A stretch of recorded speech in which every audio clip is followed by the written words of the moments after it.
Have you got a story you can remember that makes Maadi special for you? Yeah, I think the memories I have of Maadi are obviously very fond, but it's the friendships that you make at Maadi that last a lifetime. And I remember my doubles partner, Karina Burgess, and I sitting on the bank down in Twizel because racing had been postponed. And we started chatting to a girl from Queen Margaret College in the same event as us. Her name was Sarah Press, and to this day we're great mates. We rode together actually in Hawke's Bay afterwards. Karina was a bridesmaid at my wedding, and we see Sarah all the time. So those kind of little bits, aside from the racing at Maadi, what makes, I think, our sport so special and memorable. Yeah. Just have fun and not take things too seriously. All the hard work's going to have been done by the time you get there, so just enjoy the week, make some friends, and yeah, just race as hard as you can and cross the finish line with no regrets. I think she knows that she drives them crazy when she's looking like that. The way she's moving makes her want it so bad. Gets the attention that we wish that we had. It's almost cruel, 'cause I want her to. I think something little piece of advice I give to the Maadi kids is probably just really embrace the kind of experience and not worry too much about kind of the magnitude of the event, but you know, it's just another race at the end of the day, so just make sure you go out there, give it your all, and that's all you can ask yourself. We raced the whole week, got 4th in our last race, which was really gutting, and that probably just gave that hunger for the next few seasons to really kind of kick into gear. But I think that's probably where I learnt the most in my school rowing in my first season. Well, last year at school was Stack's 100th year, and we were lucky enough to win the Maadi Cup for the first time ever. It was a pretty special achievement, especially after the day before when I won the Springbok 4, which Dad also won, which was the only other time Stack's won it too, so that meant a lot. But to win the Maadi Cup definitely was the icing on the cake.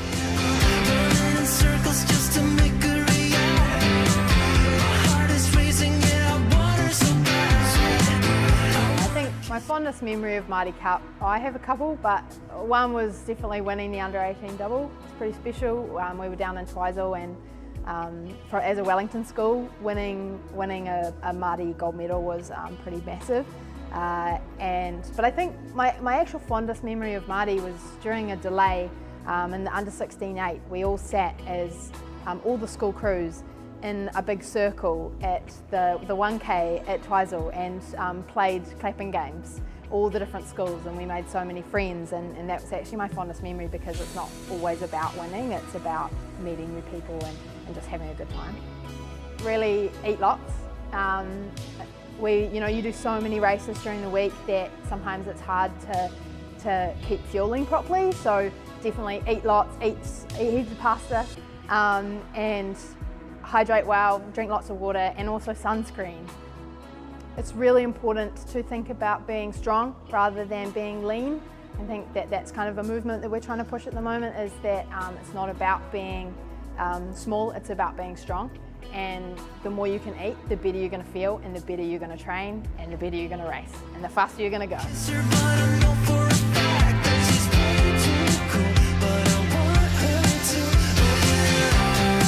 I really enjoyed Maadi. Like I especially enjoyed going down to Twizel because I went to Auckland Grammar, so a North Island school, and it was always cool, you know, going on the plane with all the guys and staying at the hotel together and stuff. So it was really fun. Like my last Maadi under-18s was in Twizel.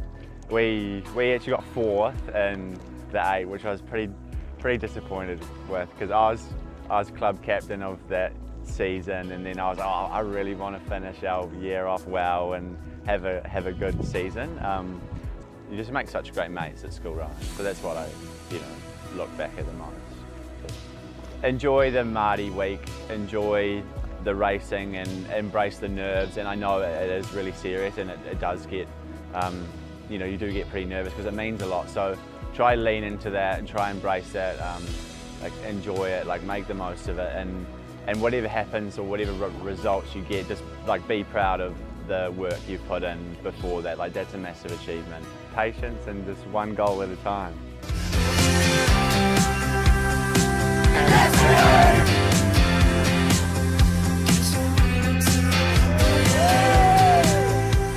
So I was at Christchurch Girls High, and I started rowing in year 13, so I was a bit of a late starter. but yeah, loved Christchurch Girls High, epic school. Yes, I went to one Maadi Cup in the last year of high school, so that was my first year of rowing, and I got 2 fourths, so a little bit gutting, but it's rowing for you. The intention was always just to do 1 year of fun rowing at Girls High, and then just kind of got hooked, and here I am. But it's been a good journey. It's just kind of gone year by year. I never would have thought that I would be rowing for New Zealand one day.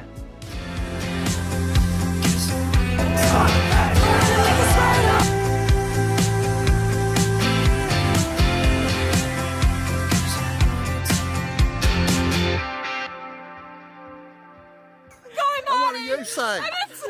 Maadi 2022! Yeah! Yeah, Maadi! Yeah.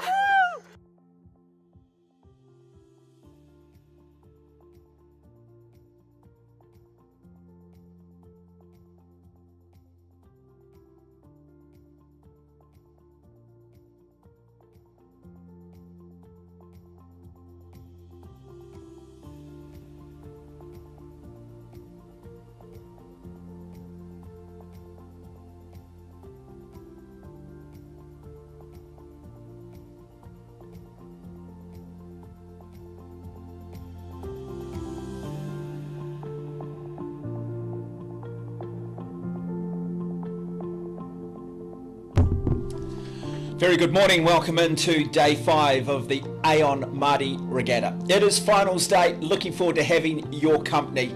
Of course, it culminates this afternoon with the men's Springbok Shield and the Dawn Cup, but lots of finals to look forward to. More than 120 schools represented from right around the country. Joining me in commentary today, bringing you all of the expert analysis, is former New Zealand rowing representative Alex Kennedy. Alex, you couldn't ask for better conditions. No, we've had a little bit of a crosswind all week, but looks like we've got a slight tail coming in, so it's going to be pushing the rowers down the course just a touch. But apart from that, these guys, throughout all the age groups, look, it's the pinnacle event. They've had a lot of racing through the summer, and to have it come down to this, they'll be absolutely wrapped with what they've got to deal with today compared to what most of Karapiro has been like this season. Very different today though. This is finals, this is where you put it all out there. This is your legacy for your school, for yourself. You've had heats, some might have had repecharges, possibly semi-finals. Key today, going to come down to recovery. Recovery generally reflects the volume of work you've done over the summer. You'd like to think once we get to this level, recovery should be fairly much a level playing field. Yeah, I think it's underestimated what a week-long regatta does to people, especially if you've got 3 to 4, even 5 races some of these kids will be having. So coming down to the Friday and Saturday and navigating your way through those preliminary races is it's a massive step. It's a massive part of what makes Maadi Cup, all these week-long regattas, what they are, is coming into the finals in as good a shape as you can possibly be. First up this morning, it will be the boys under 17s. There'll be the B final, and then we'll bring you live coverage of the A final for the John Alexander Challenge Cup. Always feel for the single scullers. I mean, in the team environment, you get to share the anxiety with somebody else. You've got somebody else to lean on out there. You can reassure each other. Single sculls, it's a lonely sport. It's a lonely discipline. It's just you out there on your own. It is. It is. Under 17 single, these guys might have been in the single for at least a couple of years now, and they were getting a feel for speed. Like, you've got some pretty fast boys at this stage of their career, so they'll be pretty, what's the word? Adept to what they're doing. So these are the guys that will want to be in the single scull a lot of the time. Some of them are from bigger schools. Most of them you'll see the smaller schools coming through in this discipline. But a lot of the time, this is where these guys start to want to be in the single scull. So lonely, yes, but these guys are motivated. Plenty of incentive in that A final in the boys under 17 with a lovely little prize up for grabs. Yeah, so the New Zealand boat manufacturer Laszlo Boats have been teaming up with Aon to provide the under 17 single champs from the boys and girls sides of the draw with a nice brand new single. So that goes to the club. Nice red Aon on top, and having any coach will tell you that having an extra boat on the side there, a single of that sort of quality, is just immeasurable because it's such a expensive ball. Can we talk the monetary value of it? We're looking at what, 10, 15, 16, 17,000? Yeah, I think between 10 and 15. I'm not much of a finance guru myself, but it's along those lines, yeah. So a full carbon boat with a nice reverse wing rigger. You can't buy your way to the front, but it's always nice to have good equipment. Oh, you can't go past it, especially the quality that we have in New Zealand between Laszlo and SL Racing. We're extremely lucky. Well, let's find out a little bit more about Laszlo Racing. Let's find out a little bit more of what is up for grabs for our winner of the boys under 17 singles sculls.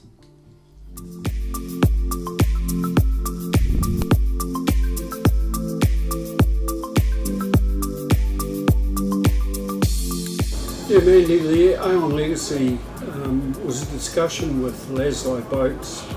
Eric Murray was involved, and we sat down with them and Vera and just worked out what was going to be the best option for which boat to have. And at the end of the day we decided that for all schools the best option was a single. It didn't matter how big or small the school was, they'd always be able to get one boat in. And the reason we went under 17s is we wanted to actually have that boat racing the next year in the under 18 single and have the winners go from there. Yeah, the most memorable events that we've seen, it's probably not the actual under 17 race. They've all been really great athletes and great winners, but probably get more of a kick out watching them race again the following year and seeing our boat up in the top of the pack, and those rowers, they're true athletes and they've come from winning in under 17s and they're right there in the under 18 race as well. So that's, to me, that's what it's about, having just one race, having one person. No, it's great doing males and females and giving them all a chance to have a go at it. I think the response has been overwhelming from the first year we started doing the singles. The community really appreciated that we're giving away such a high-priced, high-value boat to support the singles colours. And yeah, we got really good response from all the coaches, all the clubs, especially the winning ones. And it's just been very exciting from day one.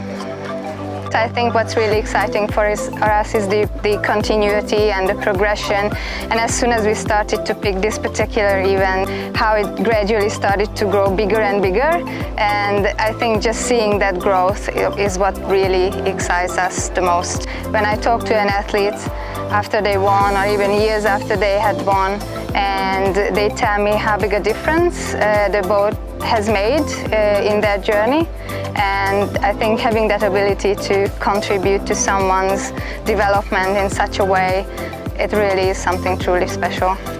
Winning the Laszlo single back in 2021 and continuing my Aon legacy was pretty good, especially being able to back it up. The Laszlo boat was pretty good, especially when I had quite a bad head injury beforehand. Just helped mentally for me, knowing I had my own boat and it wasn't being touched by anyone else. It just made me race way better, being confident in my gear.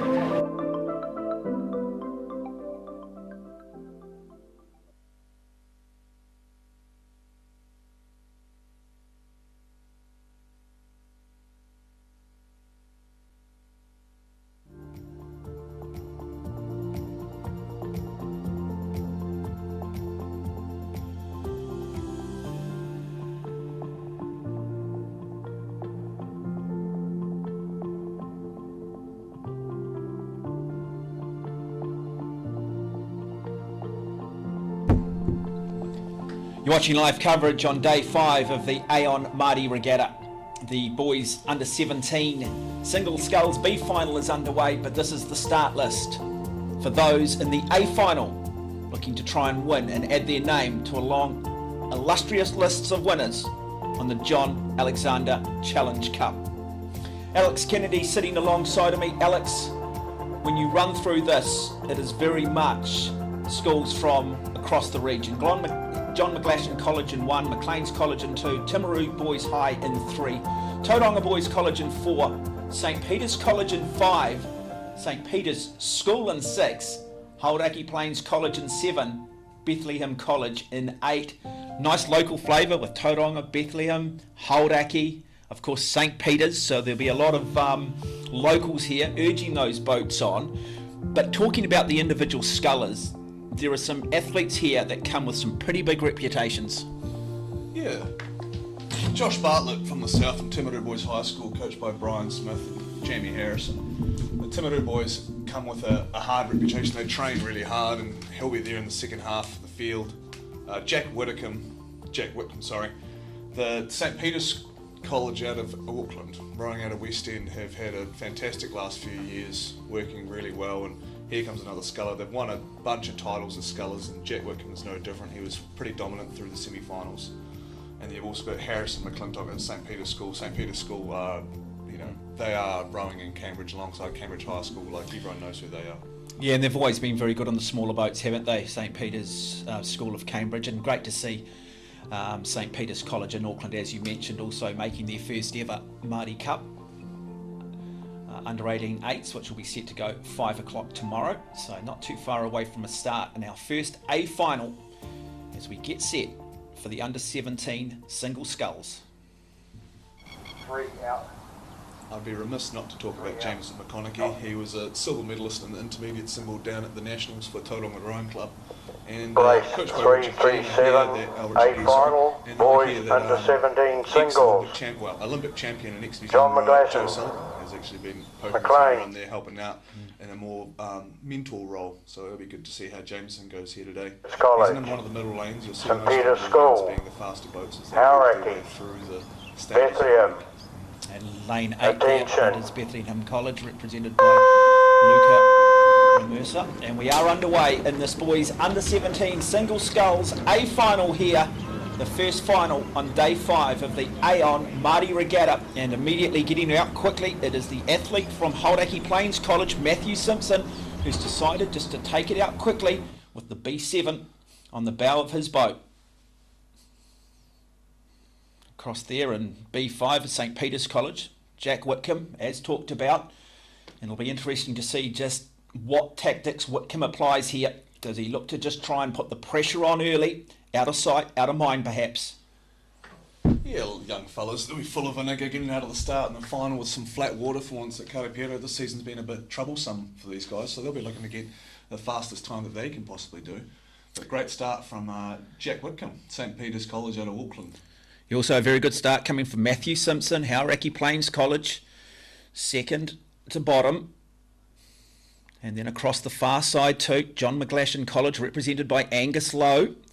And then next to Jack Whitcomb, Jameson McConaughey out of Tauranga Boys College.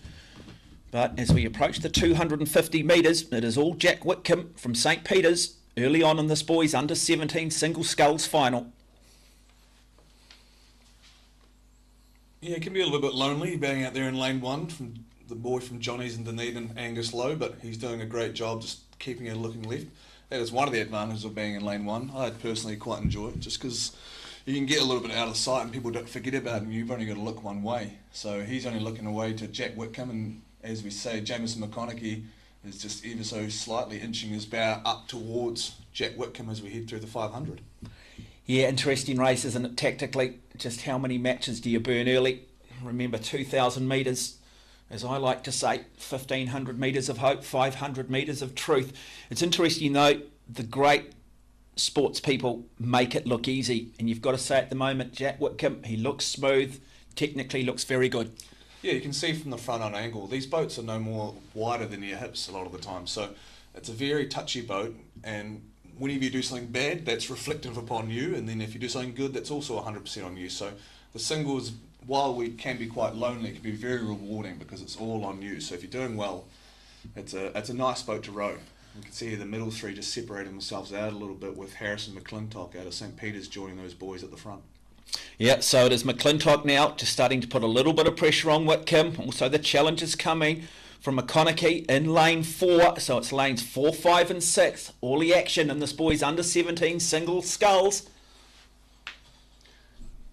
And also single sculling in itself, when it comes down to the racing, like all these guys will be fit, they'll all be pretty strong, they're all pretty adept to moving well with the boat, having a good relationship with the boat. So a lot of the time it becomes, like I said, burning candles, how many matches do you burn? It becomes a lot of the time where you put your moves in the race. So right now they'll be thinking a little bit on the fly as they're in the middle K. And Jamison McConaughey looking left and looking right, he'll be making sure to maybe fend off some moves going through the middle K. So a lot more of a chess match compared to some other races where it's a very definitive race plan. So it is Jamison McConaughey who through 500 was happy just to sit back, just allow Jack Whitcomb to set the pace, just start to see a little bit of an increase in that stroke rate, now starting to put a little bit of pressure here on Jack Whitcomb. And this is one of the things, psychology for these young men, for these young girls throughout the day, dealing with adversity. We know that a lot of athletes, well, they might have the physical maturity of grown men or grown women, but it's the top 2 inches where perhaps the life experience, the inexperience can be the reason why maybe an athlete comes undone. We'll find out shortly. But boy, what a race this is developing into between Jamison McConaughey out of Tauranga Boys College in lane 4 and St. Peter's College own Jack Whitcomb. Yeah, and throughout the summer you have these hard races to be familiar with, maybe racing from behind and not necessarily winning everything. So these guys will understand what it feels like to maybe have to work back on someone. And now the pressure is also now coming from Harrison McClintock, coached by Chris Thorson. And so he now suddenly just gets that bow in front, moving up into second, but a boat length clear. It is still Jamison McConaughey from Tauranga, looking comfortable, looking good as we approach that 1,000 metre mark. Yeah, Jamison maybe sitting a couple of points, maybe a point or two higher than, well, at least Jack Whitcomb there. Jack's just getting a little more bang for his buck. You mentioned the word point, just explain that terminology for sort of the non-rowing aficionados. So a point or two I'm referring to a stroke rate, so how many strokes you take in a minute. So I'd say Jamison would be rating about early 30s, and then you'd see Jack from St. Peter's rating a couple of points lower. So points is just how many strokes per minute you're taking, how fast you're going up and down the slide. Okay, starting to come now down over that 1,500 metre mark. Big challenge now beginning to come from Harrison McClintock from St. Peter's School. So it's all on at St. Peter's versus Tauranga. And so 2 regions very close to each other, 2 schools within, 100 kilometres of each other, looking to take out this first final here on day 5 of the Aon Maadi Regatta. But it is all at the moment Jamison McConaughey. Yeah, they've just switched through to the 500. You'll see the big red buoys flanking the course there, and a change of buoy colour at each quarter. And then when it gets to 250 to go, it'll go from red buoys to yellow all the way through to the finish. So he'll see that in his peripherals and know he'll start cranking it up as he looks to sprint towards the finish line and secure a spot. So it's all about now thinking about form, believing. They're in the hurt box, folks. It's about staying here now. Who's prepared to suffer the most? Who can hold it together? But this has been a very measured race coming from Jamison McConaughey of Tauranga. Could be a really special moment for him to add his name to one of the great trophies in the sport, the John Alexander Challenge Cup. I'd actually be remiss to not actually keep an eye on Josh Bartlett at Timaru Boys High School. He was poking his nose out. There he is. Lane 3, so the boy with the St Andrews cross across his back, he's got Jack Whitcomb in his sights, 250 to run here. Yeah, so 1,750 metres of hope, 250 metres of truth, and we're at that threshold, folks. Make some noise, because I tell you what, it has been a dominant display. Are we potentially seeing a superstar of the future? Because Jamison McConaughey, coached by Richard Gee, is on his way to winning this under-17 single sculls. And looking very good, just extending that lead. He is going to come down. It's going to be a very special moment for him. It's going to be a special moment for Tauranga. Wonderful race, wonderful display. Big challenge still though, coming on the outside here from Matthew Simpson of Hauraki Plains College. Josh Bartlett pushing ever so close to that silver medal. I think he's going to run out of lake though, but hell of a finish there. Great change of gears in the last 250 from Josh Bartlett, came bronze just behind Harrison McClintock from St. Peter's School. But ladies and gentlemen, it is a very good performance from Jamison McConaughey to take out this John Alexander Challenge Cup, to win this under-17 single sculls. conservative through the first 500, got into his work. The challenge initially came from Jack Whitcomb and then Harrison McClintock, but he was measured, he believed in himself, he backed his training. Congratulations to him and his coach, Richard Gee. Yeah, quintessential of getting point A to point B as fast as he can. Looked like he was okay with not leading in that first 500, and then through the middle K in the last 500, he was just executing his own race plan and being very happy with what he was doing in his own rhythm. Is it a case you often see boats starting to challenge over that last 250, over the last 500 metres? Is it a case more of the paddlers out in front starting to decelerate, and those other boats actually aren't necessarily picking up the pace, they're just not dropping off in pace? It can be a combo. Like Josh Bartlett from Timaru, for example, he was maybe a little bit more conservative out of the start and had a little bit more in the tank to overcome Jack Whitcomb and put some pressure on Harrison McClintock at the end there. But it can be how, like the style of which they do. Like Mahi Drysdale was always very patient coming out of the start, and then he backed himself coming into the second half, the third 500. So a lot of the time it will just fit the rower, but it can be a combination of things. Sometimes it can just be the pressure from racing from in front and seeing someone coming. One of those few times in sport where you can actually see someone chasing you down. I guess one of the challenges at this level too is you don't have a lot of historical information on your opponents, so you don't necessarily understand how certain rowers, scullers, teams approach a race. Do they look to try and negative split it?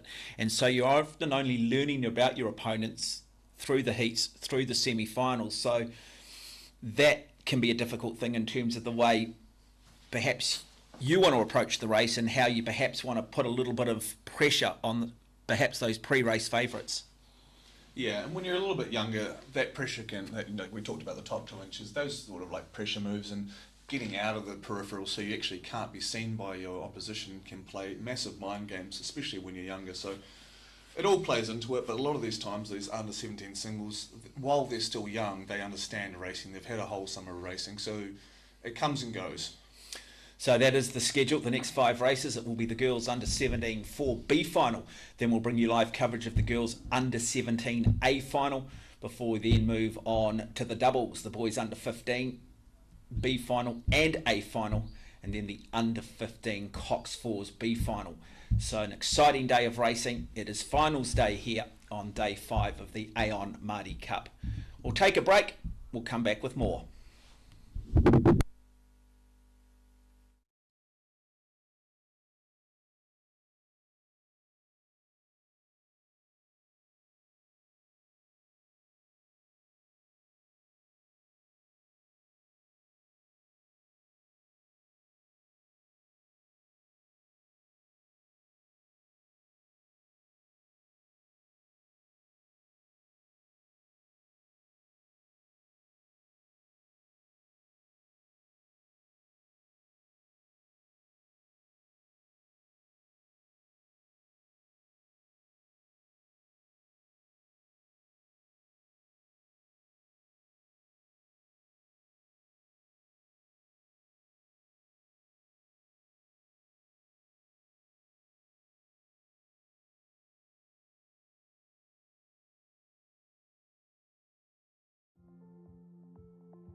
Up next, it is the girls under 17 Cox 4 B final. Christchurch Girls High School in lane 1, St Peter's School in lane 2, Sacred Heart Girls of Hamilton in lane 3, Christchurch Girls High School in lane 4, Westlake Girls High School in lane 5, Christchurch Girls in lane 6, Howick's College in lane 7, St Kennigan College in lane 8. Idyllic conditions, good clean start, 2,000 metres for this women's girls under 17 Cox 4 B final.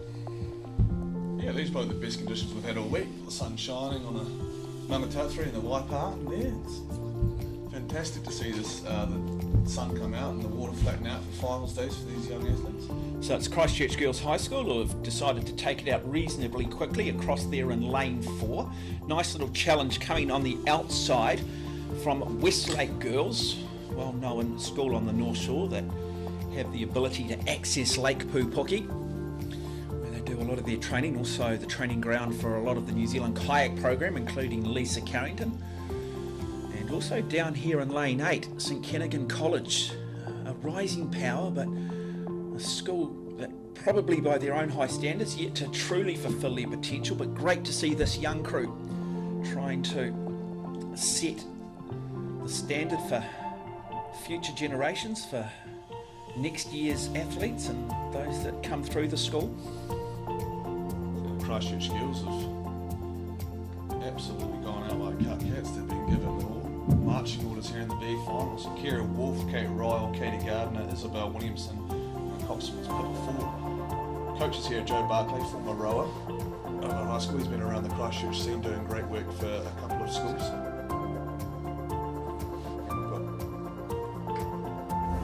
So through 500 metres, so 1,500 metres of their journey remains, and it is all Christchurch girls at the moment. About a boat length clear. Really nice race developing for second and third, but certainly a long way to go because Westlake Girls, Christchurch Girls, second, third, and then across the far side, St Kennigan College. And just drifting back at the moment, lane 7, Howick College. Again, another school that's just trying to establish a rowing program. Not just up the road from St Kennigan College actually, so they also have access to similar water conditions. Yeah, the Snake Christchurch Girls, they've actually had some help from Ian Seymour's down as one of the coaches there. Ian Seymour was involved in the lead up to the Tokyo Olympics as men's sweep reserve, and he also was a former under-23 world champion and has a litany of results coming his way as a national team member. Alex Kennedy sitting alongside of me, bringing you all the expert analysis. Just providing people with some breakdown of some of the terminologies in rowing. You mentioned the word sweep.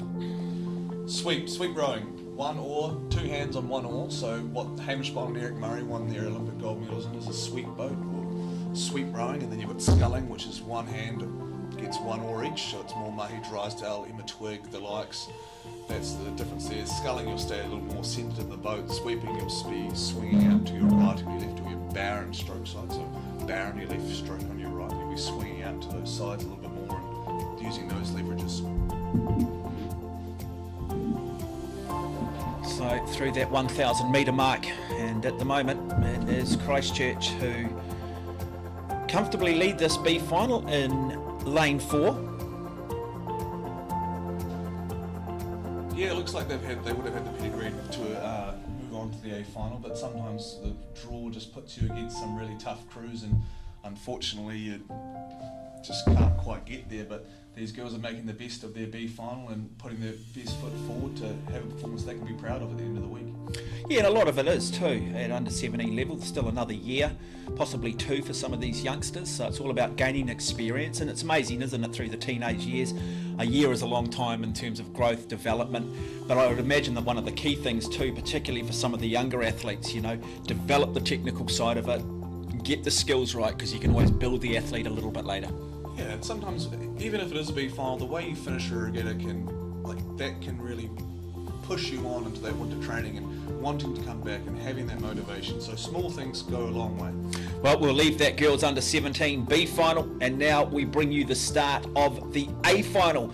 Looking forward to this one. The Might of Mount Albert Grammar in lane 1, Epsom Girls Grammar in 2, St Margaret's College 1 in lane 3, St Margaret's College 2 in lane 4, the might of Rangaruru, arguably the best women's or the best girls' school in the country traditionally, start in lane 5.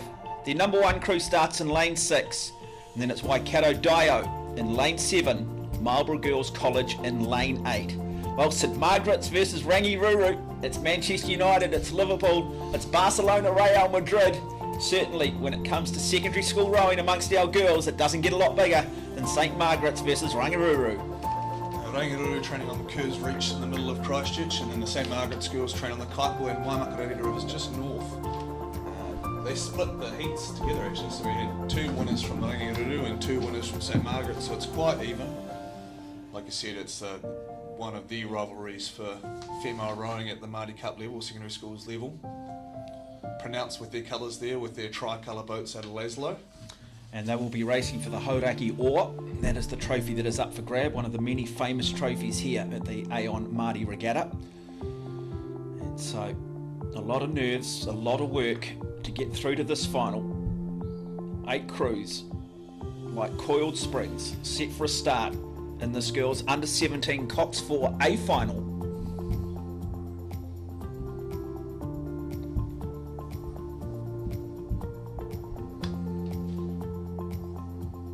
It's always great having a side shot here of the lineup, seeing all the colours weaving through each other, seeing how they can design their boats to be as aesthetically pleasing as possible, and really helps us out from determining who's who.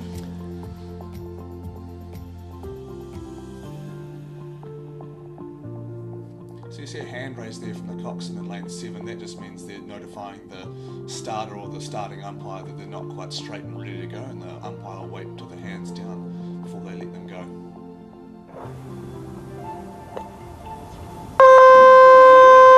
We are underway in the second final of the day. It is the girls under 17 Cox 4, and immediately launching themselves off the line is St Margaret's College, their number 2 team, across there in lane 4. Then also a good start coming in lane 6 from Rangaruru Girls School, their number 1 team. Lane 7, Waikato Diocesan. And here at the bottom of the screen, Marlborough Girls College across the far side, a conservative start, Mount Albert Grammar School in lane 1. Yeah, this is great. You don't need any more extra motivation by the time you get to a national final at Maadi.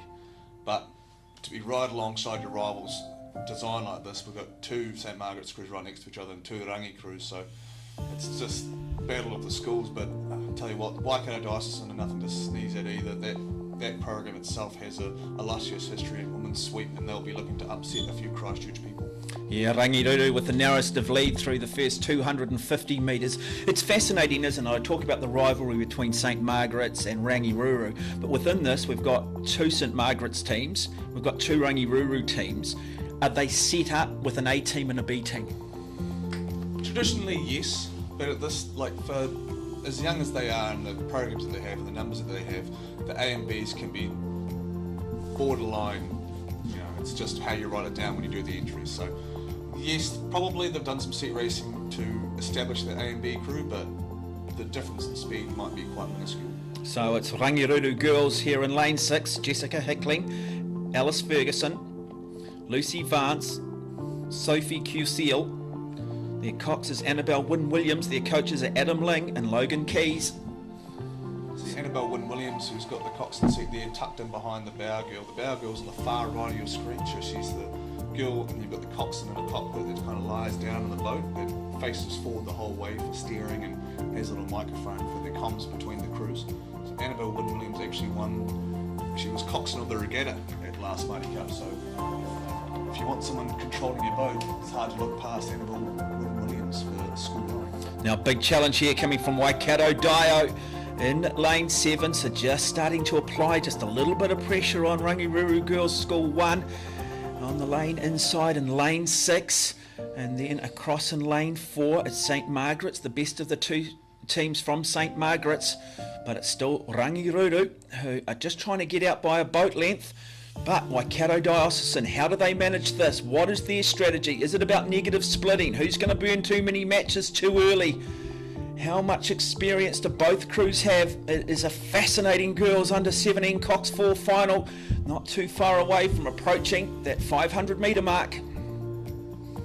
By the time you get this stage of the season, you've got your race plan down pat, so you want to keep those girls in cellar, keep them in your boat, and you're just going through the race plan. That's what the coxswain's for. You can see the coxswain from Waikato Diocesan, Maya Trower, she's looking left, she's looking right, so the girls don't have to, and they can just execute the race plan as best they can.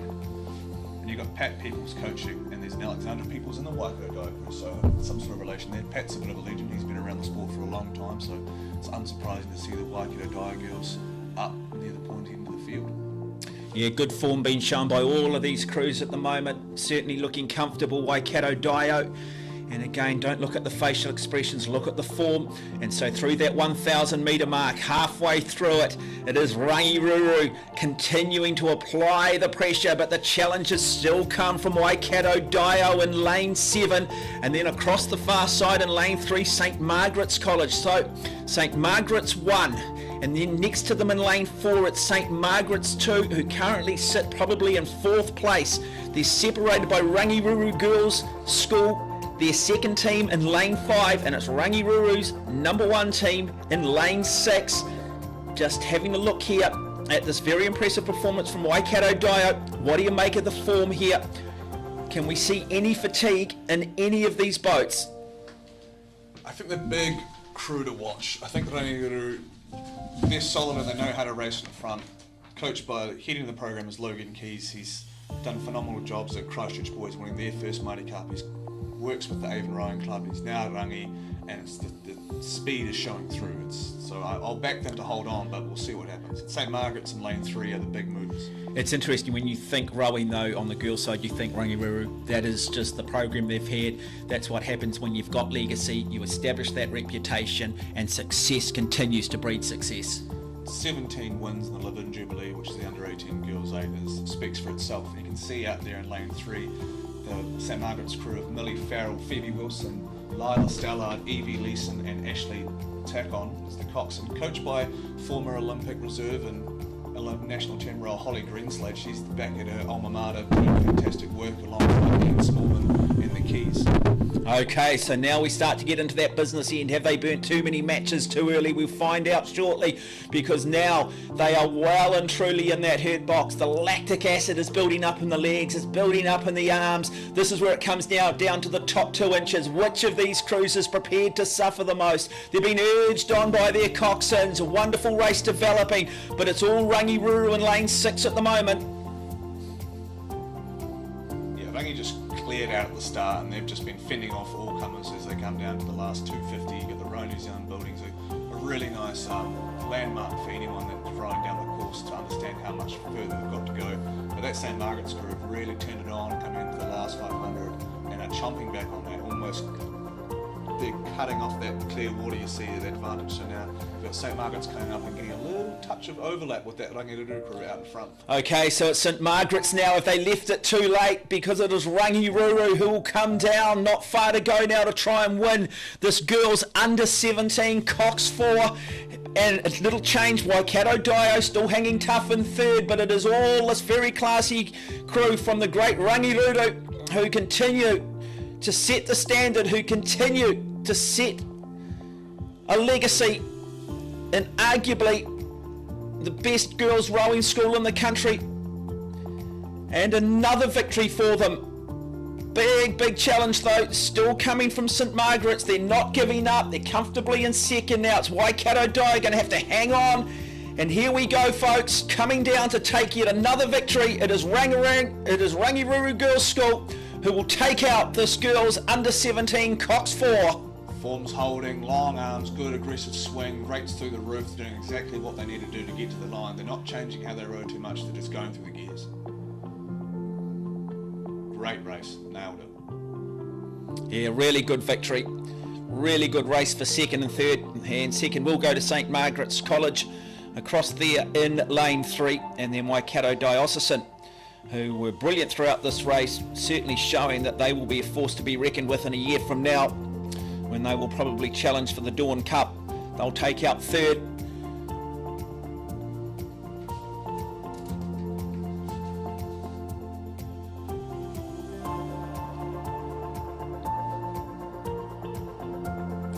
beautiful idyllic conditions here in Lake Karapiro for the 76th running of the Maadi Cup. This is the Aon Maadi Regatta that you are watching, and later on this afternoon the two blue ribbon events on finals day here on day 5, the Dawn Cup and the Springbok Shield, the last two events of the day.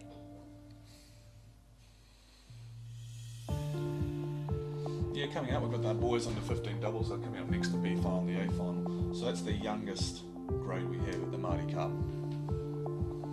So these boys will be, potentially, some of them could be in their second year of rowing, but mostly will be in their first.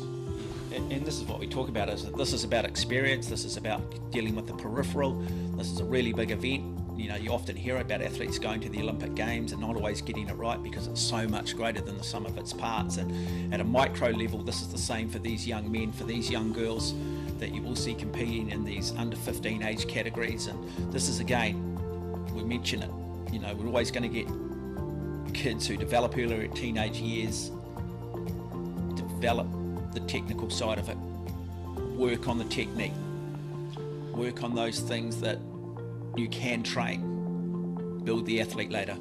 Yeah, these formative years under 15, your novice, these are some of the most important because it's some, you know, you'll pick up this technique or you pick up these styles of technique and rhythms and whatnot, and sometimes that'll get ingrained in with you when you learn these basic things, and they can stay with you, so it can be quite hard to shake. So these formative years of getting a really great base to build off when you get a little bit bigger and stronger and you get into the sport a little bit more matters a whole lot, because you can develop some habits that aren't ideal. So getting the basics right, having a good understanding of how to move a boat early on is really important, obviously.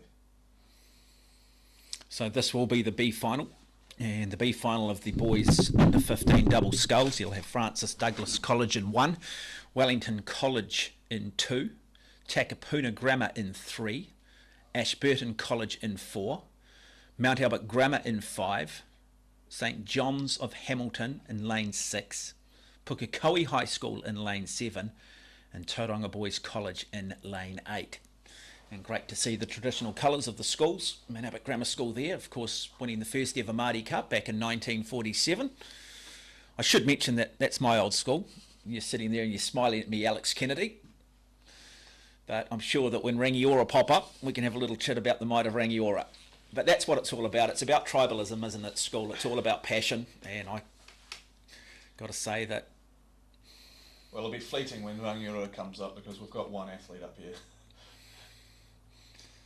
But we've had a few fantastic wins come out of the North Canterbury, but Mount Albert Grammar, one of the best parts about that Mount Albert Grammar first Maadi Cup win is the base of the Maadi Cup itself, which is reflective of a pyramid because it was raced for on the Cairo River Rowing Club, is that it was made by the head carpentry master at Mount Albert when they first got the trophy. So that's what it comes down to, and then they've just expanded on it, and that iconic shape for that trophy is just taken on a role of its own. So it's, you know, Mount Albert. Shout out to the carpentry masters at Mount Albert. So the medal presentations for our single scullers. Yeah, Josh Bartlett with Brian Smith and the Timaru Boys College there. Dominant in the south, coming north, getting a medal, nothing to sniff at. Well, coaches receive medals too, do they? Yeah. Coaches are incredibly important. Oh, I agree with you completely. They're the ones normally in team events, at the moment the team plays poorly, they're the ones that are sacked. The moment the team wins, it's all about the players.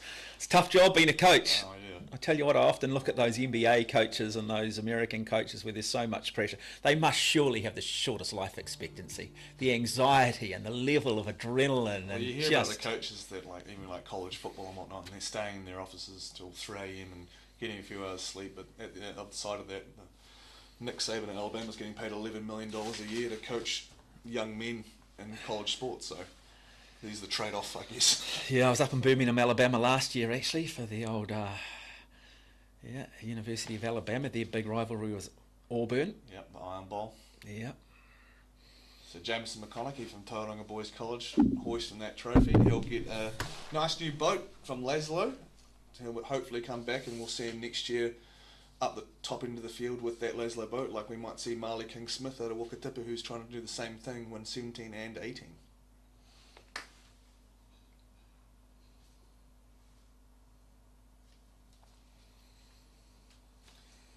Yeah, really special moment too. Not easy to win. They don't hand a lot of medals out at regattas like this, so you cherish them, whether it be gold, silver or bronze, and there'll be athletes that'll walk away disappointed, but you wake up the next day and you put that adversity to one side and you reset, you refocus. Often say this, you know, and you'll know this, that you have to learn how to lose to learn how to win, don't you? Because you're probably going to win. You're probably going to lose more races than you're ever going to win, and you have to be able to deal with that. You have to be able to say, hey, you know, got to just keep going. I know what I'm capable of, and yeah, and when you do have your day, it's pretty special. Yeah, and there's so many races that these guys will do during the season. Like, a lot of these guys will be doing 2 to 5 potential races. So if you imagine you're doing 3 to 4 races at every 2 weeks during the summer almost for those regattas, then you'll lose a lot. So if you're getting too caught up on the results side through the season and not how you're going through those races in the process, then the improvement will be a lot harder, because you've got to overcome the fact that you're thinking too much black and white about winning and losing. I just want to talk a little bit about the training for these college kids, because you know at elite level you sort of have a pretty good understanding on the physiology of the athlete, and they've matured physically, etc. And periodisation, you're planning your base work, your strength work, your speed work, can be a little easy to plan. Here you can tend to have kids, like I say, that are bigger than others. You don't always gain a better understanding of all the physiology, the individual plumbing of athletes. So in terms of balancing all that, putting the programs in place? Yeah, I think it's... Rowing is a power endurance sport, so it's got quite a few aspects to what you do. Like, you've got technical ability, you've got the mental side, you've got 2k worth of rowing to do. So the fastest men's 8s will be doing here with Regatta will be doing maybe like low 550s. But apart from that, it's going from low 550s to over 8 minutes worth of racing. So planning for that with your base Ks to try and build a massive endurance base, and then you've got to do some middle rate stuff, so a little bit higher but not quite race stuff, and then you do the top end, you know, high intensity sessions and whatnot, and then you've also got to adapt to weather. So a lot of these guys, like myself, training off the Waimakariri River, we've got to be very flexible with our land-based training and bringing in the athlete safety at the time as well, so they get the most out of the sport without, you know, getting injured or hurting themselves or getting sick. So there's a lot of adaptability that comes with the outdoor sport and dealing with water and boats and gear and all that sort of stuff. So you can see the marquees there along the banks of Lake Karapero, 123, might even be more schools involved in an event that's been going since 1947, first raced on the Wanganui River. And since then it has evolved and has arguably become the most prestigious of sporting events on the secondary school calendar. It is the biggest secondary school event in the Southern Hemisphere, and it is very much why New Zealand rowing is so successful at World Championships and Olympic Games level. All starts here. And we use that saying a lot, we use that a lot, the biggest secondary school sporting event in the Southern Hemisphere. And sometimes that's quite hard for people to grasp, because you've got Australia right next to you, and rowing is big in Australia as well. So to have, like, I know that's more spread out and all that sort of stuff, but to have this here so competitively, like, it just shows how much work goes into being in that top 10 or top 8 or A final or whatever. And those B finalists, like, a lot of those, the top half of that B final are more than capable to race in the A final as well. So narrowing it down over a week is just unreal from these roles. Like, it's nothing to sniff at doing the B final. A lot of them will be fast enough to be in the A, and you always forget that a little bit. So finishing off the regatta at such a high level with so many entries is just so imperative to, you know, those kids push themselves in the winter. But so you are watching those competitors in the boys under 15 double sculls getting set, lining themselves up for a start in the A final here on day 5 of the Aon Maadi Regatta. It will be Shirley Boys High School who will start in lane 1. St Thomas of Canterbury will start in lane 2. Glendowie College of Auckland in lane 3. And great to see Twizel Area School represented in lane 4. Wanganui High School will start in 5. Nelson College in 6. Wakatipu High School in 7. And Maclean's College will round out our field of 8. Yeah, like you said, fantastic to see Twizel Area School. They've been a little bit missing in the last few years since I've been around back down south. but they've been a force at the under 15 and novice level. They had a fantastic national champs where they won the girls novice double.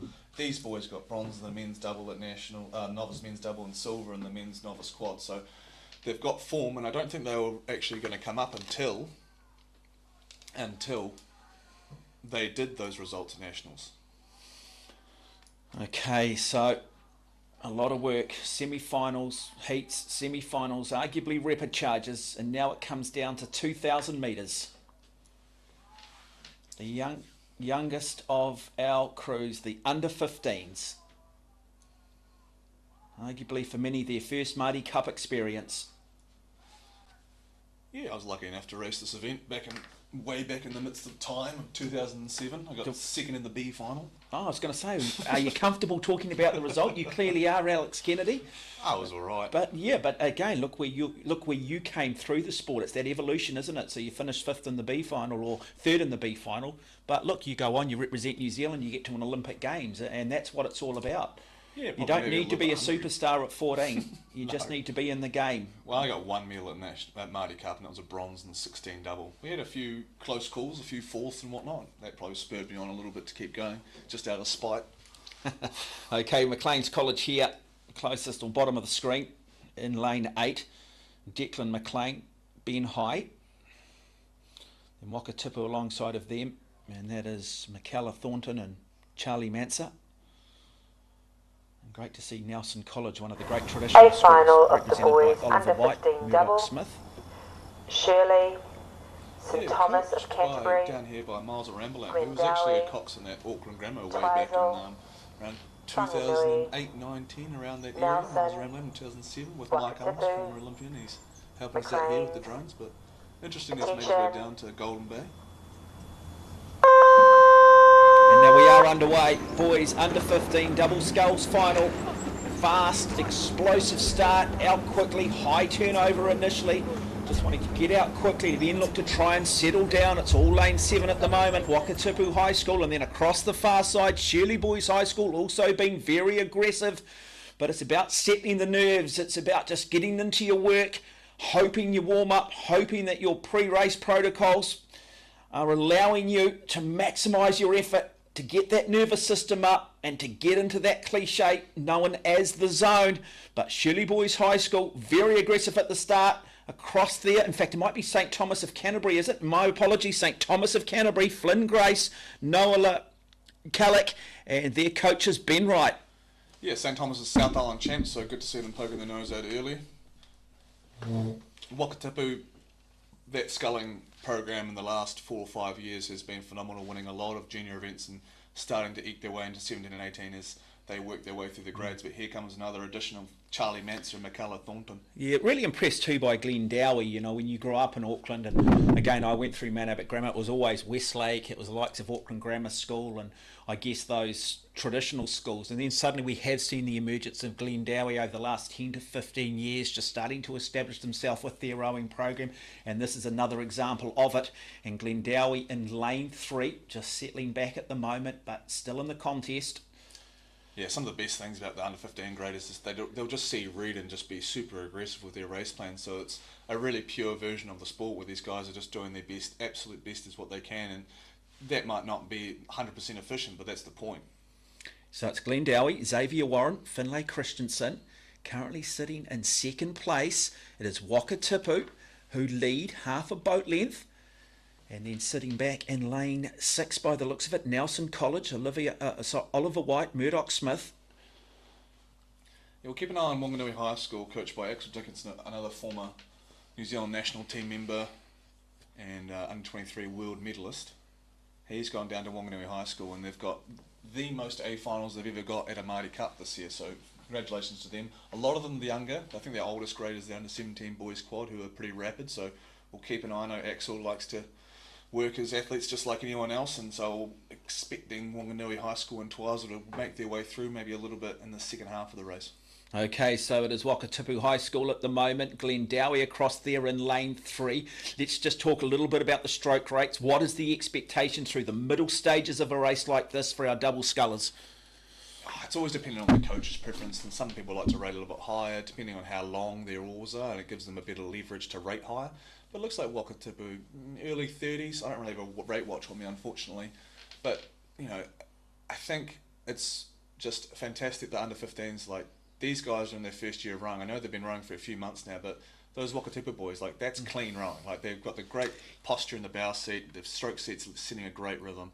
Yeah, it's interesting, isn't it? Because we talk about these young men, and we're going to be talking a little bit later about the young girls as well, but they haven't had a lot of time, have they, to develop their core strength, and so much of that has a big impact on the technique, yet you're sitting here and you're singing the praises of these young men.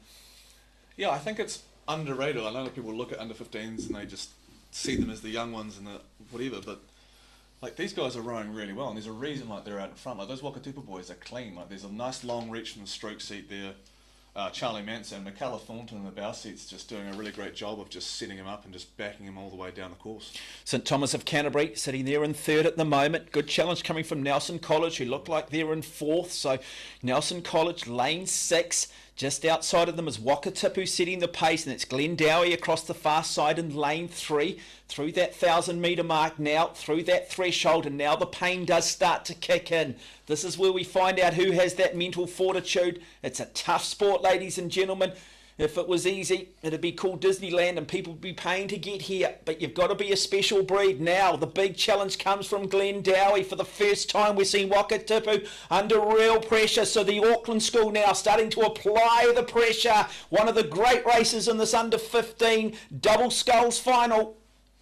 Yeah, it's interesting that it's lane 7 and lane 3, so we've got guys that have to come through the repecharges to get through here, because it was only first from the heats made it straight to the A final. So we've got guys that maybe benefited from another race, and it's made them a little bit battle hardened. Or, as you mentioned earlier, perhaps they're the ones that just held back a little bit, didn't show their hand, didn't burn too many matches, conserved their energy and said, look, we believe, doesn't matter what lane we get in, we're capable.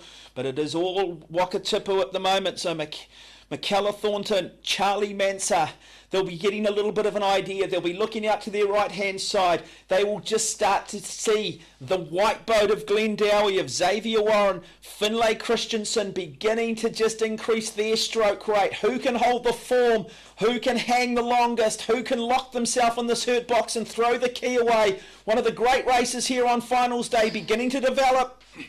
St Thomas's are really showing through there. They're the winners of the South Islands, but I think they were struggling just a little bit going through the repecharges and whatnot. But they've come through, and we're going to have to keep an eye on the two-tone blue of Nelson, because they'll be the ones chasing them up for the bronze. Yep, gone through the 1500 now in front of Flynn Cove and Waikato Rowing Club, and it's toe-to-toe between Wakatipu and Glenn Dowie. Well, it's Glenn Dowie, is it? Just that angle might just be Glenn Dowie. Can't quite see it. Just have a look at the markers. I think it's Glenn Dowie, maybe by a stroke at the moment. Starting to just get their bow across the front here of Wakatipu. So Glenn Dowie out of Auckland. They're under 15s. They're future stars of the school, trying to do something special in their short but illustrious history in the sport. Now Wakatipu start to come back. Yeah. What a race. I think Wakatipu's got somewhere to go here in the last 250. Glenn Dowie went up and rate a little bit earlier, so they're being a little bit more brave, but I think Wakatipu under rating have somewhere to go with that rating, so we'll just watch Wakatipu in the last 250 here with the buoy change. We'll see what Wakatipu's got in terms of the last 6th gear. He's heading to the last 100 metres. Can Glenn Dowie hold on? Great gear change at 250 to run. Yeah, wonderful race from Glenn Dowie. Now they know they're close. They are hurting. The lactic acid in the legs and the arms, and now they're starting to go clear. They've found second wind. It is Glenn Dowie. And here now still comes Wakatipu. They're around about 100 metres left to go, and it's going to be Glenn Dowie, is it? Glenn Dowie going. The stroke rate begins to increase. Wakatipu, I think, have waved the white flag. Glenn Dowie are going to come down and take a famous victory here on day 5 of the Aon Maadi Regatta in a wonderful display, a measured performance. One of the great races. Well done to Glenn Dowie. Outstanding performance from Wakatipu. What a race. And then St Thomas of Canterbury across the far side. Oh, they absolutely shut the door on that last 250. It was even with 250 to go. I thought Wakatipu might have somewhere to go, and they did go up, but that Glenn Dowie crew just covered them so beautifully. And that Glenn Dowie crew's got the North Island gold, and now they've got the national gold. So great racing from Glenn Dowie. could just see though, McKellar Thornton and Charlie Manser, they were delighted with second. They were patting each other on the back. They were thrilled. You mentioned it. They don't hand a lot of medals out. No, and they're lane 7, so they've come through the repecharges for this event. And this event, when you're young, you don't, like we've talked about maybe foxing in the earlier rounds when you're a little bit older to get through without expending too much energy. But when you're under 15, you don't really have that like maturity in your racing yet. So it's always hard. It's always going. So there's not a lot of foxing that goes on. So when usually when you get to the final, you get what you're given. And you still have to perform, obviously, but there's a lot of the time it's just whoever's gone through like earlier in the race week is usually the fastest ones to keep their eyes on. So to come out of lane 7 like they have is just unreal. Yeah, because we talked about earlier, didn't we, that, you know, it's not necessarily how well you do a session measures where you're at, it's how well you recover from those harder sessions, how well you recover between races. And that's harder at an under 15 level because you just simply don't have the layers of training. You don't have the years. The longer you go, you know, the more you train, the more years you put back. Again, it is, you build up that level of fitness, you build up that core fitness. It does mean that you're going to recover quicker. And so there's a little bit more guesswork for those under 15s. Yeah, exactly. And there's so much to be gained because we look at the North Island and Southland results, we talk about that a lot, but when it comes to anything up to like club level, the club grade at the national championships, 2 weeks can mean a lot. Like it only takes one session to have something click at a race rate, or even earlier, like through this week, developing your race and developing something might click, and you might mentally find the little nut that helps you out in racing, and that can just mean the difference between being third and being first. Now the medal presentation for the girls under 17-4. Another great moment for Rangiruru, St Margaret's and Waikato of Diocesan. And we see Adam Ling there with the Rangiruru in the middle. He's a former lightweight world champ back in 2014 in France, and that's his son there, Alex Ling, standing beside him about to get a medal as well. Yeah, it's nice that the coaches are recognised. It's one of the few sports that genuinely does do it. Taking out the guesswork, using all their experiences. I'd imagine too that a lot of them as rowers themselves failed a lot, and they've learned a lot from those failings, and they've taken a long time to acquire that knowledge, and they're trying to pass it on to these youngsters in the case of Girls Under 17 Cox 4 is very kindly sponsored by Rob McCarthy of Authentic Oars. Rob is here, his stand is up there. Please go and spend lots of money. In second place, in a time of 7:20.52, we have St Margaret's College.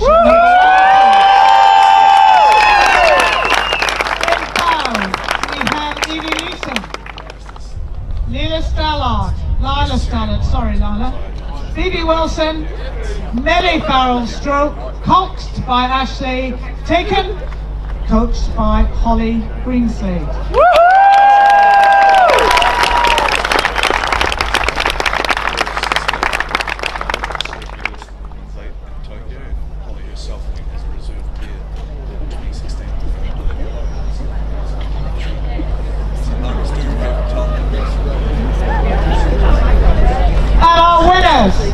Of the girls under 17 Cox 4 Rangiruru Girls School #1 crew in a time of 7:17.85 in Boise. Alice Ferguson, Lucy Vance, Sophie Kisel, topped by Annabelle Wynne Williams, coached by Adam Ling and Logan Keys. And in addition to being the winners, Rangiruru Girls School also received the Haraki Ore Trophy. Congratulations to you all.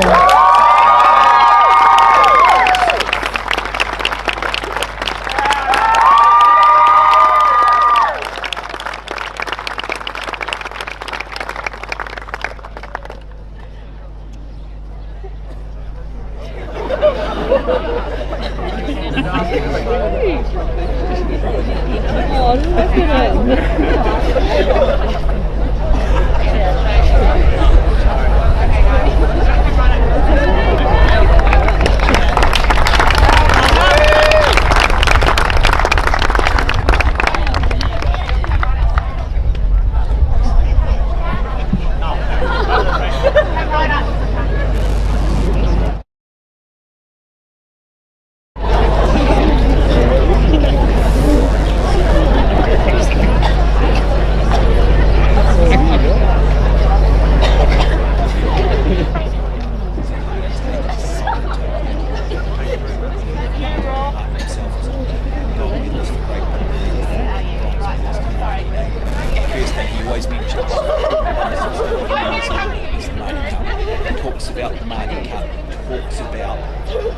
that very much as a foundation.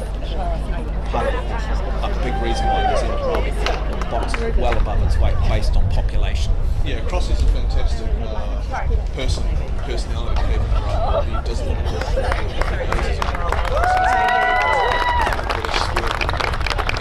He is a genuine fan of all runners, so he'll froth at the thought of he does. Like Maadi Cup being what it is, how many people are here, and you can just look, like we're looking outside onto Lake Karapiro and we've got a sun-soaked white hart farm surrounded by tons of athletes working their way through, and so it's totally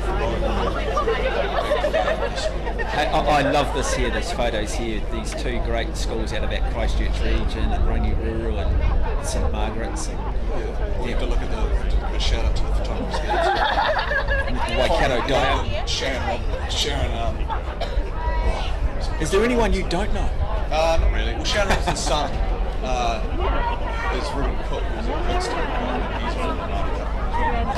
His daughter's at Harvard, Regatta from. So they're all involved, they're all getting so it's fantastic to have their expertise producing the content for these people. Our next final up here, live on day 5 of the Aon Maadi Regatta, will be the girls under 15 Cox Quadruple Sculls A final. And so I have to correct myself, Sharon Bennett. I don't know why the last name escaped me, but maybe it's just being on commentary. Maybe it's just sitting next to me. Anyway, so we will bring you that A final for you. They race for the Waikato Diocesan School for Girls Cup. And Dunstan High School in 1, Columba College in 2, Wanganui High School in 3, Craighead Diocesan School in 4, Mount Aspiring College in 5, Hauraki Plains College in 6, Cashmere, what a program Cashmere have put together in lane 7, and St Andrews College in lane 8. Again, very much representative of the geography here of New Zealand. Talking with a friend of mine whose son races for Cashmere High School. Just talking about the program, sending me information through yesterday. Only 18 athletes in the squad, and every single one of them out of Cashmere is in A finals. They are in 9 of them. So great work by their coaches and their rowers. It just shows, get the right people, invest in coaching, and you can build a very, very successful program. And just confirming the results there of that boys under 15 double sculls, it was Glendowie College with the gold, Wakatipu second,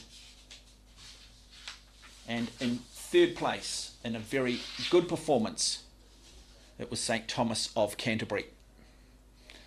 And just confirming the girls under 17 4, Rangiruru, St Margaret's, Waikato Diocesan, that winning time of 7:17. So fast conditions, not a lot of wind, glass-like. Really is a stunning venue. And if you are watching the coverage from overseas, of course, the Aon Maadi Regatta, it goes from the South Island 1 year, Rui Tanafa, down in Twizel, Lake Tekapo region, to here in the North Island. Yeah, and probably two, as a small country, like you see other rowing events either in Nottingham or in Australia or wherever, and we're so lucky that the two major venues that we use predominantly are so beautiful in so many different ways. Yeah, stunning, absolutely stunning vistas. Let's talk about the setup here. We've looked at the start list here: Dunstan High, Columba College, Wanganui, Craighead of Diocesan School, Mount Aspiring, Hauraki Plains College, Cashmere High School and St Andrews. In terms of setting up an under 15 Cox Quadruple, how do you set up a boat like this? Take us through. Is it based on body weight? Is it based on VO2 max, the engine of an individual athlete, and where they might sit? I think the younger it gets, the more simple you have to keep it. So going with your gut a lot of the time, I think when setting out young boats would be the go-to. So whoever you see is got the best handle on technical stuff and the rhythm would be you'd put in stroke seat. And then maybe you put a little bit, maybe they're a little bit rough around your edges, but they've got a massive engine, you put in 2 and 3 seat, or someone that can follow the stroke seat well, you put in 3 seat. Bow seat traditionally is looked upon as being the smaller of everyone, but bow seat can be so important. Like, it's between like the men's 8 with its stroke and bow could be the two most important seats in the boat. Is there a drag coefficient for those that are sitting in, say, the second and third seat? It would have to be major. Like you wouldn't want to put the biggest person in bow seat just for like weight distribution of a boat. But when you're so young, and a lot of the time it's quite interchangeable. When you get a little bit older, you think about those things. But under 15, you just want to set up someone in stroke city who's got a good handle on it and is driven to really lead the boat. Well, these schools, this is the future. This is the under 15 coxed for quadruple.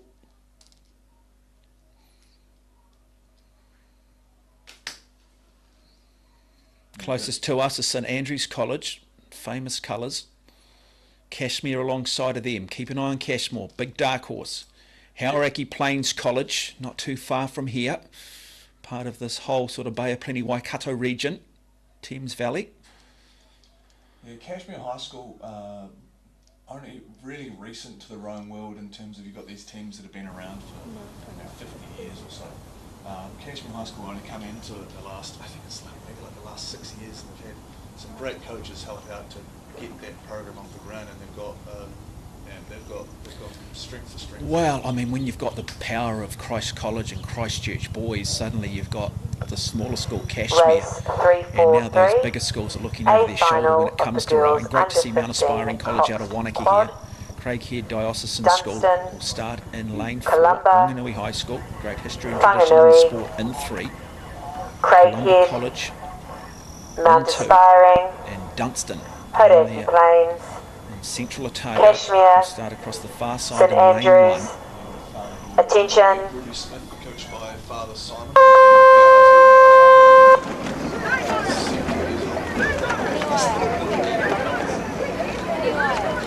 Yeah, really good start coming from Hauraki Plains College in lane 6, but now we go across the far side as well. Lane 2, Columba College getting out quickly, as did Wanganui High School. In the middle though, it is lane 6, so Hauraki Plains deciding that they perhaps want to set the tempo early. They want to empower themselves, they want to go to the front, put maybe some pressure on. They're in one of the middle lanes, which means if they do come in as one of the fastest qualifiers, as one of the favourites. And also Dunstan High School across the far side, though, just might have their bow in front at the moment. So that is Bella Breen, Poppy Tuffin, Phoebe Herricks, Ruby Smith, and Sophie Tate as their cocks. Yeah, we talk about idyllic places to train and ideal places to train. Very jealous of Dunstan and the Dunstan Rowing Club, because the water that they train on is just endless and it can be quite flat. So they can get a lot of Ks and a lot of quality rowing in. Lane 6, now it is Hauraki Plains College again. Cashmere just starting to drop off in lane 7.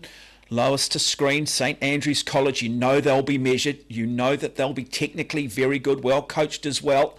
But all the action still across there in lane 6. Hauraki Plains of Kate Bond, Paige DeVita Williams, Jessica Broadbent and Ruby Van Helmond. And Zara Siddons is their cox, their coach, Maggie Morrison. Yeah, that St Andrews crew in the closest to us, but the far side of the course on the outside if you're on the bank. They had some tremendous performances earlier in the week. I'm not going to give any commentators curse. At least you know that. No, but I'll be watching them with interest because they have had some hiccups, but they'll be right. And we've got Wanganui High School here starting to stride out. Yeah. Stroke set there, Te Atakura, Portaka, Osborne, Milner, Scudder. So they'll be recognising some names in the quadruple barrel there with Te Atakura. But she's leading Wanganui High School brilliantly so far. Yeah, taking us all a little bit off guard through 250, so it is Wanganui High School. Craighead Diocesan School just a little bit further back in lane 4, but it's all about being measured at the moment. Do not want to confuse ability with ambition too early on. Need to make sure that you race the way you train. Can't train one way and then expect to turn up and race differently. Now St Andrews College beginning to make their move here in lane 8. We talk about how measured they will be. They will bring that level of experience that their coaches provide to the fore here in this final, but as across there in lane 3, it is still Wanganui High School with the narrowest of leads. And look, as we look down Karapiro, there's still a long way to go and just getting themselves off course here a little bit, now having to just correct. So that is energy wasted, that is time lost, that is further distance covered. So a little bit of a disaster. And that just speaks to volumes about having a great coxswain. A great coxswain, like a coxswain won't lose, like it won't win you a race, but a coxswain can certainly lose you a race. So having a quality coxswain that can steer you straight, commit to a game plan, be that mini coach they need to be, is like invaluable to these young people to like keep them calm and keep them on their task. So St Andrews College narrow leading Wanganui. It is lanes 8. It is lanes 3. This is the girls under 15 Cox Quadruple Sculls A final. Yeah, they had so Wanganui and St Andrews have met each other already this regatta. They raced each other in the heat, and it was a tough battle, Henley style one-on-one racing all the way down. As you can see, St Andrews is starting to poke their nose out through the boys. They're coached by Rachel. One of the coaches is Rachel Williams. Rachel Williams used to be at Diocesan School for Girls and led them to a Live-In Jubilee Cup. She's down in St Andrews helping out the younger girls here, so she's got a wealth of experience to impart on these young ones, and no surprises why they're going so fast. Yeah, we'll find out though shortly who's done the work, who's pushed the snooze button, who's got that big base behind them, because it's all about maintaining this. It's the boats that decelerate the least that'll get themselves on the podium. But at the moment, St Andrews College, Molly Thomas, Sophie Drury, Sophie Voice, Abby Hartstonge and Zakiah Smith, their Cox, looking to try. It's just a repeat of the heat. This is amazing. The fact that they were so close in the heat stage at the start of the week on Monday, and now it's just repeating itself a week later, is unreal. So this is going to come down to the last 250, almost guarantee it. Both really well-drilled squads between Rachel and Axel, the coaches. So the Wanganui girls, I mentioned the stroke set Te Atakora, Pōtaka, Osborne, Milner, but backing her up is Ruby Armishaw, May Emmett, Kira Bennett, Barnett, and the coxswain is Lauren Davies. Well, Wanganui now just starting to get their mojo, looking to maybe just increase their stroke rate a little bit. Another fascinating race, but it's St Andrews who continue to apply the pressure. Let's just try and pick up. Let's just have a look at the form. Yeah, I think looking at the St Andrews, quite biomechanically strong strokes. They've got nice long arms. They're sitting relatively high. The catches are sharp. Like they're getting them in quite well on the way forward. You can see them just driving the hips through, swinging nicely. And then on the far side, Wanganui High School, great rhythm off the back, like staying really light. It looks like they've got not over gripping their oars as they roll around. So the catch is the front with their blades into. So it looks like they're really loose around that front catch area for Wanganui High School. So 250 metres left of this exciting 2,000 metre race, and the girls under 15 Cox Quadruple Sculls at St Andrews College, but Wanganui High School begin to apply the pressure, and then just on the outside of them, Columba College as well, starting to make their move in third. Really good race developing for third at the moment, but it's these two schools looking to now throw it down at each other. We're starting to see Wanganui High School starting to claw their way back. Can St Andrews hang on here?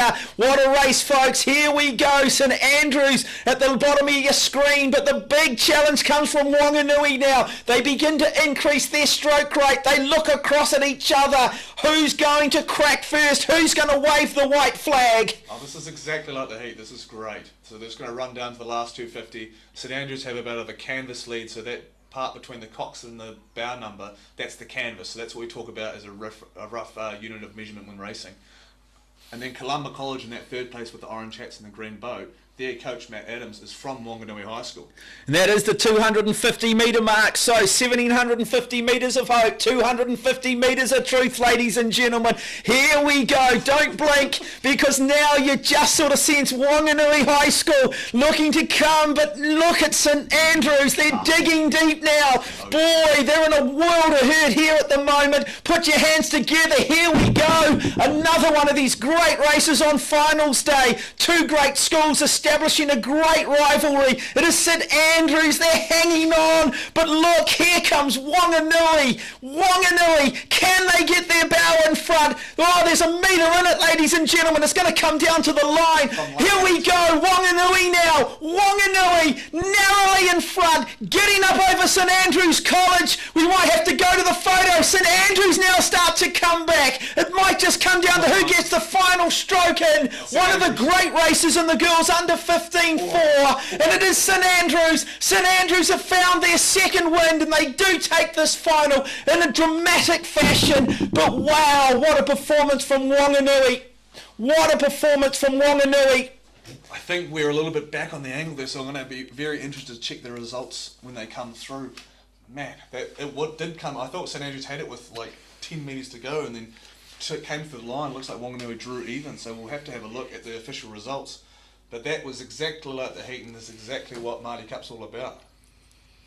Columba College coming through in third place, doing a fantastic work to get on top of Craigie Diocesan and Hauraki Plains College. Yeah, well, fascinating. We might have to go to the photo. I called it as St Andrews, but will it be Wanganui? So when we sit behind, the drone might sit behind the crews a little bit. Once, if it swings round, you'll see the crews on the outside kind of draw a little bit even. Yeah, so you often sit in the America's Cup, don't you? Yeah, Angles exactly. can not always give you an idea. So yeah, so we'll have to wait for those official results to come through. I'm sure it'll be separated by a few 100ths of a second. But that's the... So where do you reckon it goes? Look, I think St Andrews had the lead with a buoy to go, so they're about 10 metres apart. Those boys went back and forward though, didn't it? Yeah, I thought they definitely had it by about a couple of feet, and then that last buoy change onto the red buoys, which is the finish line. That angle made me a little bit nervous. So we'll see what You Wanganui talk about the up. work of the coxswains there. Oh. Let's talk about that's going through them and how important they are with say 50 metres to yeah. go. What instructions are they laying down with 50 to go in a situation like that? Look, anyone in that situation side by side, and if you're going for a gold medal, it's just you're redlining. So having the ability to stay together, keep it simple. So me personally, if I was in a boat calling in a coxless boat, all I'd be doing would be legs, drive the legs, hang off the handle, hang off the long arms, that sort of stuff. Really basic stuff, and just making sure that everyone stays together, because you need to be propelling that boat together, most importantly above all. But we're waiting anxiously here. Yeah, we are. We are. Because this is massive. Like that, Oh, it's huge. they've raced each other in the heat, and they've had successful seasons on either island.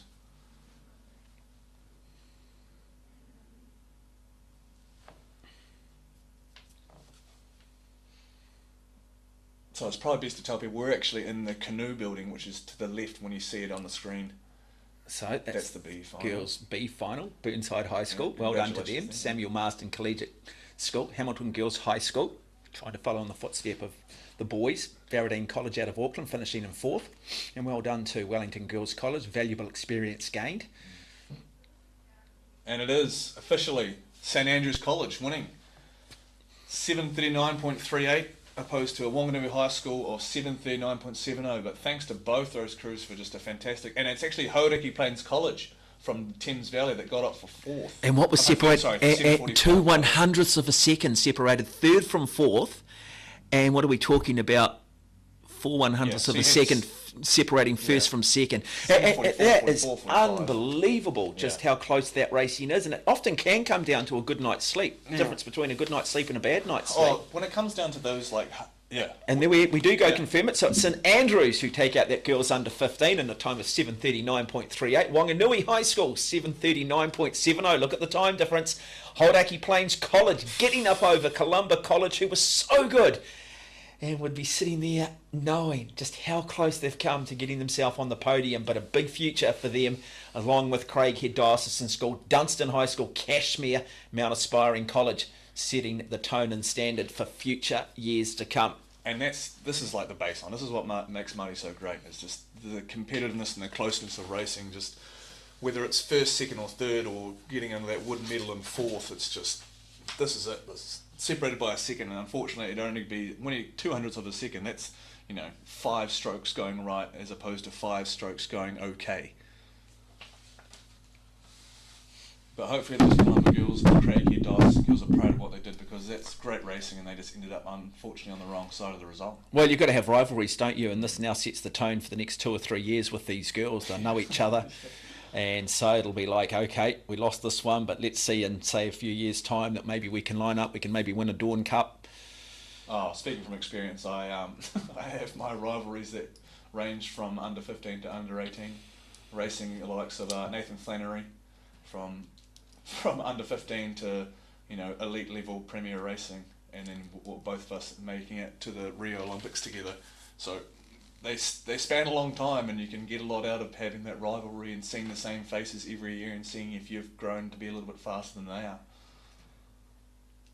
Yeah, you don't have Pete Sampras without Andre Agassi. No, exactly. Don't have Manchester United without Liverpool Football Club. You've got to have rivalries. Don't have Maadi Drysdale without Rob Waddell. No, and you don't have the likes of Rangirua without St Margaret's. And exactly, the competitiveness is what makes it fast and elevates everyone's levels to be taking, massive strides in the sport. And there we go, just confirming the boys under 15s. Glendowie College, Wakatipu High School, St Thomas of Canterbury. I don't want to jump the gun too much, but we've actually got the first under 18 event coming up next, and it is one of my favourite boat classes. There's a pair, so we've got the the boys under 18 pair coming up next, and I'm looking forward to that one.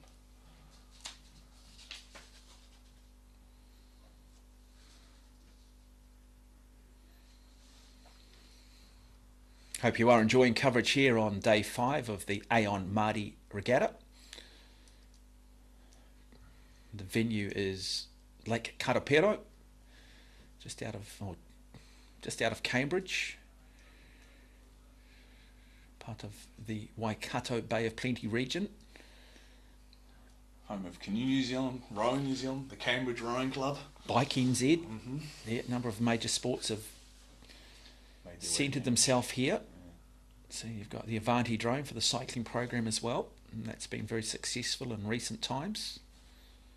And having all that, growing up here a little bit in my adult life, having like that plethora of athletes to tap into has been great. So you're getting different experiences and different points of view of racing and how they train. And I think also too the coaches do, particularly the physiologists and stuff and the sports science guys, they do share a lot of that information. And look, I think when you're involved in endurance sports, the reality is I think the basic principles are all the same. Sometimes the terminologies just translate differently, don't they? But it's all about base work, strength work, speed work at a really basic level within that periodisation about trying to peak or build it to peak performance at certain times of the year. Yeah, regardless if you're a sprint cyclist or and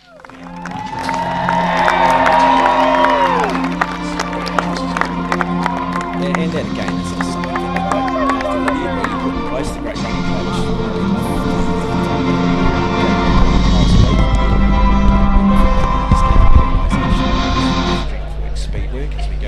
Welcome to the medal presentation for the boys under 15 double sculls, sponsored by New World Cambridge, and our presenter today is Brooke Robertson.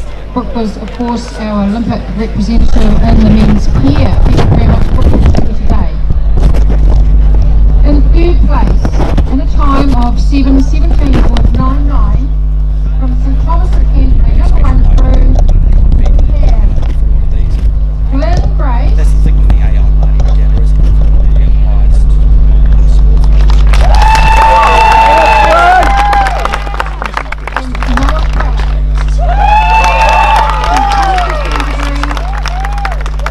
And representing the coach Ben Wright is working on his behalf is Mr. Ryan.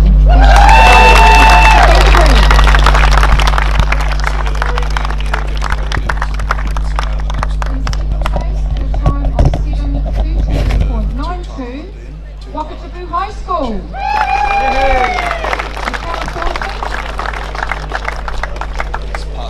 And Charlie Manson, and it's Charlie's birthday today.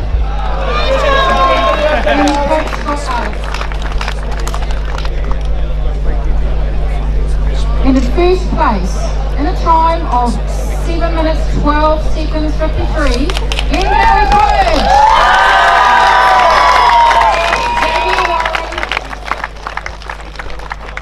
And Finn Christensen,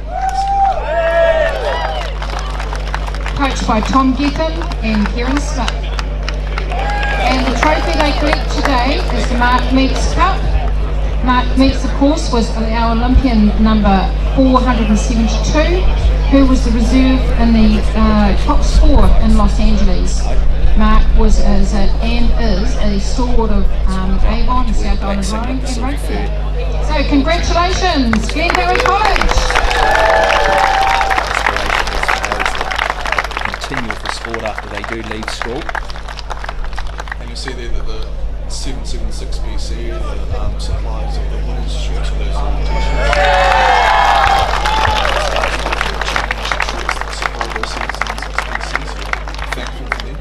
Sponsor the other thing is the Cambridge New World. That's saying we need fuel and food for these athletes. So underway is the boys under 18 Coxless Pier B final. So we've got Shirley Boys High School, we've got Hamilton Boys, we've got Cambridge High School in lane 3, we've got St Bede's College in 4, we've got Christ College in 5, Auckland Grammar School in lane 6, Westlake Boys High School in lane 7, and St Patrick's College in lane 8. So again, those athletes that just narrowly missed out on making the A final, and we will bring you that A final shortly. Yeah, B final of the under 18, obviously tough for these guys to be racing here, but they're here and they're giving it the rule because these guys are, while it might be the B final, this is under 18 pair. This is some of the most skilled you've got to be, especially as a sweep row with one oar on one side and one on the other. You're 100%, on top of what you've got to do for barren stroke side.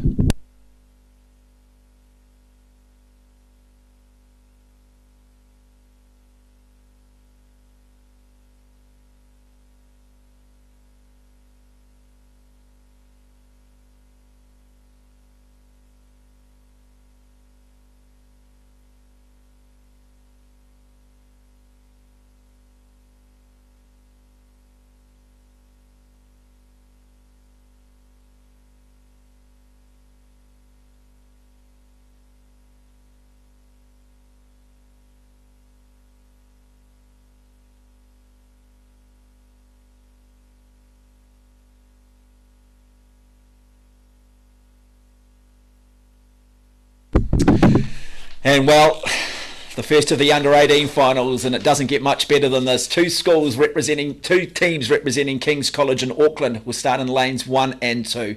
Then it is the might of Christchurch, St Bede's College in lanes 3 and 4. Christ College in 5, Cashmere High School, so 3 schools out of the Christchurch region. And then in lane 7, it's Marlborough Boys College, St Paul's Collegiate, start in lane 8.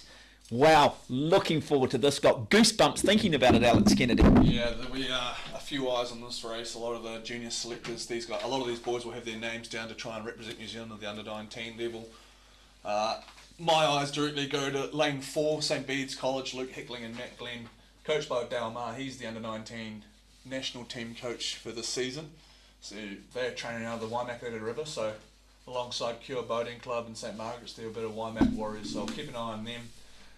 Cashmere, really impressive what they're doing the under-18 double and pair. Oscar Clackworthy and Sam Cleland, and we talked about Cashmere coming through and developing a program, and it's fantastic to see them in one of these top events. Yeah, no, Sam Cleland, I actually know his father very well. We lived together in Japan back in 1989, and he's been sending me information on Cashmere, Alan.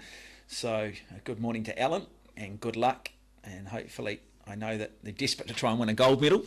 Sam, I think he's won a number of medals below that, yet to win that gold medal, so maybe it's his day today. But yeah, they've the last couple of years they've been super successful getting through to the Maadi final as a Cashmere 8, and they've won a bunch of medals this season with the Canterbury Rowing Club, so it'll be interesting to see how they take it away here against some bit of a powerhouse with that St Bede's crew. Yeah, you talk about this sweep style of rowing. What is the key here? How do you set your boat up? I think a pair, a lot of people will say pairs are kind of a match made in heaven because you're 100% responsible for your side rather than having someone be able to pick up the slack in a 4 or an 8. So the pair is incredibly tough in these tippy boats when you've got these waters that go out to beyond almost 4 metres. 7 back. You've got to have complete control of that sitting in a hip. 7 back. And timing absolutely imperative. And hold. So the blades entering the water with absolute precision. Yeah, and you've the man in the bow, so the right hand side, we call that the bow man who's furthest to the right hand of your screen. 3 back. Stroke man in the bow number. Like Three you've hold. got to mimic perfectly what the guy's doing in front of you. You can't be behind and you can't be in 3 front. out. In front you're cutting off the length, so the guy in front of you Hold. won't be able to get up to full length and you'll cut short and you'll slow your Hold boat it. down. So you can't be behind because you don't want the stroke guy to drag you up the slope. So it's about distance per stroke, it's about timing, it's about understanding. Get ready for this one. Should be a cracker. King's College in 1. Race Lanes 3, 2 is 4, King's College, 5, 3 the and A 4 St final of the Bede's, boys 5 under is 18 Christ College, 6 is Coxless pairs. Cashmere, 7 Marlborough King's Boys 2. College, St Paul's round out King's a field 1. of 8. The A final St set to Bede's go. 8 crews, St. Bede's Coil 1. Springs, waiting to explode. Christ. Cashmere. Marlborough. St. Paul's. Attention.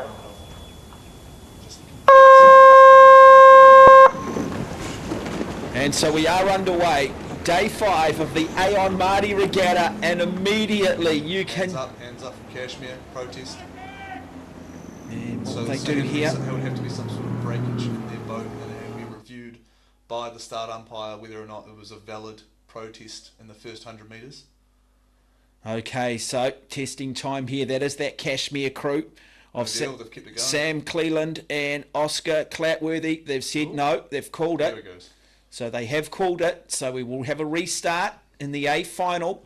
Again, I will just get you to clarify us again here, Alex Kennedy, on what you saw, what happens in a scenario like this, because I've got to say it's the first time I've seen that happen. So you see Cashmere put their hands up immediately. That's a protest. So you can do that before or after a race, depending on what happened during the race. If you felt like your race was impeded from an outside influence, it seems to me that there's been a breakage. You have a period of time where a breakage can be reset the race, and that's the first 100 metres. So Cashmere would have had some sort of like oar break or something would have snapped in their boat to warrant putting their hands up. Okay, so how do they remedy that now? How much time have they got? So now they'll have a review from the umpire to see if it's worthy of them staying in, because if they've put their hands up and there's no breakage to be found, there is the potential for them to be removed. But so now they'll just basically, the boys will paddle all back into the start, they'll have a review and we'll go from there, but it could be another maybe like 10 to 15 minutes, maybe 10 minutes to get them, all the boys realigned. You talked about, so generally in a situation like that, what aspects are going to, what parts are likely to incur some sort of breakage? Well, squeezing off the starts, there's a lot of power being put through the boat, so potentially a snapped oar or a break in the foot stretcher that ties the feet, you tie your feet in, it connects to the boat, so something along those lines. I'd be interested to see what happened, because it looks like they're moving okay, but they're about to get reviewed now by one of the race umpires. Okay, look, just like to take this opportunity too, just to acknowledge some of our sponsors. We've got Onyx. Their team is dedicated to providing fantastic food, exceptional service and a warm and inviting atmosphere. They're passionate about hospitality and super proud to be known for both excellence and friendliness among loyal and new customers. Now, they're open from 11 a.m. weekdays and 9 a.m. on weekends, serving dishes to delight from breakfast through to dessert and everything in between. So call in, they'd love to see you, and special thanks for their support. Equally too, the New Zealand Community Trust and KRI want to thank the New Zealand Community Trust for their support and granting KRI funds towards covering their costs.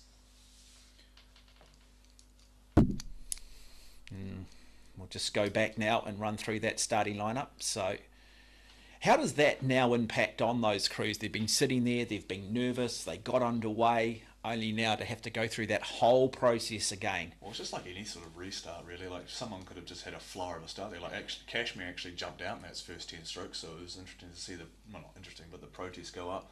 They would have been a little bit annoyed at that, because they actually jumped out and gave themselves a great start, and then other crews might not have a good start, so they'll be stoked to be able to return to the start and get a second chance at trying to get out. But that's the thing, isn't it? And that's why sometimes, in those smaller regattas, it's not a bad thing when sometimes that stuff does happen, because it gives you a chance to deal with it.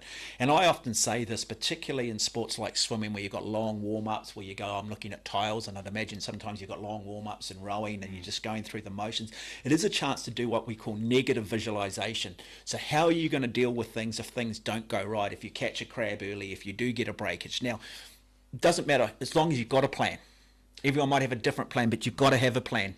I remember Hamish Bond, it's quite the cliche question to ask, what goes through your mind just before you do a race start, just when you're sitting in the blocks. And Bondy always talks about just focusing on that first stroke, and then focusing on the second stroke, and then focusing on the third stroke. He'll break it down to be very early.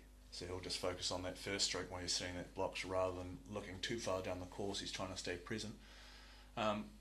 The younger you get, we talk about all the time, like the younger you get, if you have to do a restart here, then yeah, the negatives of you know, what if I do bugger it up, and if I had a good start on the first one and I don't have a good start on the second one, how does that play a role in terms of setting you up for the rest of the race? Are you going to dwell on that? Yeah, again, and it's about visualising, it's about going through it and saying, hey, what is the plan here? Not panicking, but it's amazing, isn't it? When little things go wrong, it's amazing how time can slow down.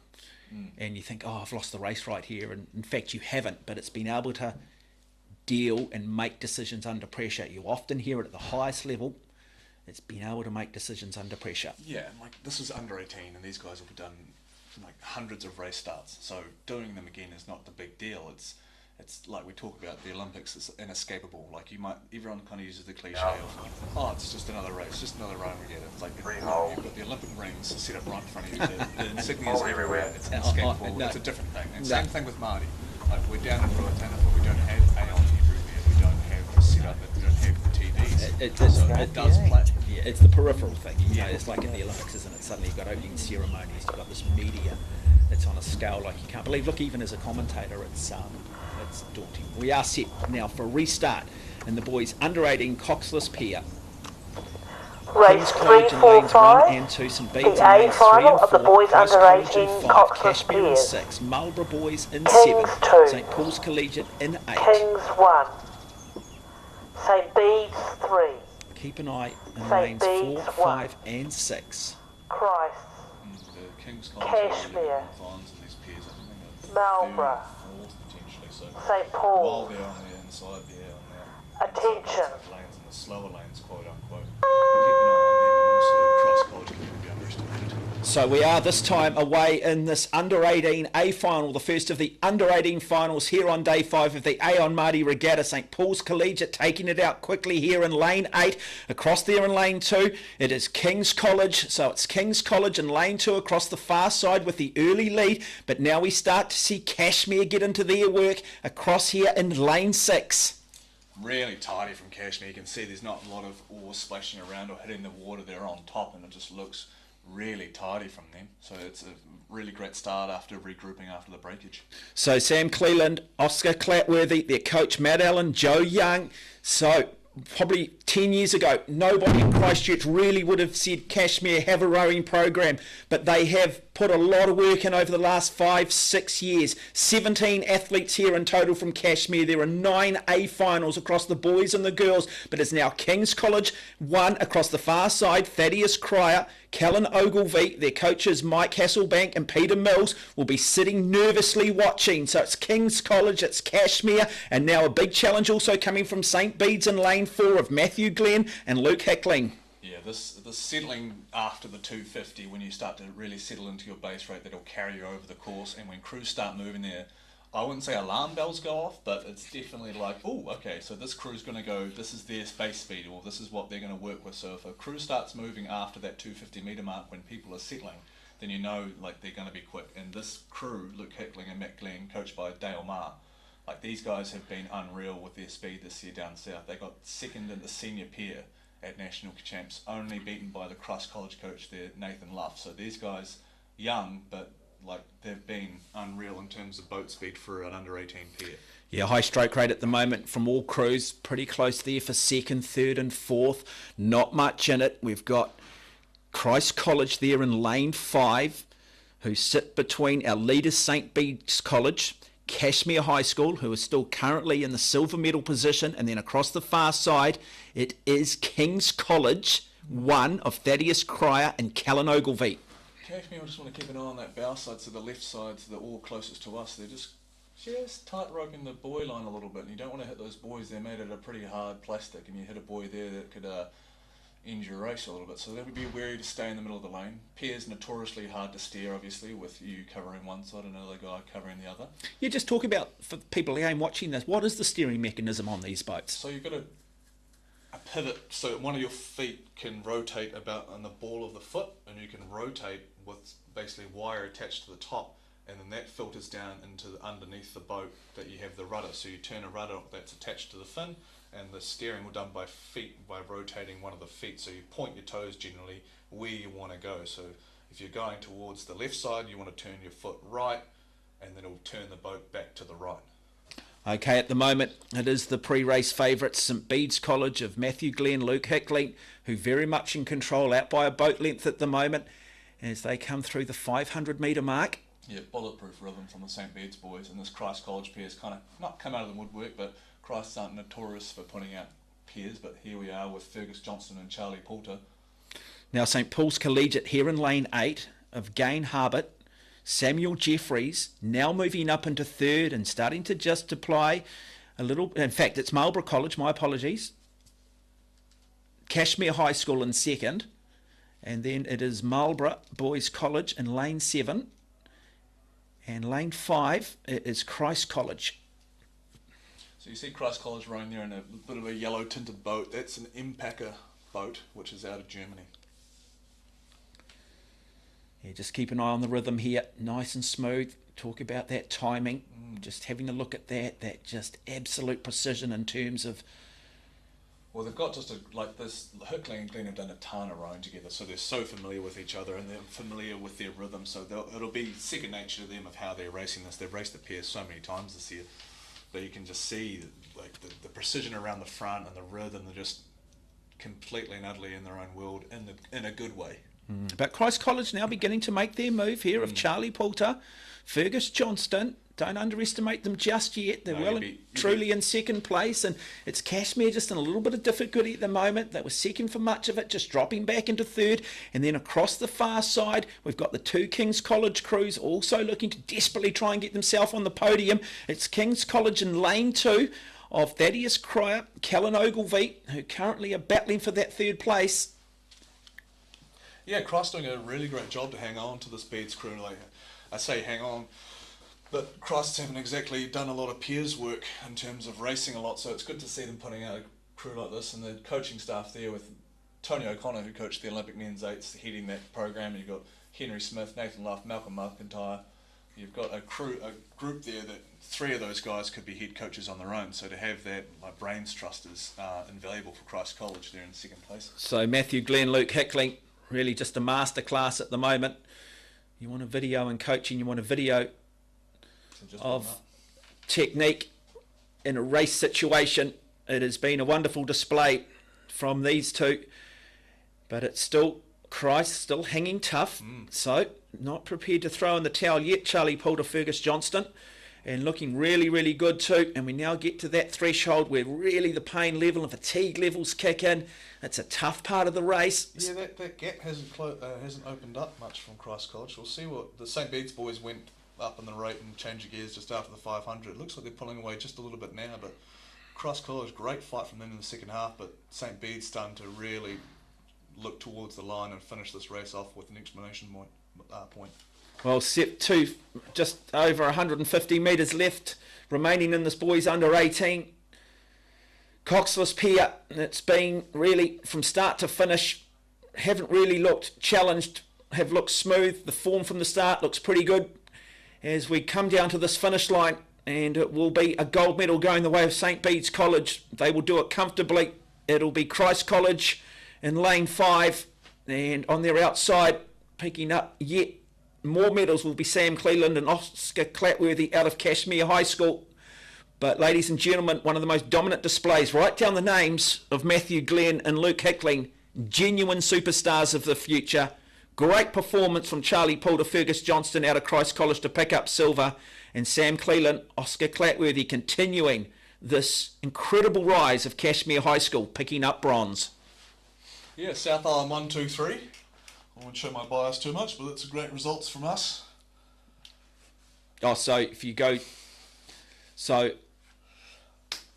come out of a Christchurch school now, or a Canterbury school, it's we. Well, I'm just going off the 2 boys from St Bede's were in the South Island team last year. I made the South Island team way back in 2009, so I'm just claiming a little bit of everything. Yeah, I think the Cashmere boys were also members of that South Island team as well. Yes, they were.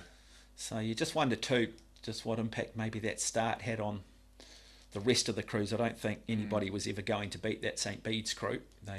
No, but I don't want to downplay the Christ College guys too much and say that they never had a chance, but they did a fantastic job of holding on, because that Bede's crew has been really dominant down south. So great racing from that Christ College pair, and hopefully they'll be looking. I think they've got their names forward for a junior spot, so hopefully they continue the form, and we have a strong men's sweep program hopefully for the junior team. Now again, the A1 take place without usual partners, just rocket smart to take place on the website build. Code free and beautiful websites. The team behind Rocket Plant take care of the tech and have your back every step of the way. It's a range of industries, and they love to support. It's easy to use. Congratulations to all our winners for the girls under 15 Cox Quadruple Skulls, kindly sponsored by Design Signs. And we are very fortunate to have Eric Murray with us today to present our medals and trophy. So the trophy today is the Earthquake Memorial Cup. In third position, in bronze medal in a time of 7:44.08, Hauraki Plains College #1 crew in bow seat Kate Bond, Paige Tavita Williams, Jessica Broadbent, stroke is Ruby Van Hellemond, Cox Zara Siddons, coached by Maggie Morrison.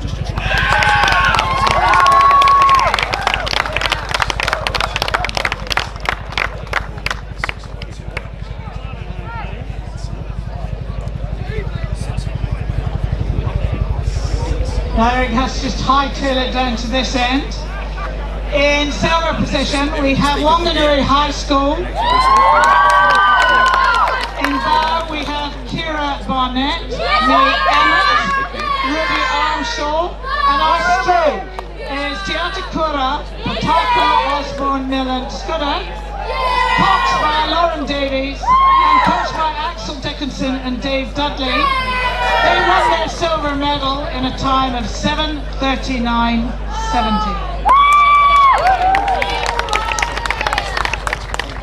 And our winners of the gold medal for the girls under 15 Cox Quadruple Skulls, St Andrews. But it's amazing too, isn't it, when you talk about that and you talk about the background, you don't have to come from the big schools, do you? You don't have to come from necessarily affluence or anything like that.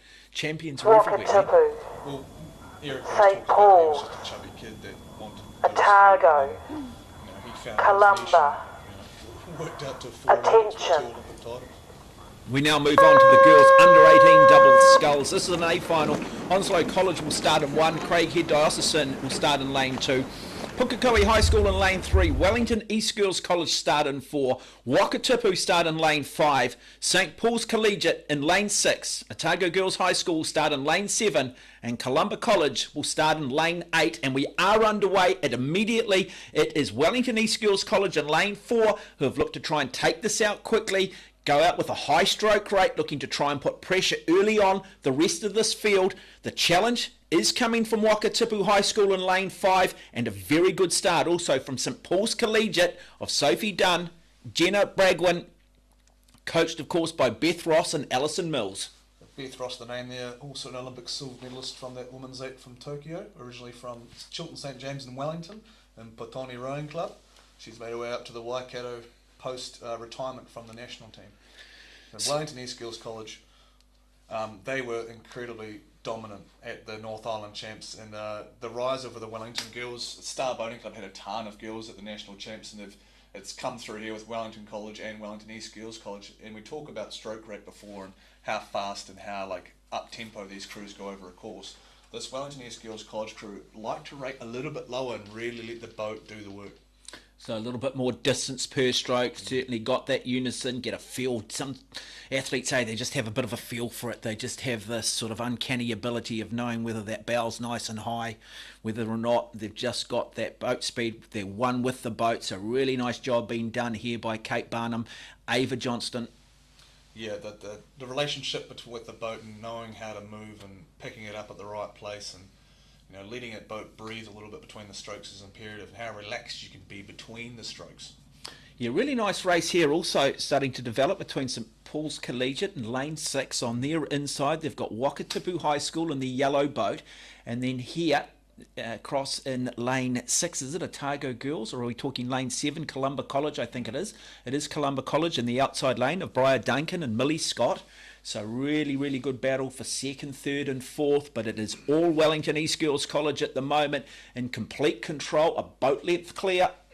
Yeah, Columba College are the South Island champions, so it's no surprise, even though they're in lane 7, to see them up, lane 8, see them up, contesting for a medal. Wakatipu with a silver medalist, Neve Bates in that cruise, an under-17 sculler who's been doing fantastically, and to see her rowing up a grade in the double just speaks volumes about how good she is.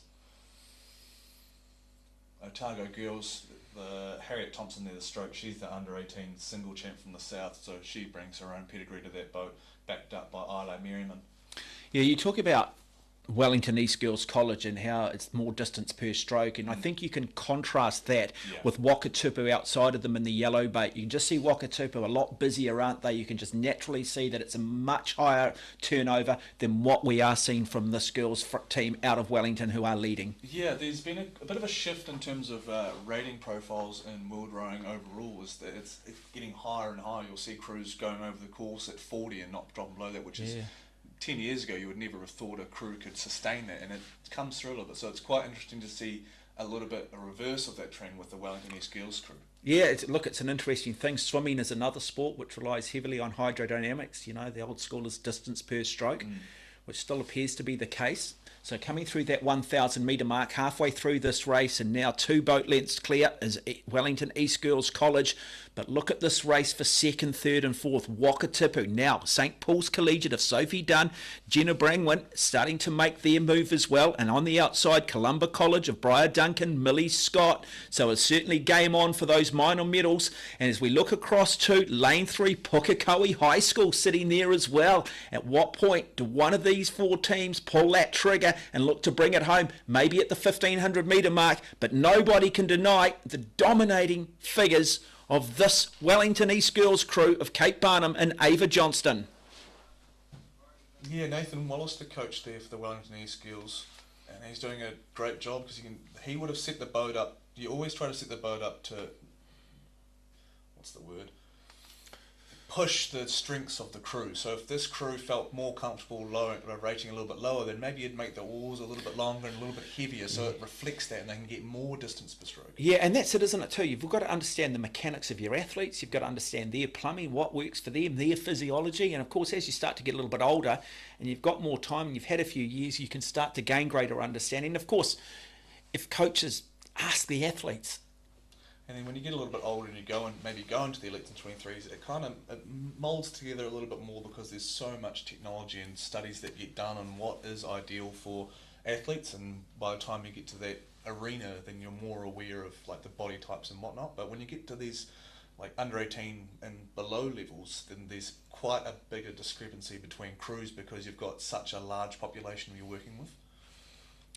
So, but it's working for them, holy hell. Wellington East Girls College, and just the most dominant of displays. We just saw earlier, a boy. This looks like a training session. Well, it's unreal. We just saw a St Bede's College team of Matthew Glenn and Luke Hickling just dominate the boys under 18 Coxless pair, and you thought surely not. And now we're seeing this Wellington East Girls College team just take it to another level. Arguably the performance of the regatta so far, if they can hang on here. And as commentators, I guess we're going to sit back and really start to now focus on 2nd, 3rd and 4th, because what a race that is between Wakatipu High School and the Yellow Boat. And then just outside of them, they've got St Paul's Collegiate, and then across the far side here, or bottom of your screen, is Columba College of Briar Duncan and Millie Scott. So that is very much game on. But as they start to now come down in front of Rowing New Zealand, before they start to come down in front of the grandstand here, it'll be a really, really special moment for Wellington East Girls College. They will likely have 2 gold medalists in day 5 here of the Aon Maadi Regatta. They don't hand a lot of medals out. There are a lot of schools here. This will be a great moment for that school and their history.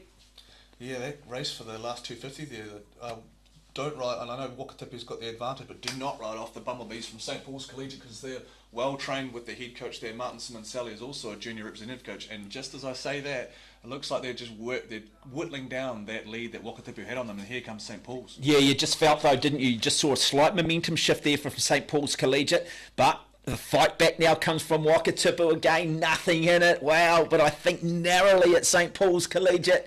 What a great race for second and third, but let's just sit back, let's celebrate Kate Barnum and Ava Johnson, their coach Nathan Wallace. This is a quality performance, arguably the performance of the Aon Maadi Regatta. They'll come down, they'll win this girls under 18 double sculls, and now we are starting to see St Paul's Collegiate just edging in front of Wakatipu for that silver medal, but it will be Wellington East Girls College, gold medal for them, stunning performance, wow, what a moment, and silver will go the way of St Paul's Collegiate. Wakatipu will take up bronze, and is that again? No, I was going to say, I thought maybe, just maybe, it's an all North Island affair, but that's not the case with Wakatipu. I mean, based on your theory, coming out of Mount Abbott Grammar, that would have been a gold medal for me. Yeah, exactly. Just worse people having a tally between North and South. But that was, for under 18, it's even more rare, but to see that sort of victory is extremely rare. So if you're rowing New Zealand and you look at this pairing, do you keep them together now? Do you develop them, or do you put them just into a big mix and they could end up rowing in 4s and 8s? And that is definitely like a question. Like when you see someone that dominant in a small boat, you have to ask the question if they would like that. And it looks like they've got somewhere to go. Like I don't think their rate did not change going into that last 250. So there's more to go, and there's like, I'm not sure. Like you have to look at it. I'm not saying they will, but you could also pair them up with some other fantastic scullers and make it a really legitimate junior girls quad potentially. So we'll see. We'll see how they go. Yeah, because I was going to ask you the same question too. You know, about the boys team that we saw. The boys that we earlier saw come out of St Bede's, similar situation. Well, Dale's the junior men's sweep coach, so he'll be I don't know, I'm not saying he will, but he'll be keen to try and get those boys in that program. And you'd be like, I know personally that their erg times are pretty fast, and they've been backing it up for the last 2 years and winning the 17-8 last year, and they've come back even more mentally focused to try and get the triple with the pair, the 4 and the 8. So who knows? Now, just there we go, confirming those results for that under 18 boys. It was St Bede's College dominating display. Great time, 650.14. Christ College, 652.94. Cashmere High School, after a restart, after possibly a technical or equipment failure, finishing in third in the time of 656.16. St Paul's Collegiate rounding out our top 8. Yeah, just look forward to that King's College 4. Those guys will combine to in the Springbok Shield later in the day. Yeah, what school holds that? I think it's Mount Abbott Grammar School, isn't it? I think Mount Abbott Grammar are the defending champions, aren't they? Just thought we'd better drop that in. Right, now drop into the Rowing New Zealand tent. You can do that all this week from 10 a.m. to 12 p.m. or 2 p.m. to 4 p.m. Chat to staff, ask questions, advice about age group teams and rowing after school with the national international pathway leads. And a New Zealand team member may even pop in at the same time. So just want to acknowledge Rowing New Zealand for their input into this week's Aon Maadi Regatta. Yeah, the amount of sponsorship and support that it takes to run a regatta of this size, and the parent help and all that sort of stuff. So extremely thankful to have such an array of local and national sponsors that are helping to run this regatta. Yeah, and Ebbett Toyota, I see there, they're a proud supporter, and they have, they're a local business. And it's all sizes. Like you've got Footloose Cambridge as a shoe store in Cambridge, and you've got Onyx, which is hospitality. Like those are both institutions of business in Cambridge area. Yeah, and I just want to say that to people listening and watching, and you'll see the different brands pop up and you'll hear us talk about them, but if they are part of any future purchasing decision that you might be involved in, please go with the brands that you see here supporting the Aon Maadi Regatta. We do encourage that. And again, just want to mention Ebbett Toyota, and if your team does need a van for its next away game, you can go and check them out at www.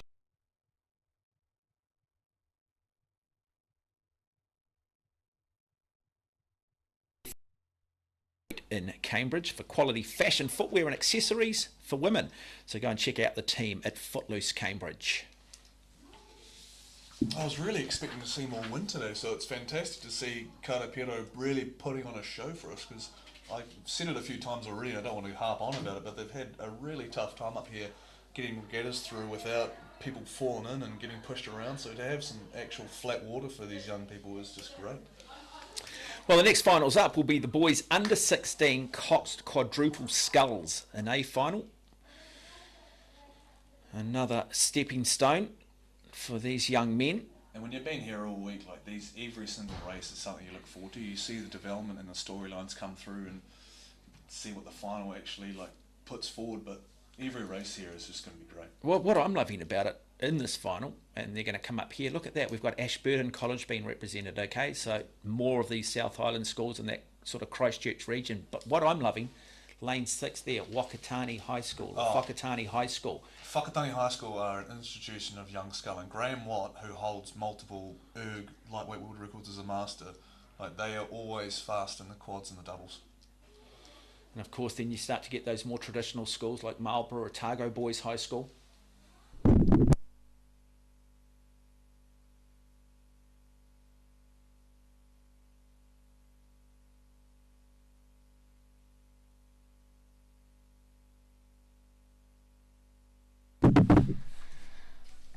And you can almost, every school that comes up, you can almost, I could name a couple of people that have gone through international honours and represented New Zealand in the rowing sphere, like Ashburton College, you've got Veronica Wall, and she's over at Yale at the moment.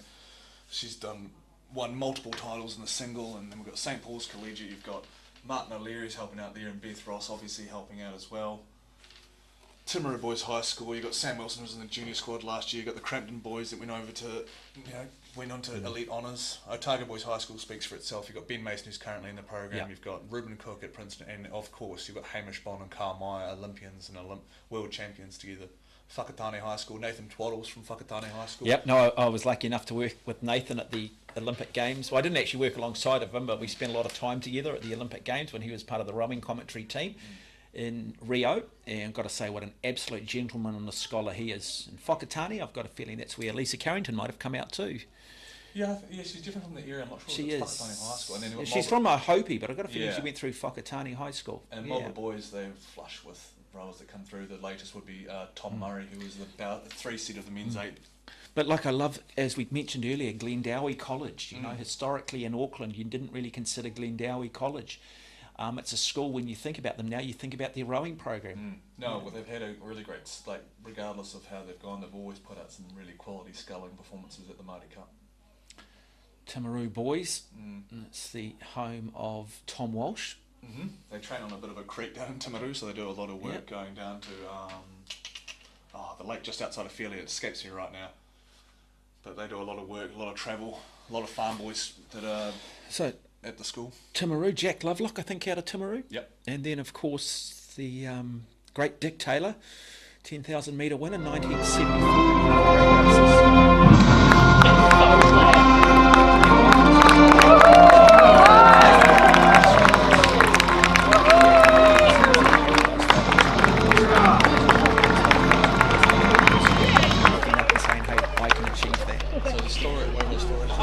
Welcome to the medal presentation of the boys under 18 coxless pair.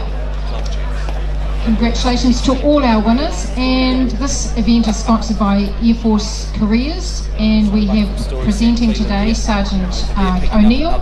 Thank you very much for making yourself available today. Congratulations to our bronze medalists in a time of 6 minutes 56.16, Cashmere High School. Sam Carriage and Oscar Clackworthy. I'm not trying to turn people off, I'm just being realistic about it. This is tough. Coached by Matt Allen and Joe Young.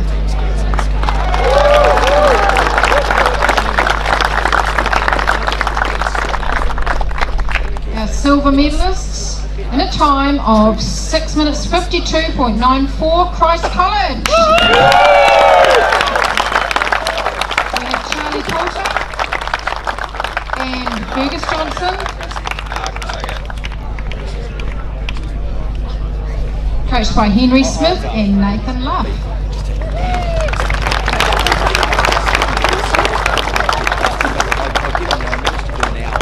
And in a time of 6 minutes 50, our gold medalist, St Bede's College.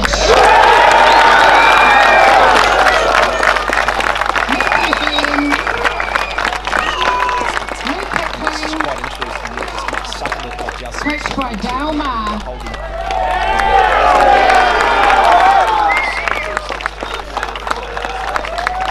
They also received the Dunstan Trophy. Congratulations once again, St Bede's College.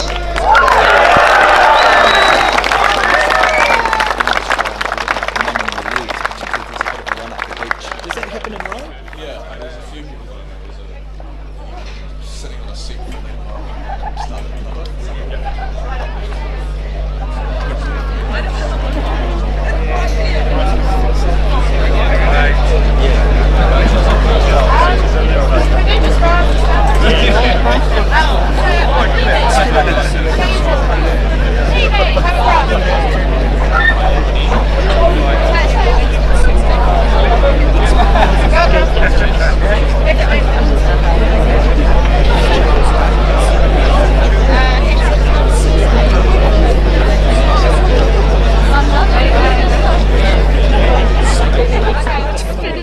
Otago, Whakatane, Marlborough and Otago Boys. So 2 teams out of Otago Boys High School. Yeah, I've talked a little bit about Timaru Boys, but they, the reason I do is this, particularly in the under 16 grade, they won the single, the double, the quad and the 4 at the South Islands Secondary School Champs. So definitely got some form. So the 2 Southerners, Otago and Timaru, they got first and third down south, with Marlborough Boys splitting them in silver. So it'll be interesting to see with 2 Otago Boys crews in there. And we are counting down for later today 2 of the big trophies, the Dawn Cup for the girls 4 and the Springbok Shield for the boys. But it's all about the up and coming, the emerging talent. And it'll be next year or 2 years from now that these young men will be looking to try and win that Springbok Shield, or possibly be part of the 8 to win a Maadi Cup.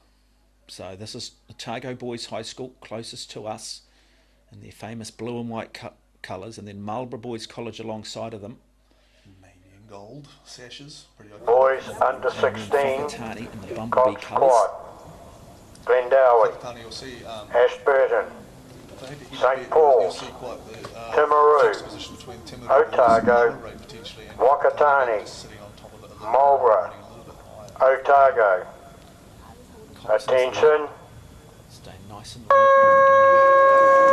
We do get underway in this under 16 Cox quadruple sculls, this A final. And a very good start in the middle from Timaru Boys in lane 4, Otago in lane 5, and then across the far side, also in lane 3, St Paul's Collegiate, but it is all lane 4 at the moment. Timaru Boys, who have decided to take it out quickly, have decided to put the pressure on early, set themselves up and power themselves, get their nervous systems going early. Got to be careful though. You don't want to confuse ability with ambition too early. No, you're precisely right. And it's very easy to tip the scales and going a little bit too quick out of the start, especially when you're younger and you've got so much pressure on you. The temptation just to really belt out of the start and not think about... No, you don't want to think too far down the course, but you want to get your timing and your rhythm and stretching out at the right time so you don't blow apart. Otago Boys High School in lane 5 also getting off nicely at the moment. Happy to let Timaru Boys have half a boat length, and the other side of Timaru. So lane 3, top of your screen, St Paul's Collegiate. Also just happy at the moment to sit back, get into their rhythm, get into their routine. More than happy to look across at Timaru and say, hey, you burned some matches early, we're going to conserve ourselves. Yeah, and let's say you've got to look at it as a coxswain. Like, obviously no one wants to come out in second or come out that far behind coming into the first 500 metre boys, but that's the coxswain. So through the 500 metre mark, and it is Timaru Boys High of Peo O'Sullivan, Luke Tompkin, Ben Allen, Mac Brown, and their cox Finn Collins. So you can see Ben Allen sitting in 3 seat there. He's the under 16 single champion, quite proficient in his own right. But it's sitting in and he's not stroking the boat. So the coaches would have gone through and seen that Mac Brown, like slightly smaller frame, but might have a better feel for setting up the boat and setting up a blueprint for the other guys to follow a little bit easier, and maybe letting Ben just provide the power behind him a little bit. Otago Boys High School of Harrison Thode, Jack Scott, Roland Ozarn, Levi Heffernan. Their cox of Dylan Young, They currently sit in second in lane 5. Yeah, coached by old boy Thomas Ryan. And this is the crew from Whakatane, the Bumblebee colours of Ash Schultz, Mika Walker, Alex Iramunga, and Travis Talpos. Hamish McPherson there, Cox. Does the role of Cox, does it vary from the size of the boat in terms of what they're wanting, or is it fairly generic? Is there more work when you've got 8? Yeah, definitely. There's a lot more work when you've got 8, and I think it boils down to being a mini coach and coordinator and motivator. So it's all like you've got a ton of different hats when you're a coxswain. You know, go to straight lines, execute the game plan and whatnot. I think an 8 is a little bit tougher just because you've got so many people to corral. Really good performance coming from Ashburton College over there in 2 with the yellow and red boat across the far side, moving up into 3rd. But a wonderful battle now beginning to develop between Timaru Boys High School and the Maidi of Otago, 2 great South Island traditional schools. Neither team giving an inch through that 1,000 metres. And then you come back across here, lower of your screen, you've got Otago Boys High School. And then alongside you've got Whakatane as well. What a race at the top though. It's Ashburton College who are suddenly moving into 3rd, have they? But now look at the challenge beginning to come from Otago Boys. They're starting to move up on Timaru. Have we seen a shift in momentum? Ashburton, the boys out of Lake Hood in the mid-Canterbury area there, they're just...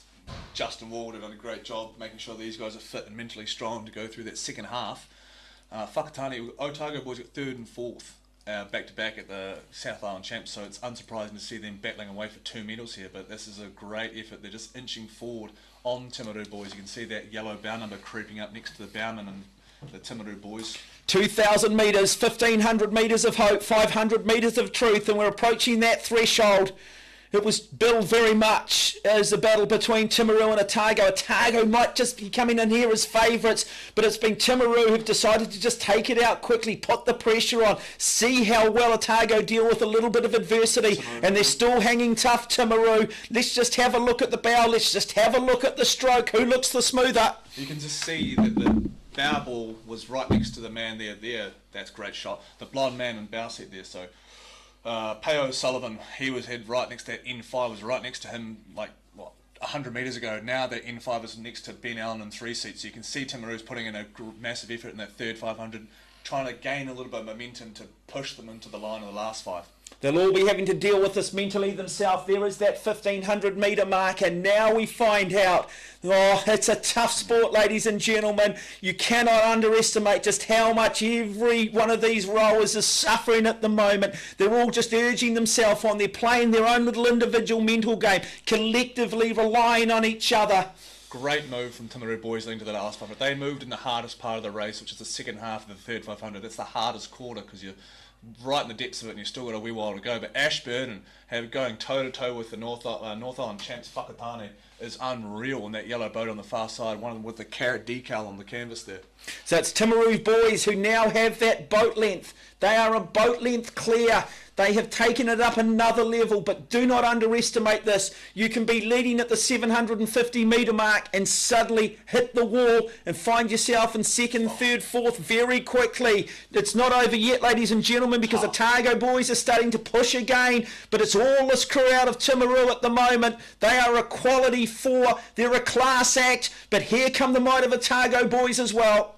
That's a trusting of the game plan. That's a really great execution from these under-16 boys from Timaru. They just put their foot down, 500 to go, and they've absolutely wiped away from Otago Boys. 3rd place though, Ashburton College sitting right next to Whakatane. That's going to come down to the last 100 metres. Well, it's going to be Timaru Boys High School who are going to come down and take this under-16 Cox quadruple sculls in a dominating display. A really, really gutsy, well-orchestrated plan. Dominant display by them. Very good performance from Otago Boys to take the silver. And now the race for bronze. Here we go. Is it Whakatane? Is it going to be Ashburton College? It's Whakatane, the North Island champions, narrowly. Whakatane will hang on. They'll take the bronze. Really, really good race, though. Well done to Ashburton. Top 4 at National, from a smaller school south of Christchurch. Well, it's just a demonstration of the depth that is in secondary school rowing at the moment.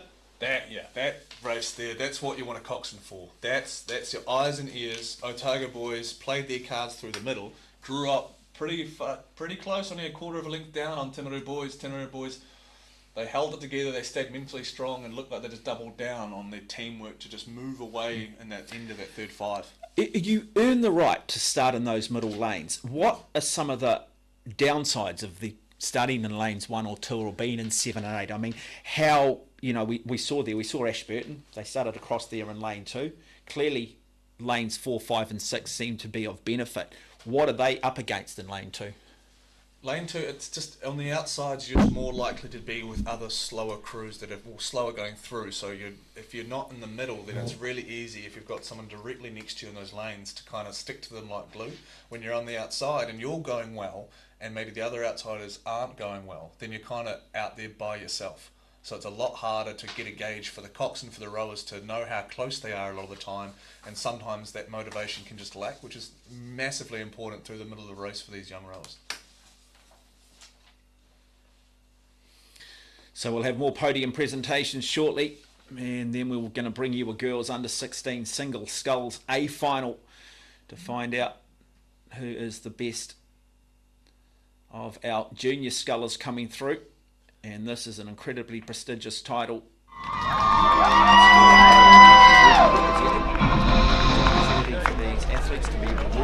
Welcome to the medal presentation of the girls under 18 double sculls. This event is sponsored by Ebert Waikato, and our presenter today on their behalf is Eric Murray. Thank you, Eric, for being here. Our bronze medalists in a time of 7:41.03, Wakatapu High School. Olivia Key, Neve Bates, and their coach, John Morrison. Congratulations, Wakatapu High School. Our silver medalists in a time of 7:39.50, St Paul's Collegiate.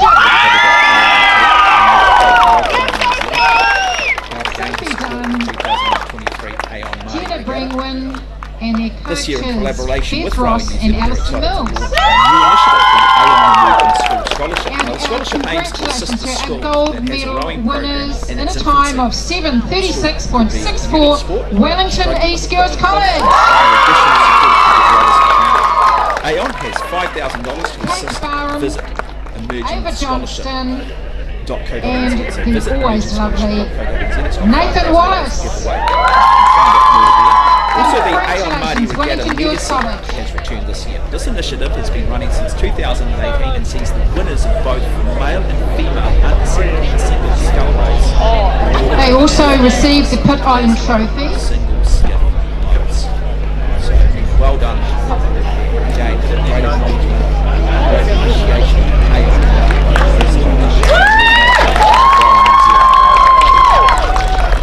Title sponsor here.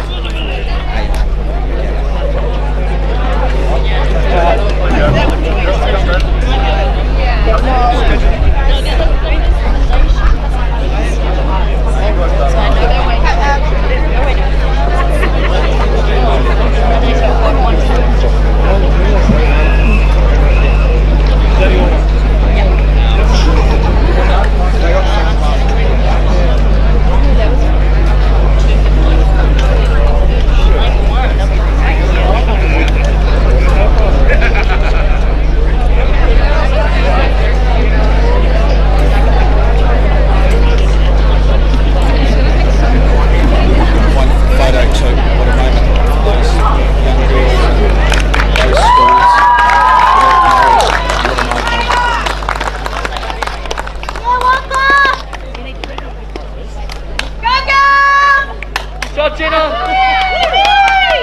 And there is the boys under 16 4 result. Timaru Boys High School in a time of 6:41. Tago Boys High School, a time of 6:44.18, and then Whakatane High School, 6:47.86, but not much in it, just a second separating Whakatane from Ashburton.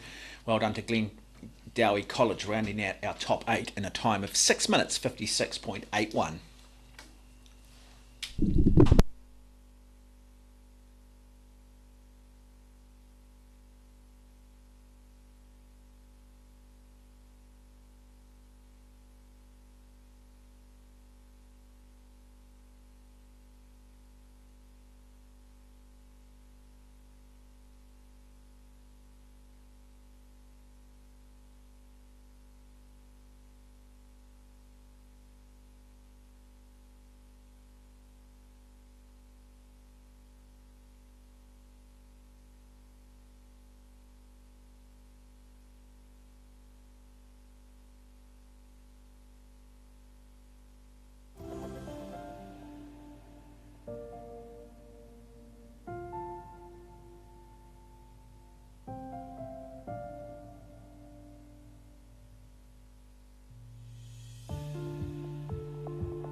And now the girls under 16 single sculls. Looking forward to this one. And what a group of athletes we have. The North Island champion, the South Island champions, and some of the traditional rowing schools. Lane 1 will be Trident High School. Lane 2, the Might of Mount Albert Grammar. Lane 3, Iona College. Lane 4, Ashburton. Lane 5, Dunstan. Lane 6, Taupo Nui Atia College. Lane 7, Iona College. And Lane 8, St Hilda's Collegiate. Yeah, quite the lineup here with those two Iona College girls out of the Hawke's Bay Rowing Club. They've got a great under 16 double as well. They're medalists from the north.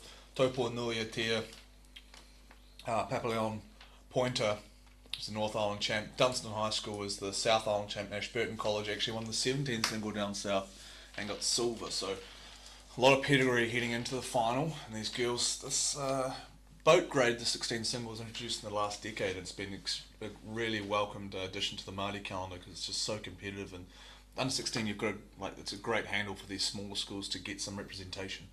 Yeah, well, that's the thing with the smaller schools. You can't always put big team boats together, but you can put the smaller boats, and there's always one or two kids at a school that do want to take up the sport. So we'll have Jade Hale from Trident in 1, Olivia Tattersfield representing Mount Albert Grammar in 2, Megan Ritchie representing Iona College in lane 3, Sophie Gibson representing Ashburton in lane 4, Talia Nelson for Dunstan in lane 5, Papillon Pointer from Taupō Nui Atea College in lane 6.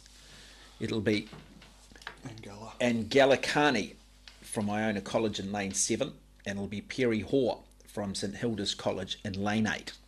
Yeah, we haven't had much representation out of the Taupō Rowing Club, and at this regatta we've got Taupō Nui Atea and Tauhara College representing the club, so it's great to see. So it's a lonely sport.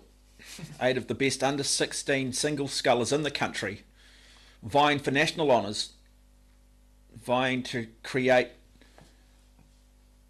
a legacy for themselves at their schools. Etch their names into the history books. They'll be under instructions from their coaches and how they best need to approach this. Sitting in their very tippy boats, sitting at the front there can be a little bit nerve-wracking for sitting up there that long, so they're doing well. Yeah, and a tippy boat speeds your friend to keep the momentum going. They'll be very, very nervous too. Got to control those nerves, got to control the adrenaline. It'll pick you up, it'll also bring you down if you're not careful.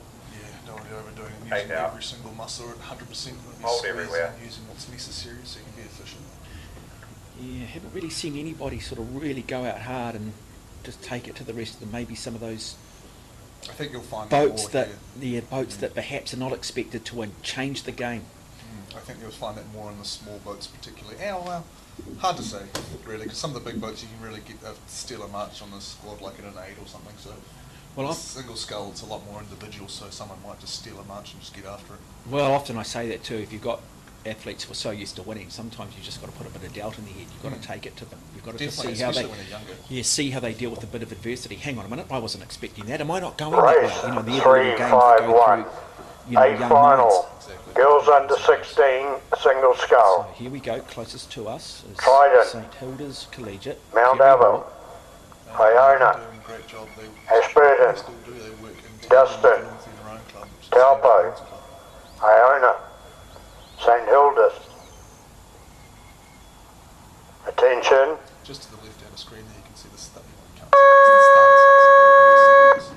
Great stuff from Taupō. Yeah, brilliant start there from Papillon Pointer in lane 6 from Taupō Nui Atea College, and it's lane 7 though, Iona College, and Galikani, who has gone out very, very quickly, high stroke rate, and then across the far side, also from Trident High School, Jade Hale, Mount Albert Grammar's Olivia Tattersfield across there in lane 2 as well, but at the moment, trying to set an early tempo, and Galikani, coached by Hamish Lack and Nick Sy from Iona College here in lane 7.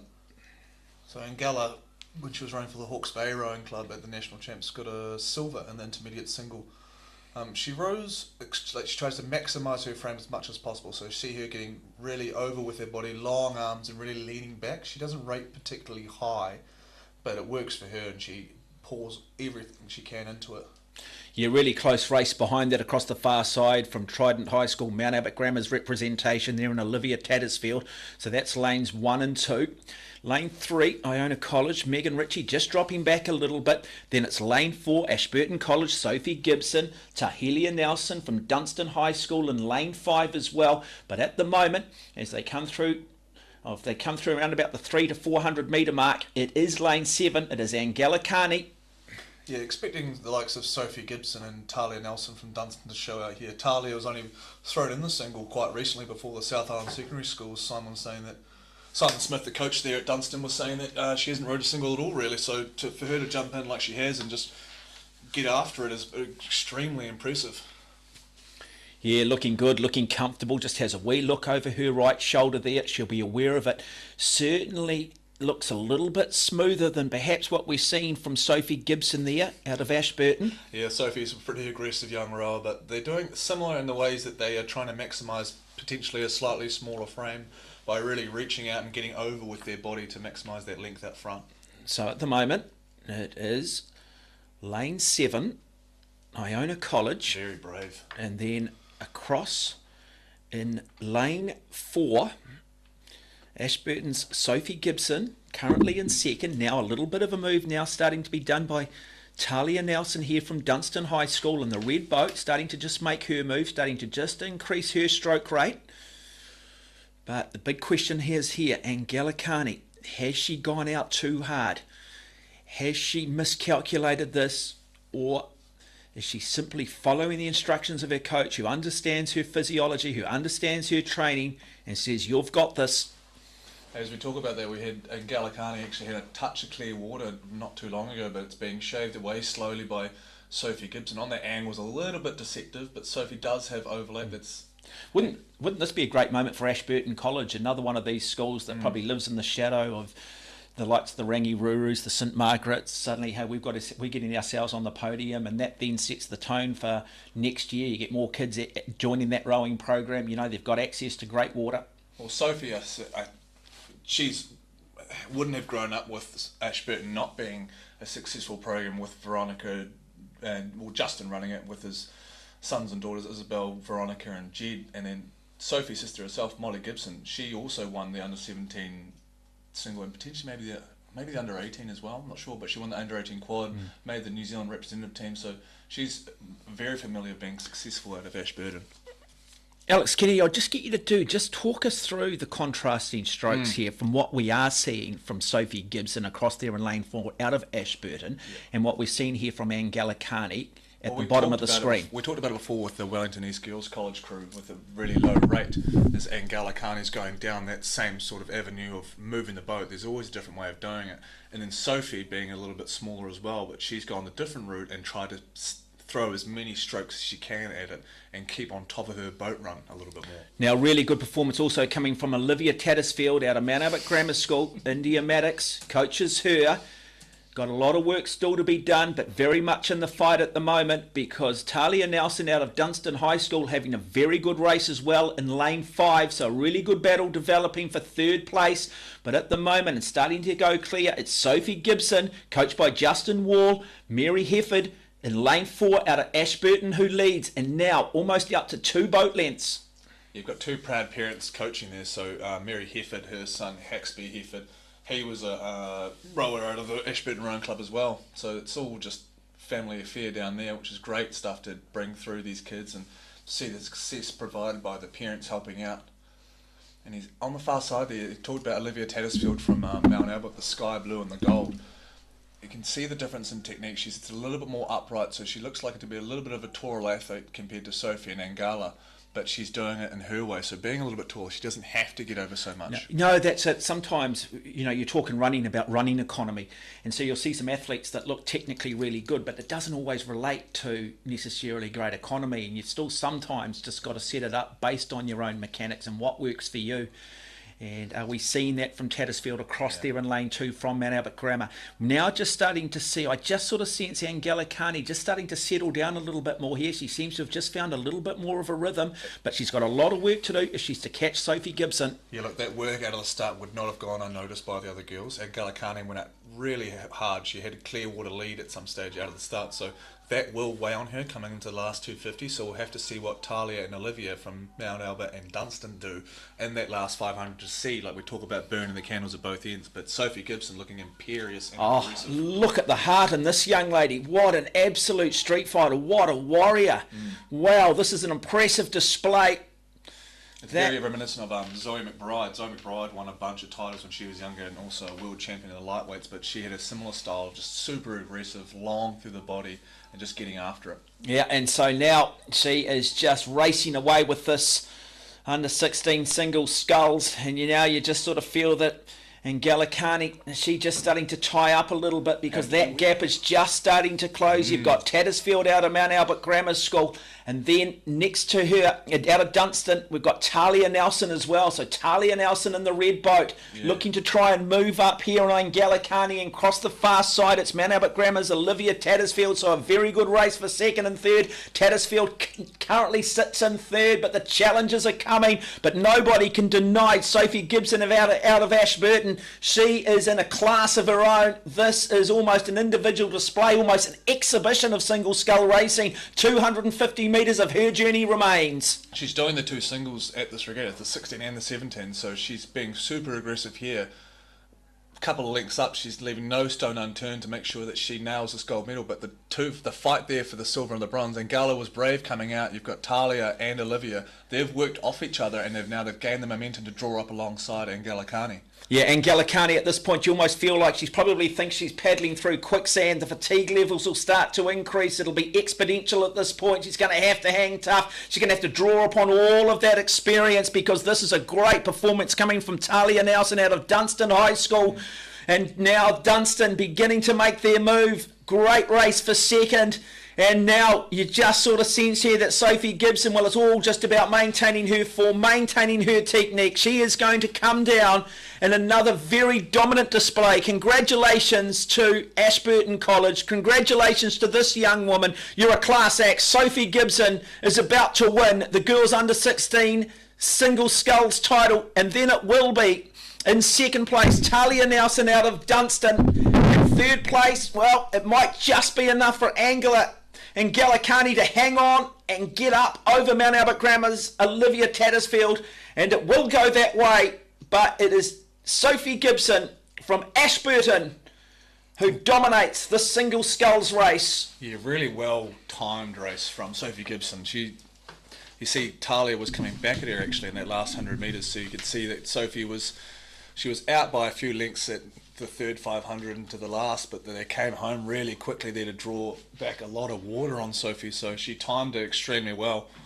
And then Talia, a lot of heart to come through, battle through Olivia Tattersfield and also Gallicani, but really tough from Angela, because she took the race on. She was brave, and to hang on like that in the last 250, keep your wits about you and keep the technique rolling to hold on to a bronze, is just a great effort from the young girl there, out of the Hawke's Bay Rowing Club, coached by Hamish Lack, whose brother is Simon Lake. So that's where the SL Racing, the sponsor of this race, comes from, a fantastic New Zealand based boat manufacturer who are doing great things. Emma Twigg actually is going to be racing in an SL Racing boat overseas, because she's also a Hawke's Bay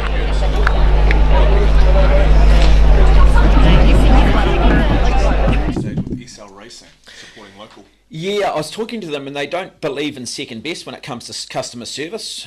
And I think what people love about them is their care continues well after the purchase. They work closely with you to design and build the perfect racing boat solution. So when you're on the water, you can focus on the finish line, not your equipment. And that's what I love about them. And just another wonderful, wonderful New Zealand company doing great things internationally as well. Yeah, Simon was a stalwart of the Hawke's Bay Rowing Club and won a bunch of titles with them back in the day. And for him to have built SL Racing with a few other boys out of the Napier region has been just great to see. Another quality boat builder in the country. We're just so lucky with that. Looking at the times here, Ashburton College, 8:22 for an under 16 single is flying, and 8:24, 25 and 26. To have anywhere the mid to low 8:20s in those boats is really, really fast. So to see those girls smashing it out, it's just great to see. And that's the quality of the field. We've got 4 girls there, mid to low 8:20s, so the speed is definitely there in those younger grades, and it's good that we've had this addition in the 16 girls single.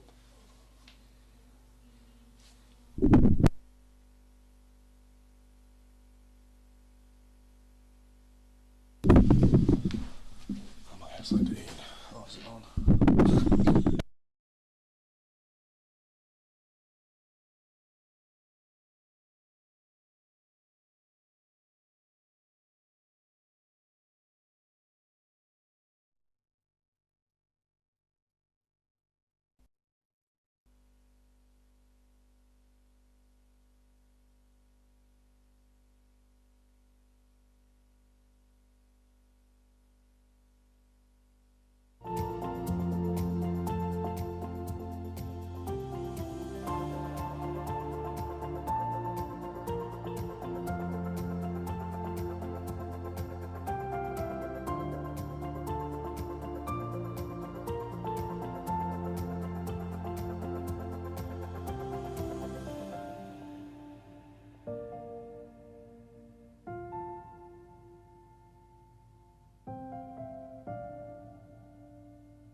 Welcome to the medal ceremony for the boys under 16 Coxed Quad Sculls, sponsored by Commons Pharmacy in Cambridge, and presenting medals today on their behalf is our very famous Olympian Emma Twigg. Thank you Emma for making yourself available today.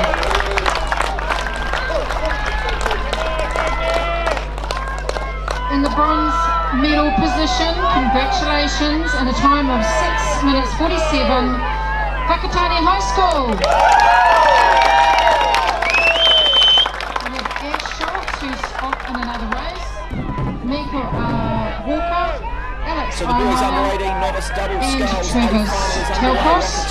in lane The 1, coxswain went is down Hamish to McPherson, Area School in 3, Wanganui High and School in coached by 4, Graham Watt Whakatane in and 5, Leighton Hale. Otago High School in 6, Congratulations, Whakatane Whakatane High. Boys in lane 7, Ashburton College in lane 8, and immediately it is Our out in silver lane 5, medalist it is in a time Whakatane, of Ash 6 Schultz, minutes 44.18, Otago Boys High School.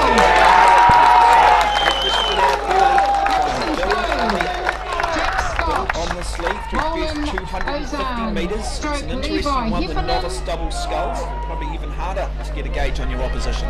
Here Cox Dylan Young and coaches Thomas Ryan and Lauren Gibb. Congratulations, Otago Boys High. And in our gold medal winning position in a time of 6 minutes 41 flat, Timaru Boys High.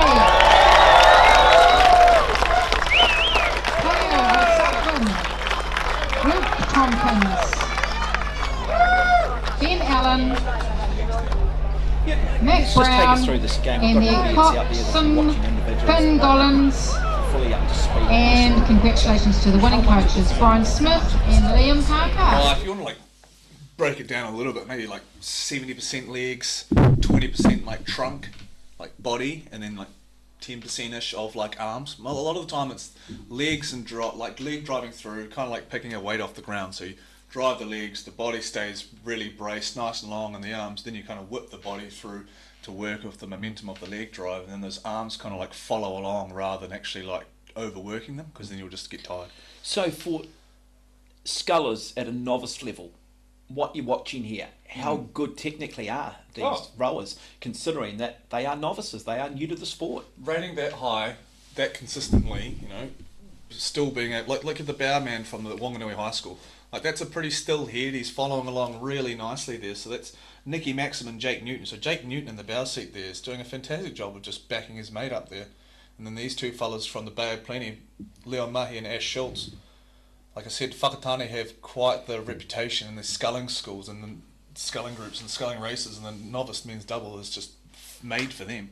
Waitaki boys in lane 7 of Stuart Ibista and Jake Roney having a very, very good paddle as well, currently sitting in third, looking to try and make their move. Yeah, out of the Oamaru Rowing Club, coached by Ivan Doherty. His son was in the under-23 lightweights last year. So trying to make that move up on Wanganui High School, who are across there in lane 4, who currently sit in second. They're trying to close the gap on Whakatane, so it's all on in this under-18 novice double sculls. You know, Taria boys just lurking with intent there. Tom Dunn and Archie Colquhoun doing a great job, just hanging on there, keeping their noses in touch. So you got Twizel there in the green and black band, or the black hoop, sorry, there. Kobe Naroon and Ralph Henderson working away. Yeah, it's an interesting way because again they're novices. So how inexperienced are they in terms of pace judgment? Well, how long does it take? I mean, how long does it yeah. take you to get an understanding of pace judgment? Is it something you can do quickly in this sport? Does it take a year? Does it take 2 years? I guess it's like even anything. It's always very much down to the person. But I'd say maybe the regatta before, like the North Island version of what they're doing. So maybe like Aon Junior Regatta that they have up here, or the late January regattas. I'd say you'd start to see the novices putting together a more well-rounded race. So Wanganui High School in lane 4, Whakatane High School in lane 5, currently sitting first and second. That gap is not opening up, it's not closing down either. And then a really, really good race for 4th, 5th and 6th at the moment. It is Twizel Area School across there in lane 3, are currently holding 3rd place. Ralph Henderson, Kobe Nurra, and they're coached by Calvin Maker and Sarah Henderson. Yeah, interesting to see how aggressive those Whakatane boys went out and see how, you know, how that pays on the back end of this race with Wanganui High School kind of maybe just buying their time a little bit. That Wanganui High School crew actually looked really, really efficient with the way they're doing, like sitting up, looking like a nice rhythm, technically pretty good. Not saying that the Whakatane don't, I'm just saying this looks good from Wanganui, what they're doing. Keep crawling up the side Whakatane. Let's talk level of hurt box here at the moment. So through 1,000 metres, are they in what we would call a high aerobic state, or are they anaerobic here? Are they already at lactic acid? Are they already suffering? Do you suffer from the start? Is there any room here to be in what we call almost a steady state? This is probably where you'll be the steadiest, I suppose. You're trying to be as efficient as possible because you're looking for that 1,500 metre buoy that they've just rolled through, because you're 3/4 of the way into the race. Like, that is tough. That is the quintessential hurt locker, is the third 500 of a rowing race. Now they get to see the light at the end of the tunnel and they start to build through their gears a little bit as they go towards the finish. Are they talking to each other? Yeah. Traditionally you'd have the bowman kind of chatting away, maybe running the game plan like a half coxswain, half rower sort of deal, just so the stroke man can focus on setting a good rhythm, and then you have the bowman maybe look around a little bit more and do a little bit more of the talking.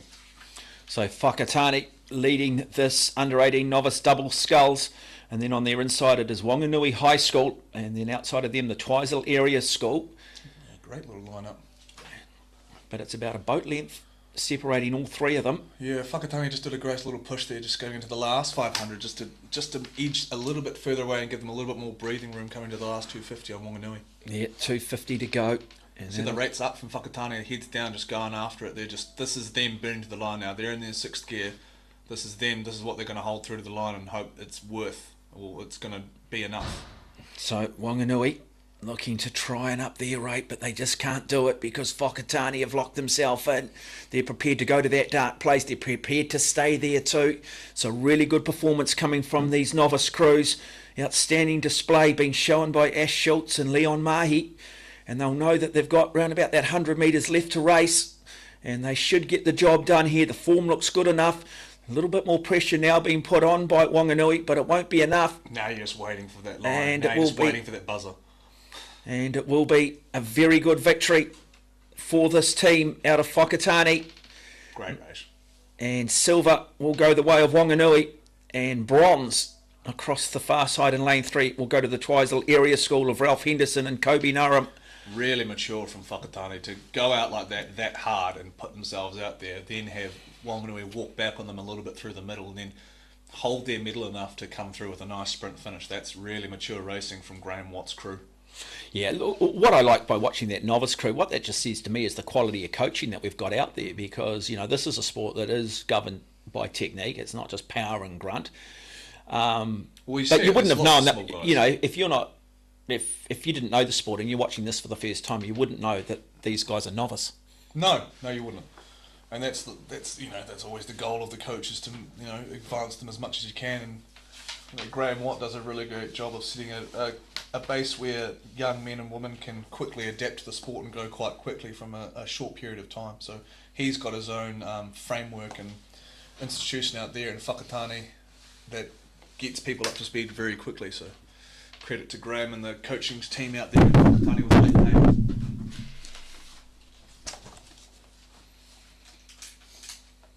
I just want to acknowledge too a couple more of the local sponsors. We've got Goldsmiths Gallery, handcrafted rowing jewellery made in Hamilton at Goldsmiths Gallery Jewellers.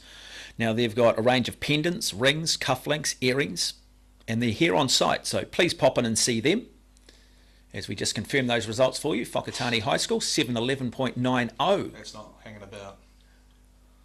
That's quick for a schoolboy novice double. That's quick. Twizel Area School rounding out a top 3 in a time of 7 minutes 18.24. Also just want to acknowledge the Grassroots Trust, which was established in 2003 to support sport, education and community organisations through the operation of gaming machines. Grassroots Trust supports Rowing New Zealand's National Pathway, which is an elite athlete development program, or an athlete development program. So special thanks to Grassroots, and don't forget, check out the team from Goldsmiths Gallery.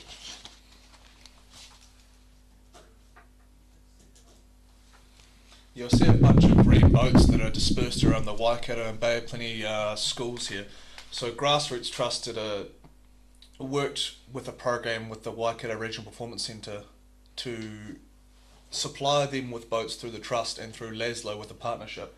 And as that got used, it was dispersed around the region. So setting up a lot of clubs with some quality boats that otherwise they wouldn't have had access to. So you'll see a bunch of these green boats, and that's all supplied with the Grassroots Trust. So a big thanks to them, not just through their sponsorship here, but their help of pushing the sport through with the gear that's been dispersed through the Waikato and Bay of Plenty region. Hope you are enjoying coverage here on day 5 of the Aon Maadi Regatta, live from Lake Karapiro. It is finals day. It culminates later on this afternoon with two of the most prestigious trophies in secondary school sport. On the girls' side, it will be the Dawn Cup, and then the Springbok Shield for the boys. In fact, the Springbok Shield will go first. The Dawn Cup will be the last event of the day. Joining me in commentary is Alex Kennedy, a member of the New Zealand rowing team at the Olympics in Rio back in 2016. Well, Alex, you've got to be excited because very shortly we're about to see the big boats step up. We're going to have the girls' final of the under-18 novice Coxed 8, and then we're going to have the boys' under-17 Coxed 8 final, which really, I guess, is a little bit of a dress rehearsal for possibly what we're going to see at next year's Maadi Cup. Yeah, well, one of the dominant 8s from this year is the St. Bede's 8, where that pair came from, and they won the 17's 8 last year, so it does correlate quite a lot, and you've got a few boys from the Hamilton crews and whatnot stepping up, and they'll be racing in that Maadi Cup 8 in the under-18 grade. But the under-17 8, like that under-17 year, you'll see a lot of under-17s going super quick. A couple of those boys from St. Bede's are under-17. Marley King-Smith, who's one of the favourites for the under-18 single, he's still under-17. So under-17, you'll see kids have like legitimate speed. So they'll be going up to that senior level of speed and just knocking on the door a little bit. So that's why it's quite exciting to see that 17 grade. With this girls' novice 8, we've got a crew out of St. Cuthbert's. Now, so this is St. Cuthbert's first ever Maadi Cup. It was built from the ground up a little bit by Kirsty Dunhill, who was a selector for the under-19, under-21 and under-23 national teams. She's had heaps of success at other schools, Otago Boys, Takapuna, St. Peter's. And now she's at St. Cuthbert's building a program there, and they've got this really great novice girls 8, so we'll be interested to see how they against the likes of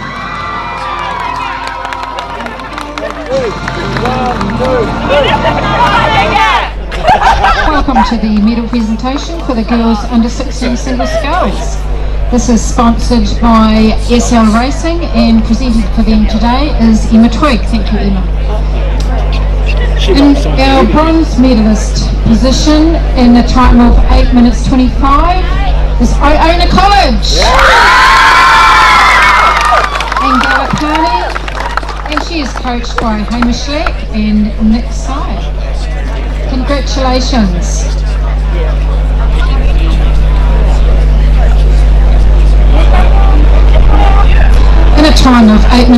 24.58 seconds in a silver medalist position, Dunstan High.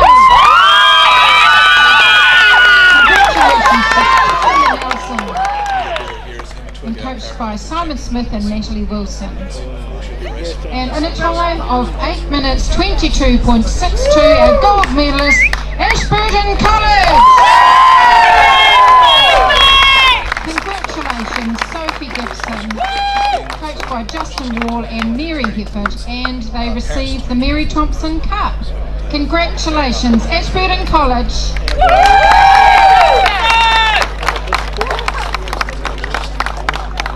He's been pretty familiar with being in the middle there with the single sculls between his daughter and his super sister.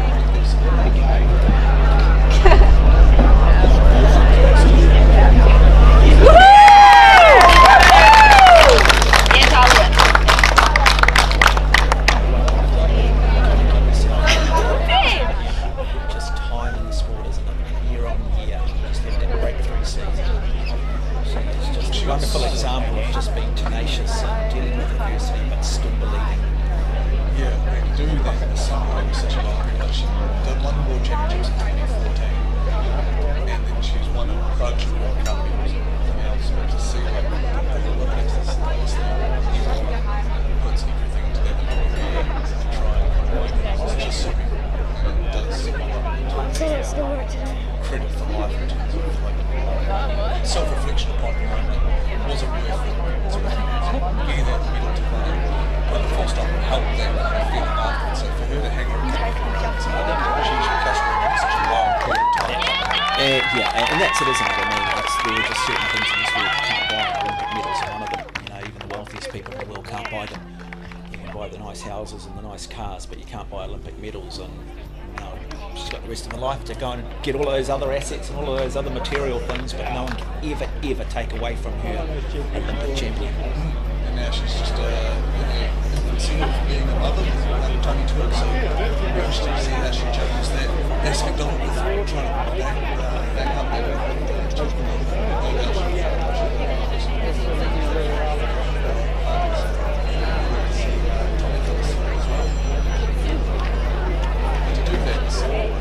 It's 23 world champ. I think she went to the Olympics when she was still under 23 in 2008. Just keep going. It's just unreal. Yeah, there's a lot of adversity through all of that. I'll keep saying that. I mean, there's a lot of things. Just like in life, if you get something, but you've doubled down. Yeah, but I mean, I was saying there's a lot of things that you need to have. I think the greatest ingredient an athlete can have is passion. It's got to have some physical ability. But the only way you truly test that is actually when you're in a situation of adversity. Then you really find out. And I'd imagine that even this week, and this is something that maybe the youngsters watching this, listening to this here at Karapiro today,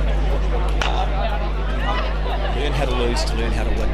It's not always smooth sailing. It doesn't matter who you are. I'm sure if you sat down with Emma Twigg, if you sat down with yourself and Olympic athletes, they'll tell you about the hard times. Yeah, but that baseline passion, like talking like average qualities,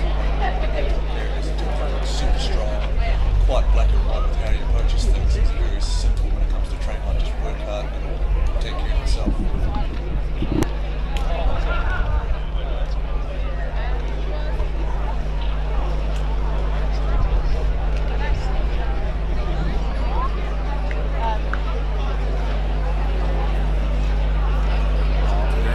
We are reinventing insurance. It's a game changer. Real-time intuition, light-speed empathy, a real heart and voice. It doesn't just understand what you're saying, it can feel it. Say hello to an actual human being. Hi there.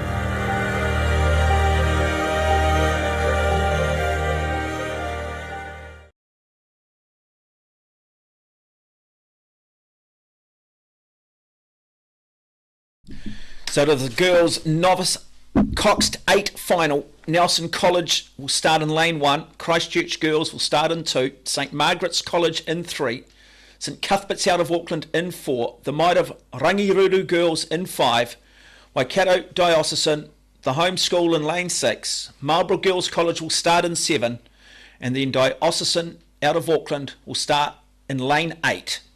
Yeah, cool to see no double ups of schools in this novice girls 8. So we'll have.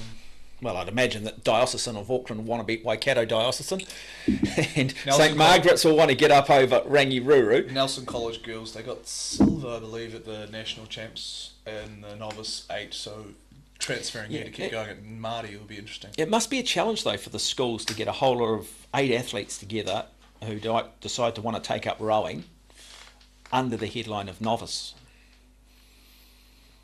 and then to try and get them all working in unison together. Yeah, it's a different. It's a different challenge, obviously, for coaching. So it can be extremely rewarding because you can see the jump in expertise and technique can happen quite quickly, or just seeing that click or that brain click in the moment in a session.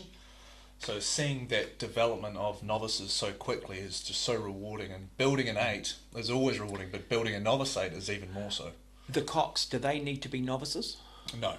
So you can have the most experienced person you can have in your arsenal go on these boats, which makes sense because we've also got to think about breakages of gear and keeping people safe. So it makes sense to have people that maybe a little bit more experienced telling the less experienced what to do or steering the boat. We know conditions are fast today. We've seen some exceptional times in singles, sculls, doubles, etc. What sort of time should we expect from these 8s? I believe the girls under 18-8, like full, not novice, is around the Levin Jubilee Cup. Yeah, that's around like the 6:37, I think, is the fastest I've seen for a while. I can't really recall anything else. So if they're going like sub 7, around 7 minutes would be a quick novice 8 time for these girls, I think. Well, I'm a little bit more removed. I don't really have too much novice girls 8 time, so it's a little bit hard to judge. But I think if 6:37 is the under 18-8, then these girls are doing 7:20s in the heats, and that was race 354. So they're going anywhere close final to 7, of the girls novice under 18-8. Closest to us, Diocesan School for Girls. Nelson, Christchurch. Next to them, Marlborough Girls College. St Margaret's, St Cuthbert's, Little Lanes. Rangiruru. Lane 6 will be Waikato Diocesan, Rangiruru starting Marlborough, 5, St Cuthbert's in 4, Diocesan. and across the far side St Margaret's in 3, Christchurch Girls High School in 2, and across the far side Nelson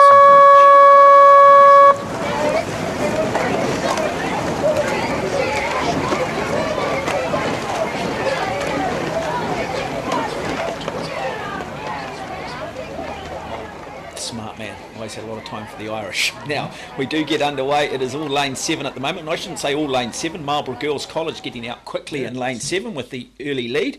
They won't be too far away from approaching that 250 metre mark. And then outside of them, Rangiruru in 5. You know they will be very measured in their approach. They'll be aware of that back half of this race. They'll want to stay in touch, but they'll draw upon their experience, the legacy of that school. A great start for everyone. Very good start also from Christchurch Girls High School across there in 2. You can see the red bow. And then, in fact, that's lane 3. That is St Cuthbert's, that's St Margaret's College, my apologies. One of the biggest things about coming out of in an 8 and coming out of the start is just the noise. It's just completely different to a lot of the time to other boats because you've doubled the size from the 4 to an 8. And it's just the noise and the energy that gives off at the start is just unreal. So these girls will be absolutely fizzing with adrenaline coming out of the start. Yeah, Waikato Diocesan in lane 6 might just have the narrowest of leads over Marlborough College next to them. So lane 6 and lane 7. The only boat really at the moment that's just dropping off the pace is here in lane 8, Diocesan School for Girls, and across the far side, Nelson College. But boy, the rest of them, you could throw a blanket over them. Great coming up to the first quarter, so everyone's just looking everyone in the eye. Coxon's looking across, making eye contact with each other. St Cuthbert's moving well, back up to be in line with Rangiruru, Waikato Diocesan and Marlborough Girls.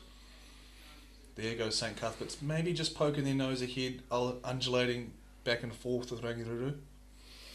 Yeah, so it is lane 4, St Cuthbert's College of Olivia Mary-Lees, Sophia Scala, Annalise Buchanan, Emma Na Weishing, Bella Furman, Jamie Locke, Grace Mary-Lees, Genevieve Lynn, and Ava Brewer the Cox.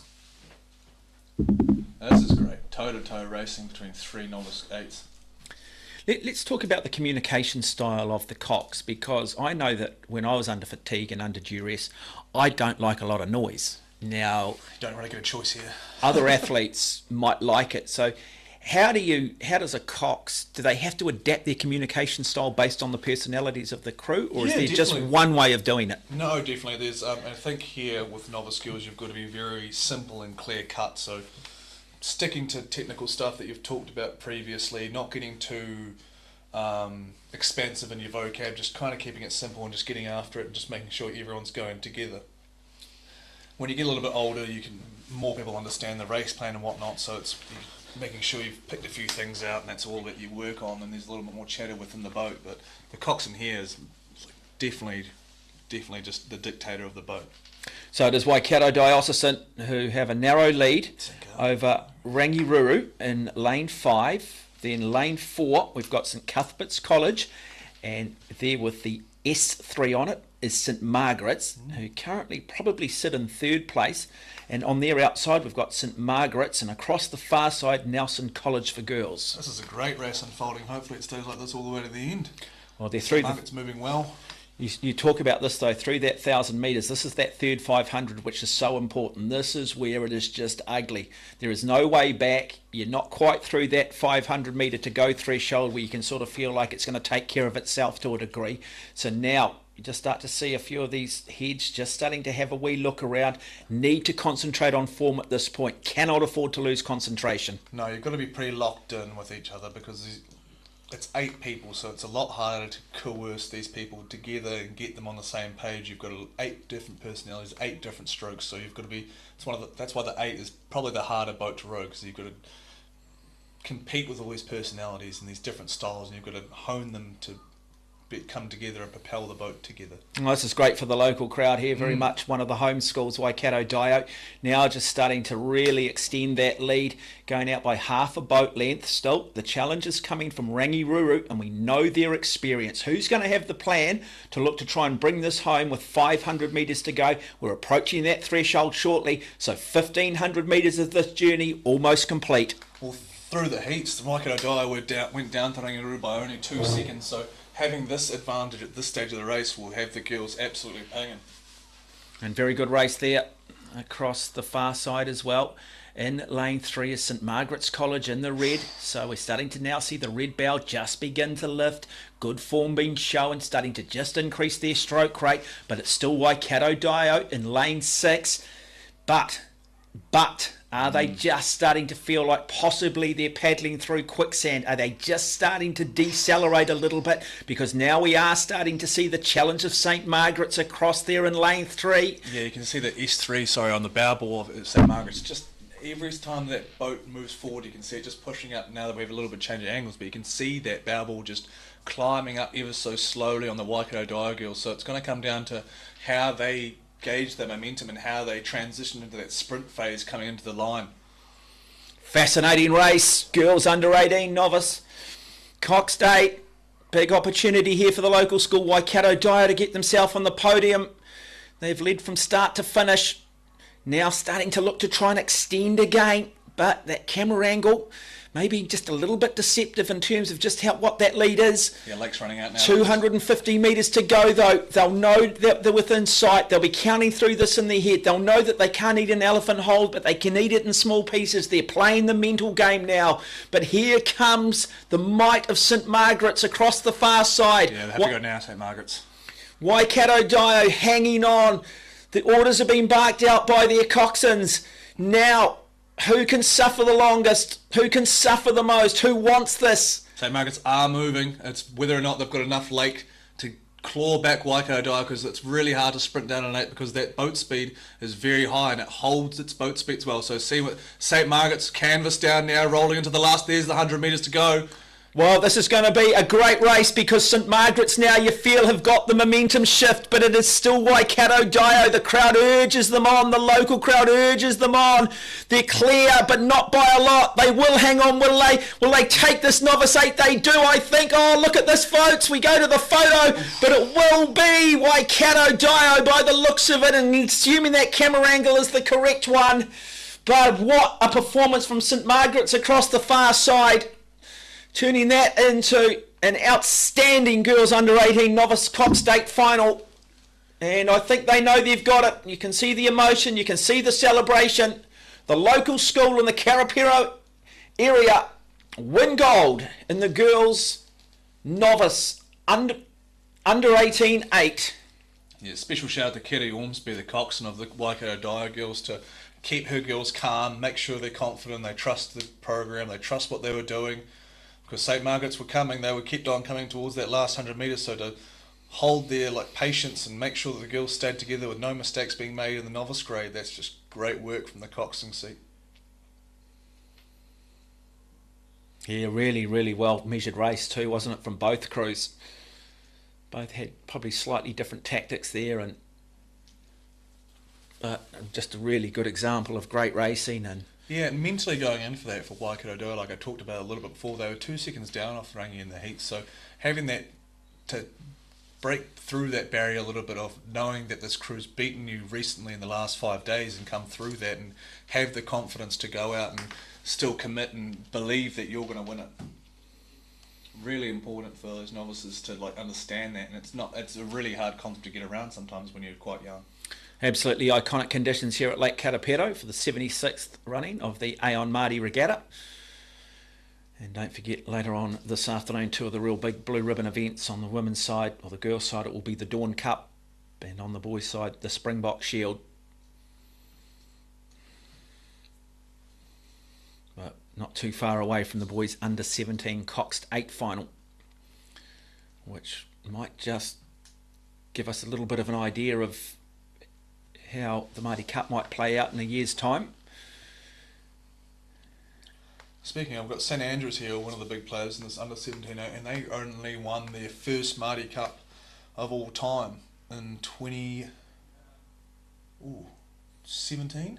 Yeah, it was 17, yeah. 2017, so Dale Maher was actually the architect for that, and now he's at St Bede's, so he knows how to get their crews there. St Bede's have won once in their history, and St Andrews now have won once, so we'll see how this under 17 edition goes. Yeah, only 17 schools have actually won the boys' Maadi Cup, and you think of some of the traditional schools like Auckland Grammar, and you look at how rich their history is in Auckland sport, and yet they've only won it twice.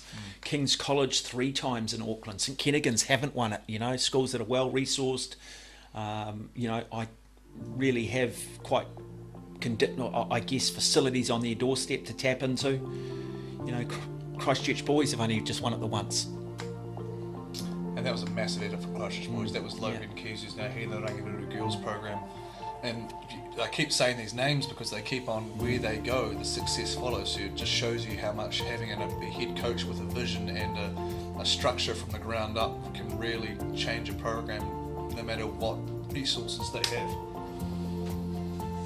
Yep, so I think it's Wanganui Collegiate have won it the most. Hamilton Boys High School starting to make their move. Manhabit Grammar have won it 8 times. Coming off the back of actually a really, really good under 18 campaign last year. They won the pair and the 4. Yeah, they won the Springbok Shield last year. Yep. Made the Maadi Cup final. No, it's good. They were dormant program for quite a long time, and then kind of came ripping back into the sport around 2013, 2014. So it's been good to have some more of those original schools back in the fold in the last decade. Yeah, West End Rowing Club, proud names that have gone through rowing over the years. The Ashbys, big Manhabit Grammar folk, and now we've got St Peter's College tapping into that resource as well.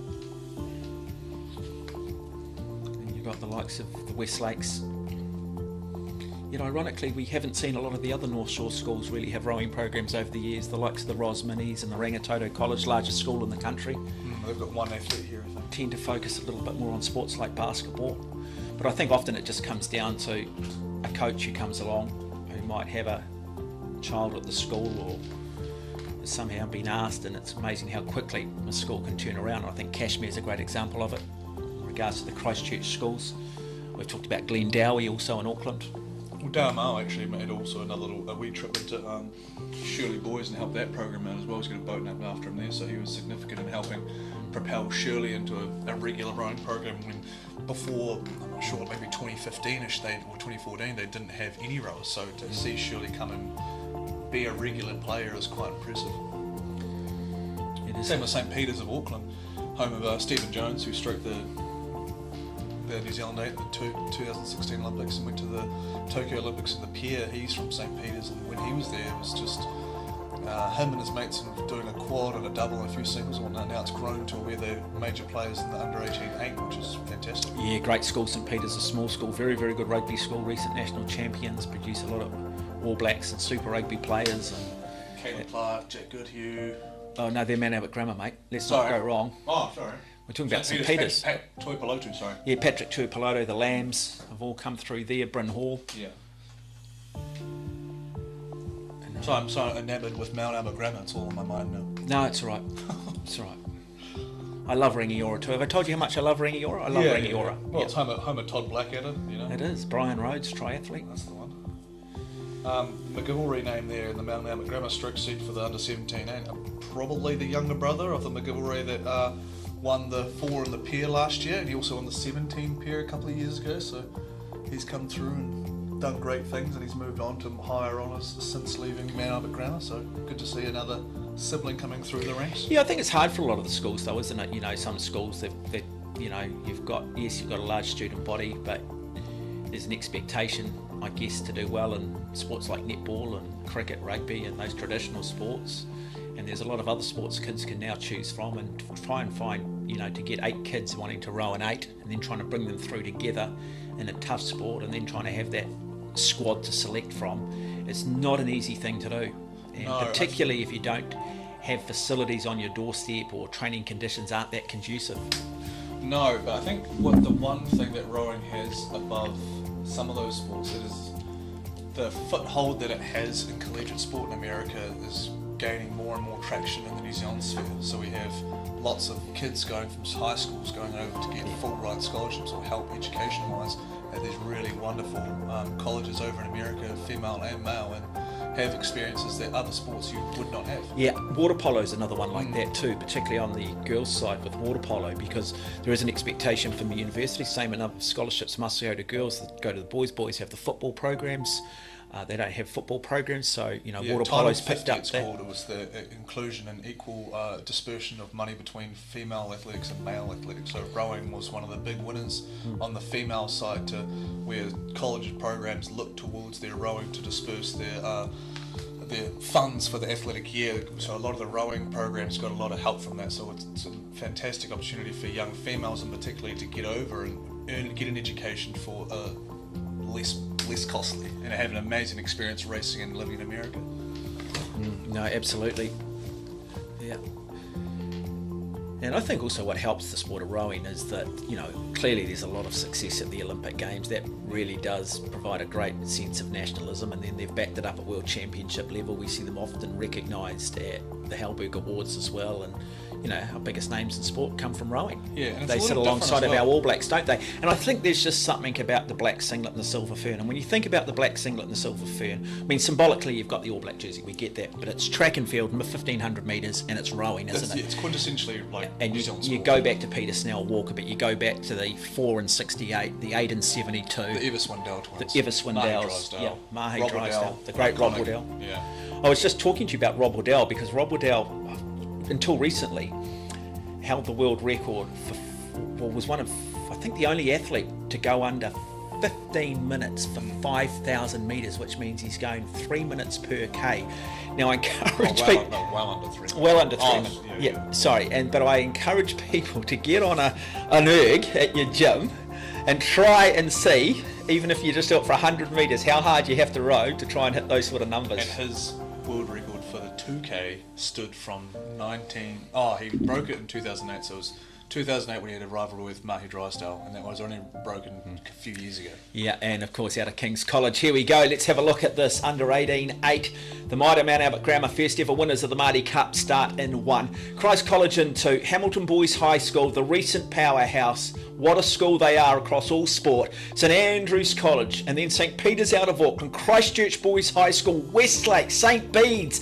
Oh, the great traditional schools. That there is a photo of the tradition of this boys' side of the Aon Maadi Regatta. All of those schools, maybe other than St Peter's College, all have a rich history in this sport. With history was we Whanganui Collegiate were the only ones that are missing. Correct. And maybe Auckland Grammar. Yeah, but it's all there otherwise. Yeah. This should be a beauty. Looking forward to this. Incredibly excited. Settle back, folks. Enjoy all of this one, because there they are. Can anybody touch this crew? Can anybody touch this school? Such resource. This is on their doorstep. They've got a history now. They've got a program. They've got kids from around the Waikato Bay of Plenty who want to come to the school, who want to row, who want to win a Maadi Cup. And they've got the coaches to do it as well. They've got Caleb Shepherd, who coached the women's 8 to silver. He was the coxswain there for the silver winning 8, and he's a Hamilton Boys boy through and through. So he went through the program as a coxswain. He made the New Zealand team. He's come back as a teacher and a coach for the school. And he's Bruce Holden's there. Glenn Ross, who is an absolute institution in itself, helped running that program. Bruce Holden's been there for years. His son went through the program, and that's why they're so successful. Many other schools that we talked about have resources, but to have the leadership that Hamilton Boys have is invaluable. St Andrews were the fastest qualifiers into the final. I think we're looking at Hamilton Boys. We're just a little bit behind them, but St Peter's out of Auckland also very quick in this grade. So we'll look at St Andrews, Hamilton Boys, Christchurch Boys, and St Peter's out of Auckland will be probably the front runners, but look for Westlake and Mount Albert to make sure that they don't die wondering and get out fast. Yeah, interesting there. So the Mount Albert crew will start in 1, and then Westlake in 7. Westlake, of course, winners of the Maadi Cup.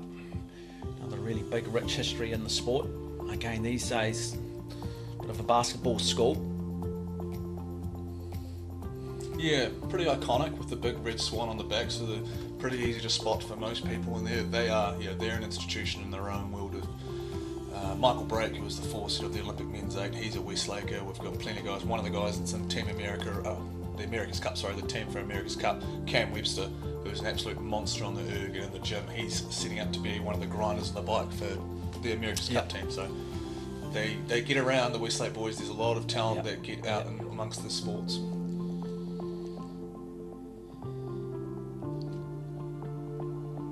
So the 8 very best under 17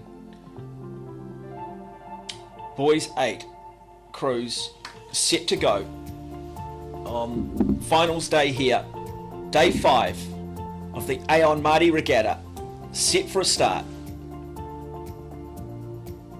You can imagine the noise, the crescendo, blades, boats, and yelling and coxing and everything that's going to go on out at the start here. See, under 17, they're just starting to get a little bit big and strong. It's starting to fill out, so you've got a lot of speed on board here. White flags up, okay to race. A lot of nerds. They can lean on each other though, individually and collectively. Yeah, they'll talk amongst themselves in the boat while listening to the coxswain, motivating each other down the boat. Some of the great schools in the history of the sport looking to write another chapter. What has become a bestseller, the Aon Maadi Regatta.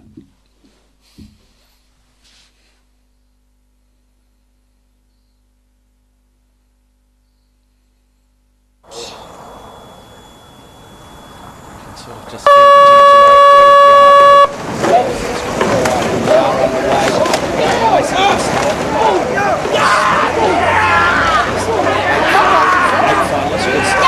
Peter's College in 5, boys across there in lane 3, but St Peter's have decided to take it out really quickly in the middle there, T5 on bow ball that you can see across the far side too. Mount Albert Grammar School, you mentioned it, not going to die wondering, they're across in lane 1 as well. It's Westlake here in lane 7, who just seem to be a little bit off the pace at the moment, but they'll have a clear game plan. Is their game plan about the second 1,000 metres? Yeah, looking at the red and black quarters there and the big red boat of Hamilton Boys, just seem to be underrating that St Peter's score a little bit. So, wondering, that just suits the crew a little bit better. But I wonder if how conservative they're, just not conservative, but how measured they're being out of the start, and wondering how it's going to affect them in the second half of the race, looking to really come through in the end. Wonderful camera shots. It's just idyllic conditions. It's a wonderful setting. But at St Peter's College at the moment, they're in lane 5, happy to set the tempo early. St Andrews College in lane 4, and then flanking St Peter's in lane 6 is also Christchurch Boys High School, having a very good start. The surprise at the moment is that Hamilton Boys High School, very measured in the red boat in the 3rd lane towards the top of your screen.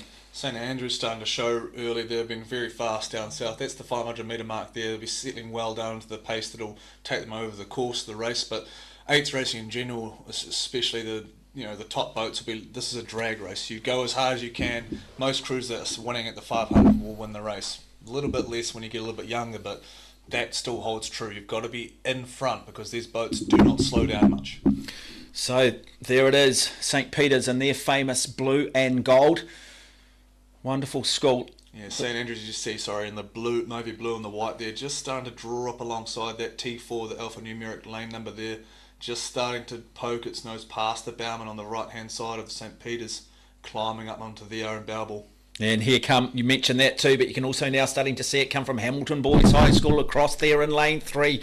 So it's Hamilton Boys High School, St Andrews College, St Peter's College of Auckland.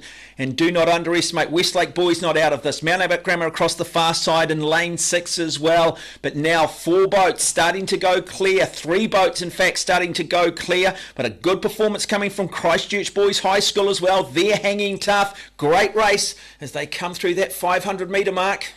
Yeah, St Andrews College, coached by Hayden Soper. He is actually a former Cashmere coach. He's come across to St Andrews and doing a great job working under Guy Williams and Dave Lindstrom at St Andrews. But Hamilton Boys are the big movers here. Great move, that 750 metre mark. And they're striding through into the K ahead. Massive move there to overtake St Peter's and St Andrews. Now we've seen boats throughout the day here tactically deciding to put the hammer down in this 500, the hardest 500, seeing if they can in fact push themselves through the box, not wait to the last 500 metres. Are we going to see that coming from St Peter's or St Andrews? Because Hamilton Boys High School looking to start to go clear now, well and truly in front. The big red boat getting nice and high out of the water. They have put the hammer down, but St Peter's now looking to try and come back. St Peter's are fighting, but also in the middle between both of them is St Andrews College. It's not over yet, folks. Still a long way to go. Great race beginning to develop in this boys under 17 Cox State. And whenever I've been involved with rowing, going back how far, Hamilton, 8s in particular, but most of the Hamilton boats, they're big race performers. Every time they get into a final, they do not let it go without giving it the raw, and they almost always execute. So it's unsurprising to see them striding out in the hardest part of the race here, the big red boat doing what it normally does.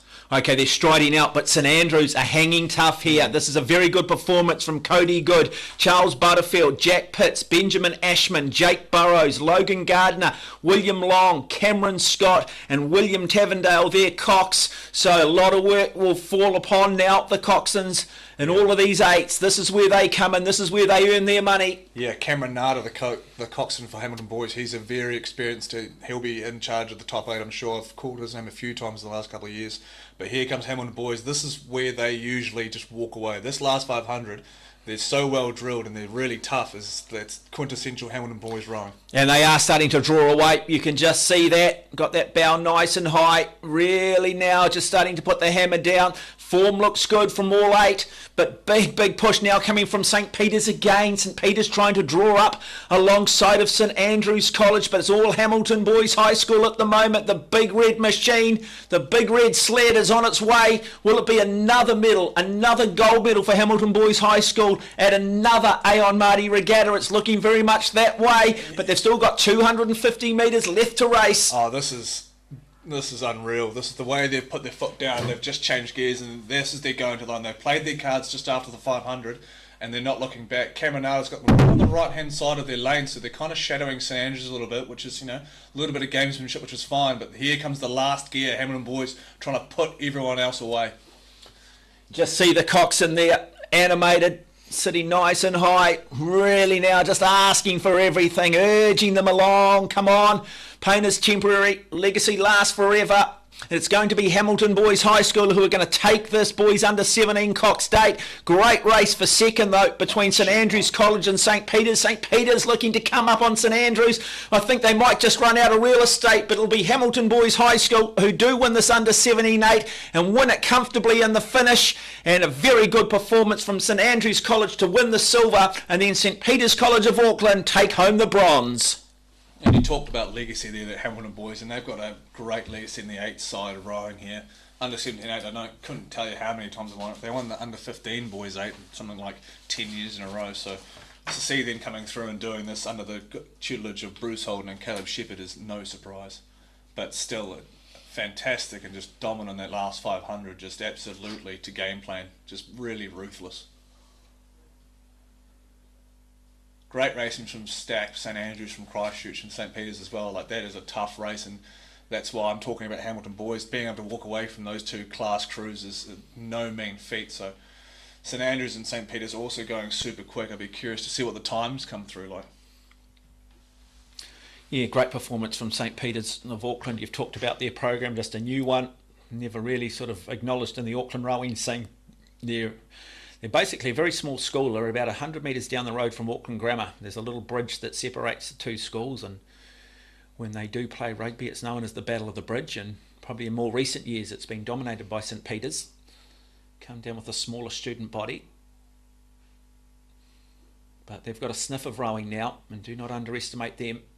And that drone footage you saw from above, you saw all like different setups, like oars going out different sides. So when we have two oars consecutively in sets on the same side, we call it a tandem. There's different nicknames for different ones. So if you've got a tandem in the middle of an 8 and that's the only one you've got, you'll call that a bucket rig. And then in the 4 you might have one going out one way and then two consecutively on the same side. So you'd usually call that a little tandem rig. So they had two tandems in that Hamilton boys boat.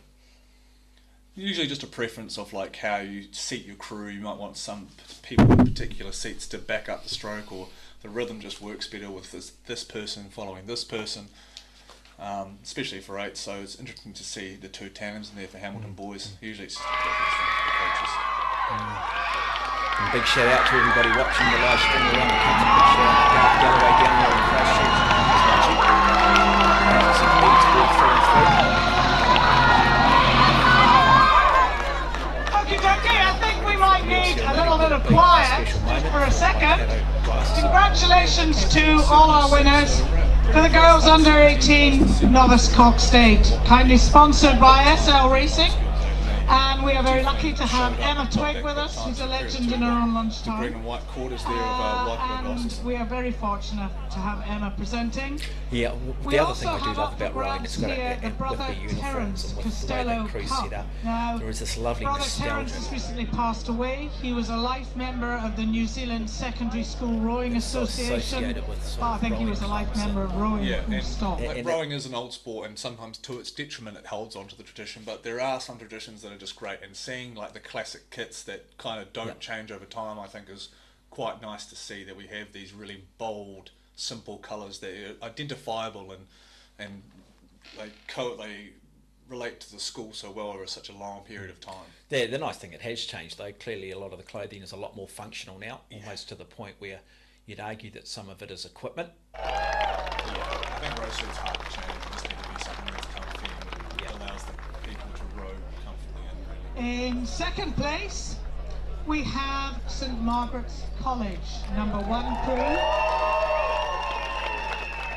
They took out the silver title in a time of 7:07:21. In bow, Isabella Bridge, Phoebe James, Estelle Letton, Alexa Gooding, Anna Radis, Tilly O'Donnell. Former New Zealand cricket captain.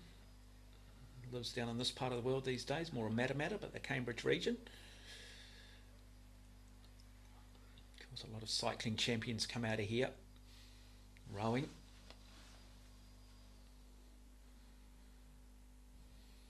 And kayaking, or canoe racing New Zealand splits itself between here and Lake Pupuki in Auckland.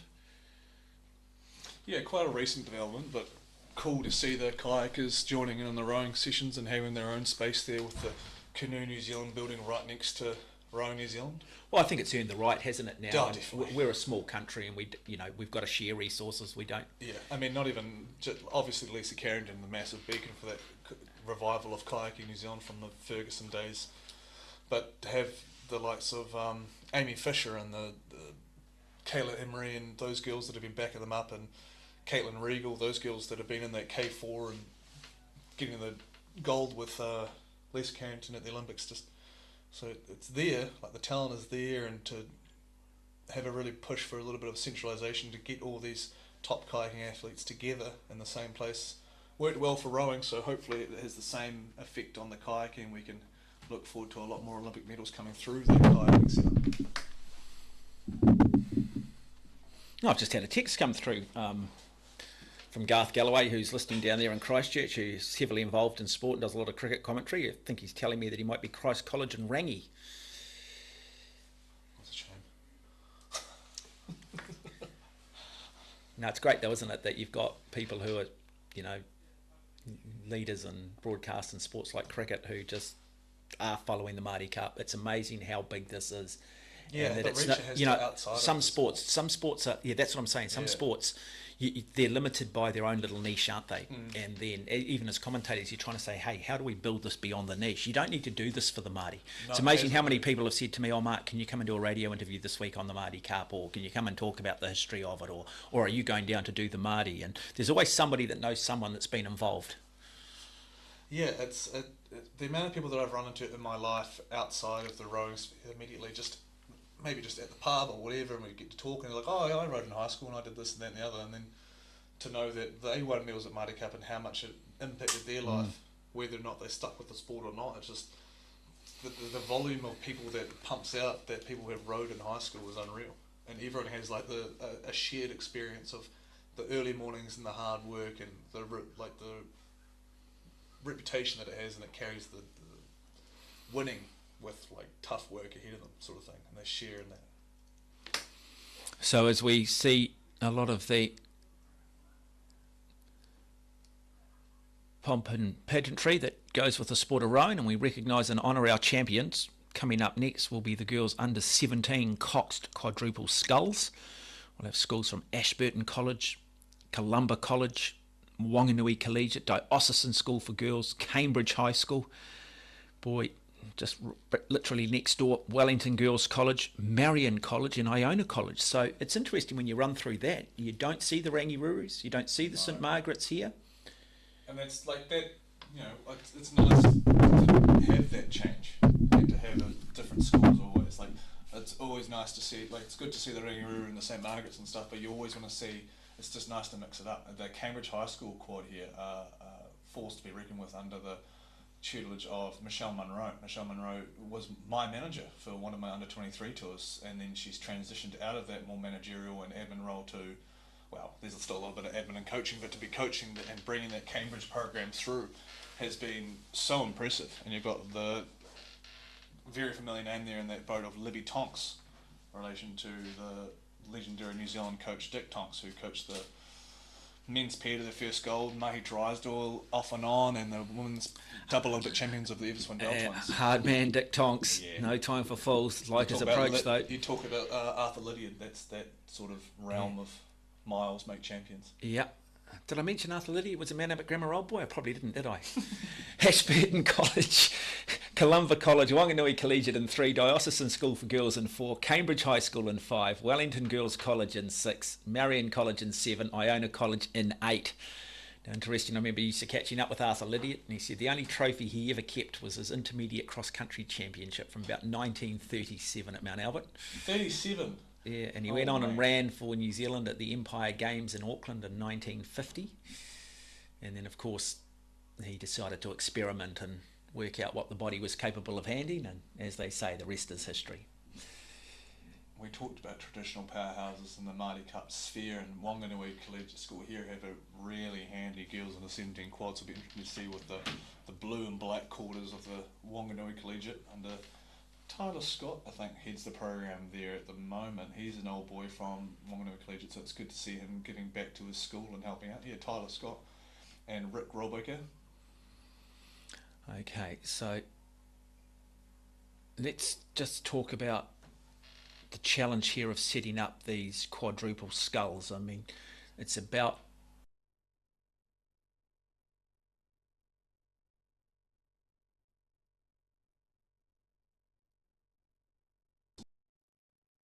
it's got 8 blades, so it's got the same amount of blades that you have in an 8, but you've only got 4 people in control. So it's a very technical boat, it's a very fast boat, so you've got to be understanding how to scull extremely well with a very fast boat. So like the 8 is the only faster boat than the quads, so the quads here you expect to be, they get up to speed very quickly and they can go very quickly.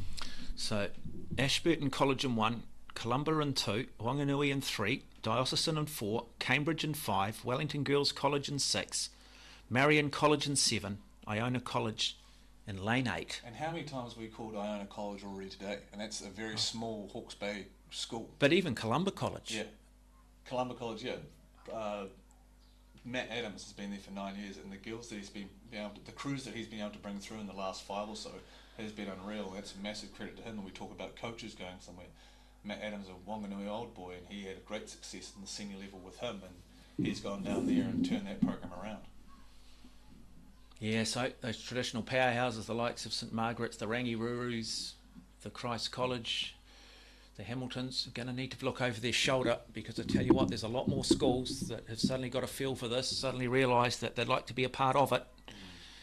A stroke set there of the Columba College while we're talking about them, Charlie Sinclair, her father, Glenn Sinclair, is a massive player in the university game, so he heads the Otago University coaching role. I'm pretty sure he'll be the club captain down there as well, with the fantastic facilities that they offer and helping out, bringing out athletes down to Otago for quality education. So it's his daughter coming through there, Charlie, in stroke set for Columba. A final of the girls under 17 4. The quadruple sculls.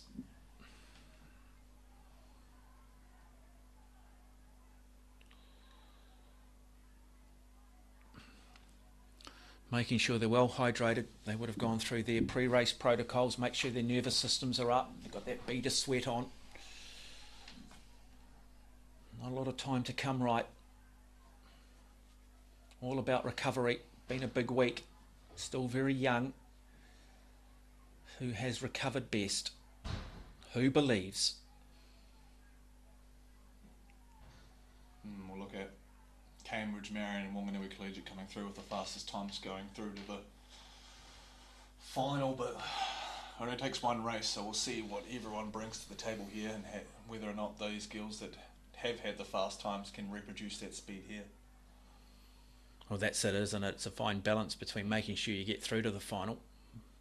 Do you burn a lot of matches doing it? That's where that base work is so important. Oh, yeah, it's so cutthroat.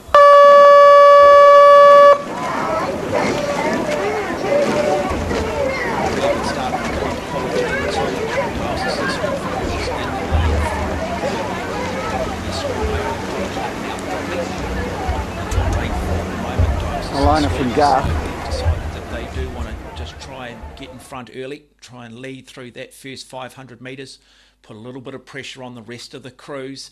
That is their strategy. There's not a lot of room for plan A, plan B. Once you've committed, you're committed. And also, good performance coming in lane 5 from Cambridge High School. You mentioned their quality, you mentioned the quality of their coaching.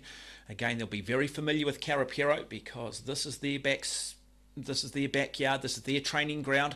So fairly even as we come up and approach that first 250 metres. And we talk about getting out in front, like all sports, it sounds very obvious. It's a lot easier to race in front, but with rowing, it's one of the few sports that you actually look back upon the people that you're beating rather than you have to turn around, like say in running, you have to turn around and look for the people coming towards you. Well, in running in a distance race, of course, you can sit and you can get a 6% drag coefficient, so you can actually save energy. Just some athletes like to run from the front. They feel empowered. They like to control things too. Yeah. And I often think when I've seen, I've managed to cover bike races over the years and other events, and sometimes if you're feeling a little bit flat, you go to the front and power yourself, just try and get your nervous system up a little bit. I'm not sure that necessarily applies so much to rowing for the reasons you've just mentioned, but this is a good start here coming from Diocesan and then Wanganui Collegiate. Across there in lane 3, across the far side, Ashburton College in that red and yellow boat. We've already seen them on the podium today. And then in lane 5, Cambridge High School. Let's talk a little bit about Cambridge High School. Cambridge High School, when I was around, didn't have as many rowers. They weren't a bigger program. They've certainly come on in the last decade to be quite a powerhouse, particularly in the women's sculling. They've got a few women's 8 here and some other boats, but obviously they've got the lake to go on, so it's never really been a question of the facilities, but to see where they've come from, where it was just, I think when I was rowing, it was just like maybe an under 17 boys double and an under 18 boys quad, but they've really stepped on and they've got quite a powerful group of athletes there these days. Lane 7, Marion College, another school that you don't necessarily associate with being a powerhouse of rowing, starting to make their move as well in Lane 7. Yeah, out of shot at the moment, but right there. Sorry, a smaller school from Christchurch, but this under-17 group they've got a really good double and quad, so interesting to see how they go today. Now Wanganui Collegiate starting to now just ramp it up a little bit, just starting to increase their stroke rate across there in lane 3, the narrowest of leads over lane 5, which is Cambridge High School. But who is prepared to put it down through that third 500 from that 1,000 metre mark? Is that where we're going to see a tactical move? Who can respond? Good performance from all these crews so far. Form looks good. The Wanganui Collegiate School, they're training on the Wanganui River, plenty of distance to cover on there if they want to, so they'll have the fitness to carry themselves over the second half. Silver medalists from the North Islands. And we're talking about going overseas for rowing, and I'll just quickly nip in that the boat race that recently went on, the stroke set of the Oxford Women's boat race was Esther Austin, who was an old girl of Wanganui Collegiate School. Yeah, what an honour it is, and it's great to see so many New Zealanders in those both men's and women's races now in the famous boat race. So coming up to the 1,000 metre mark, and narrowly it is going the way of Wanganui Collegiate, but big challenge coming now from Cambridge High School, the local school. So there's not a lot in it between these two great schools, just starting to fall back a little bit now as Diocesan School for Girls can't quite go with these two boats at the moment, but it is Wanganui Collegiate. They've got the history, they've got the legacy. Do they believe? And Diocesan will have to be wary because those crews on the inside there, Columba College and Ashburton, have been working off each other. They're directly right next to each other. That's a massive advantage to have someone, the lane next to you, next door neighbour, pushing you along as well. And if Dio aren't careful and getting dropped and have that feeling of desperation from those crews running away from them, they'll have to be careful not to get caught up with those other crews. What's the conversation from the coxswain at this point in the race? I think you've got to be pretty straight up. Like, you can't be too delusional in terms of like, we're going well, this and that. Like, you've got to keep them say like positive, but at the same time there's got to be an itch of reality. And there's like these girls, like, not be negative, these girls have walked away from us, but we're still in bronze medal position. Like, that should be motivation enough a lot of the time. So build off that and build off those other crews trying to build, like, come on you. Well, it's down to a two-horse race. It is lane 3, Wanganui Collegiate. Lane 5, the local school, Cambridge. It is still Wanganui Collegiate who narrowly are in front, but there is a long way to go in this race. We're at that threshold now where these athletes are starting to question themselves both mentally and physically. They are in a world of hurt. This is where you just do not want to let your teammate down. You're about to bury yourself. You want to be anywhere else but sitting in this boat at this point in this race. And unfortunately for Dio, I think that Columba and Ashburton are going to chew them up. We can't quite see the outside lanes here to see who's going there, but there's lanes 1 and 2 just working, like I said, off each other, and they're coming to the last 500 with a bunch of momentum. This is great work. This is another women's quad race that's just going to come down to the wire between Wanganui Collegiate and Cambridge. So the Wanganui Collegiate, Millicent Murphy, Poppy Hobbs, Amy McCarty, Frank Amora, and the coxswain Hunter Rowland's doing a great job. Obviously, it's a co-ed school, so they can have a male coxswain with a female crew. And he's doing a great job just etching those Wanganui girls, keeping them tough and keeping them ahead of Cambridge coming to the last 250. But we'll see what happens with this last wind. So Wanganui Collegiate, they have the history, they have the legacy. Are we starting to see a little bit of a momentum shift though, go the way of Cambridge High School? It is a very good performance also now, starting to see a big challenge coming across here at the bottom of your screen. Great race for third going on, but it's all between lanes 3 and 5 as they come up to the 250 metre mark. Now, who's done the work? Who's pushed the snooze button? Are we seeing Cambridge now taking the narrowest of leads? I think we are, so there has been a change. One of the great races developing in this girls under 17-4.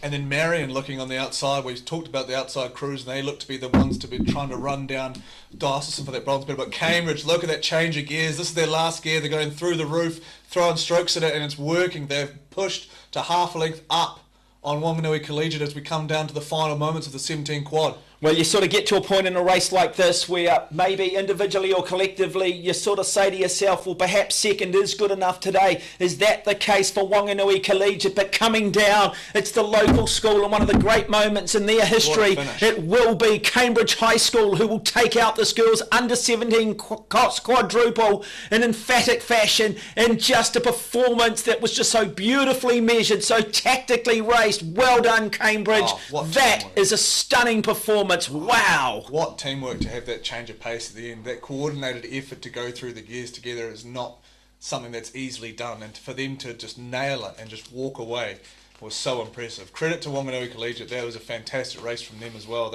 Hopefully they don't feel too down about it. They should be stoked to put a final product like that at the end of their peak regatta. So fantastic work from all those crews out there.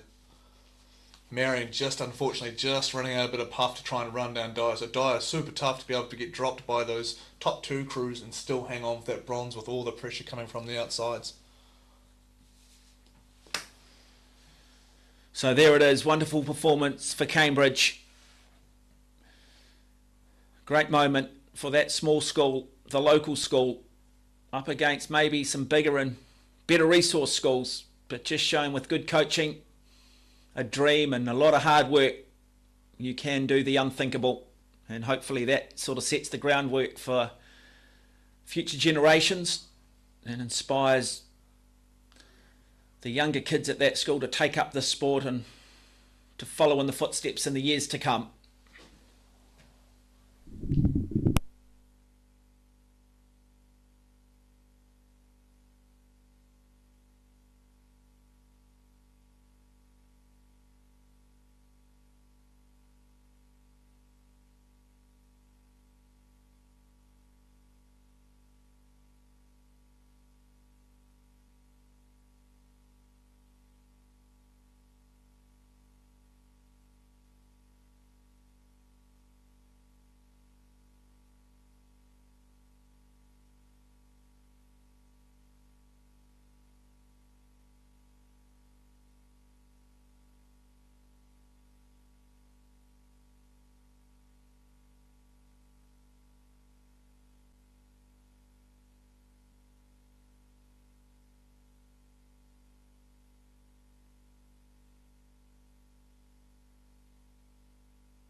You're watching live coverage on day 5 of the Aon Maadi Regatta, live from Lake Karapiro. Plenty of finals to come, including later on today, one of the most prestigious trophies on the women's side, or the girls' side, the Dawn Cup. And then it will be the turn of the boys, or the Springbok Shield. In fact, it will be the boys up first. The Springbok Shield set to go at 4:30 this afternoon. Dawn Cup set to go at 10 minutes to 5.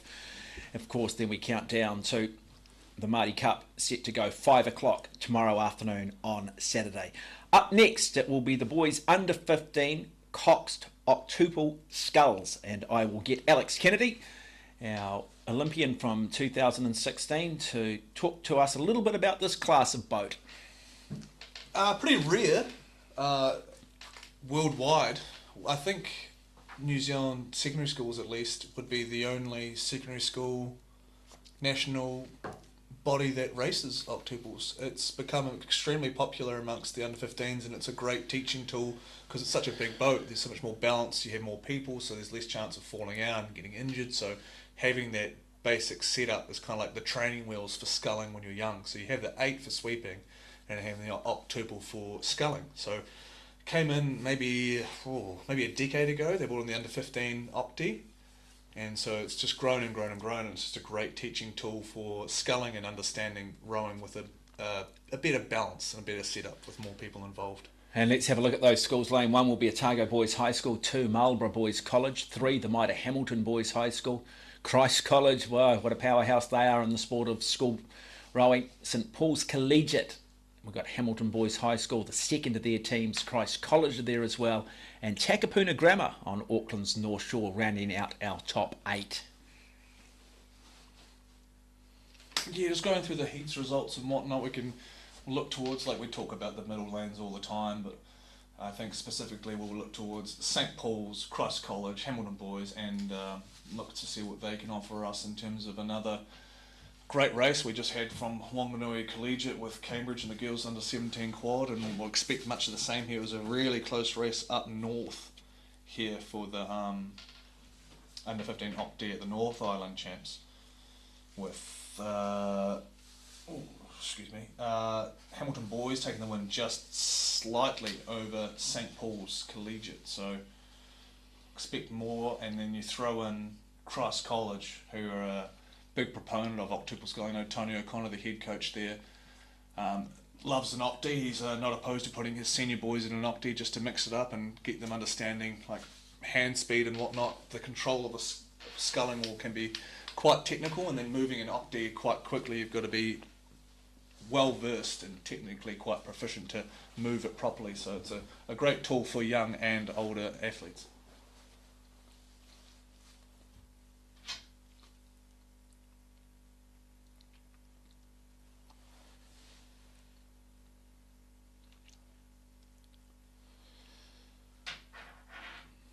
So our boys under 15, Coxed Octuple Sculls, starting to line themselves up, getting ready for a start. It'll be an opportunity to have a look at these unusual looking boats, as mentioned by Alex. Not something that is necessarily global.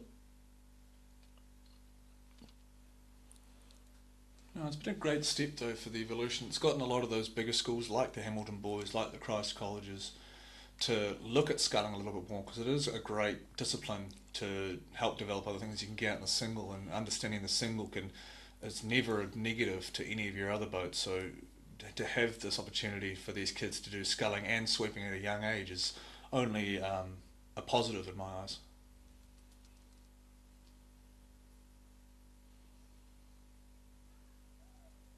I mean, the likes of Kuntu Paia, recent All Black and Chiefs midfielder, he's from Hamilton Boys. He won a few National Maadi Cup titles.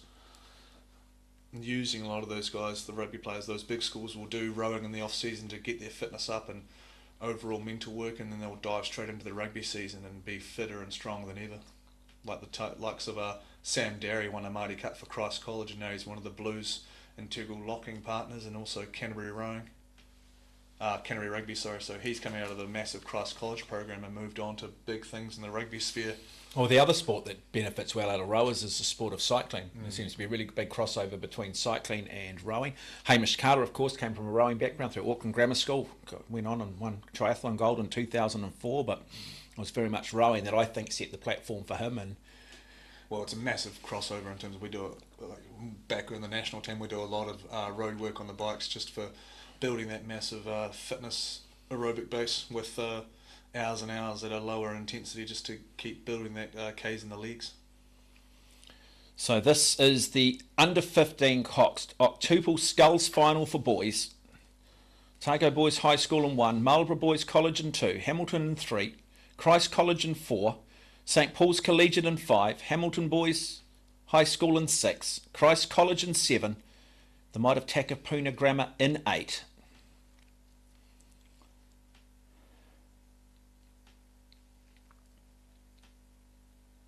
Absolutely stunning images here. Lake Karapiro, the Aon Maadi Regatta. How good. We've been so lucky today. It's been quite consistently a tough little choppy crosswind for the last week, and haven't seen any of the wind that was predicted to be hanging around today, so it's just great for these young guys to get a little bit of sun and some flat water and just no real interruptions to their rowing to perform as best they can. It's great.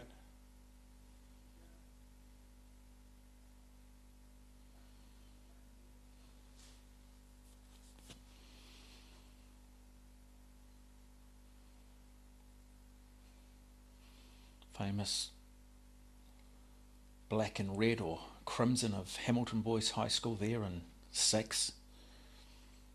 Got 2 boats in this race, which is a bit great effort for them, having that much talent at that young age, performing the way they are. A lot of focus will be on Christ College in 4, St Paul's Collegiate in 5. About to launch them down 2,000 metres of pain. I was about to say hurt. You said pain. Don't want to tune everybody off the sport, but this is if you misbehave. Your parents say, right, you're going to row. That's your punishment. You're going to row. And if you're not going to row, you're going to run. And if you're lucky, you do a little bit of running for your rowing training. No, you've got to be tough. You've got to be tenacious. You've got to know how to hurt. And a lot of these boats, these bigger boats, it turns into like it's used quite a lot in the rowing sphere, but the 8 and now the octuple, you're a team within a team, so it's borderline like being in a rugby team. Like you've got so many different personalities and sizes and whatnot all fitting together to try and make this boat go well.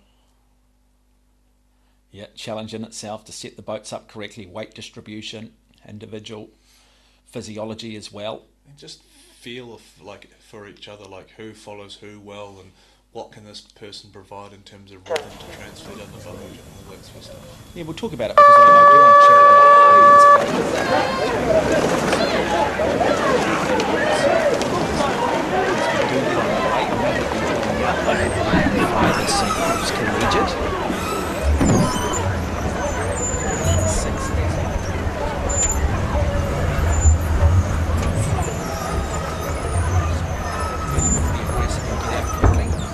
they were being aggressive or if they just simply got their boat set up better. We will find out as we progress. They'll come up to the 250 metre mark shortly, and this will just be a little bit of a chance here for both crews just to settle down, maybe just get rid of some nerves, just get a bit of a feel for how they're all feeling individually and collectively. Yeah, so at the North Island, St Paul's just narrowly lost by half a foot or half a canvas to Hamilton Boys. And in the heats here, St Paul's were relatively on their own, so they won quite comfortably. So it'll be interesting to see how they react now, having all these crews that will stick with them. I know Martin O'Leary jumped into this octuple recently in the St Paul's, the coach there, just to get a feel for what was going on. He was pretty happy with his boys. He said he told them to fang it in the heat, and apparently they paid for it without not trying. They couldn't quite find their rhythm for the rest of the race, but I guess they haven't gone much away from that, but they'll be looking to settle into a rhythm a little bit easier here. Now the big red sled, 3 from the top, is Hamilton Boys. Now we saw it earlier with one of the 8s, under 17 8s. They are a team who will negative split. They are a team who will look to bring it home hard.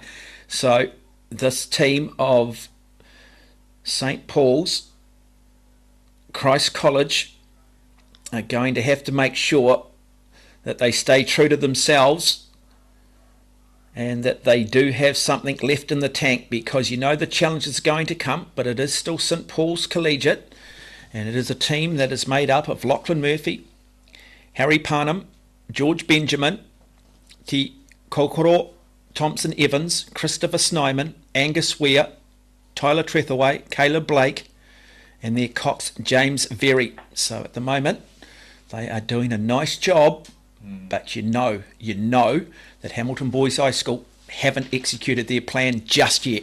The black and white of Christ College, though, the meat and the sandwich of those two Hamilton crews, looks to be actually moving up and alongside and possibly past the Hamilton Boys crew. So Max Erie, Shea DeLuca, Gus Moylan, George Wilson, Max Osmonds, Oscar Malone, Ollie Cooper King, Louis Fogarty and Daniel Wilson, the coxswain.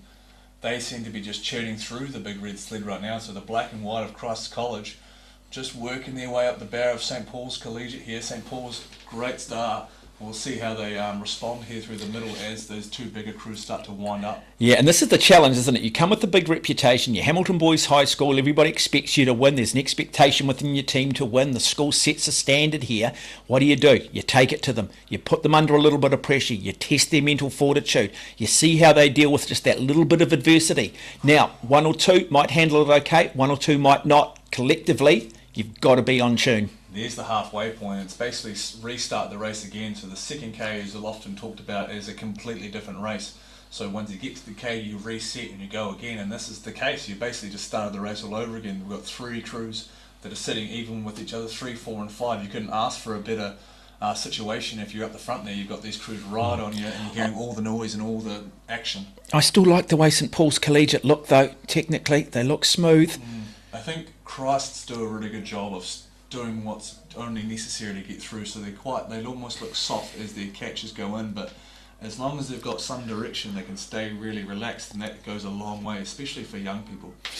Okay, so don't always, the camera angle might not be quite 100% in line. I've got just a sneaking feeling that just possibly we are seeing St Paul's Collegiate just moving in front here, but it's close. Christ College there in lane 4, Hamilton Boys in 3. It's going back and forward. The big red sled, is it in trouble, or are they just in a little bit of difficulty? At what point do Hamilton Boys High School make their move? They are traditionally over the last 500 metres. Yeah, and there's some size in the Hamilton Boys crew. Like I said, they do source a lot of guys, younger guys, from the rugby side of things. But so do Christ. You can see a little bit of height in the middle of that Christ boat, just like the Hamilton Boys boat, and that seems to be making good effect in the second half here as they start to, those Christ boys are really striding out, nice and long and loose as they roll forward. But here come Hamilton. The big red sled is going to start to make the charge now through 1,500 metres. Settle in, folks. Two of the powerhouses of New Zealand secondary school rowing looking to try and take gold. And this boy's under 15 coxed octuple. It is Christ College in lane 4. The big red sled of Hamilton in lane 3. And then in lane 5, it is St Paul's Collegiate of Lachlan Murphy, Harry Parnham, George Benjamin, Te Kokoro Thompson Evans, Christopher Snyman, Angus Weir, Tyler Trethaway, Caleb Blake, James Very as mentioned. Those Hamilton boys are just hanging on really well. We'll see what kind of turn of pace they have here. Just like the 8, the octuple doesn't really slow down a whole lot, so it takes a little bit longer to try and get through someone on a sprint, but these guys are young, so the opportunity is there for Hamilton boys. They're about a canvas down now. That bow from Christ, you can see the yellow lane number from Hamilton Boys starting to just swing past them a little bit here. So Hamilton Boys got to get on their bike if they want to overrun the black and white of Christ College. So Christ College looking to extend and write another chapter in their rich history at the Aon Maadi Cup at Hamilton Boys High School, hanging tough, starting to fight now. Some real urgency comes in. You can see the ugly faces. You can see the war faces. They are in a world of hurt, folks. This is going to be another great finish. Hamilton versus Christ. It's a 2-horse race. They're going to come down to the finish line. Hamilton fighting, Christ hanging tough. Christ College, can they do it? Hamilton throwing everything at them. Let's see who does win this one. It's going to be close. They go to the line. Who takes it? Who takes it? It might just be Hamilton. Looking at the reaction, looking at the body language. Was it Hamilton Boys High School? One of the great finishes. Oh, they definitely swung back in those last few strokes, but I'd say just from watching up until that point, I don't think Christ College would have slowed down enough for Hamilton Boys to get the wood over them, but we'll have to look at the results as we had to change the camera angle there. I think Christ would have held on it, but there was a big swing in the last couple of strokes from Hamilton Boys, and you just never know. So we'll wait for the official results to come through there, but it's more fantastic racing up the front of these fields. It's just unreal, and that's why Maadi, like I keep on reiterating, is just so fantastic. It's just the competitiveness.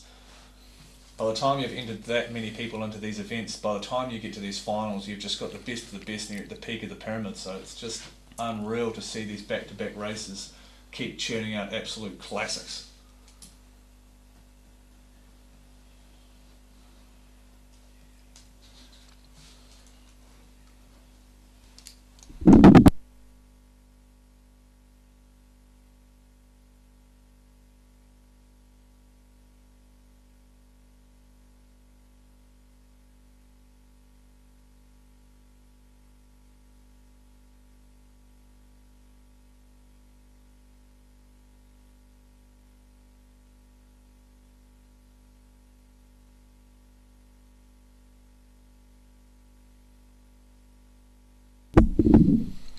Well, nervous wait for the schools. Was it Hamilton Boys or was it Christ College and the boys under 15 Cockstock Tupel Skulls? Waiting for those results. Wasn't a lot in it. Christ College looked odds on with about 20 metres to go, but as we switched camera angles, it just looked like Hamilton Boys may have just swung their bow up pretty close to that Christ College bow. So we'll have to have a look, because those bows can swing quite a lot, and you can, if you time it, well, you don't time it right, but if you're lucky enough to time it on its like outward go, then you know, you never know, you could have just nipped up there and just stuck it away. But looking at results here, they've popped up here on our results board, and you'll soon see them on the screen as we see the black and white of Christ College victorious in the boys under 15 octuple sculls, 6:19.96. Second place Hamilton Boys, 6:20.13, and St Paul's Collegiate, very brave, going out leading the way. They do 6:25.27. Just going to run through the Hamilton Boys crew, because we didn't really have time to get through all their names as well as some other crews, but Dylan Cable, Connor Brownlee, Mason Bowker, Rory Bork, Cash Filippo, Luke Nicol Swindale, Maxwell Carter, Shacaden Pang, and Ezra Scott the coxswain. Strong racing for another Hamilton Boys big boat. They finished with a silver medal just behind at Christ College in the under 15 octuple sculls. So it is Otago, it is Christ College, just reiterating that, who have been awarded the gold medal in the boys under 15 octuple sculls. Just getting the official word, and just again confirming those times, because it was the blink of an eye in it. Very, very hard to call, just with that camera angle at the end. What a great battle, what a great performance. Yet again, Hamilton Boys High School find himself on another podium, receiving another gold medal. And this boys under 17-8.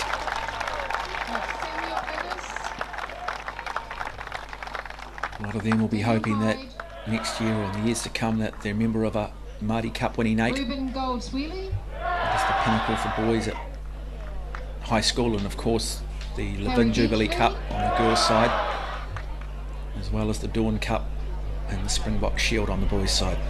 Toby Shanahan. Yeah, and you can see there in the coaching group of those Hamilton Boys, Caleb Shipman and Bruce Holden. They've been around the block with the Hamilton Boys squad for a long time now. Caleb was starting out as a young fellow at Hamilton Boys, coxing away in his return to teach and coach alongside his own high school coach Bruce Holden. So all coming around, back around with these young fellas coming back to their schools, and it's great to see, because rowing to handle so many kids at a time, and it takes a lot of hands and a lot of coordination to make this all come together. So it's good to see people returning and getting back to the sport.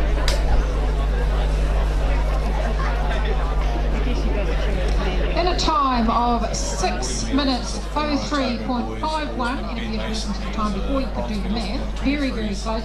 In our silver medal position, St Andrews College.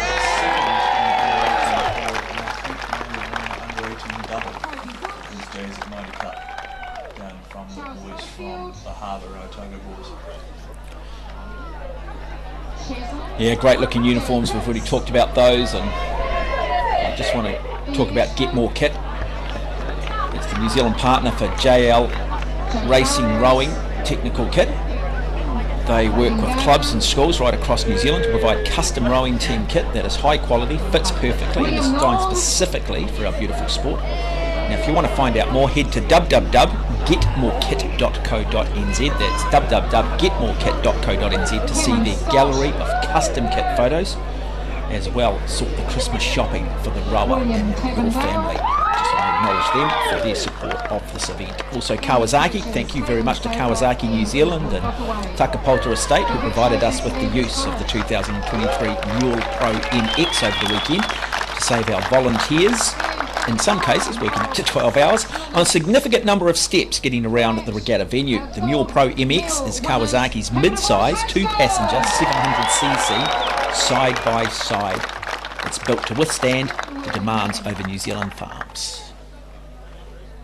How good's that? Got the back of Kawasaki and Toyota. So big companies coming on board in the New Zealand regions, and then also those small companies. So it's great to have help from all levels of the Winston Roberts.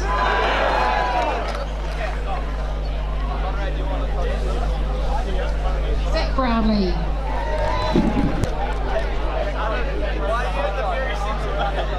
Ethan Stain. William Milne.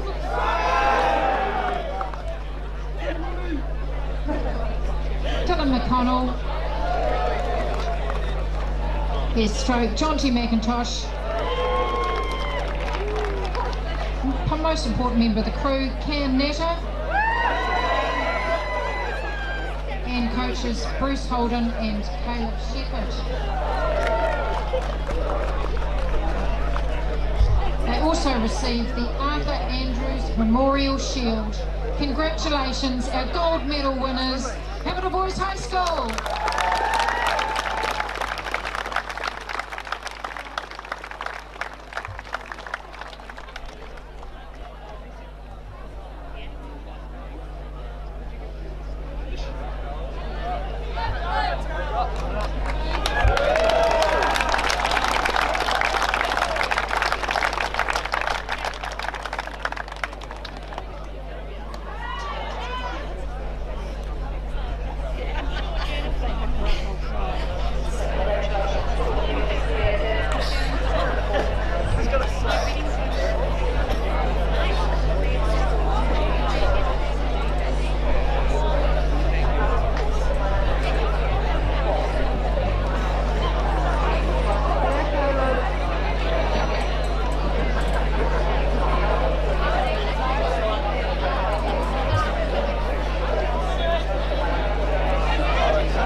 Hope you are enjoying coverage here on day 5 of the Aon Maadi Regatta. It is finals day. Coming up next, it is the girls under 15 Coxed 4. We'll have representation from Rangiruru. In fact, we'll have 2 crews out of that great school. St Margaret's College, Sacred Heart of Hamilton. We've got Westlake Girls. We've got Craighead Diocesan out of Timaru, Epsom Girls Grammar and Christchurch Girls. And this should be an absolute beauty. Yeah, that's like we said. There's no duds at Maadi Cup when it comes down to the finals. Every race, regardless of age group, is just going to be a great race. And we've got, looking at the times, being realistic, and looking at maybe Sacred Heart, Westlake, and Rangiruru were pretty close together in those heats. So Sacred Heart North Island girls champions. Westlake are runners up. Yep. And then what we've got Rangaruru. Yep, South Island champs. And South Island champs. Second.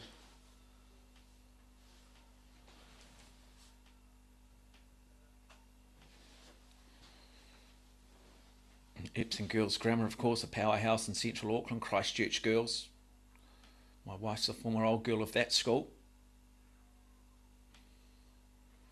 But it is Rangaruru that brings the reputation, that brings the legacy, and don't underestimate that in terms of the psychological wars that do go on.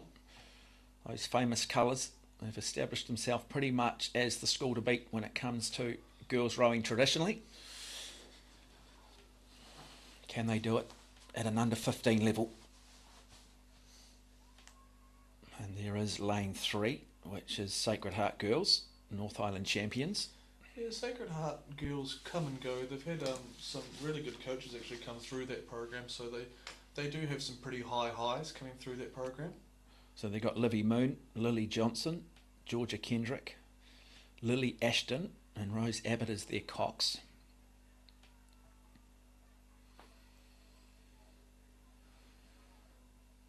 Bottom of your screen, it's Christchurch Girls of Laura Ryle, Summer Smith, Sienna Cochran, Tallulah Leggett, Pippa Ford as their cocks. You see an old girl, Christchurch Girls there, Orla Fitzgerald. I was lucky enough to give her the Dawn Cup a couple of years ago when they won it. She's been in the New Zealand under-19 New Zealand system lately, and she's been helping out with her alma mater this year, which is really great to see, alongside a host of other personalities, along with Gary Hay, the former New Zealand women's coach that guided so many women over Olympic and world champs to gold and numerous medals. So heaps of experience there with Zoe McBride, Ian Seymour, Gary Hay, Orla Fitzgerald. It's a great sport, isn't it, that so many former rowers at the highest level put it back into coaching. Sitting here listening to you going through the quality of coaches and their background, it's almost unique, because I'm across a lot of sports, but I don't see a lot of former athletes necessarily going down the coaching path yet. One thing that is noticeable is the quality of coaching amongst these top schools, or amongst all of the schools.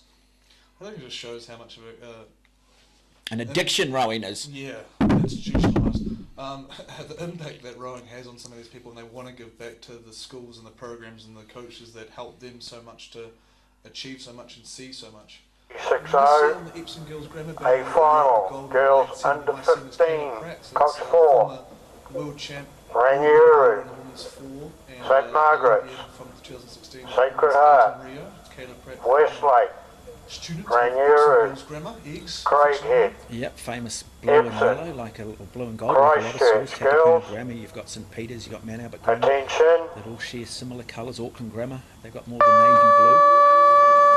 Now we are underway in this girls under 15, Cox 4, pretty even start. Lane 4 though, you'd have to say Westlake Girls got out very quickly, looking to try and be aggressive early, as a Sacred Heart Girls out of Hamilton. So good start. Chance now just to get out quickly, and then look to just settle down, look to lengthen out, and then look to bring their tactics into play, get a bit of a sense possibly of what the other schools are doing tactically. Yeah, Westlake boys and girls schools, I always find to be quite tidy rowers. So whatever opinion you have on their style and whether you like it or not, they are always, the blade work and the way they move is extremely tidy. So Sacred Heart there in lane 3 won the North Island Championships. It was Westlake who was second. So Westlake at the moment deciding that, hey, let's take it to Sacred Heart. Let's put the pressure on early. Good performance coming from Epsom Girls Grammar in 7. Showing good resolve through that first 250 metres. Yeah, there's the Waikato representation there in lane 3 with Sacred Heart Girls. They travelled well in the preliminary races to get to the final here and matching up well with Westlake and Rangiuru. Epsom Girls Grammar also holding on to their start. We'll see how they go with footing it with the favourites, I guess, with the middle lanes. Doing a great job so far, with led by Emma Owen, the coxswain there. So at Westlake Girls, Maeve Lockett, Sasha Vandernet, Charlotte Morstan, Talia Chatfield, Tessa Guthrie is their cocks. So good lineup, good group of youngsters who have come together individually and collectively to try and add to the legacy of Westlake girls.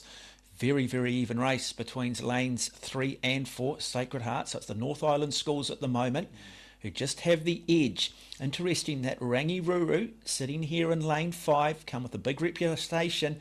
Just somewhat, are they holding back? Are they playing the tactical game?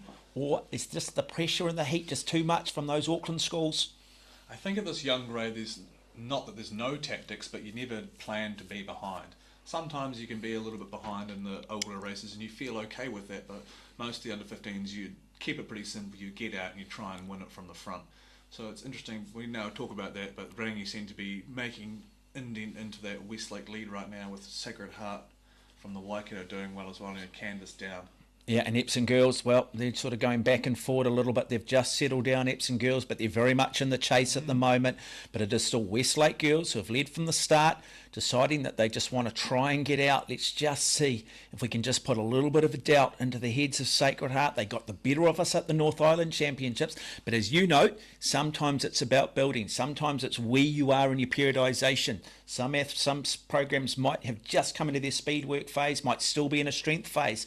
Hey, we want to get the Maadi Cup right. We want to get the Aon Maadi Regatta right. Yeah, from the club grade down, so from nationals down to under 15s, 2 weeks from your respective North or South Island regattas to the nationals, there's so much gains that can be made. So whether it's just one of those sessions that just clicks the race rate, someone picks up some sort of technique, or the boat just seems to move a lot bit better, there's so many more gains at this younger age group that can be made in a short period of time in terms of technical ability, mental ability, and just rhythm and timing in the boat. So it's no surprise to see medalists like switch positions and whatnot from North and South Island to the Maadi Cup, because there's so many gains to be made in very crucial points of the rowing stroke. Okay, so coming up to that 1,000 metre mark, and it is Westlake girls who now are out by a boat length, but we now get into that critical phase. We get into that third 500.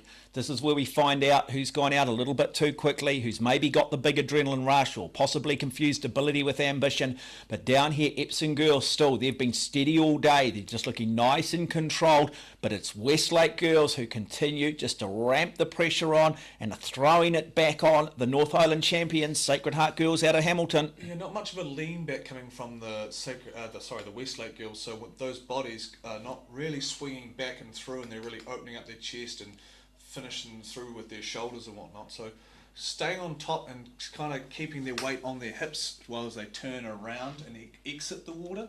And they're still long out front, but it allows them less of a lean back allows them just to keep on top of their boat and keep their rating up maybe a little bit easier. So good performance from the school on Auckland's North Shore. Really good performance coming from Westlake. So Sacred Heart is Livy Moon, Lily Johnson. Epsom's doing a fantastic job here of holding on, because they weren't really involved too much in the heats. They did well up north, but to see them just be brave, get out and just keep getting after it, it's been really good. So they're doing Kayla Pratt, the name on the boat there, they're doing her a favour, well keeping her, and they're not doing a favour, doing her proud, sorry. Well, we're now starting to see Rangiruru girls beginning to make their move of Georgie Stalker, Harriet Abbott, Tallulah Nelson, Alice Duffy, Bridget Pye there, Cox. So really good race for second, third and fourth at the moment. But it's Westlake girls who are in control. They come down to the 1,500 metre mark. They'll have 500 metres left. This is where the threshold, or what I call the exponential curve of fatigue, really starts to kick in. Every 100 metres now, that lactic acid is going to double up. The heart rates are going to increase. This is where it comes down to toughness, tenacity, believing in each other and not wanting to let each other down. Westlake girls in control. Great performance from them in this under 15 Cox 4. Yeah, and showing like unreal technique for under 15s. Like you can see that side on view is great. Like you can see how the boat's not really getting slowed down a terrible amount by these under 15s, and that's what it's all about, is trying to stop that surge of the bodies moving forward and back of the boat. The longer you can get that boat just running on and without interruption, the better. And that Westlake girls crew are doing a really great job, showing a clean pair of heels since the early part of the race, and they're out and just keep staying slick around their back turn, and that's really helping them run into the last 250. Sacred Heart girls of Hamilton, Livy Moon, Lily Johnson, Georgia Kendrick, Lily Ashton, and sitting there currently in second place, but big challenge coming from Rangiruru. So really close racing for second and third, but it's Westlake girls. They'll come up with 250 metres left to race.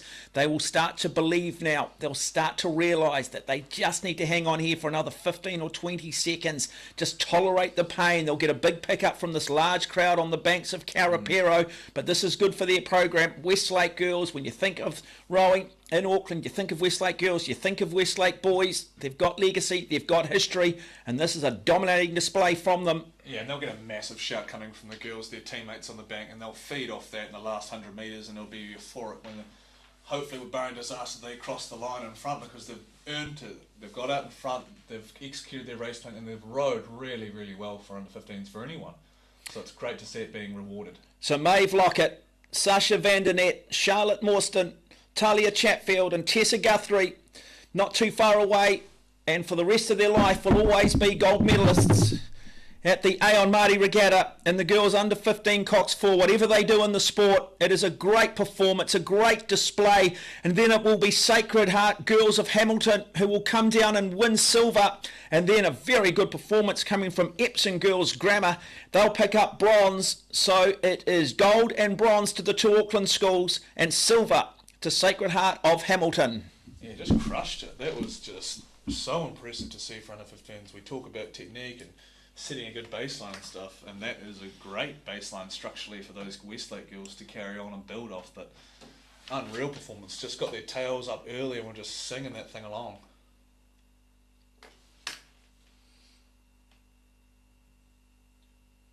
And it's one of the big things I always admire about those bigger schools for the girls particularly, is they get behind every single crew. I'm not saying the boys don't, but I just feel like the girls, a lot of the time, no matter who's out there, if it's under 15s, if it's small, if it's a single, like yesterday the St Margaret's girls had her girls in the semi-final for the 17 single, and most of the girls, or almost every girl that was at the lake, was down by the lake cheering on their fellow teammates. So it's just, they'll always get a lift, and it's going to be huge. The noise that's going to come out of the grandstand when we get towards these big events is going to be amazing.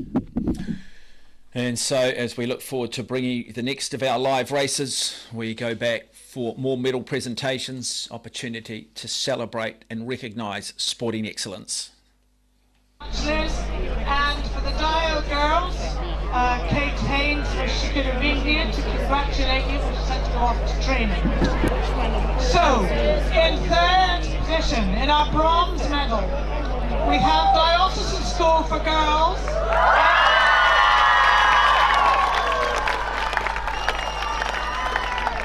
In a time of 7:25.61, bronze in bow, Imogen Worrell. Alexandra Fletcher, Eva Cope, stroke was Rosie Wiseman, Cox Stella Benton,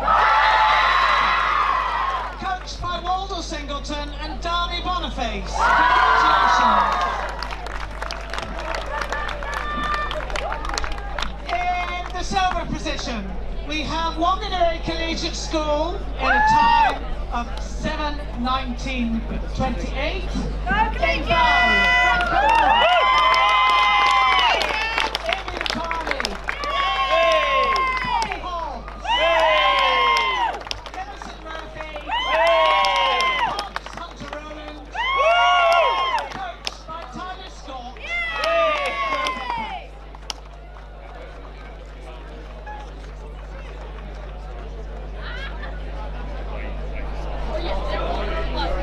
And the winners are the girls under 17 Cox Quadruple Sculls, Cambridge High School.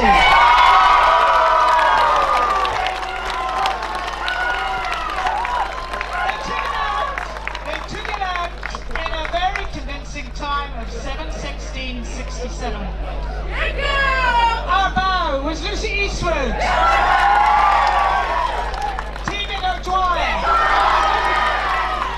Lily Tonks, Isabel Murray. Our cox was Jack Charlton, coached by Michelle Monroe and Callum Wright. And you take the Arthur Andrews Memorial Shield. Congratulations, girls.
So just confirming those results for the boys under 15. 8 Christ College winning that in a time of 6:19.96, but just have a look at that. Just 0.17 of a second difference between them and Hamilton Boys High School. St Paul's Collegiate finishing third. So great rivalry developing at an 8th level. Christ College and Boys High School.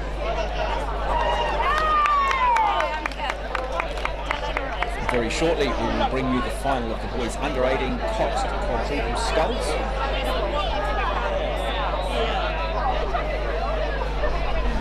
Representation from Bendowie College, Wellington College, Wakatipu, Sacred Heart of Auckland, Kashmir High School, Queen's College, Whanganui Collegiate and Christchurch Boys High School. There is that starting list. Sacred Heart College who have won the Maadi Cup once. The original Maadi Cup race, back in 1947.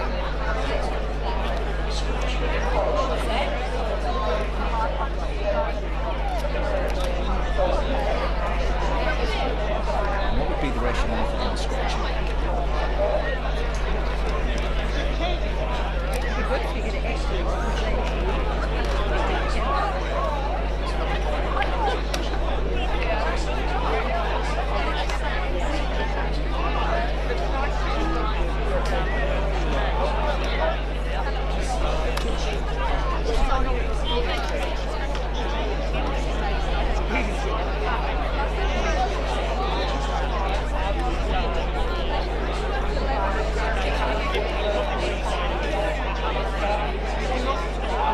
Interesting here for Kashmir High School because Jimmy Middleditch, James Martin, but we've also got Sam Cleland, Oscar Clatworthy. Now both of them raced earlier in a pair, and we've also got then Hazel Bown, the Cox. So yeah, this is where you talk about schools doubling up, you talk about schools having to make some tough decisions. If you've got a smaller program, you don't have a lot of choice, do you? Yeah, so the Oscar Clatworthy and Sam Clinton we covered earlier on in the men's pair, they got a bronze, a really great bronze in the men's pair. Now they're backing up here in the men's quad. So it's not, you know, really alien to see people doing both disciplines at the higher level, but it is a little less at the Maadi Cup. So it's great to see those Cashmere and the Sacred Heart boys doing both the sweeping and the sculling. Jimmy Middleditch and James Martin joining them. They've got a formidable under 17 double. Jimmy Middleditch also did really well in the single during the season, but so they don't lose.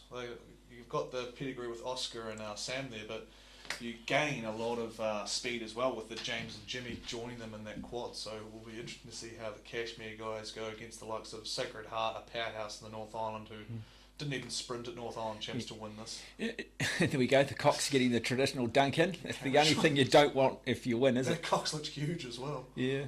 Skills did a good throw. It's a good thing that it's nice, clean, clear water. I've got my wetsuit in the car. I was thinking about going for a swim and I thought, you don't really need a rowing skiff in the back of the head at this point.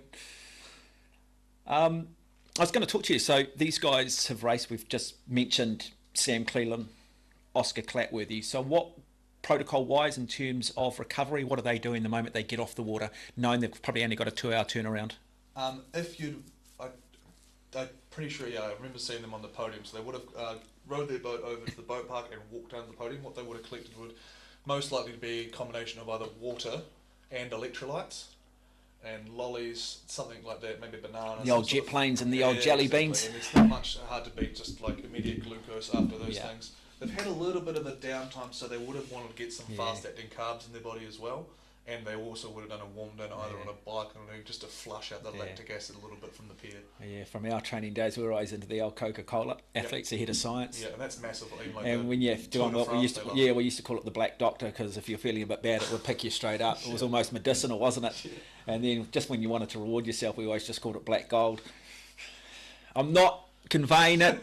You've got to train hard. The furnace has got to be burning bright, okay? All right. Anyway, it is the A final of the boys under 18 quadruple sculls. And they're competing here for, I don't know if they'll be awarding it because it did get a little bit injured or cracked a couple of years ago, but the Trevor Coco Memorial Shield was just this behemoth of a shield that they used to give out, or do give out, for the under 18 quad. So I'm not sure if it's made a return or not, but hopefully it has, and we can see that big shield on the podium awarded to the winners here. This is going to be a great race. This is one of the biggest under 18 quads I've ever seen in my life. There was like 5 or 6 heats for this quad with so many entries. When I was racing it, it was not as popular as here. They had 4 heats of almost full races for this under 18 quad, so it's going to be a really competitive race. Looking at Wakatipu, Sacred Heart, Cashmere, maybe McLean's. But that Wakatipu boat is full of pedigree, mostly under 17s, which is impressive. And then Sacred Heart, those guys were dominant in North Island, and they've been clearly quite a lot faster through the preliminary heat race here to get into the final. Set for a start, the boys under 18 quadruple sculls. 8 of the very best crews vying to etch their name on the Trevor Coker Memorial Shield. Hold everywhere. Schools around the country sit on the edge of their seats. They wait, they hope. Race 362, A final, boys under 18, Cox Quad. Closest to us is Christchurch Green Boys High Darwin. School, Lane 8. Wellington, Lane 7, Wanganui Collegiate. Wakatipu, Sacred Heart, Cashmere, McLean, The starter's hands. Wanganui, Christchurch Boys. Attention. And as Mark and I were discussing before, having these flat conditions,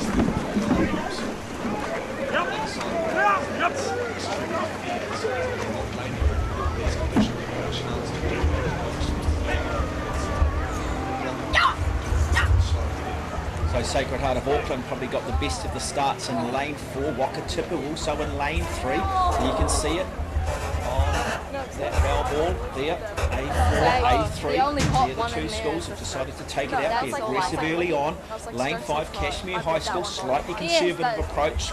A6 is Wanganui Collegiate, closest to us. And lane 8 is Christchurch Boys High School. Lane 7, Wanganui Collegiates are fairly even, maybe just across the other side. Glendowie College, Wellington College, maybe just struggling with this early pace, but certainly lanes 3, 4, 5 and 6. It's anybody's at the moment as they go through that 250 metre mark. Well and truly the nerves are gone. Now it's about settling down. Now it's about believing. It's about technique. It's about rhythm. yeah, there's quite a grouping of these quads around the similar times going through the heats to make it into the final here, so we should be looking... McLean's were very similar to Cashmere, for example, as well as Wakatipu. The only crew that was maybe poking their heads like definitively further out or faster was Sacred Heart, but in the final that doesn't count for anything. It's a whole different race right now, so we'll have a look at what's going on now. Okay, now coming up to that 500 metre mark, boy, there is nothing in this. Sacred Heart of Auckland maybe got just the smallest of leads over Wakatipu. Cashmere just hanging in there. They're hanging tough. Cashmere crew made up of Jimmy Middleditch, James Martin, Sam Cleland, Oscar Clatworthy and Hazel Bond. Yeah, tight-knit group for the Cashmere ones. They know what they're doing. They've got the double, the pair, and the quad for those under-18 boys, and then a 17 double for the bow pair of that Cashmere group. So it's quite nice sometimes having a smaller group and you definitively know who you're rowing with, what boats you're targeting, and you can just train them all year round, as opposed to having to do maybe a little bit of seat racing like some of these other bigger schools. So it does have an advantage for being a little bit smaller. The Sacred Heart crew, made up of James Slyfield, Baxter McGilvoray, Sam Burgess, Oliver Leach, and their cox is Jacob Avery. And then in lane 3, Wakatipu, Ashton White, Xavier Small, Marley King-Smith, Toby Rorison, and Emily Howick is their cox. But at the moment, it is Sacred Heart. Sacred Heart, one of the original schools in the first ever Maadi Cup back in 1947, losing narrowly to Mount Albert Grammar School, but did go on and win just the one Maadi Cup. A resurgence in their rowing program, very good water polo school, very good traditionally in rugby and football as well, in the Auckland 1A. Yeah, this group here, the under-18 group, has been really strong. They won the double, the pair, the quad and the 4 at North Islands, and Leach there sitting in the strokes. Ollie Leach probably would have had a good go at the single if he was let go, but 5 events for anyone's tough. They won, Ollie Leach and Sam Sturgis, the 3-man there, won the 17 double last year, and they're in the double again this year with a good shot at winning it. Baxter McGilvoray rose the pair with Ollie Leach, and then it's coached by Ollie's father, and Ollie's used to be a Waikato oarsman that won a bunch of titles with the Waikato, but they're starting to stride out a little bit now as we approach the 1K mark. No, we got through, the third 500. They're starting to stamp, and their rhythm is really carrying. There's a strong quad, and they're showing out right now with Kashmir looking to come alongside the boys from Lake Hayes and Wakatipu Rowing Club. Yeah, Kashmir don't appear to be rating as highly as what we may be seeing from Sacred Heart, but as we've talked about, sometimes it's about lengthening out, sometimes it's about technique and dealing with your individuals. They don't look incredibly low either, though, so it looks like they're just doing it quite. That's just their rhythm, so it's understandable. But I don't think they're rating incredibly lower. The Sacred Heart boys just look a little bit more vibrant with their hand speed away. Same with Wakatipu, just a little bit quicker with their hands away. Well, it's still anybody's race, but as they start to come up now to that 1,500 metre mark, it is still Sacred Heart out of Auckland. Wouldn't they love to try and win this one? Win a gold medal in one of the blue ribbon events. The boys under 18 Cox quadruple skulls.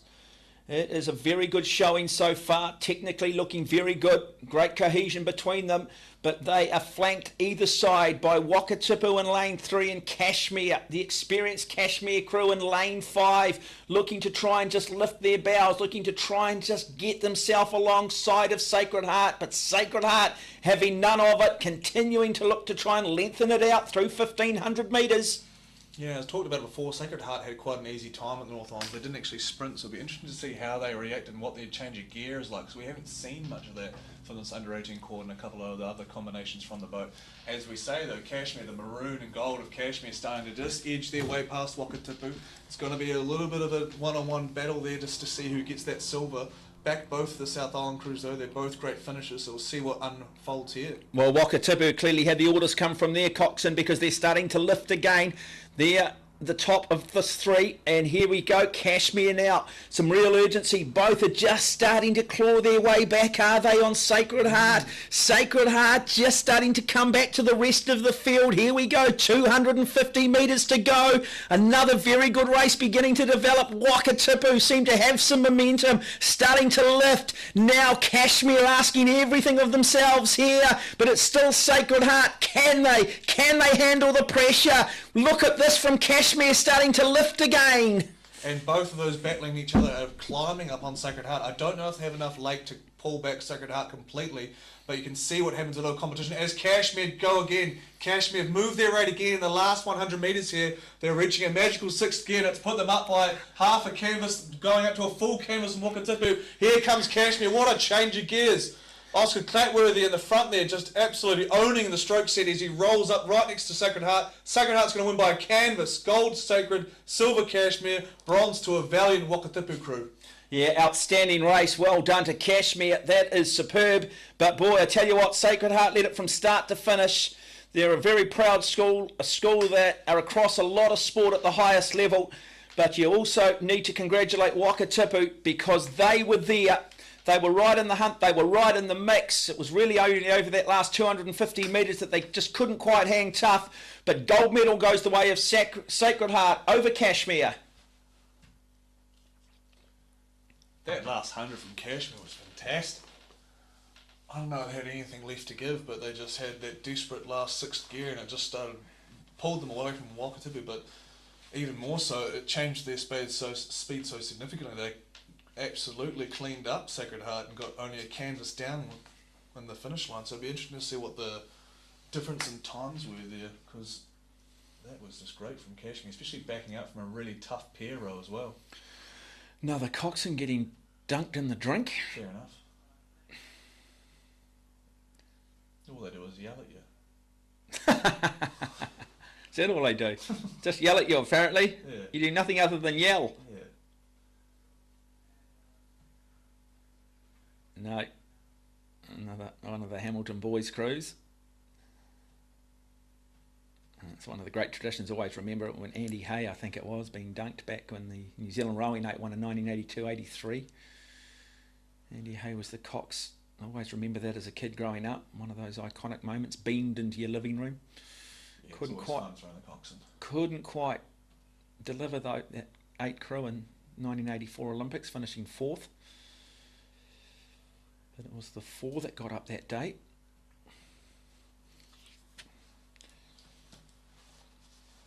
So going from one under-18 event to another, next up on the calendar there on the program is the girls under-18 pair. So we've seen the boys, now we're going to see the girls.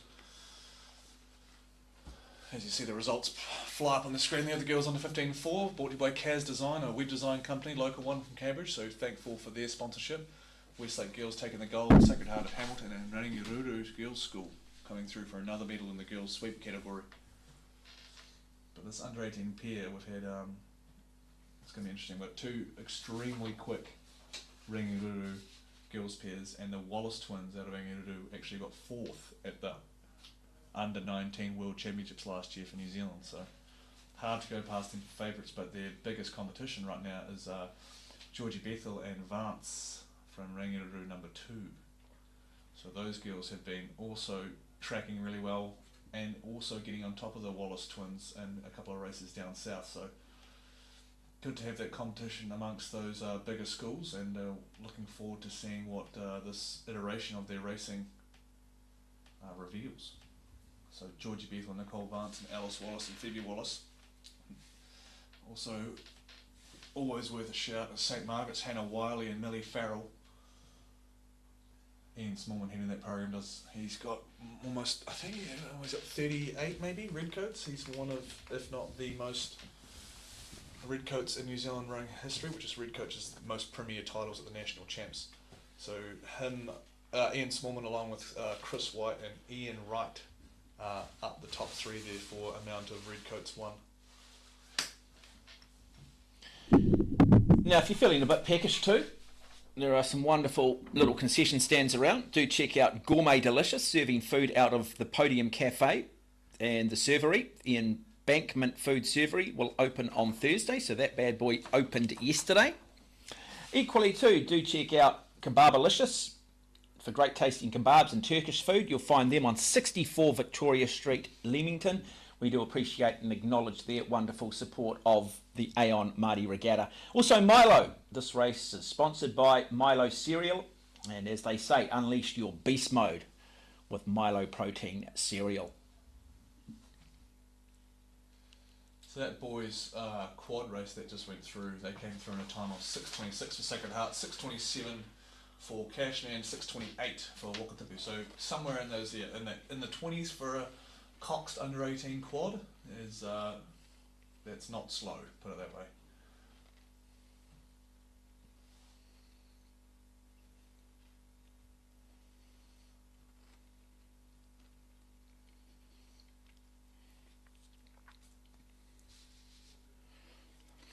Yeah, the girls under 18 Coxless pair set to go at 1:30. Oh. We will have Diocesan School for Girls, Barradine College, St Margaret's College, and then we've got 2 Rangiruru girls schools, or girls teams. Lanes 4 and 5 will have Wellington Girls College in 6, Marlborough Girls College in 7, and Barradine out of Auckland in lane 8. So we'll bring you that final at 1:30. Looking forward to that.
16 on your program here. The girls under 18 pair brought you to by Crew Room. Prime rowing gear. So they also have a stall set up on the back there, so if you're actually at the regatta and you want some quality rowing kit for winter, summer and all the in-betweens, go see the Crew Room. So thanks for their sponsorship. As you can see on your screen there, for this girls under 18 pair A final. Lane 1 Diocesan School for Girls, Lane 2 Barradine from Auckland, Lane 3 St Margaret's from Christchurch, Lane 4 Rangiruru Girls School from Christchurch, Rangiruru again in Lane 5, Wellington Girls College, Marlborough Girls College and Barradine on the outside have been included after a scratching from Rangiruru number 3. Still got a little bit of time before we start. These girls just sitting in the blocks now, calming themselves, maybe having a few words to each other about the game plan, thinking about that first stroke.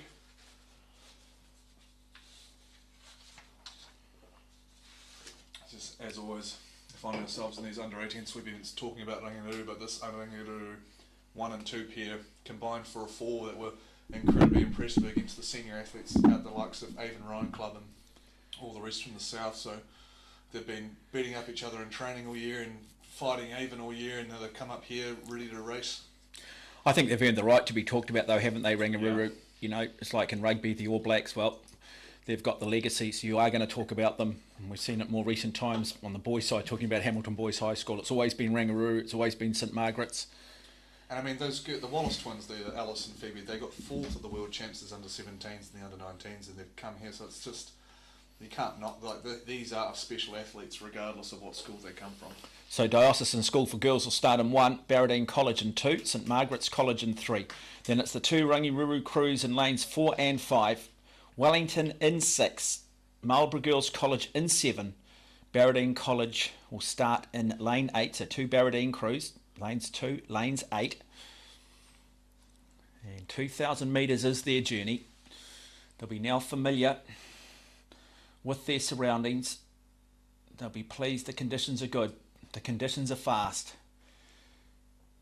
A special thank you to the boat holders there actually. There's a lot of volunteers that just, most of them are just kids at schools and whatnot, and there's some parents that come down and help, but you know, it's really hard to get a line and had actual fair starts if we don't have those boat holders. You're just sitting like floating. Good way to get a suntan, isn't it? Exactly. And look at that. No, everybody, all the volunteers, it's a big, big event. The largest secondary schools sporting competition in the Southern Hemisphere. So that white flag being hung by that boat means that everyone's aligned and ready, and the starters are ready with, happy with the line that they've created there on the bows. A final of the girls under 18 here.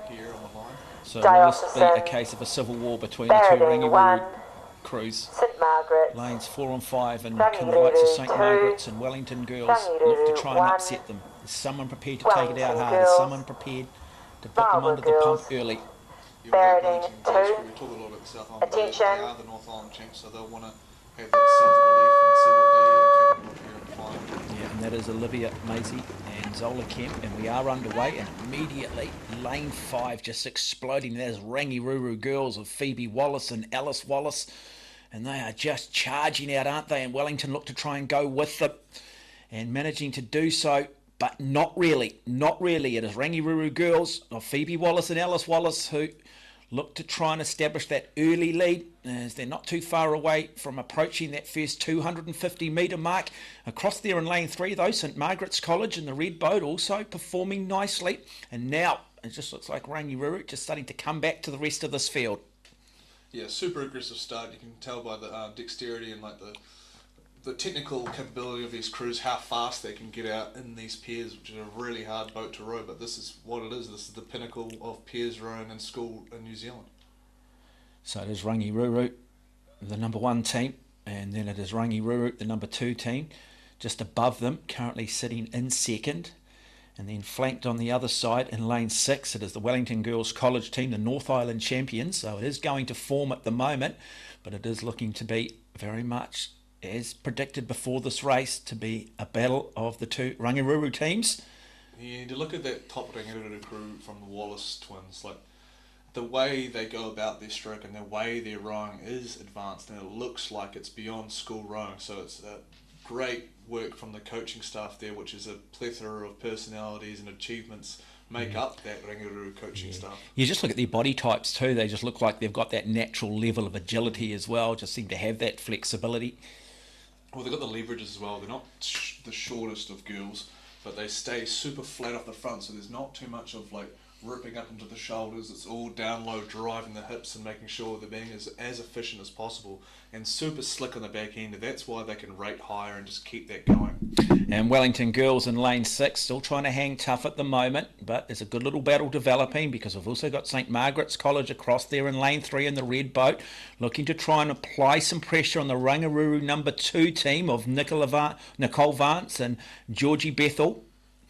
And that St Margaret's College team is Millie Farrell, Hannah Wiley. And the Wellington College team of Olivia Macy, Zola Kemp, coached by Catherine Duffin. Yeah, we talked about the Wellington East Girls College crew that won the double in such dominant fashion. This is another 2-person boat coming out of Wellington Girls College, sorry. But that Wellington Girls program through Star Boating Club and just what's coming out of that area is really good to see. So different schools, maybe similar clubs and all that, they would have worked against each other quite a bit on the harbour there and on the Erg. So the Wellington girls squad, regardless of school, has been really good to see. Yeah, St Margaret's though, still at the top of the screen. Well, when I say top, in the red boat, amongst our leaders, still hanging tough, in fact. Just trying to make sure they maintain their form. Now we're starting to see a challenge from the second of the Rangiroa sides of Nicole Vance, Georgia Bethel, trying to move up on the Wallace twins, Phoebe and Alice. So good battle. Yeah, as much as we see the Wallaces and, they've got the accolades and they've done what they've done, Georgie Bethel and Nicole Vance are just as accomplished. They've been in those Rangi-8s that have won, and they race against and train against and with the Wallace twins all the time. So they won't see them and put them on a pedestal. They'll want to beat them down because they've probably been beating them in training often as well. Well, are we about to see a lead change through 1,000? I think we are. I think it's the Rangiroa girls number 2 team of Vance and Bethel who might just have their bow in front. But we're also now just starting to see St Margaret's beginning to move up as well. Wellington Girls College are certainly not out of it, but they're going to need to get going shortly. This is that third 500 metres. This is that 500 metres of just mental and physical hardship. This is where we find out who has a head like granite, who's prepared to dig deep, who hangs tough. And I'll tell you what, St Margaret's, they are tough. Ian Smallman is a tough man, but he's also fair and he does a really great job with those St Margaret's girls. They train in pairs all the time on the Waimakariri and Kaipoi rivers. And I tell you what, we talk about coaching staff. St Margaret's have got Ian Smallman, Holly Grensay, the ex-Olympian. They've got Chris Everett, who does a fine job with North Shore as St Margaret's as well. And they've got Trudy Keys and George Keys, former Olympic champion. And also Logan Keys, who coaches Rangiroa. It's his auntie and uncle. Well, now we talk about the psychological game. We talk about when you've got the race favourites, how do you beat them? Will you try and put some pressure on them? Teams that are used to winning, how do they deal with not winning? Have they been exposed to adversity? These are the questions that are now being asked of this Rangiroa girls team, because now the pressure is really starting to come on here from St Margaret's College. A great race. Are we going to see one of the big upsets of this regatta? Because it is the 2 mighty South Island schools absolutely going for it. Very shortly they'll approach the 1500 metre threshold, and then, ladies and gentlemen, it is all on. One of the great races, the girls under 18s. How good. Hannah Wiley and Millie Farrell of St Margaret's, they're doing the red and white pinstripes proud so far. They're going to have a massive group of girls in the bank cheering them on, going against Georgie Bethel and Nicole Vance. So we'll see how they rumble down here with 500 to go. What has St Margaret's and what have Rangiroa got left in the tank? Both of them have plenty. They're fit enough. As who's going to put it together the best as they charge towards the line? Well, you can just look there. I think it's Nicole Vance, just the hurt on. She has a wee look over her right shoulder. The stroke here, it is still hanging on. It's still half a boat length. Can St Margaret's get their bow up? Can they just lift that little bit higher? There is nothing in it at the moment. It's going to come down to the last 250 metres. What a wonderful race. And you can also look back at that bronze medal race between Wellington Girls College and the Wallace twins from Rangiroa as well. They've dropped back a bit. They're still in contention for a medal and they don't want to give that up, that's for sure.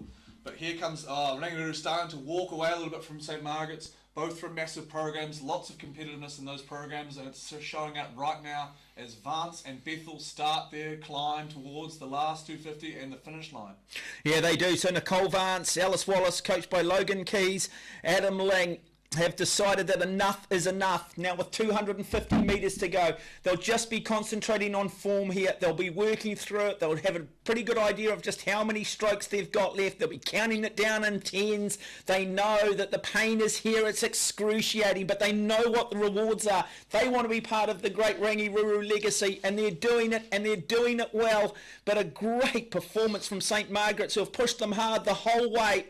But it is a very good performance coming from Rangiruru, and they will come down. They will take out this girls under 18 Coxless pair, and it's going to be a very good race for third between the second of the Rangiruru girls sides and Wellington Girls College, the North Island champions. Yeah, the Wellington girls have done a really good job of walking back up onto the ranking, but now it's come down to the last 100. Those Wallace girls from Rangiruru aren't going to let them have it, but the Wellington girls are big and they are strong, and they're rumbling through now as they come down to the line. There goes Rangi. Vance and Bethel win the under 18 pair. St Margaret's going to get second. Hannah Wiley and Millie Farrell in third. Is going to go to a tenacious effort from Wellington Girls College, Zola Kemp and Olivia Maisie. Oh, great performance. Wonderful stuff.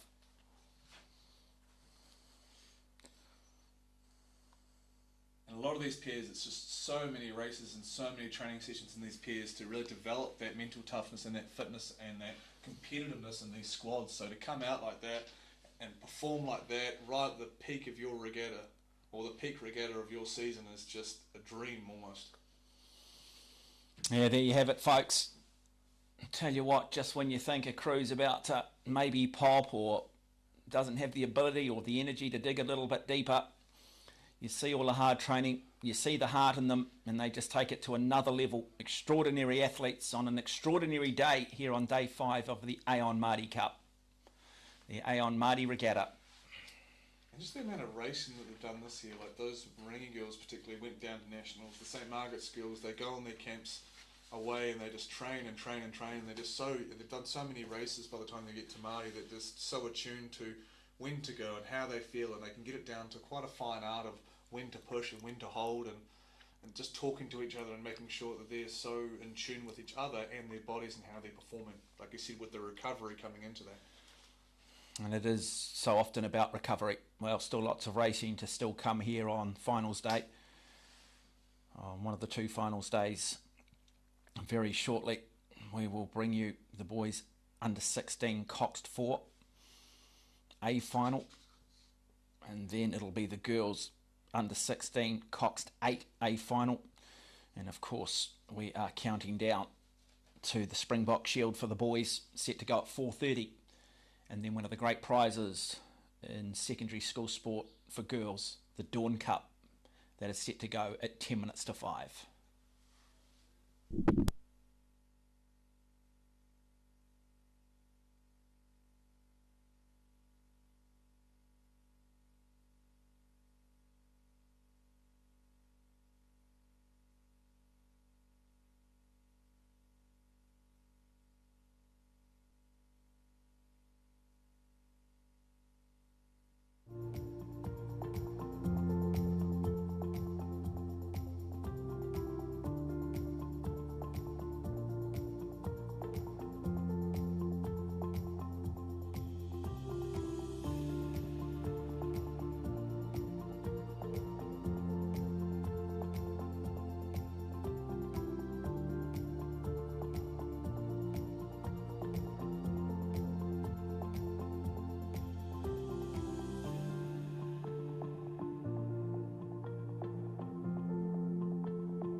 Unleash beast mode with Milo Protein Cereal.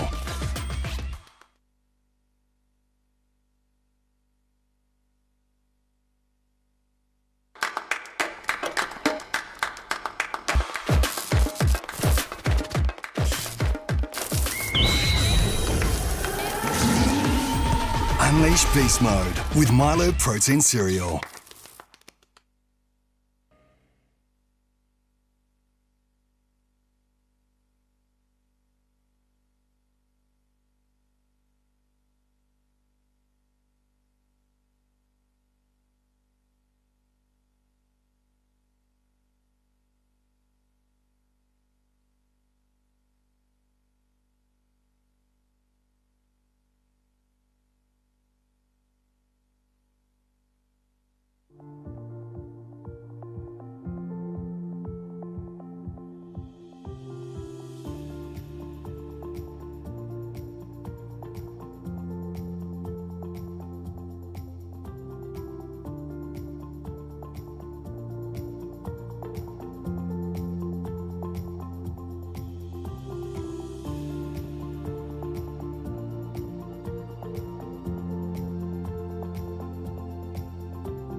B final of the boys under 16 Coxed 4, Auckland Grammar, St Peters, Mount Albert, St Andrews, Westlake, St Peters, Auckland Grammar, Watching coverage of the St Kentigern.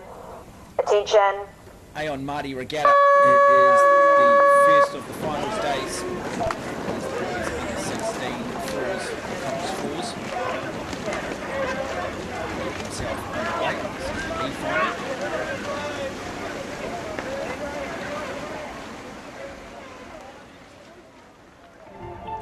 Lane 1 across the far side is Auckland Grammar School.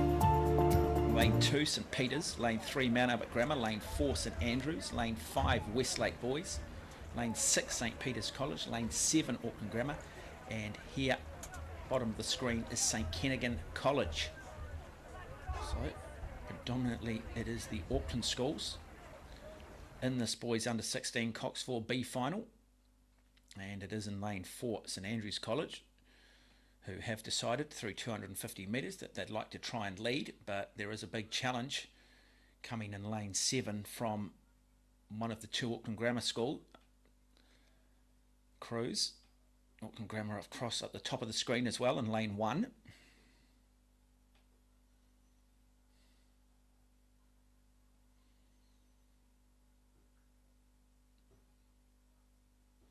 So now the crews, they'll get out really quickly, much higher stroke rate, and then they'll look to just settle down, look to just lengthen it out, aerobically get into what we call a high steady state, just trying to control things, trying to make sure they can conserve.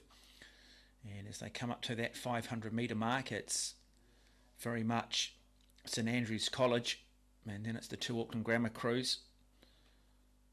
St Andrews made up of Max Barclay, Theodore Thomas, William Curry, Toby Brown, and their cox is Peter Blade. Auckland Grammar here. In lane 7 is Lachlan Reader, Matthew Goodall, James Hunter, Finlay Taylor, and their cox is Oliver Wilton. And so Grammar, just happy to sit back and be patient.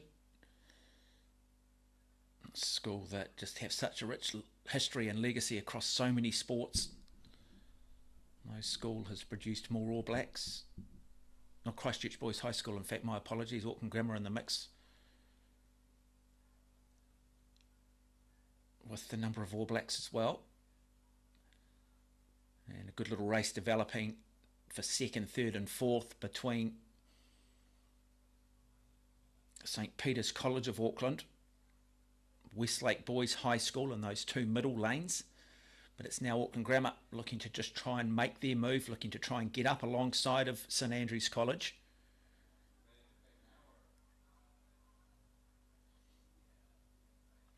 Just to get a true sense of who is leading this, it's still very much St Andrews.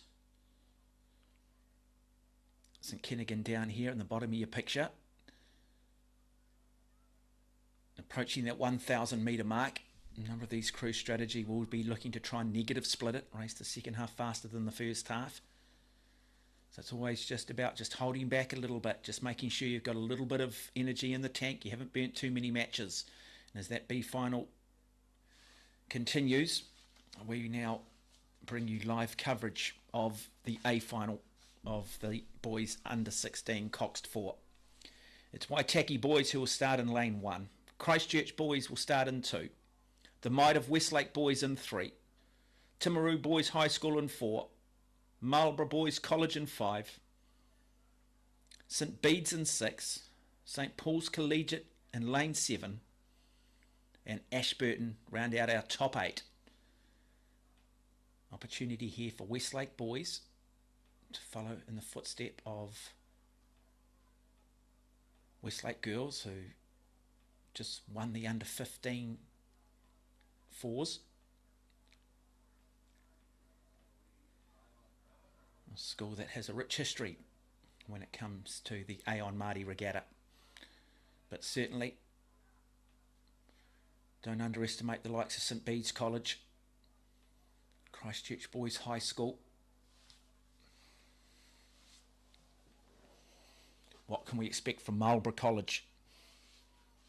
Marlborough College made up of Blake Campbell and Lewis Girling, Jock Flanagan, A final of the boys under 16 Cox 4. Waitaki, Christchurch, so a year of training, Westlake, a year of planning, and it comes down to this moment. Marlborough, down to the next 7 St minutes there Bede's, or thereabouts. St Paul's, Ashburton. Individually need to feel Attention. good, collectively they need to come together.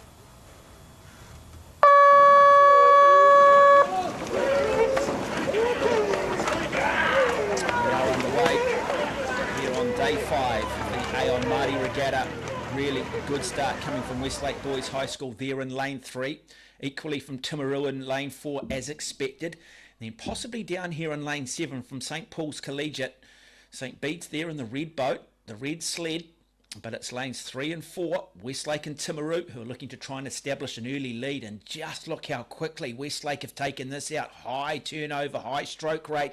As they're about to come up, approach that 250 metre mark. It will be Westlake Boys, it'll be Timaru. And then possibly in lane 2, Christchurch Boys High School might just cross that 250 metre mark in third.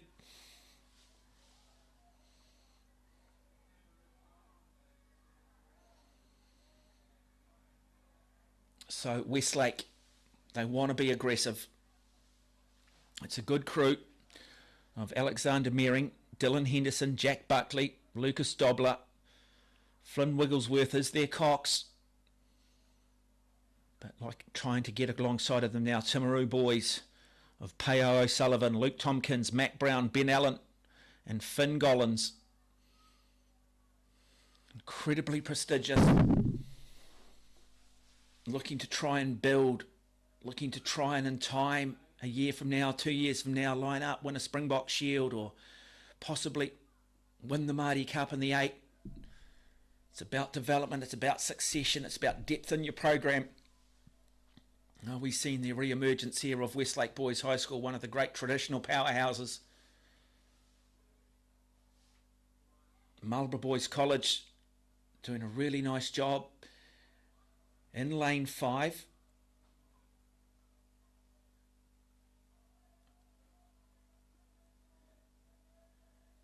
But we now see that lead change going the way of Timaru Boys. So Timaru Boys are about a canvas in front. Still a long way to go. Coming up to approach the 1,000-metre mark. And then the grueling third 500, where it's important you just hold your form. You maintain your concentration. You believe in your systems and you believe in your training. You remember the good days you had, that one good day in 10 when you were doing that high volume of training, reminding yourself what you're capable of doing. And it's Westlake who currently sit in second as Timaru go out to a boat length lead. Sitting in third place, Marlborough Boys College.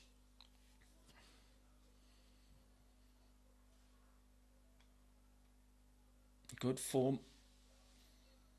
being shown by all of these crews, these young, relatively inexperienced rowers.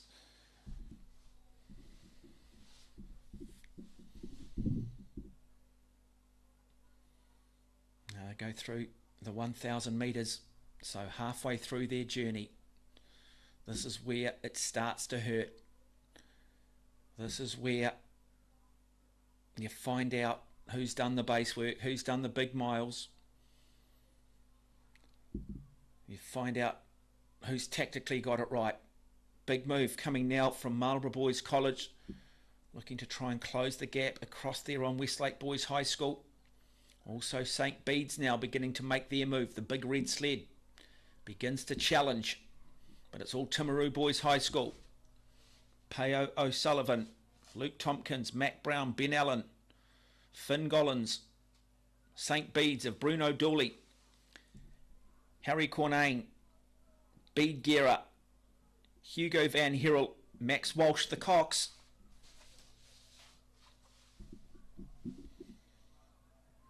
But storming away, 2 boat lengths now for Timaru. What a performance if they can hang on here in this boys under 16-4. And that is the 1,500 metre mark. So now 2/3, 3/4 of the way through their journey. St. Bede's, when do they start to pick it up? Can they pick it up?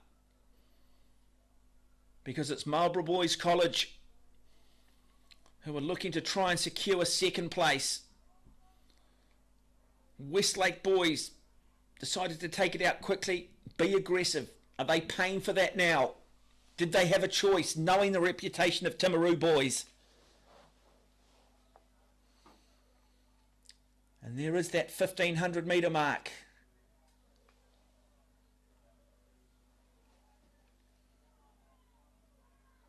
Talking to each other, encouraging each other.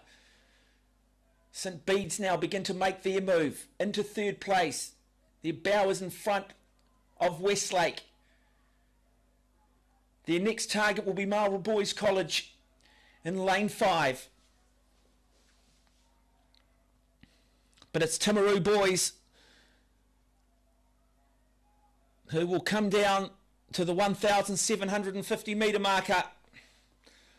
They'll hear the crowd. They'll be urged on. They know what they've got to do here. Great race for second and third. It is still Marlborough Boys College. St. Bede's, though, beginning to challenge. Max Walsh, the Cox for St. Bede's, asking more, painting the picture, encouraging them. Here come Westlake, though, across the far side as well. But ladies and gentlemen, it's going to be Timaru Boys High School who are going to come down in dominant fashion and win this under 16 Cox 4 in an absolute demolition. And now it's a case of whether Marlborough Boys College can hang on, because here come Westlake. They are storming home. St Bede's challenging as well. And let's pick it, and it will go the way I think St Bede's may have got up and got third over Westlake. We'll have to wait for that one. But Marlborough Boys College will win silver, but it's a gold medal to Timaru Boys High School.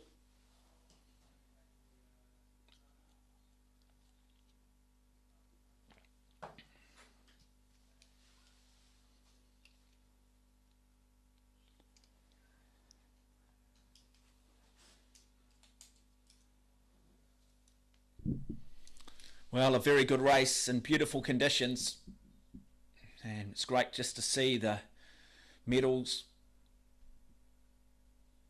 the place getting going across a wide range of schools as we now go back to the podium presentations and recognise and honour more of our future champions.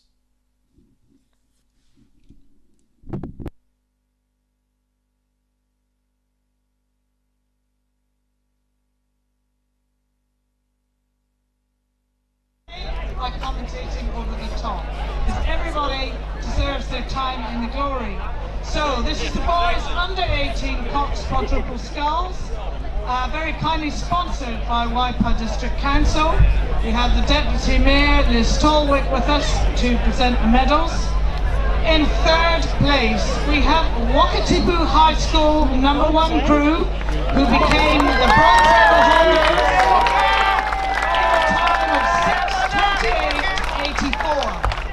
In bow, we have Ashton White, Xavier Small, Marley King-Smith and the stroke, Toby Robertson, coached by Emily Howick and coached by John Morrison. In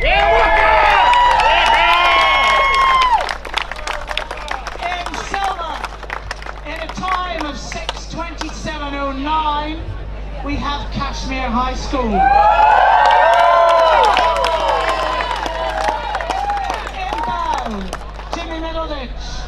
James Martin, Sam Cleland and stroke, Oscar Cloutworthy, coached by Hazelbone and coached by Matt Allen and Joe Young.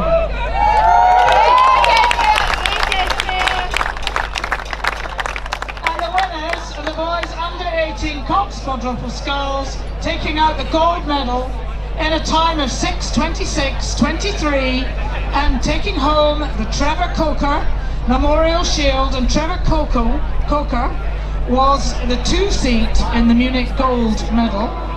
And we have Sacred Heart College, Auckland. Congratulations. In bow seat, James Slyfield, Baxter McGilvray, whose birthday is today. Happy birthday.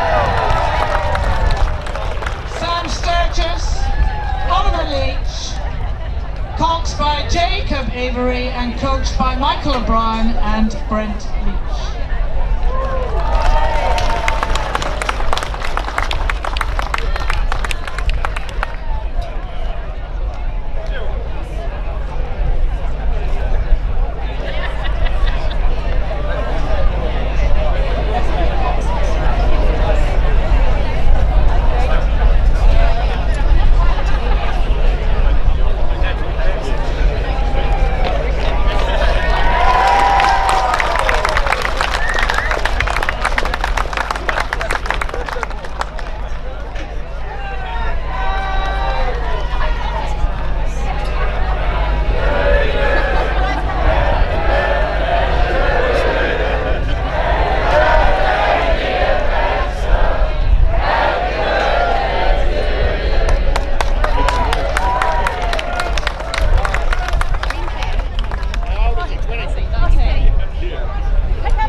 It is finals day on the 5th day of the Aon Maadi Cup. Another one of the blue ribbon events, the girls under 16-8. St Hilda's Collegiate will start in 1, Marlborough Girls College in 2, St Margaret's College in 3.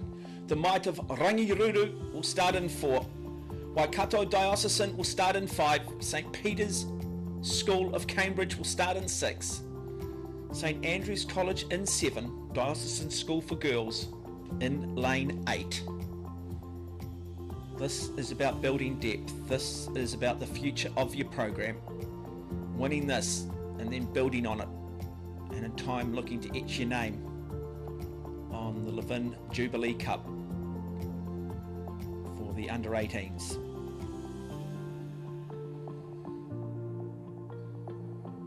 Big moment for all of these young athletes. St Margaret's, Rangiruru, Waikato Diocesan, 3 powerhouses in the sport, next to each other in lanes 3, 4 and 5.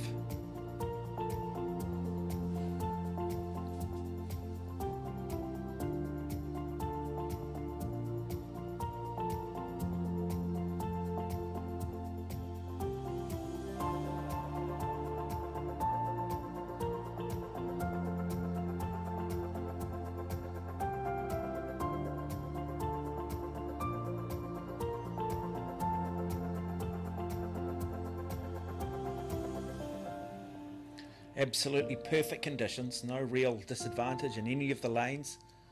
There's no wind coming from left to right or right to left. I've seen some pretty fast times. So very much a level playing field.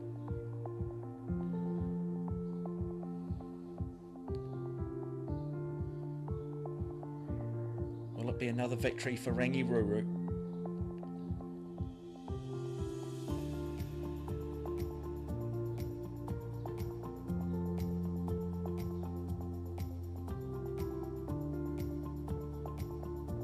White flag is up.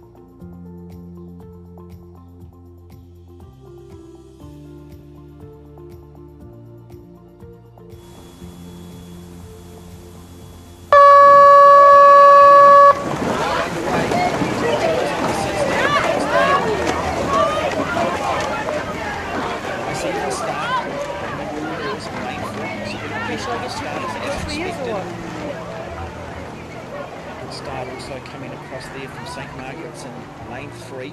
Is that the plan perhaps? Get out quickly, get out fast, put pressure on Rangiruru. Across the far side to St Hilda's Collegiate, looking to try and get underway. Closest to us, lane 8, Diocesan School for Girls, Emma Young, Isabel Dunlop, Emma Maxwell, Millie Struthers, Sophie Jamison, Edith Lee, Ruby Hume, Susie Finlayson and Charlotte Robertson is the Cox.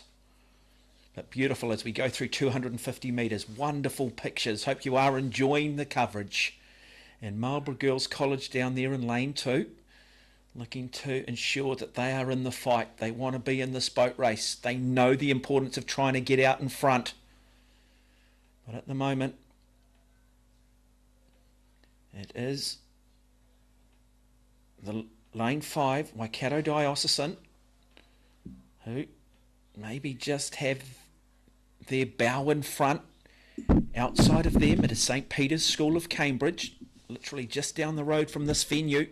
So St Peter's of Cambridge starting to just apply a little bit of pressure on Waikato Diocesan.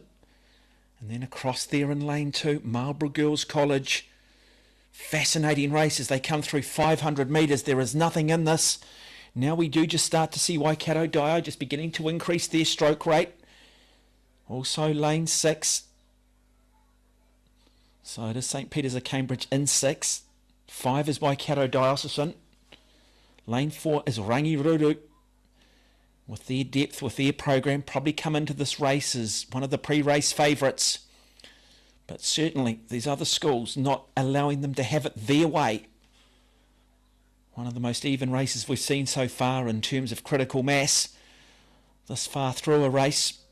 But out there in lane 2, it's still Marlborough Girls College who look to be just trying to put a bit of pressure on. But as we draw back now and we get a slightly better angle, And there's nothing in it, is there? What a race. So here comes St Margaret's College in 3 as well.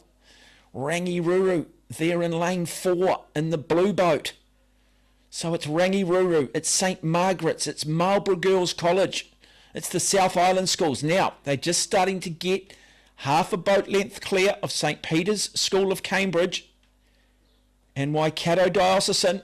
So Waikato Diocesan were quite aggressive early, and you just wonder whether they're now starting to pay for it, because 3 boats are starting to go clear. Marlborough Girls College, St Margaret's in 3, Waikato Diocesan in lane 4, Rangiruru in lane 4.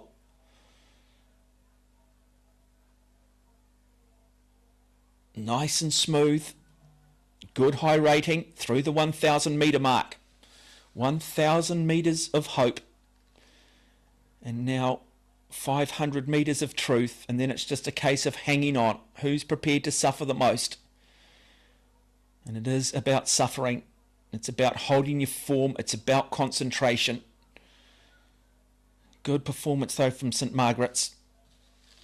Cara Gooding, Lucy Todd, Olivia Hawkes, Belize Macquarie, Aine Leeson, Coco Flood, Ava Redman, Anna Rutherford and Bella Harris their Cox. And now got a canvas lead. Narrowly over Waikato Diocesan, over Rangiruru, and across the far side there Marlborough Girls College. So it is St Margaret's who lead. Be coming up to that 1,000 metre mark shortly. Tough, gruelling event, individually and collectively.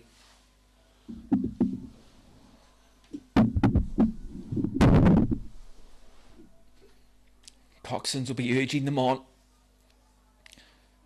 They'll look to try and take it up a gear shortly. You just sort of sense that perhaps Marlborough Girls College just starting to struggle a little bit, just starting to drift backwards, approaching the 1,500 metre mark. It is still St Margaret's College who lead in lane 3, Rangiruru in 4. Rangiruru made up of Samantha Parker, Izzy Jones, Kelly Quirk, Ella Harris, Ruby Guerra, Harriet Abbott, Lucy Vance, Greta Jenkins, Annabelle Williams is their Cox, Leon Barrowcliffe the coach. What does Rangiruru have left? Now, you just feel that they now want to just dig in. They just want to up that rating. They want to now just start to put a little bit of pressure back on St Margaret's. Can St Margaret's respond? They're about to come up to 1,750 metres, and then it's just a case of emptying the tank. It's just a case of taking the instructions, believing and hoping.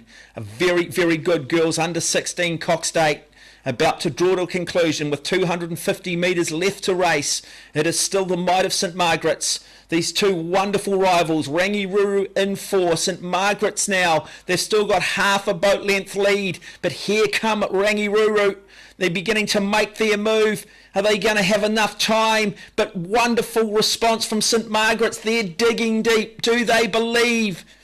They're drawing upon all of that training. They're drawing upon each other, hoping, wishing, having to now play the ultimate mental game. They know that they can do this. They're hanging tough. The crowd in the background jumping up and down. St Margaret's College, can they beat Rangiruru? Look at the crowd. Look at them urging them on. Another very, very good race in this women's under 16 Cox State. There is absolutely nothing in it. Here come Rangiruru. It's St Margaret's. And it will be St Margaret's that takes it out in lane 3 over Rangiruru in a brilliant battle of Christchurch. Two of the great rowing schools showing why they're powerhouses, continuing that rivalry, forcing each other to train as hard as they do. But this time it goes the way of St Margaret's College.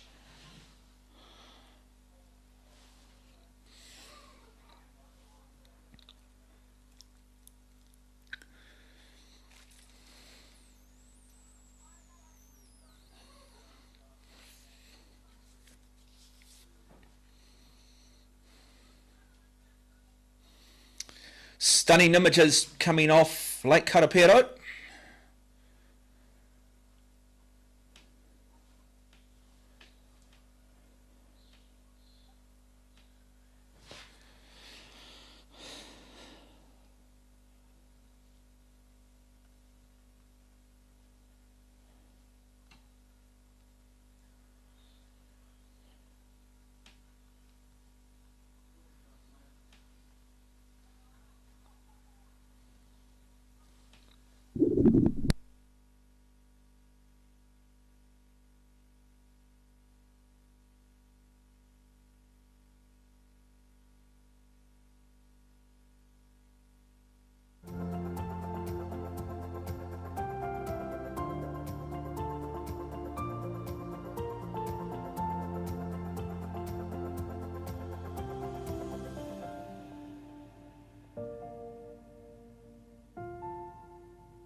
Welcome to the awards for the girls under 18 Cox's pair oars for the Aon Maadi Cup. We have Kat Leyburn, one of our elite rowers, joining us to present. We are also presenting the trophy, the Gary Robertson Cup, and we are very kindly sponsored by So more medal ceremonies. now The in Aon third Maadi Cup. place, which is the bronze medal, in a time of 7:39.05, Wellington Girls College.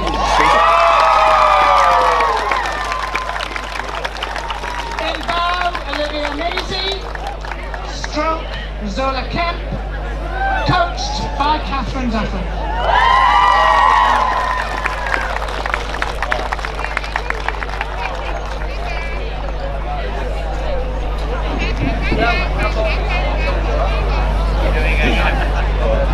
In silver position, in a time of 7:35.33, St Margaret's College.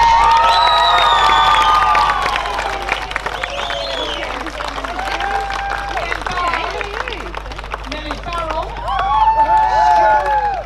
Hannah Wiley, coached by Holly Greensade and present.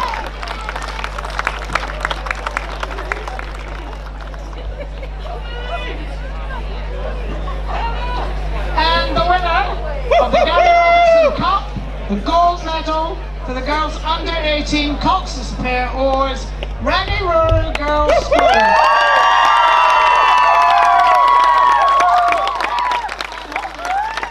This is the number 2 pool. So, in a time of 7:30.47, Bow Street, Nicole Vance. And Stuart Georgie Bethel, coached by Adam Lingan and Logan Keys.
the trend of world rowing. Down towards the line, and you'll find the lightweighters pushed home very, very quickly over the top of Regatta.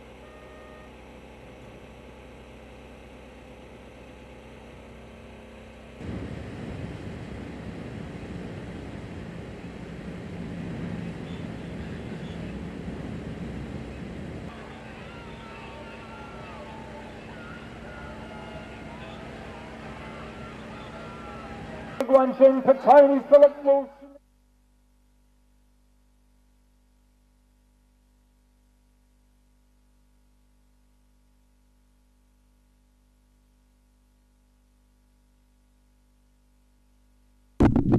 Up next on the program, it is the boys. Novice 8. Hamilton Boys High School will have 2 crews in it. They'll start in lane 1 and lane 5. Lane 2 will be Christchurch Boys High School, St Bede's in 3, Sacred Heart College of Auckland in lane 4. King's College will start in 6, St John's College of Hamilton in 7, Westlake Boys High School in lane 8. So an opportunity for those young men relatively new to the sport that have been rowing for less than a year to test themselves in one of sport's most gruelling events. Amazing the depth that Hamilton Boys High School have.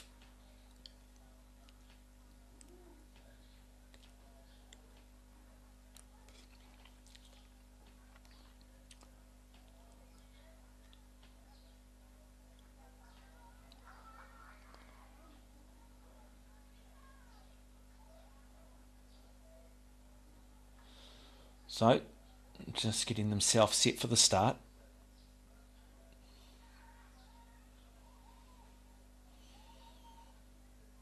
Distance of 2,000 metres. St Bede's College. We'll have Jonty Coburn, Blake Earl, Christopher Guinea, Lucas Cochrane, George Kinder, Alex Cowan, Jake O'Sullivan, Andy Peterson. Their cox is Darrell Lynch. They're coached by Scott Rogers. Westlake Boys will start in 8.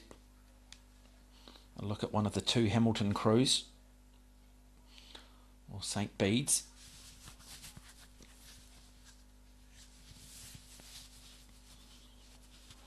So St Bede's will have Jonty Coburn, Blake Earl. In fact, Sacred Heart will have Vin Marsden, Lachlan Dwyer, George Marshall, Blake Cooper, Nawai Omamo, Patrick Mitchell, Alexandra Kostian, Cole Ellis, Jacob Avery, their cox. Absolutely stunning, stunning conditions.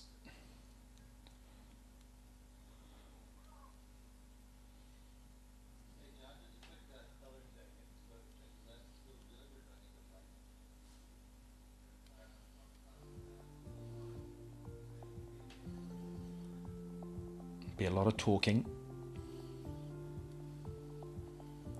A lot of pressure will come on the cox. They'll want to keep it simple.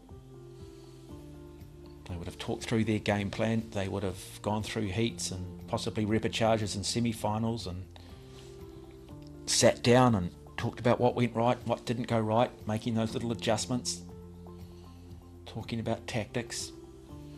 Key thing though is recovery.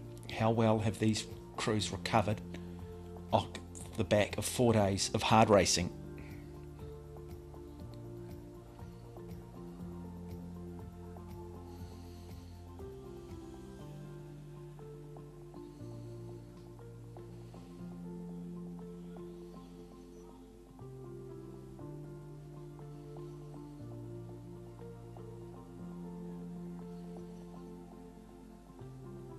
So closest to us, Westlake Boys High School.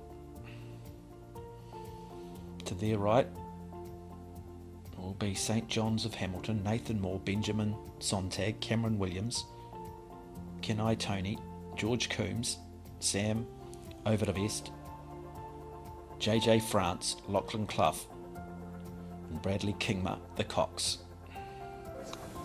Coached by Sean Birdling.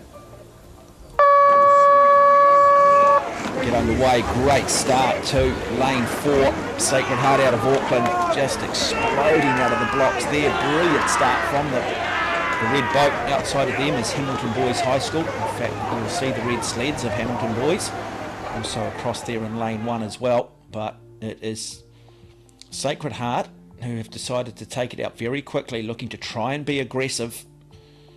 Their Cox is Jacob Avery, so he'll be barking out the instructions. Got to be careful. You can't just turn up and race differently to the way you train. If this is going to be the plan, you need to replicate it in training. But also good steady start from Hamilton Boys in lane 5. The red sled, and we know that Hamilton Boys are very well drilled when it comes to tactics, very good at looking to try and turn it up in that third 500 metres when perhaps a lot of the crews are really struggling both mentally and physically. It's almost that point in the race that could be best described as no man's land.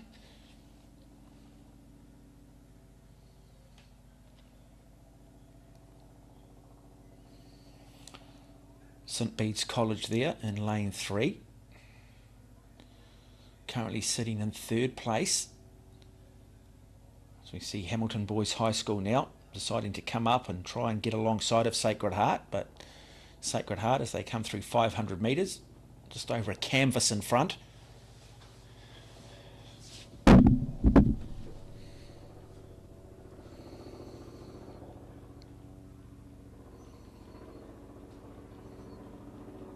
Now this is a case of just staying in time, believing in each other.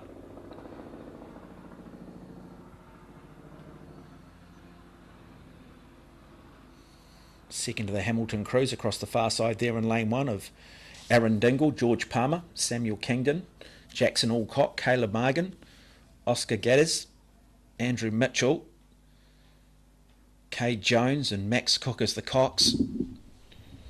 But nice work continuing to be done by Sacred Heart of Auckland. Looking to really try and re-establish themselves as a powerhouse in rowing. Have always been there or thereabouts.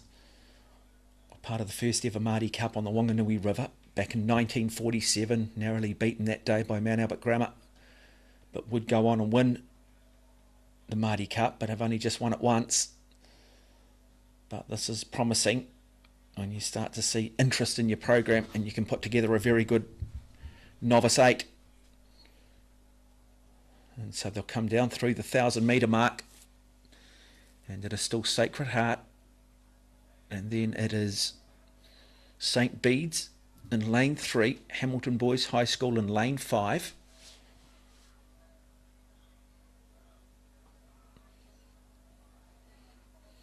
But just now starting to notice Sacred Heart just looking to try and extend half a boat length clear of Hamilton, but we know Hamilton will look to try and kick now. It's through this stage of the race. They're not afraid to try and take it up to another level. Just trying to get just a little bit closer. Just have a look at that bow ball there. Still in line with the coxswain of Sacred Heart. It's not getting any further up. So Sacred Heart doing a nice job at just holding Hamilton Boys High School at bay.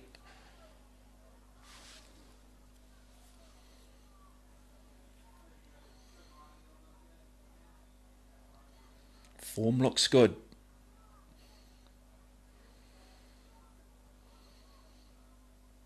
They will be hurting though. Interesting just to have a look there that the Sacred Heart Cox of Jacob Avery just having a look out, looking directly across to Hamilton Boys High School, saying we've got this, and now just starting to extend that lead. Hamilton Boys High School, have they got any response? Can they somehow pick it up here? Because across the far side, we're now starting to see St Bede's beginning to make a move on them. So really good race at the moment for second and third, but it is still Sacred Heart as we start to approach the 1,500 metre mark, and it is a boat length to Sacred Heart over Hamilton Boys and then St Bede's College in third.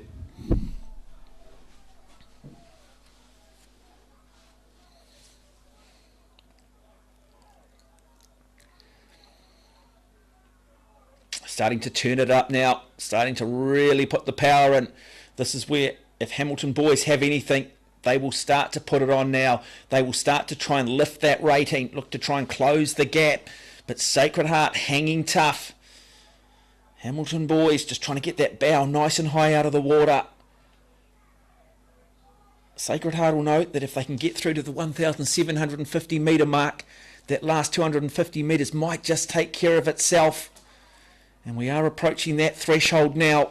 This is a good performance coming from Vin Marsden, Lachlan Dwyer, George Marshall, Blake Cooper, Nawai, Moamo, Patrick Mitchell, Alexandra Kostian, Cole Ellison, Jacob Avery. They've got just over 100 metres left to race. And it is going to be Sacred Heart of Auckland. Here come Hamilton boys now, though. If they left it too late. And it is going to be Sacred Heart who are going to come down and win this boys under 18 novice Cox State. And they've done it in fine form, in great fashion. And it will be Hamilton Boys High School who will pick up second, and then St. Bede's across the far side in lane 3, who will end up winning the bronze.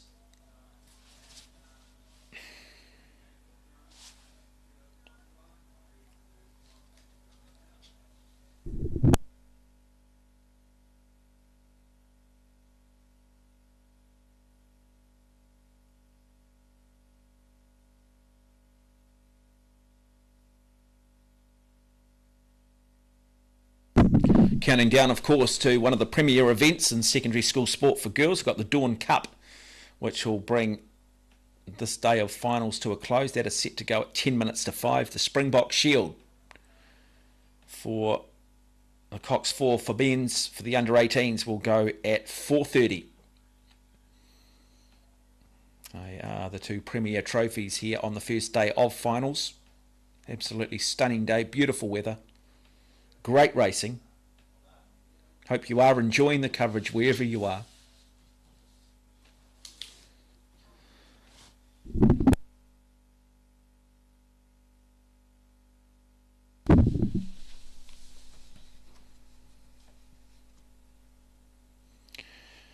Just want to acknowledge Just Horsing Around, have a large assortment of hats, leather hats, cowboy hats, all sorts of summer hats for both men and women. Do check them out. One of the sponsors here for the Aon Maadi Regatta. Mobicom. Now, they're a proud sponsor of Karapiro Rowing. Mobicom offers sales and service of communication solutions, including two-way radio, GPS tracking, and satellite loan workup. To find out more, head to mobicom.co.nz or give them a call on 0800 947 426. Stay safe, stay connected. Check out Mobicom. As we now go to the medal presentation for the boys under 18 force. 1-3 in bronze medal position, St. Bede's College. In the bow we have Brio Dooley.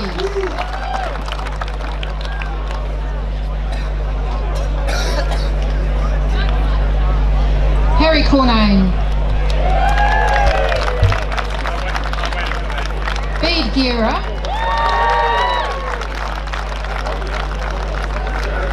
Hugo Van Herel, Max Walsh, and coached by Aaron Maxwell. Congratulations, St. Bede's.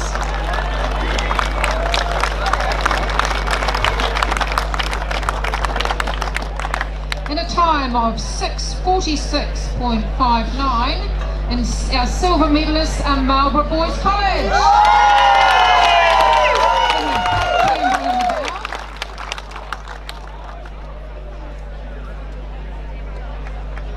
Louis Gurling,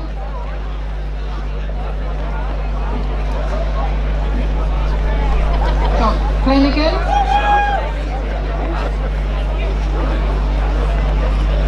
Hamish Lindstrom,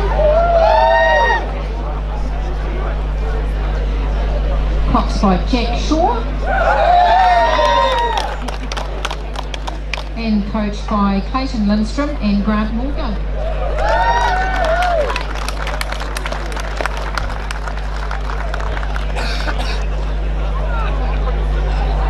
celebrate our gold medalist in a time of 6:41.62.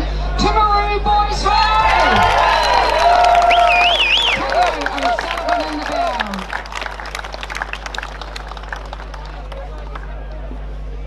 Luke Tompkins.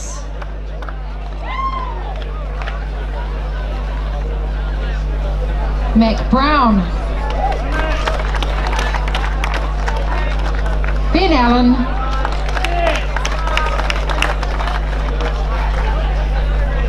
Finn Gollins. And coached by Brian Smith and Liam Parker. I said they'll need excess baggage for taking all this lot home. And they're presented with the Westlake Boys High School Cup. And put your hands together for Timaru Boys High School.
It is the girls' novice double sculls up next. The A final, Rotorua Girls High School will start in lane 1, Hauraki Plains College in 2, Mount Aspiring College out of Wanaka in 3, Wanganui Collegiate will start in 4, Twizel Area School in 5, Wakatipu in 6, Whangarei Girls High School in lane 7, Wentworth College in lane 8.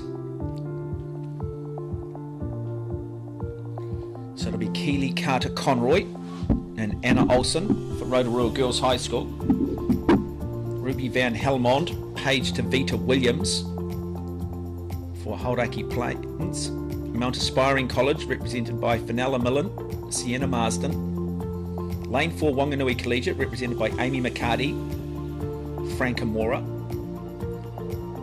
Sade Mason and Kiera Tyne are the two rowers for Twizel. Wakatipu, Amy Patterson and Sasha Key.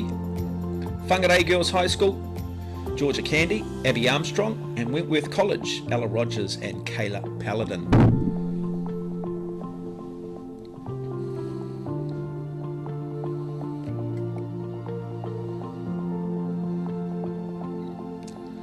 These crews would have talked to their fellow schoolmates, their fellow classmates, ask questions of the conditions, ask questions of any possible environmental factors. They would have drawn upon their experiences, limited experiences of racing over the summertime in regards to how best approach this race.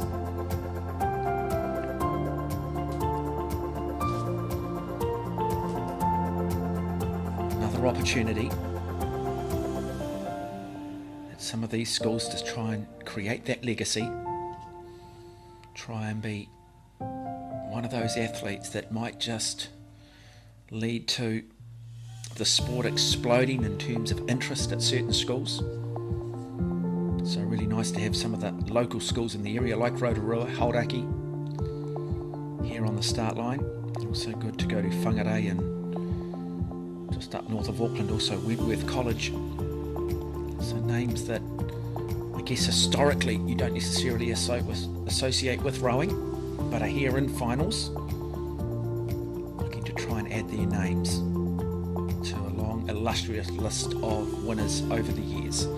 And so a good clean start, really good start coming in lane 6 by Wakatipu, Amy Patterson, Sasha Key. Their coach is John Morrison, so they've decided to take it out quickly. And then across the far side in lane 2, Hauraki Plains College, Ruby Van Helmond and Paige DeVita Williams looking to try and put the pace on early, and they are just monstering it, looking to try and maybe get up by half a boat length as they start to approach that first 250 metres. Really good performance also coming here in lane 5 from the Twizel Area School, and then in lane 6 it is Wakatipu. So Wakatipu, Twizel, I'd imagine they would have raced each other a number of times. Started the new year, possibly at the end of last year. These three boats are certainly look to try and clean the rest of this field out. So it is lane 2, Hauraki Plains College, and then lanes 5, Twizel Area School and Wakatipu.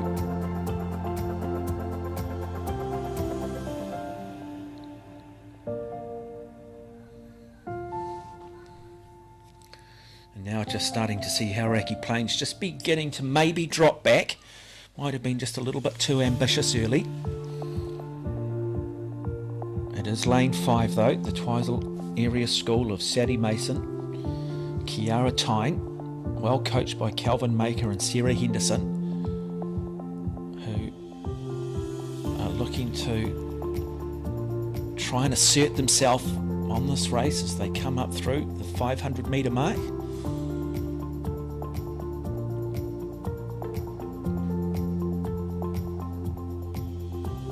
Great camera shots. So Ruby Val Helmond looking strong along with Paige Davida Williams for Hauraki Plains College across there in lane 2. It's the Twizel Area School in lane 5 of Sadie Mason and Kiara Tyne.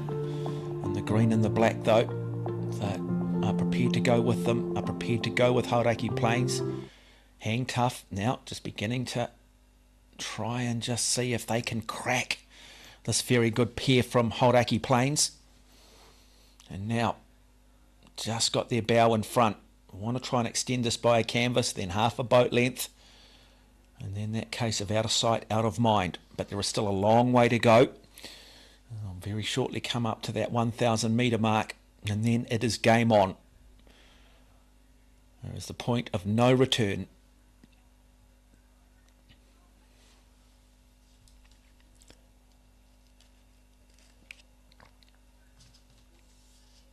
Beautiful conditions here at Lake Karapiro, and still to come. 10 to 5 this afternoon, one of the premier races, one of the great events, the Dawn Cup for the girls. 4:30 this afternoon, it is the Springbok Shield. But now really starting to take control of this race.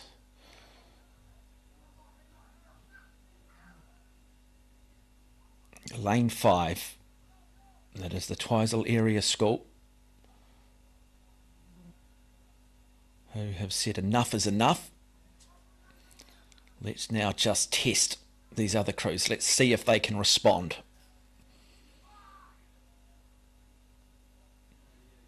And at the moment, the answer is coming back no more, because this is a very good performance from Sadie Mason and Kiara Tyne. They'll come through that 1,000 metre mark.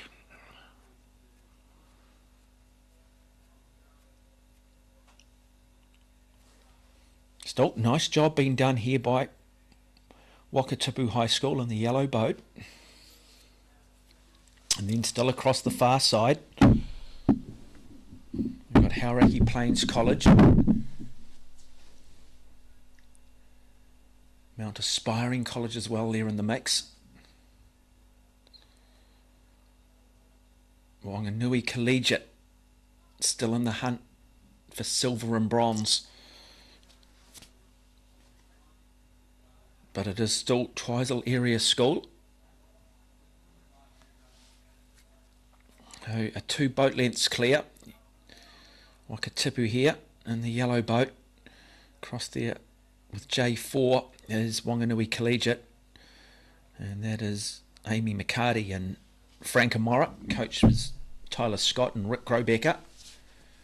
And then, as mentioned, and they led this race very early on from Hauraki Plains of Ruby Val Helmond, page to Vita Williams.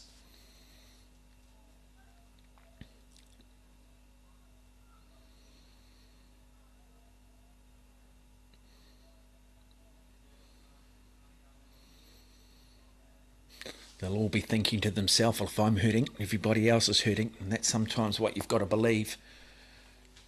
Some athletes very, very good at disguising that hurt too. They'll keep that poker face, the art of illusion, the theatre that can go with psychological games.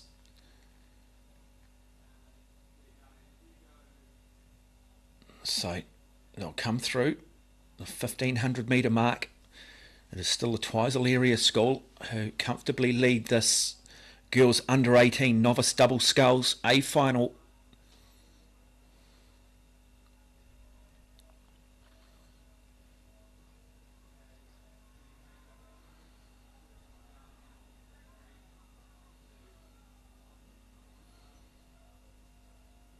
Idyllic conditions. Now the urgency starts to come on from all the crews.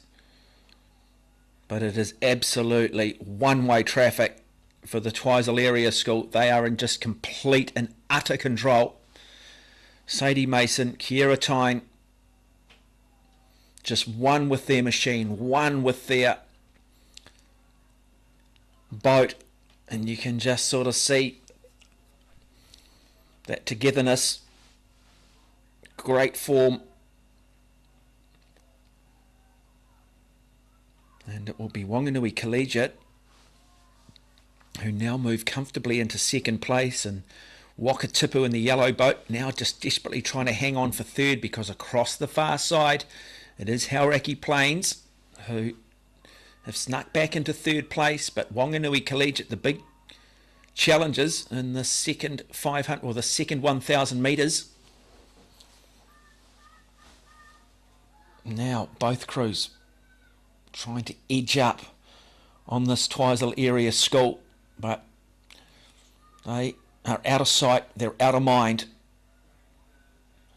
And it will be the Twizel area school who will come down and win this girls under 18 novice double sculls A final in absolutely emphatic fashion. Superb performance. And well done to Twizel area school. Be incredibly proud of these two wonderful athletes, and Sadie Mason and Kiara Tyne. Incredibly well coached, as mentioned, by Calvin Maker and Sarah Henderson. And they do win that, and they win it comfortably. And then it will be Wanganui Collegiate who will take the silver. And then across the far side, taking the bronze, will be Hauraki Plains College of Ruby Van Helmond, Paige DeVita Williams.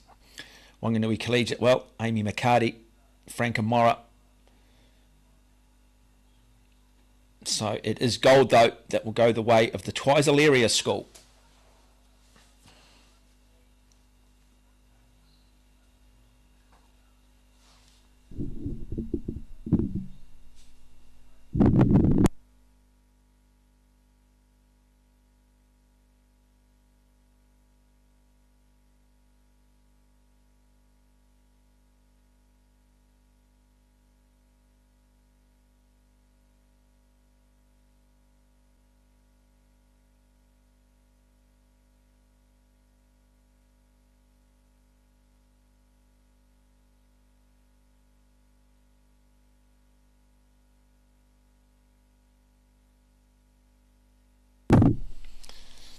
The next race we'll bring you live will be the boys under 17 double sculls A final, which should be an absolute beauty. Again, some of those smaller schools and the smaller boats that perhaps don't have the large participation numbers, but certainly have the quality to fill up some of the smaller boats. That should be a beauty. St. Peter's School, Cashmere High School, Timaru, Wakatipu, John McGlashan, Glen Dowie, Maclean's College, Tauranga Boys College.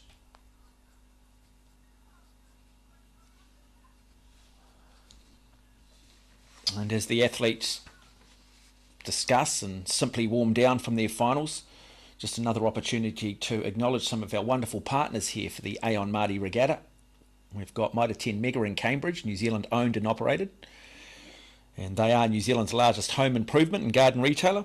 They place a strong focus on customer service and staff training.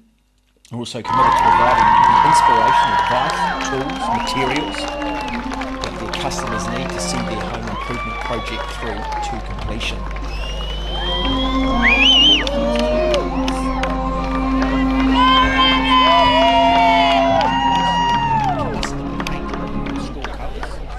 Welcome everybody. This Just like the real thing, only we're here smaller. to award Don't the go medals without for the goals. girls under 16 Cox 8. And we very kindly have Leslie from Rowing New Zealand who is going to present our medals. The sponsor is Movicom, and the trophy, which will go to St Margaret's College, to collect their gold in medals. third place, and that is the bronze medal in a time of Their arch rivals Rangiruru. 6:56. We have Marlborough Girls College. In bow, we have Bellarina, Elizabeth Boron, Miller Van Rensburg, Izzy Brick, Abby Craig, Brooke Harper, Sophia Saggers, stroked by Grace Straker. Cox is Molly Wilkes, and the coaches are Sean O'Neill and Andrew Blake. Now, just before you clap, we've got a little factoid here that Andrew Blake is the coach for Marlborough Girls, but his daughter, Stella Blake, is the coach for St Margaret's College.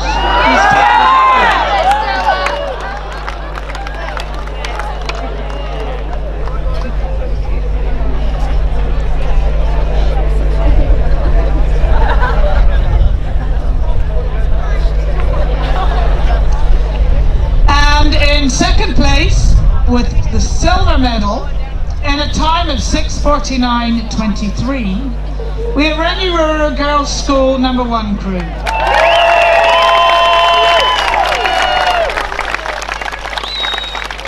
bow, we have Samantha Parker, Izzy Jones, Kelly Quirk, Ella Harris, Ruby Guerra, Harriet Abbott, Lucy Vance, Greta Jenkins.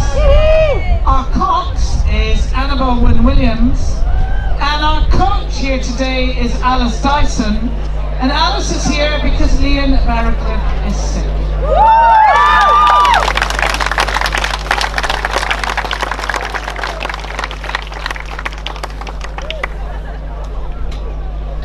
And our winners of the girls under 16 Cox State at the Aon Maadi Regatta is St Margaret's College. St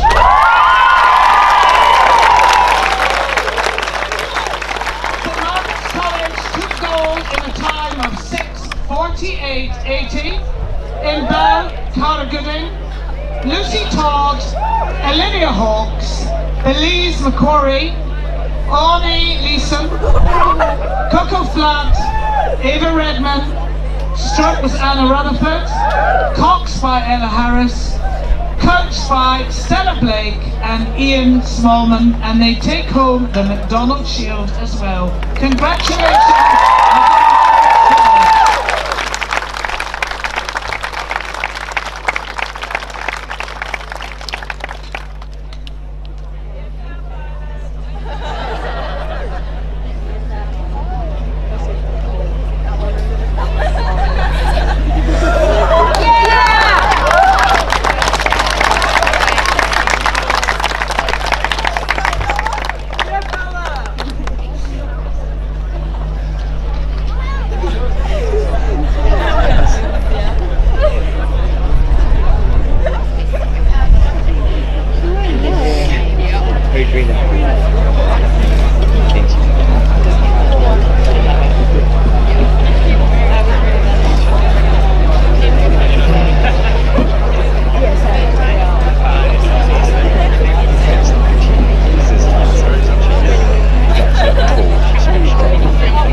It is now the turn of the boys under 17 double sculls. This is the A final. St Peter's of Cambridge will start in 1. Cashmere High School in 2. Timaru Boys High School will start in lane 3. Wakatipu, lane 4. John McGlashan College, lane 5. Glendowie College in 6. Maclean's College in 7. Tauranga Boys College, lane 8.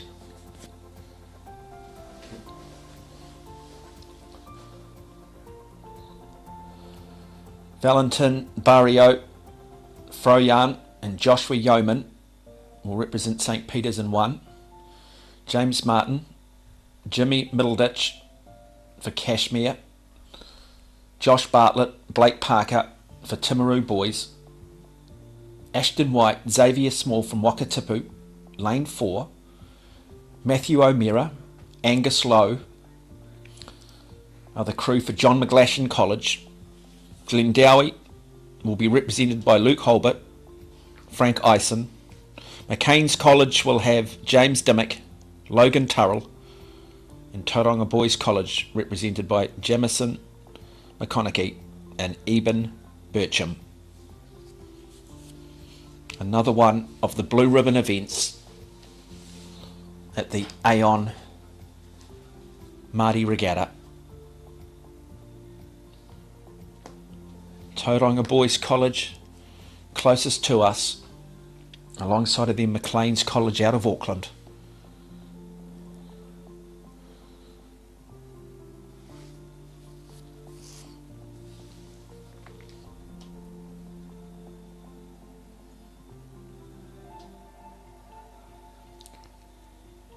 Crew's looking nice, relaxed, particularly the team of Holbert and Eisen from Glendowie College in 6.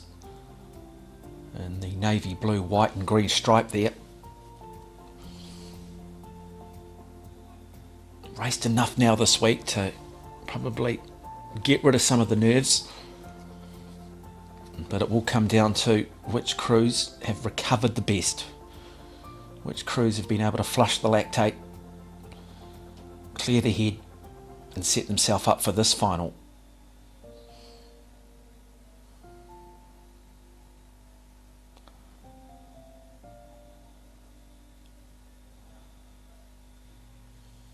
And we do get underway in the boys under 17 double sculls. Very aggressive in lane 4 coming from Wakatipu High School. Lane 5 as well.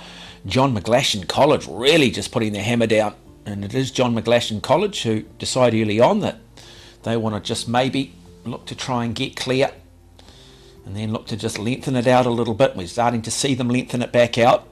Alongside of them Glendowie College, lane 6 just starting to drop off immediately. Tauranga Boys College in lane 8. Shouldn't underestimate the far side though. St Peter's School of Cambridge, Cashmere, both still in the mix, coming out to the 250 metre mark. It is lane 5, John McGlashan College, who will have the smallest and narrowest of leads. But the challenge is now coming from Glendowie College.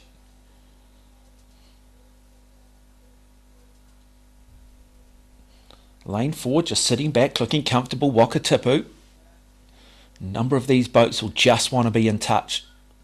They'll want to make sure that they look to have something over that last 1,000 metres where things can fall apart very, very quickly. There is what they call a exponential curve of fatigue that'll come at a point in a race where every 100 metres after that the fatigue levels will just multiply, and it starts to get very, very ugly very, very quickly. But good performance here from John McGlashan College. Loving the bucket hats. Not particularly aerodynamic, but hey, if you look good, feel good. And then the white peak caps there in lane 4 of Wakatipu of Ashton White and Xavier Small. They're coached by John Morrison. So lanes 4 and 5 looking to clear out from the rest of this field. We're going to see a battle between Wakatipu and McGlashan all the way through to the finish line. Or are we likely to see Timaru Boys, the likes of Cashmere, Glendowie College, just looking to really try and attack and hit these leading crews in the second half of this race.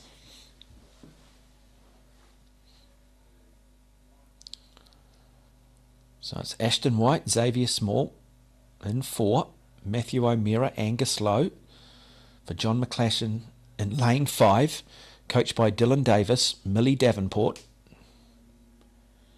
Absolutely stunning images. Good performance still coming across there from St. Peter's School of Cambridge in lane 1.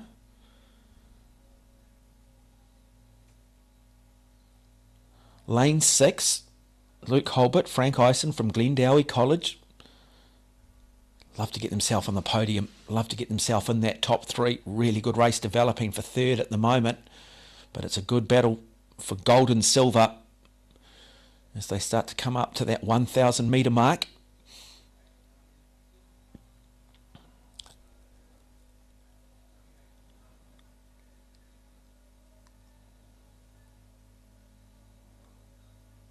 Nice controlled performance from John McGlashan College. Well coached by Jesse Pilcher, Leo Strode Penny. Now we just start to see here Wakatipu High School looking to try and just get their bow up, looking to try and just come alongside of John McGlashan. John McGlashan will be aware of it too. They've just got to maintain that form, maintain that level of concentration, and doing a nice job.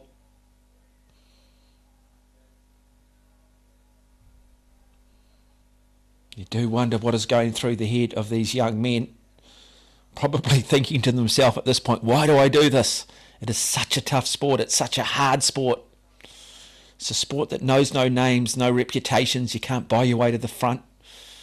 It doesn't come down to race or religion. If you haven't done the work, you will be found out. But John McGlashan still holding that lead, canvas lead, over Wakatipu. And then a bit of distance back now. That race for 3rd. Good performance coming from Timaru Boys High School in lane 3.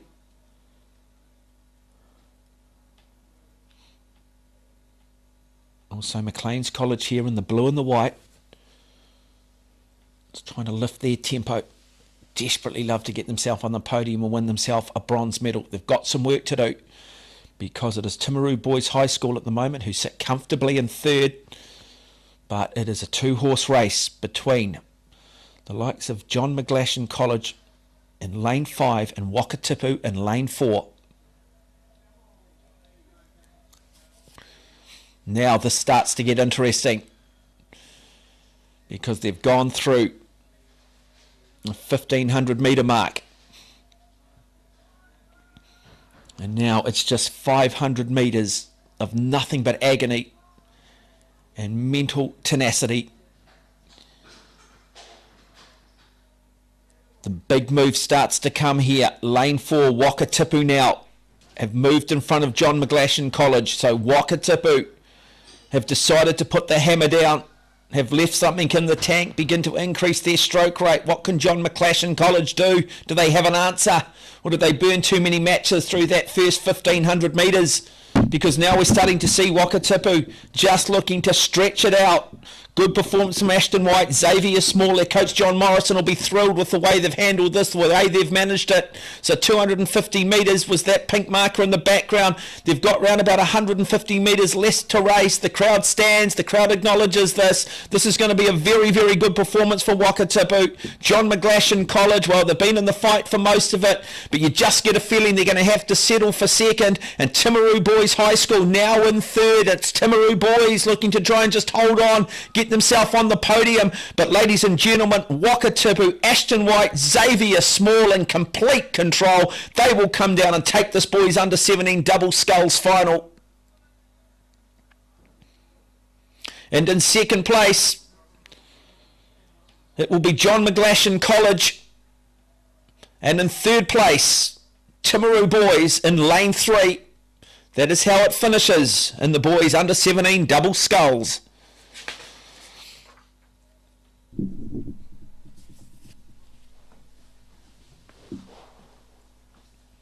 And you can just see the fatigue levels, just how much that hurt. And they're thinking to themselves, where do we go? I just want to lie down in the fetal position, but these boats don't allow me to. And so they just have to tolerate the hurt, try and bring the heart rate down, flush that lactic acid. But I'm sure once it's medal ceremony time and the medals are put around their neck, all that will be forgotten. Wonderful moment for all of the crews, but in particular Wakatipu High School, John McGlashan College and Timaru boys. Gold, silver and bronze.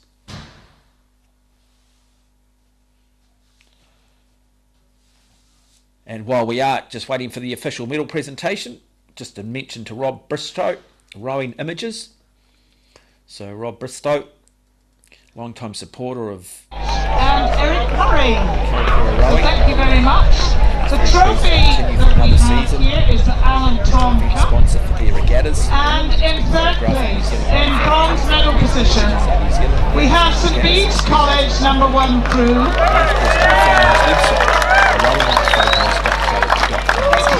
At the bronze position in a time of 6:21.55. In bow we've got John T. Coburn, Blake Earl, Christopher Guiney, Lucas Corrigan, George Kinder, Alex Kern, Jake O'Sullivan, Stroke Andy Peterson, Cox Darragh Lynch, coached by Scott Rogers.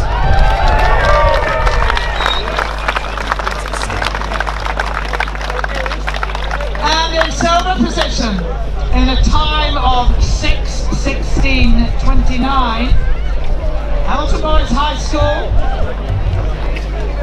bow, Joel Singleton, Thomas Priest, Thomas Pillimore Evans, Thomas Lambda, Ian Omsey Harris, Corbin Campbell, Jax Ramsey, Stroke, Charles Pirelli Brown,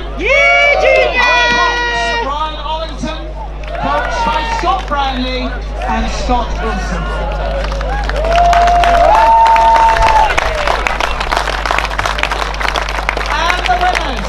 The winners are the boys under 18 novice comp states in a time of 6:14.75, Sacred Heart College, Auckland.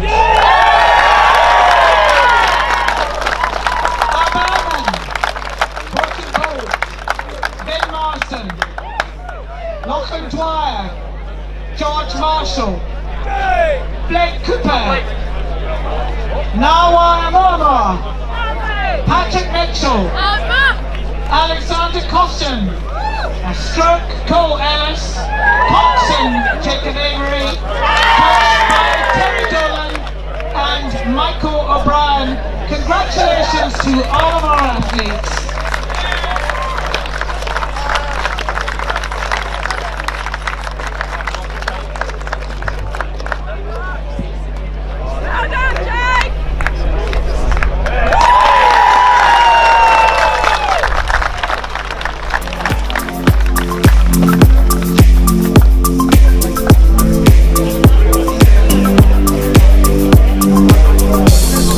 Yeah, Mandy, the Aon Legacy was a discussion with Laszlo Boats.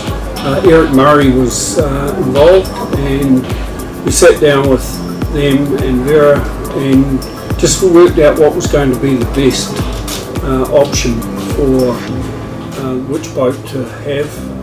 And at the end of the day we decided that for all schools the best option was a single. It didn't matter how big or small the school was, they'd always be able to get one boat in. And the reason we went under 17s is we wanted to actually have that boat racing the next year in the under 18 single and have the winners go from there. Yeah, the most memorable events that we've seen, it's probably not the actual under 17 race. They've all been really great athletes and great winners, but probably get more of a kick out watching them race again the following year and seeing our boat up in the top of the pack and those rowers Now they're true athletes and they've come from winning in under 17s and they're right there in the under 18 race as well. So that's, to me, that's what it's about. Having just one race, having one person. No, it's great doing males and females and giving them all a chance to have a go at it. I think the response has been overwhelming from the first year we started doing the singles. The community really appreciated that we're giving away such a high-priced, high-value boat to support the singles colours. And yeah, we got really good response from all the coaches, all the clubs, especially the winning ones. And it's just been very exciting from day one. I think what's really exciting for us is the continuity and the progression. And as soon as we started to pick this particular event, how it gradually started to grow bigger and bigger. And I think just seeing that growth is what really excites us the most. When I talk to an athlete after they won, or even years after they had won, and they tell me how big a difference the boat has made in their journey. And I think having that ability to contribute to someone's development in such a way, it really is something truly special. Winning the Laszlo single back in 2021 and continuing my Aon legacy was pretty good, especially being able to back it up. The Laszlo boat was pretty good, especially when I had quite a bad head injury beforehand. Just helped like mentally for me, knowing I had my own boat and it wasn't being touched by anyone else. It like just made me race way better, like being confident in my gear.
Absolute cracker. Individual excellence up for grabs. Madeline Cox represents Hamilton Girls. Tegan Nagus, John Paul College. Olivia Olorenshaw for St Hilda's. Tegan O'Dwyer represents Cambridge High School. Sophie Gibson is the representative for Ashburton College. Otomoto College is represented by Caitlin Wayne. Emma Spittle by Taki Girls High School, and Keely Begg from Rangi Ora, coached by my co-commentator Alex Kennedy.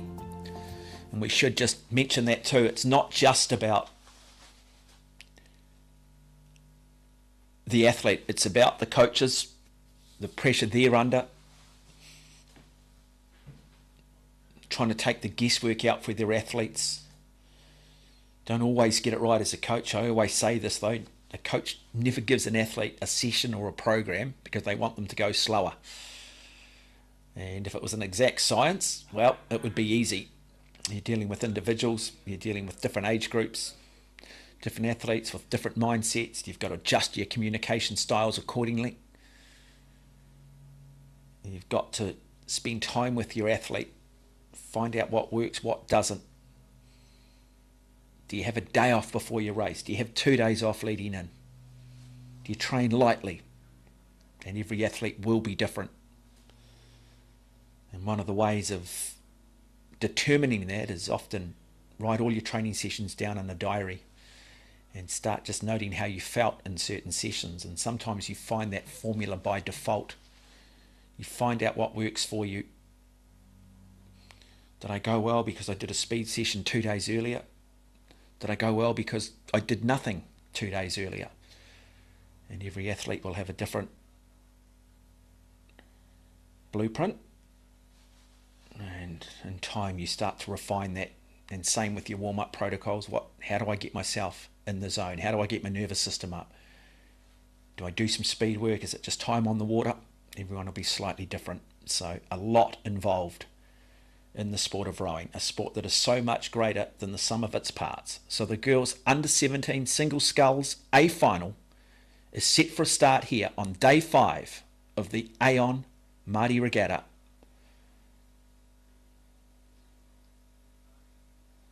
White flag up on the boat. So judges are happy that it's a fair and even start.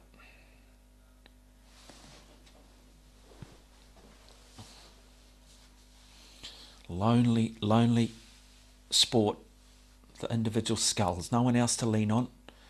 No one else to pick you up.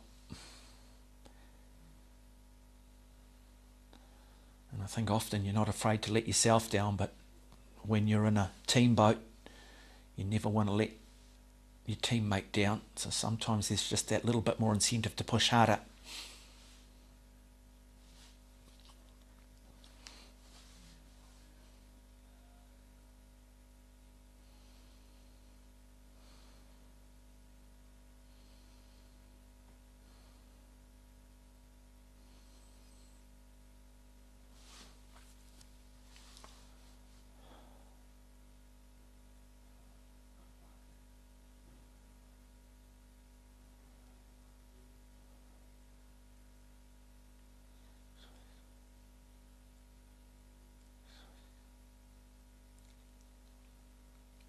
So just like coiled springs, just waiting to explode out of these starting blocks.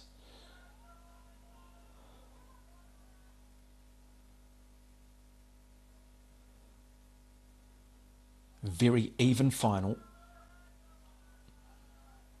Kaylee Begg, Rangi Ora, lane 8 closest to us. Alongside of her, Emma Spittle from Waitaki Girls High School. And we are away, and very good start coming there from Caitlin Wayne of Otomoto College in lane 6. Equally 2 from Rangi Ora, Keely Begg. And then across the far side, lane 2, John Paul College, Tegan Nagus. So it is Tegan Nagus who really is very aggressive. Look at the power that she's starting to put through each of those strokes. And so already half a boat length clear at the moment. And it might be Hamilton Girls High School representative Madeline Cox, also in lane 1, who's decided to take this out quick, but a really good even start. Perhaps the big surprise is that coming in the middle lanes, Tegan O'Dwyer, Sophie Gibson, just struggling with this pace at the moment because it's the outside lanes that have set the early tempo as we approach the 250 metre mark.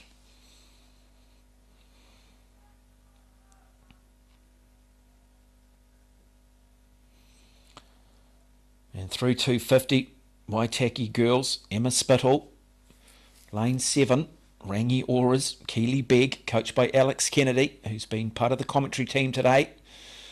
Olympian from 2016. Only a small program, Rangi Ora. Don't have a big program. That's the great thing about the variety the sport of rowing offers, is the fact that you can produce world-class single scullers. And so it's Waitaki and Rangi Ora, lane 7 and 8, that have decided to take it to the rest of this field and looking to try and clean them out. Now, out of sight, out of mind. Remember, don't have the ability to look forward clearly. So if you can get out of the peripheral vision, you do have an advantage. Good performance coming from Madeline Cox from Hamilton Girls High School out there in lane 1 as well. And now, Keely Begg just deciding maybe it's time to just settle down, maintain that rhythm, get into what we call a high aerobic state. As we come up through the 500 metre mark, and it is Waitaki Girls, Emma Spittle who leads, coached by Ivan Doherty. Keely Begg currently sitting in third place across the far side. Madeline Cox from Hamilton Girls, coached by Carl Manson. So you just run through the list of coaches and you just see the pedigree and the class. It's a wonderful sport that so many former elite rowers put their time back into the coaching, staying involved, providing their intellectual property, taking all the mistakes they've made and turning it into valuable knowledge and trying to take the guesswork out for these young athletes. But this is a very good single sculls final that is starting to develop.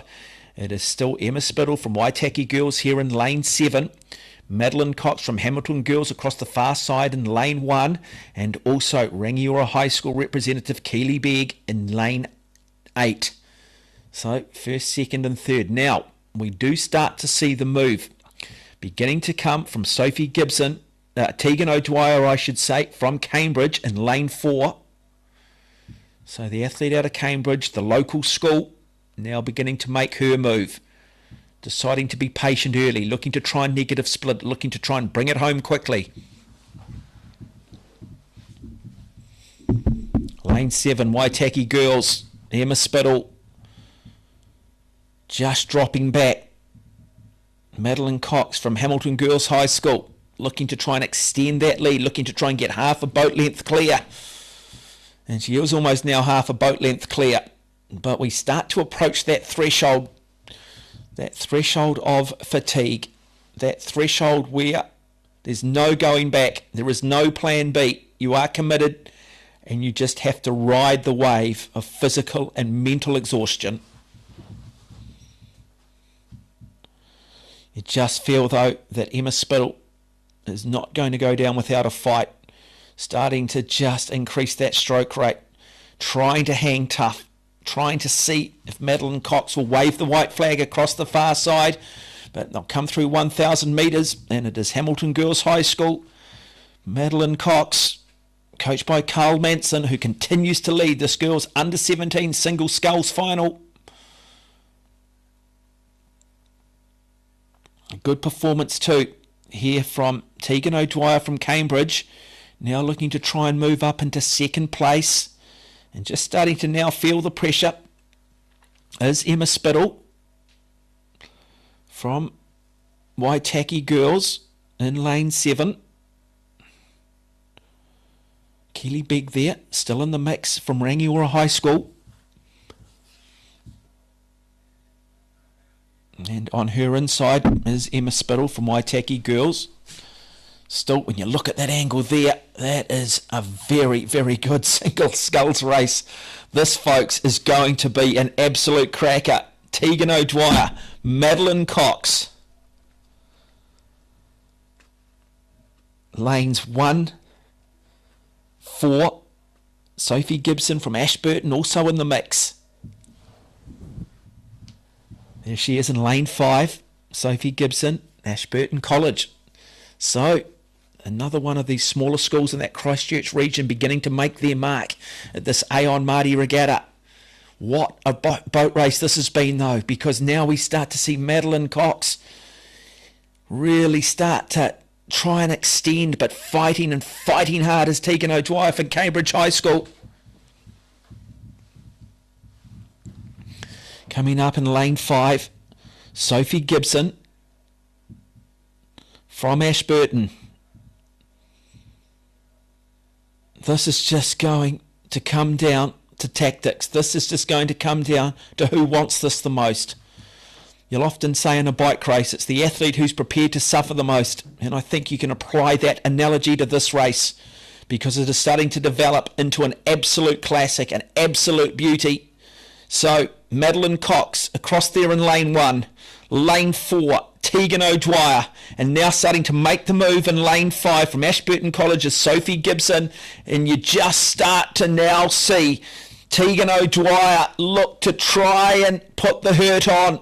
Beautiful pick up here, great tactically, smart sculling. And we've now, Madeline Cox across the far side is in a bit of difficulty. The real challenge is beginning to come from Sophie Gibson of Ashburton College here in lane 5. coming up to the 1,750 metre mark. These two mighty warriors going at each other. But Tegan O'Dwyer, now a boat length clear, looking to try and extend that lead.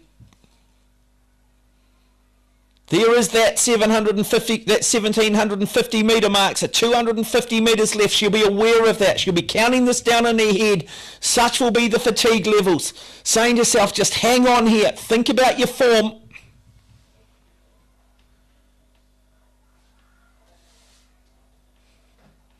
But Tegan O'Dwyer, coached by Michelle Munro and Callum Wright, is a boat length clear in this girls under 17 single sculls final. On her outside from Ashburton College is Sophie Gibson. But nobody can deny Tegan O'Dwyer, a dominant display, a brilliant performance. Congratulations to Cambridge High School. Gold medal their way. And a wonderful display of sculling.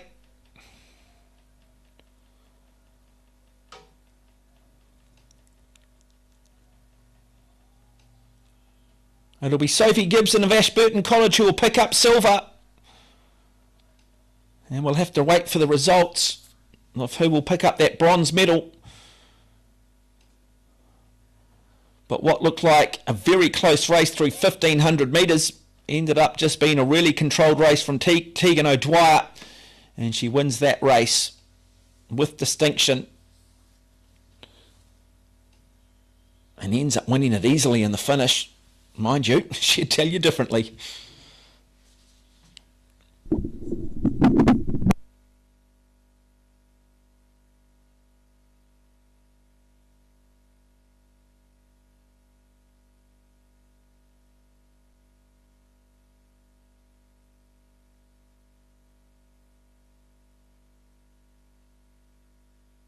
Welcome to the medal presentation for the girls under 18 novice double sculls.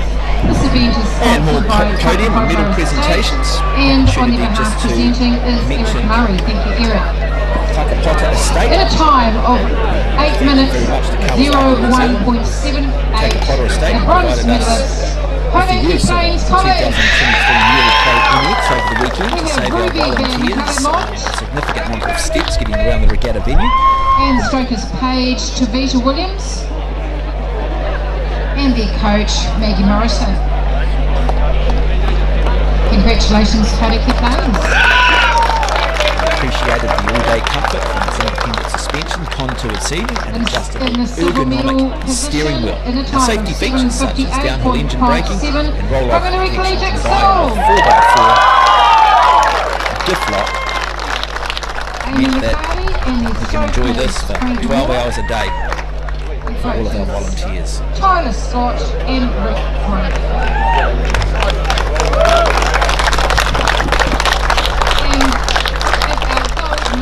In a time of 7:53.25, Twizel area score!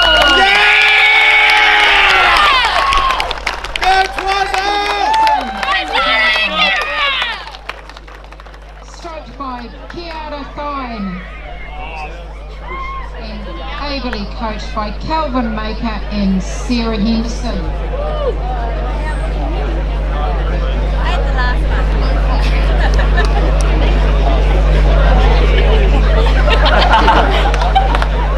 Give up for Twizel area school.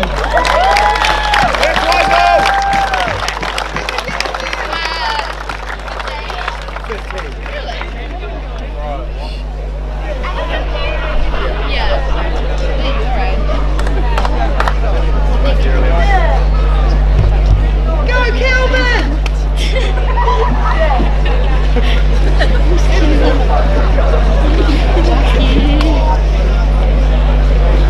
Calvin.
Next live event on the program is the girls under 15 octuple sculls. Cashmere High School will start in lane 1. St Kentigern's College will start in 2. Wanganui High School will start in 3. Hamilton Girls will start in lane 4. Waikato Diocesan will start in lane 5. Craighead Diocesan School out of Timaru will start in lane 6. Columba College will start in lane 7. And Wellington East Girls College will start in lane 8. So really, it's sort of almost 8 single scullers the way these boats are set up. It's a development boat. It's not seen a lot around the world, but it's established itself as part of this Maadi Regatta.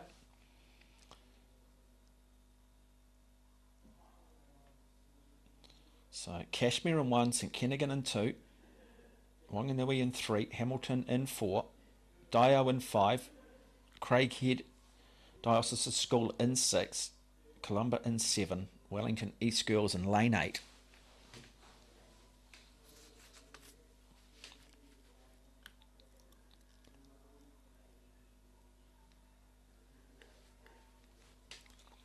These boats do have a cox.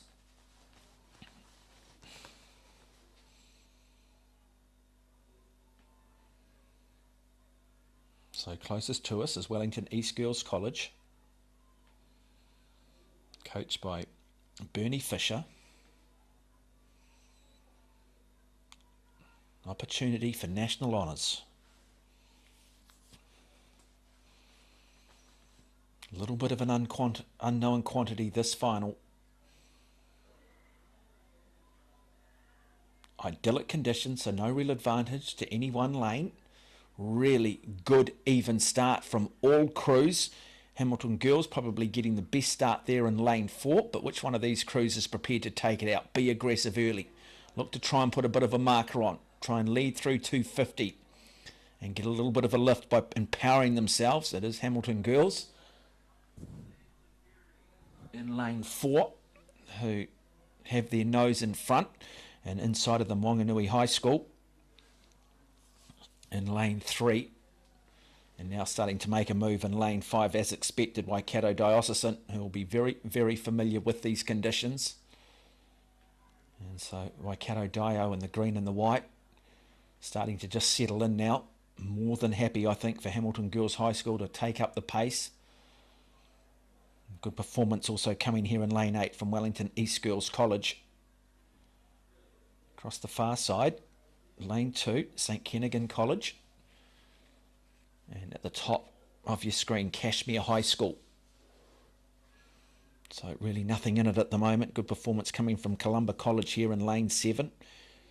Also from Wellington East Girls College, which has Tabia Leonhardt, Scout, Childerhouse, Lola Story, Olive Squire, Maddie Wellington, Poppy Clark, Gracie Marshall McCaskey, Grace Rowan, and their cox is Elizabeth Kersey.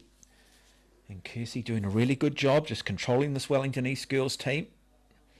Bottom of your screen. Lane 5 though. It is still Waikato Diocesan, Alexandra Hull, Addison McLeod, Kate Sinclair, Sophia Mason, Lucy McLean Black, Victoria Melville, Lucy Hadley, Olivia Carruthers, and their cox Kerry Ormsby. So through that 500 metres, and it is Waikato Diocesan here in lane 5 who are just setting the early tempo. Nice smooth rhythm. Listening to their coxswain, looking to try and stay controlled. Don't want to burn too many matches too early.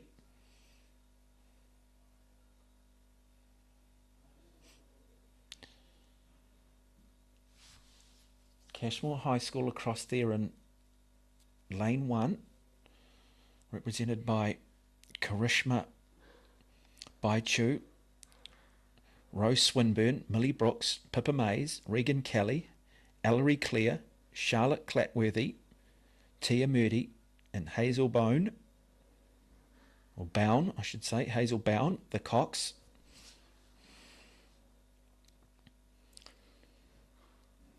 Oh, it's just wonderful images, isn't it? There is just nothing better than an aerial view of men's or women's eights, no matter what the format, no matter what the style of boat. I think the only thing that comes close to it is kayaking in the K4s when they're side by side. But the good crews make it look easy. Not a lot of white water. Coming off the back of the oars, nice and clean entry. Just making those subtle little adjustments to make sure they stay in a straight line.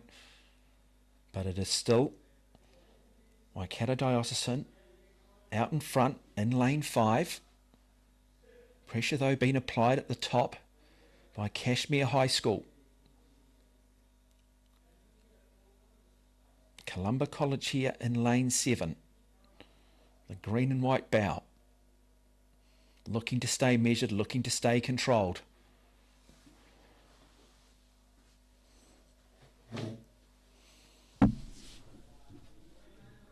Come down, approach that 1,000 metre mark, and then it is well and truly game on. I've had plenty of time to understand their pace judgment, what works best for them, what level of effort they can maintain, what they can sustain over 2,000 metres. And really now, it's across the far side, Cashmere High School, really starting to put the pressure here on Waikato Diocesan. Waikato Diocesan, Alexandra Hull, Addison McLeod, Kate Sinclair, Sophia Mason,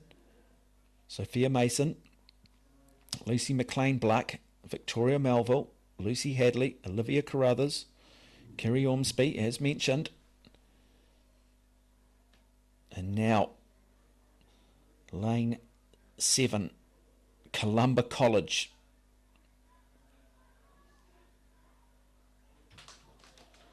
Columba College, Hannah Bloxham, Alice Porter, Delilah Brown, Isla Nicholson, Taylor Skevington, Georgia Drummond, Anika Lacer, Matilda Sutton, their cox is Isabel Davey. Really, really good even race this one.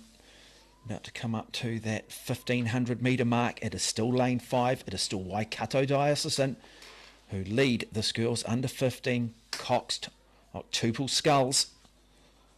And there is that 1,500 metre mark. Now it is game on. This is past the point of return. This is where we do find out who has been the most measured. We just start to see a little bit of an increase in the stroke rate coming here in lane 7 from Columba College. And again, on that far side, Cashmere High School have really developed a very good rowing program. Just 17 athletes in that program, and they've got 9 boats in finals, which is remarkable. And now we are just starting to see the lead change. So here come Cashmere High School, starting to pick it up, starting to really, really launch themselves, asking questions of this very good Waikato Diocesan crew. Great battle beginning to develop. Cashmere desperate. They've been on the podium a number of times with silver and bronze. Can they go one better? Can they win a gold medal at the Aon Maadi Cup? The crowd starts to urge them on. Just look how close this is as they come down to 1,750 metres. It is game on. 3 very good schools vying for national honours down here in lane 7. It is Columba College. They are just struggling to maintain that pace. Can they hang tough? Can they hang on for a medal? Because here come Cashmore. They're starting to light it up. They've almost got half a boat length lead now. This is a good performance. They're fast finishing. Karishma Baichu, Rose Swinburne, Millie Brooks, Pippa Mays, Regan Kelly, Ellery Clare, Charlotte Clatsworthy, Thea Murdy and Hazel Bone, the coxswain. And just 100 metres left. And this will be a special moment. Great reward for a sleeping giant in the sport of rowing. It'll be Cashmere High School who will come down and claim gold in a very good performance over Waikato Diocesan and Columba College in third.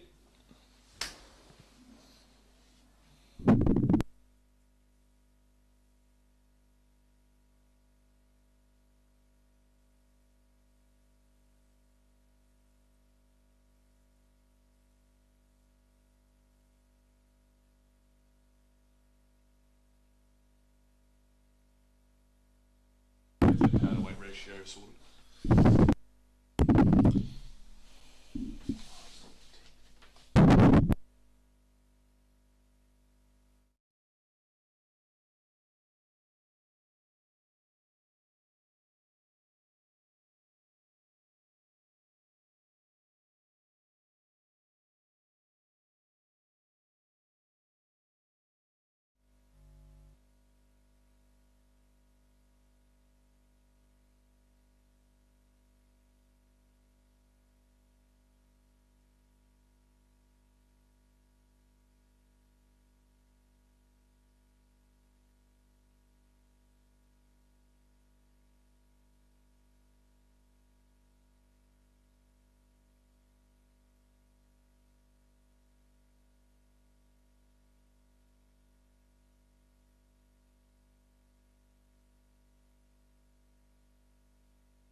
So as we have more medal presentations, we are starting to count down to the two big finals, Springbok Shield.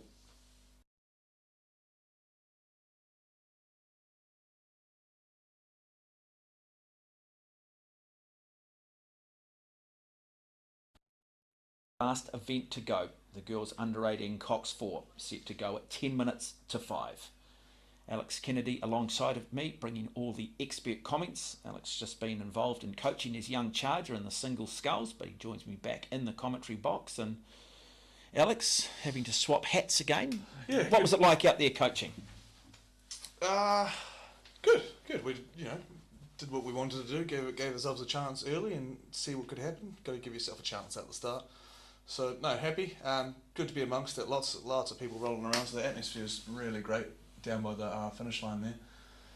But good to be back in the shade. But no, we've got a slight headwind was coming up and down, gusting up and down. It's flattened off a little bit, but no complaints. Great atmosphere. Lots of really loud cheering going down from the back for everyone that's coming through.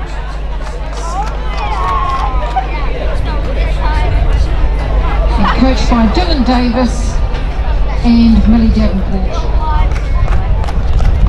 Congratulations, John Regatta College. And in a time of 7 minutes 03.88, our gold medalist from Tipu High School.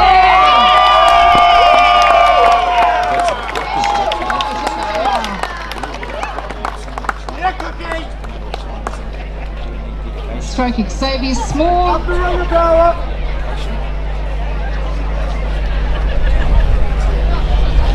Coached by John Morrison. And they also received the St Andrews College Cup.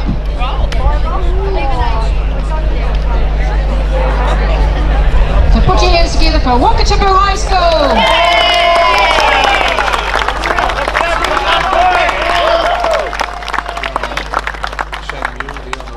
Heading the program, he's a great coach. See quite a few Wakatipu kids coming through and this program.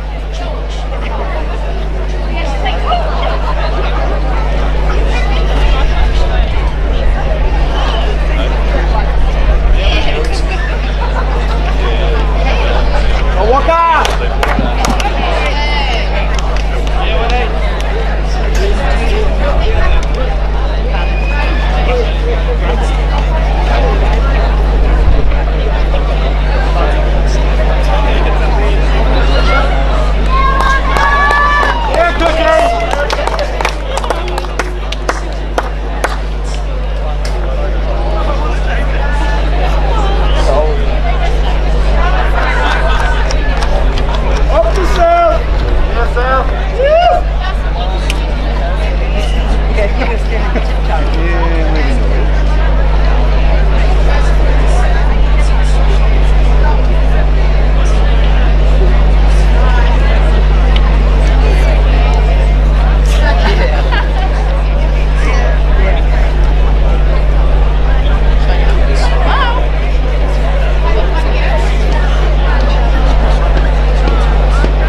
interesting to see what Christchurch boys and Hamilton boys will likely to offer them in the final here. And so we'll bring you that final, set to go at 10 minutes after 4 in around about 6 minutes time. Hope you are enjoying coverage here on the first day of finals of the Aon Maadi Regatta. Just want to acknowledge Design Signs, the signage specialists. They offer an enthusiastic and innovative company delivering a variety of signage solutions to satisfy customers in Auckland and nationally. They've been going since 2007. Their customers include corporate companies with multiple locations across New Zealand, right down to small startups. And so if you need a simple signage solution, this is very much the company for you. They're based in Auckland, but they provide customers with a complete range of signage options, specifically customised to individual or corporate requirements. Design Signs are able to do, well, they've got 80 years combined signage experience, so they know what they're doing, which allows their vast knowledge of the signage industry to produce quality signs. So do check out Design Signs as we take you up. What is that, the eastern end of Lake Karapiro? How do you describe it here in rowing terms? Is it a northwest or an east, sorry, north-south, east-west? Western side is generally, we just have the bank generally, so the Flimco, and we're rowing New Zealanders is probably the western bank, I'd say. And then the southerly, if you have a southerly coming through, it almost goes straight down the lake as a tailwind, so that's it as a rough guesstimate. So here is the lineups again. Hamilton Boys High School, 2 crews. They'll start in lanes 1 and 3. Westlake have 2 crews. They'll start in 4 and 6. And they're separating the 2 Westlake crews is Christchurch Boys High School in 5. Auckland Grammar in 7. That'll be an interesting to see Auckland Grammar School, to see where their development is. And Tauranga Boys College in 8. Shirley Boys High School in lane 2 out of Christchurch. The Shirley Boys, it's...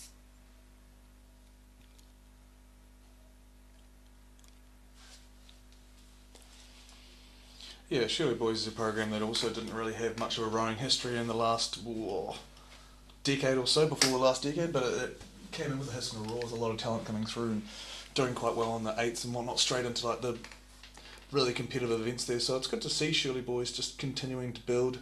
They've had a solid group of coaches there that have been working hard for the last few years, and they seem to bring in quite a few boys, and it's good to see them here with another crop of young men that could help hopefully keep the program running along nicely. Now you've seen these crews progress throughout the week. Looking at this, is it Westlake Boys, lane 4, that start as favourites? Yeah, I'd have to believe so. They put up the fastest time in the heats, even though they were well out in front, and there was a more competitive heat next to them with Christchurch Boys and Hamilton Boys. So anything can happen. You know, it is young people.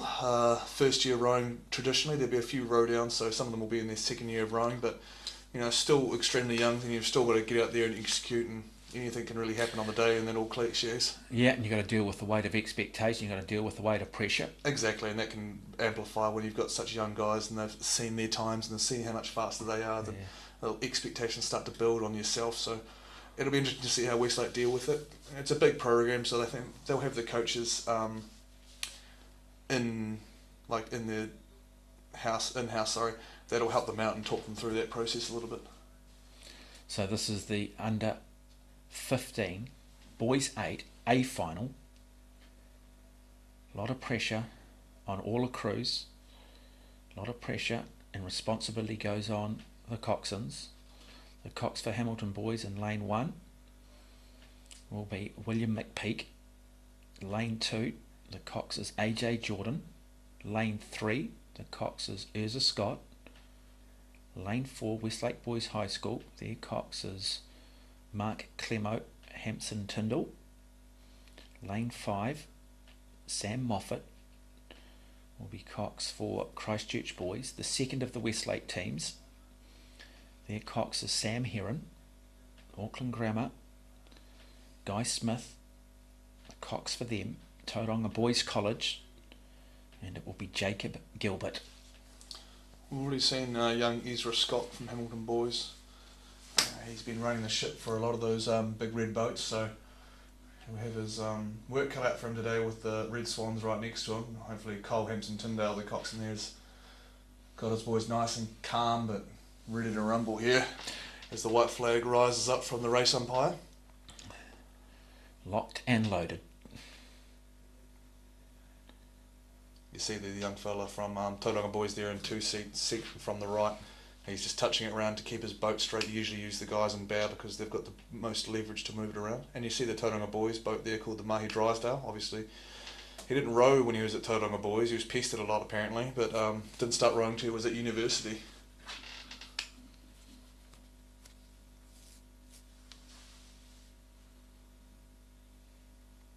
It's quite entertaining. Sometimes you see these 8s so big with some little fellas in them, but they go hard. Really good start as we do get underway on the boys under 15 Cox State. Lane 5, Christchurch Boys High School get away quickly across the far side to Shirley Boys High School in lane 2. But let's keep an eye on Westlake Boys in lane 4, but very aggressive start too. This is the start we are wanting to see.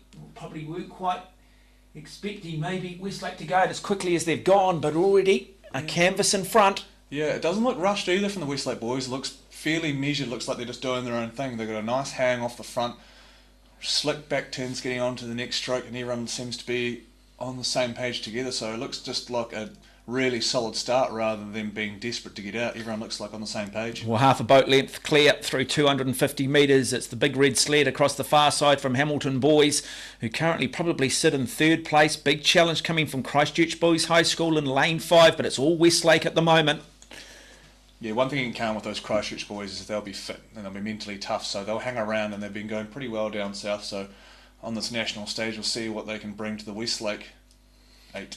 Auckland Grammar School in the yellow boat, looking to try and see if they can just stay in contention here, look to try and be in the race through that first 1,000 metres, but it's all Westlake in the middle in lane 4, looking to just increase that tempo. Christchurch Boys looking to try and hang tough, currently sitting in 3rd, but there is a challenge coming.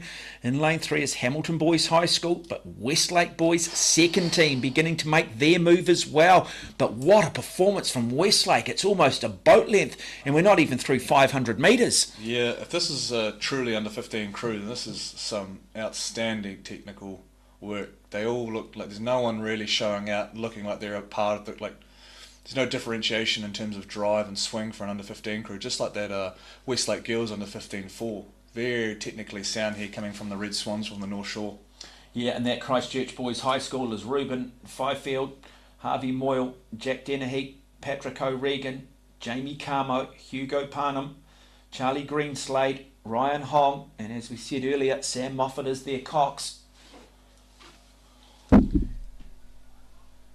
Yeah, what's standing out with this Westlake crew is they've just got a really nice hang off the front. So when they place that blade in the front, when they place it in the water, nice really long through their arms, hanging through their upper body and driving the legs and hips and just slinging the boat along. If you try too hard on the upper body when the blade enters the water, you tend to rip through the water and not hold the connection with the boat. Now, I just ran through that Christchurch Boys team. In fact, that Westlake Boys side is Toby Cleghorn, George Langley, Joshua McGill, Kobe Kerr, Joshua Morris, Adam Lease, Samuel Bird, Donovan Pivac, Cole Hampson, Tyndale, the Cox. So they are... Fast start, but it looks like Christchurch Boys have halted their run just a little bit here as we run up to the 1K mark. Well, this could be a big gamble, couldn't it? Let's just try and get out. Let's try and hold on. And I tell you what, though, they haven't quite shaken Christchurch Boys High School just yet as we come through that 1,000 metres. So now we talk about it, but this next 500 metres is crucial. Is this where we're going to see Christchurch Boys High look to try and just lift their rating, look to try and just see if they can get their bow up? Have we just seen a little bit of a shift in momentum here? Are Christchurch just starting to close down this Westlake crew? Lots of moves being done, premeditated moves to get done at the 1K, so it's unsurprising. It looked like Westlake were just about to walk away from Christchurch Boys, and it looked like Christchurch Boys halted and came back with their own moves. So it'll be interesting to see what happens here. Like I said, the 8s themselves don't slow down much, so it's really hard to climb back up once you get behind in an 8, but under 15, anything can happen here with Christchurch Boys if they just stick at it. Well, Westlake Boys and Christchurch Boys, they've cleaned the rest of this field out. Good race coming from the second of the Westlake Boys crew, trying to hold off Hamilton Boys High School there in lane 3. So Westlake Boys in lanes 4 and lane 6. Huge depth reflecting on the Westlake Boys program with Charlie Farrar, Benjamin Adlinger Smith, Jaden Harsent, Quinn Oliver Porter, Brodie Hedford, Dylan Bryce Borthwick, Marcus Wade, Noah Geelan de Kabath, and Sam Heron the Cox. So that, if that's your number 2 crew in an under 15-8, that's Well, some fantastic depth. Yeah, hang on in a couple of years' time when this crew might come together and look to try and win another Maadi Cup for Westlake. But a lot can happen over the next 2 years. But at the moment, Westlake showing their class, showing their quality, showing their form that allowed them to come into this final as the number 1 seeds and as the favourite. So through 1,500 metres, here we go. It's Westlake who have the lead over Christchurch Boys High School. It's the Westlake number 2 crew who currently sit in 3rd place. Yeah, great ground to start if you're going to look through to move through the grades 16, 17 and 18 with 2 good under 15/8s. And those boys will get bigger and stronger as they go. But that Westlake crew out in front, like they're tall and they're long and they look super efficient and comfortable through that middle, and it's no surprise that they're starting to move away now with that efficiency, just as they go through the gears to charge to the line. Hamilton Boys High School now having moved into 3rd, narrowly got over that Westlake Boys 2nd team. But look at this number 1 team. Now it's about concentration. Now it's just all about form, taking that instruction on board from their coxswain and just continuing to do what they're doing. They'll be saying to themselves, we're suffering, but we know our opposition is suffering. We know how brutal this sport is. So 250 metres left of this race. It is all Westlake. Are we seeing the future? Are we seeing the re-emergence of one of the great schools in Westlake Boys High School?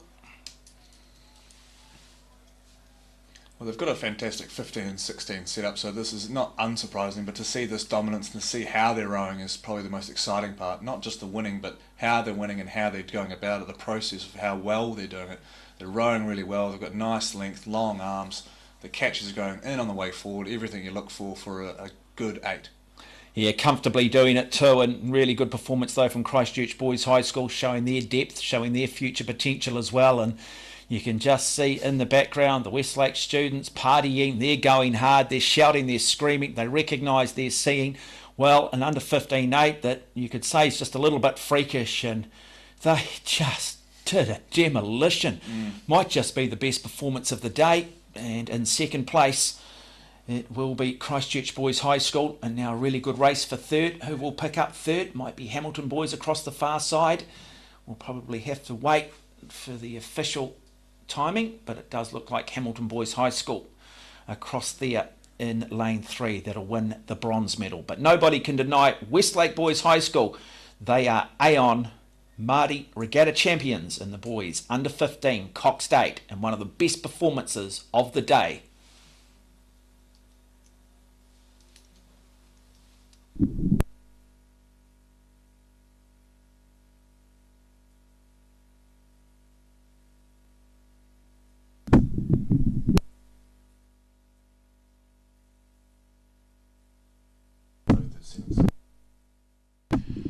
Well, don't go away, folks, because our next final is one of the real blue ribbon events on the men's side. On the boys' side, it is the Springbok Shield. It is the Coxed 4, one of the 4 big trophies at an under 18 level that the schools so desperately want to win.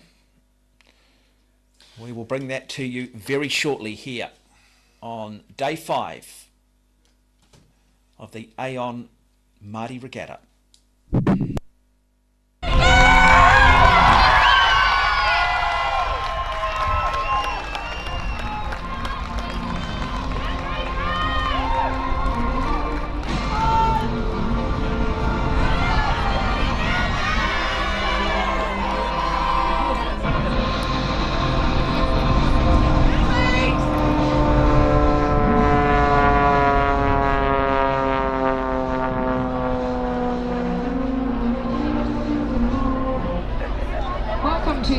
Presentation for the girls under 17 single sculls.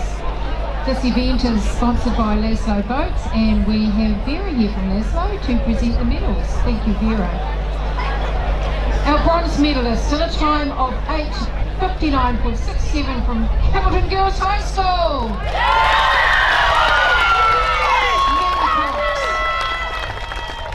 And her coach, Carl Manson.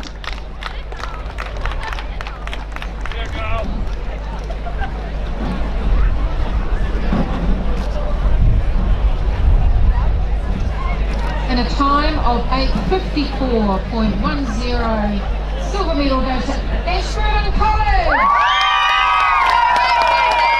Sophie Gibson, coached by Justin Moore and Mary Hipper.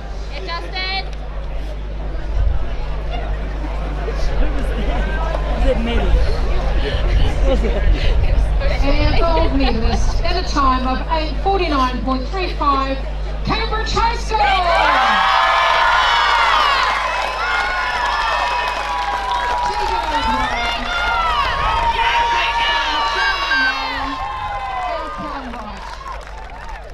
Congratulations, Cambridge High School.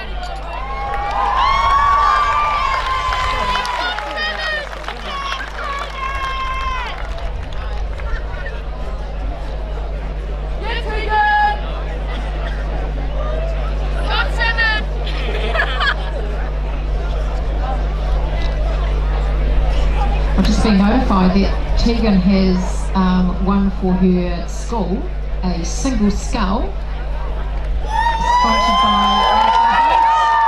and the presentation of this boat will be made after the final medal presentation of the day. So congratulations, Cambridge High School.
Well, the next event on the program is really one of the blue ribbon events, certainly in secondary school boys sport. It is the Springbok Shield.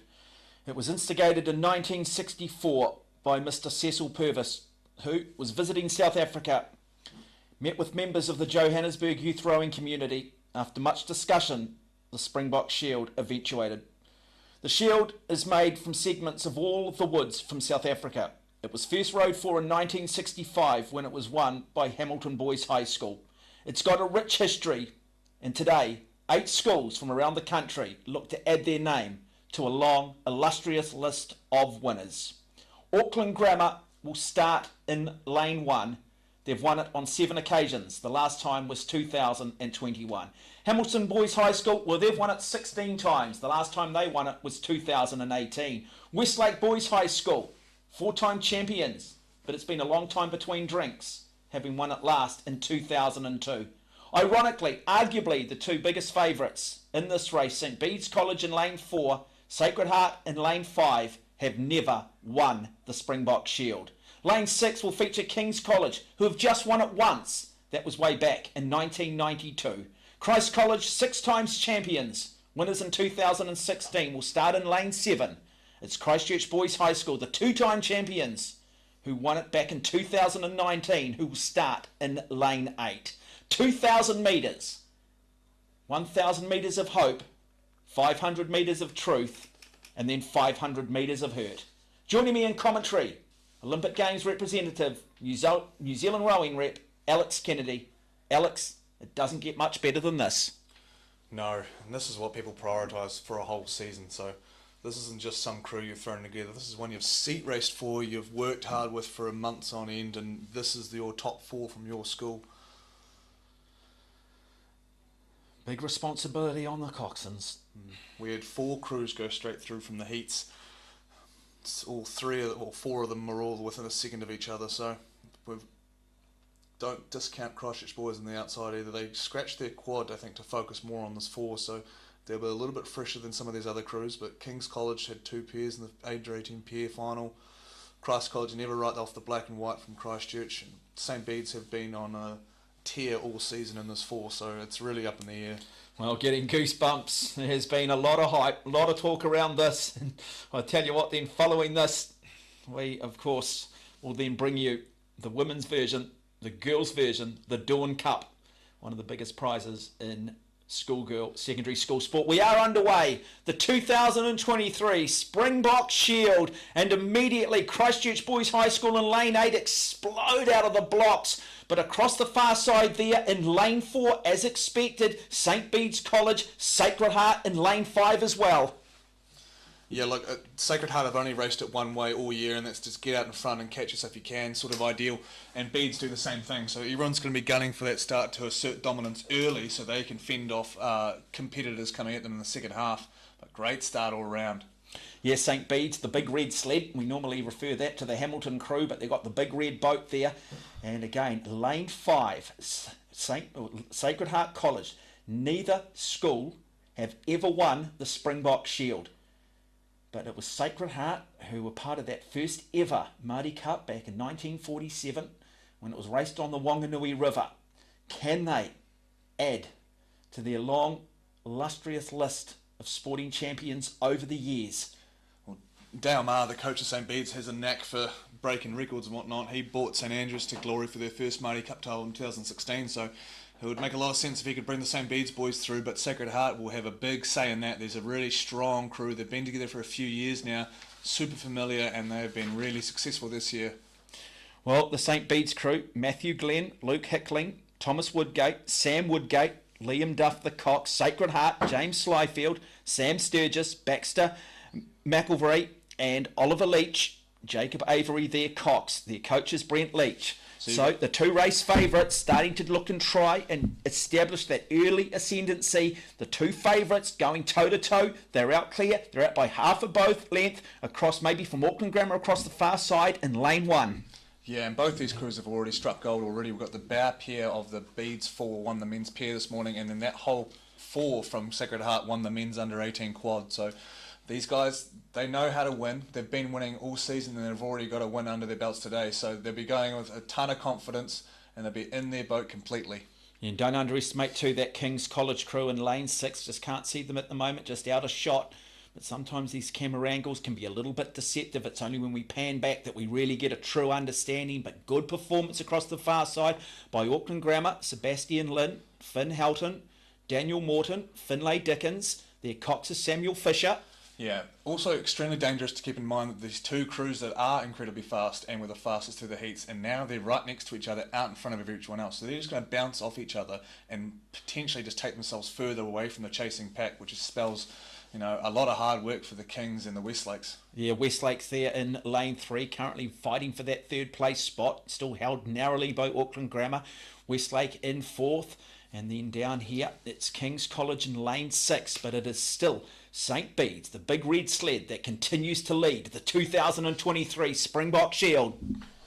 Bedes are a pretty battle-hardened squad. They've been racing against the senior squad out of Avon, so they know how to go toe-to-toe with a lot of really fast boats. So I don't think they'll be missing a beat as they run through the 1K mark here. But like I said, Sacred Heart have been together for a few years now. They're strong. They've got the pedigree behind them, and they know how to win also. So this is just a perfect alignment of two crews that are winners. Okay, I'm going to put you now. Take us. What are the coxswains saying here? What are they asking from their crews at this point in the race? At what sort of level? What sort of tone of voice? Well, these guys are obviously a little bit older. They know how to execute. They know how to push themselves. So I don't think there's going to be too much motivation coming from the coxswains. It's going to be technical points. They're going to be running through a game plan. And as they go, they'll try to avoid bathtubing and kind of dropping off through the third 5 where you can get a little bit lost in no man's land. What do you mean by bathtubing? So when the speed comes down, because you're kind of, like I said, in no man's land, that third 500 is the hardest. So it's really tempting to kind of take the weight out a little bit, save yourself, and because it's hard to see the end of the race. But these guys need to trust their fitness, trust their training, and back themselves. Well, neither of these schools have ever won a Springbok Shield. It's been going since 1965. Who will create history for their school? Will it be St. Bede's in 4, the big red sled, or will it be the experienced of Sacred Heart in lane 5? It is stroke for stroke. Sacred Heart might just now have a bell ball in front. There is nothing in it, ladies and gentlemen. We're about to approach that 1,000 metre mark. Settle back, enjoy all of this. One of the great Springbok finals. Yeah, this is legitimately one of the best I've ever seen. Seen two crews like this, basically like a Henley final, 1v1 racing, just like two heavyweights duking it out. This is unreal footage coming through as we're about to hit the 500 to go. Sacred Heart look to be poking their noses ahead. As we go to the straight on camera, you can see a foot to Bede's maybe. No, I don't think there's anything in it at the moment. It's stroke for stroke. It's going to come down to the biggest, who's got the best gear change and who can stay together as they go through the gears towards the finish. And this is now about 8 athletes, 2 coxswains, heads like granite. Who can suffer the most? They're in the hurt box. It's a terrible place. They're throwing the key away and they're locked in it now, folks. Settle back because St. Bede's narrowly now in front. But Sacred Heart, you just sense are going to up their tempo shortly. In fact, it is Sacred Heart, is it? Oh, here we go. Wow, what a final. What a treat. Brilliant. Sacred Heart. Both of these crews have been training their hearts out all season. They're both super tough, so it's just going to be coming down to who can execute the best because they both are fully deserving, but we're going to see with 2:50 to run here, the change of boys, if Bede's or Sacred Heart can get their noses out. Well, I just think, again, we've seen St. Bede's, I think, have just now picked it up again. Maybe just another little momentum shift. Look at how close this is. It's Bede's over Sacred Heart. They're pushing hard. The crowd is on their feet. They're standing. One of the great Springbok Shield finals in its rich history. Both schools looking to try and win it for the first time. St. Bede's now starting to open it up. What can Sacred Heart do? They've stolen a march. It's going to come down to the last 100 metres. I don't see how they're going to come back. Bede's is tough, but Sacred Heart are big, strong boys. Let's see what they've got in their last 100 metres. Well, they're starting to tie up now. At this point, they're just starting to feel like that piano's landing on them. They've got to hold it together. They've got to think about form. But it's St. Bede's of Christchurch who now, have half a boat length. They're in control. They're looking to come down. They want to add their name to the Springbok Shield. One of the great races, ladies and gentlemen. Here we go. Sacred Heart coming back and St. Bede's win it. St. Bede's win it. They win the 2023 edition. They add their name to a list of schools with a rich history. One of the great finals. And well done to Sacred Heart who pick up the silver medal in one of the best races we have seen at a Maadi Cup in recent times. Oh, the consistency of the closeness of that was just silly. the coxswains will be staring each other in the eyes the whole time, making eye contact and that. So I've never seen a Springbok final like that. That is, to hold yourself like that. Those brothers in the stern pair, the Woodgate boys, have done a fantastic job leading home Hickling and Glenn, and not to take away from Liam Duff, the coxswain, he must have been making some fantastic calls to push them out there with 2:50 to go. What a change. Dale Maher, take a bow.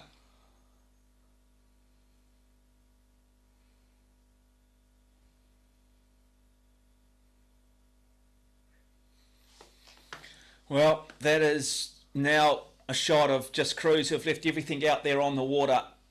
A really, really special race.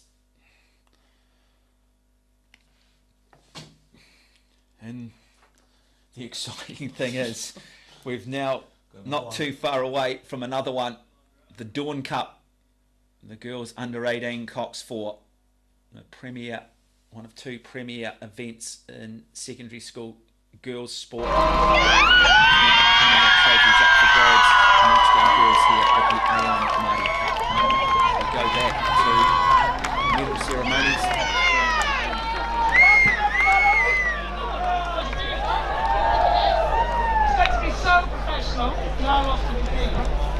So, we're here for the Aon Maadi Girls Under 15 Cox Octopus Skulls. So congratulations to all our winners. We have the Dudley Story Cup, and just a little bit of history that we think the Octopus Skulls first came on our roster for rowing back in 2017. Certainly, the Dudley Story Cup was first presented in 2017. So our sponsor is Goldsmiths Gallery, and we have Michelle Light from Goldsmith Gallery. In bronze position, in a time of 7:31:02, we have Columba College, number 1 group. In bow, Hannah Bloxham, Alice Porter, Delilah Brown, Isla Nicholson, Taylor Skevington, George Drummond, Annika Lesa, Matilda Sutton. Our cox was Isabella Davey, and our coaches are Kaylin Wren and Jared Brensel. Congratulations to Columba College in taking out the bronze medal.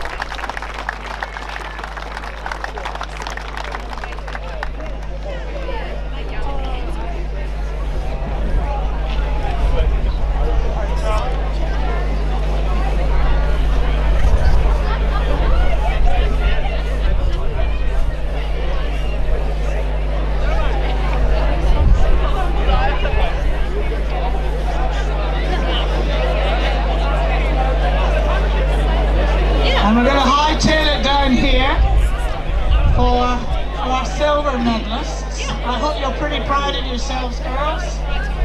So in silver medal position, in a time of 7:30:78, fantastic time, silver medalists, Waikato Diocesan School.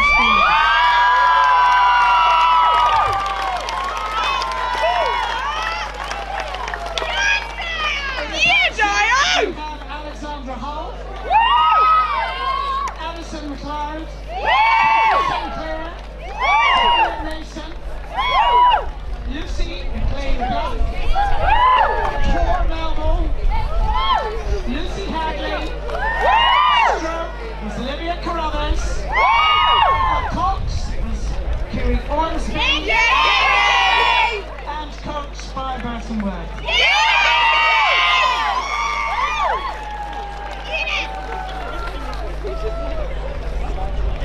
Now, I think I might be right in saying this is a complete first for Kashmir High School. So, Kashmir, you are very, very proud recipients of the Dudley Story Cup. You've won the gold medal for the girls under 15 Cox Octopus Skulls. You won it in a very phenomenal time of 7:28:47. So in bow seat, we have Karishma Paichu, Rose Swinburne, Lily Brooks, Pepper Mays, Reed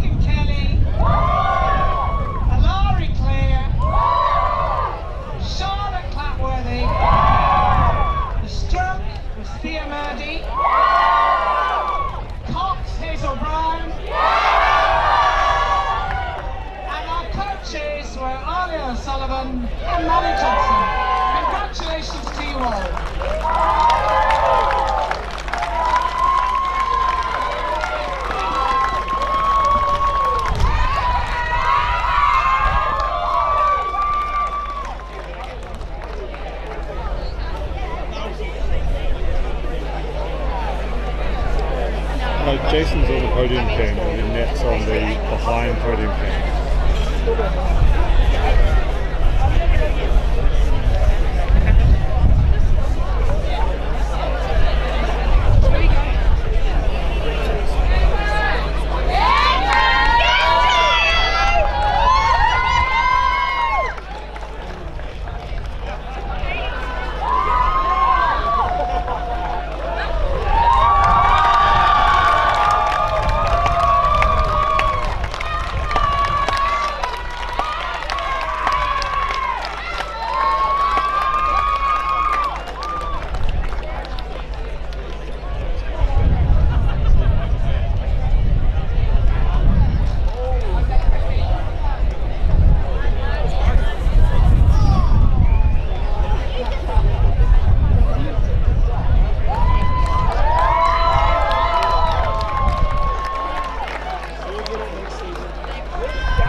Well, the last event of the day, and it is simply known as the Dawn Cup, and it was first held in 1980 on the Wairoa River. The cup was donated by Noel Lynch for the girls under 18 4. It is the who's who of New Zealand secondary schools rowing. It will feature St Margaret's College, who have won it on 3 occasions. The last time was 2013. Westlake Girls High School, well, they've won it 4 times. The last time they won it was 2014. Wellington Girls College will start in lane 3. They've never won it, looking to create history. And then in lane 4, they're the defending champions and they're the favourites for this afternoon's Dawn Cup. They are Rangiruru Girls. They are the defending champions. Lane 5, 2-time winners Waikato Diocesan, having won it back in 2019.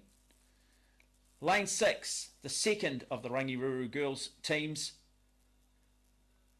Lane 7, it'll be Barbara Girls College, who have won it twice. They won it back-to-back in 1987 and 1988. Lane 8, rounding out our finalists, Christchurch Girls High School, winners back in 2021.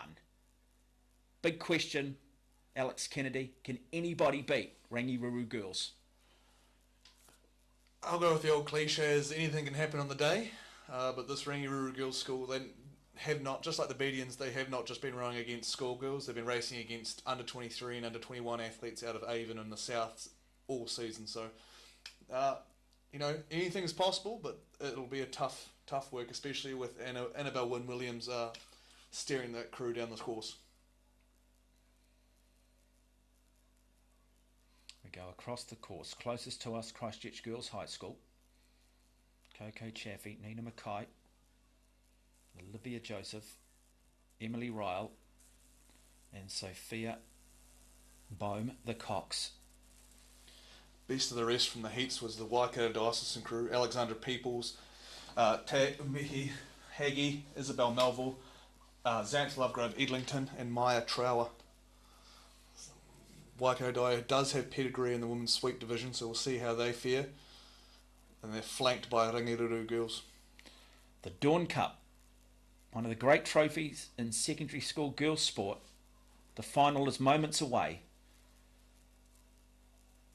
Rangiruru in lane 4, lane 6, looking to defend their title, looking to add a 16th title since the Dawn Cup was first established back in 1980. A remarkable record. The white flag is up.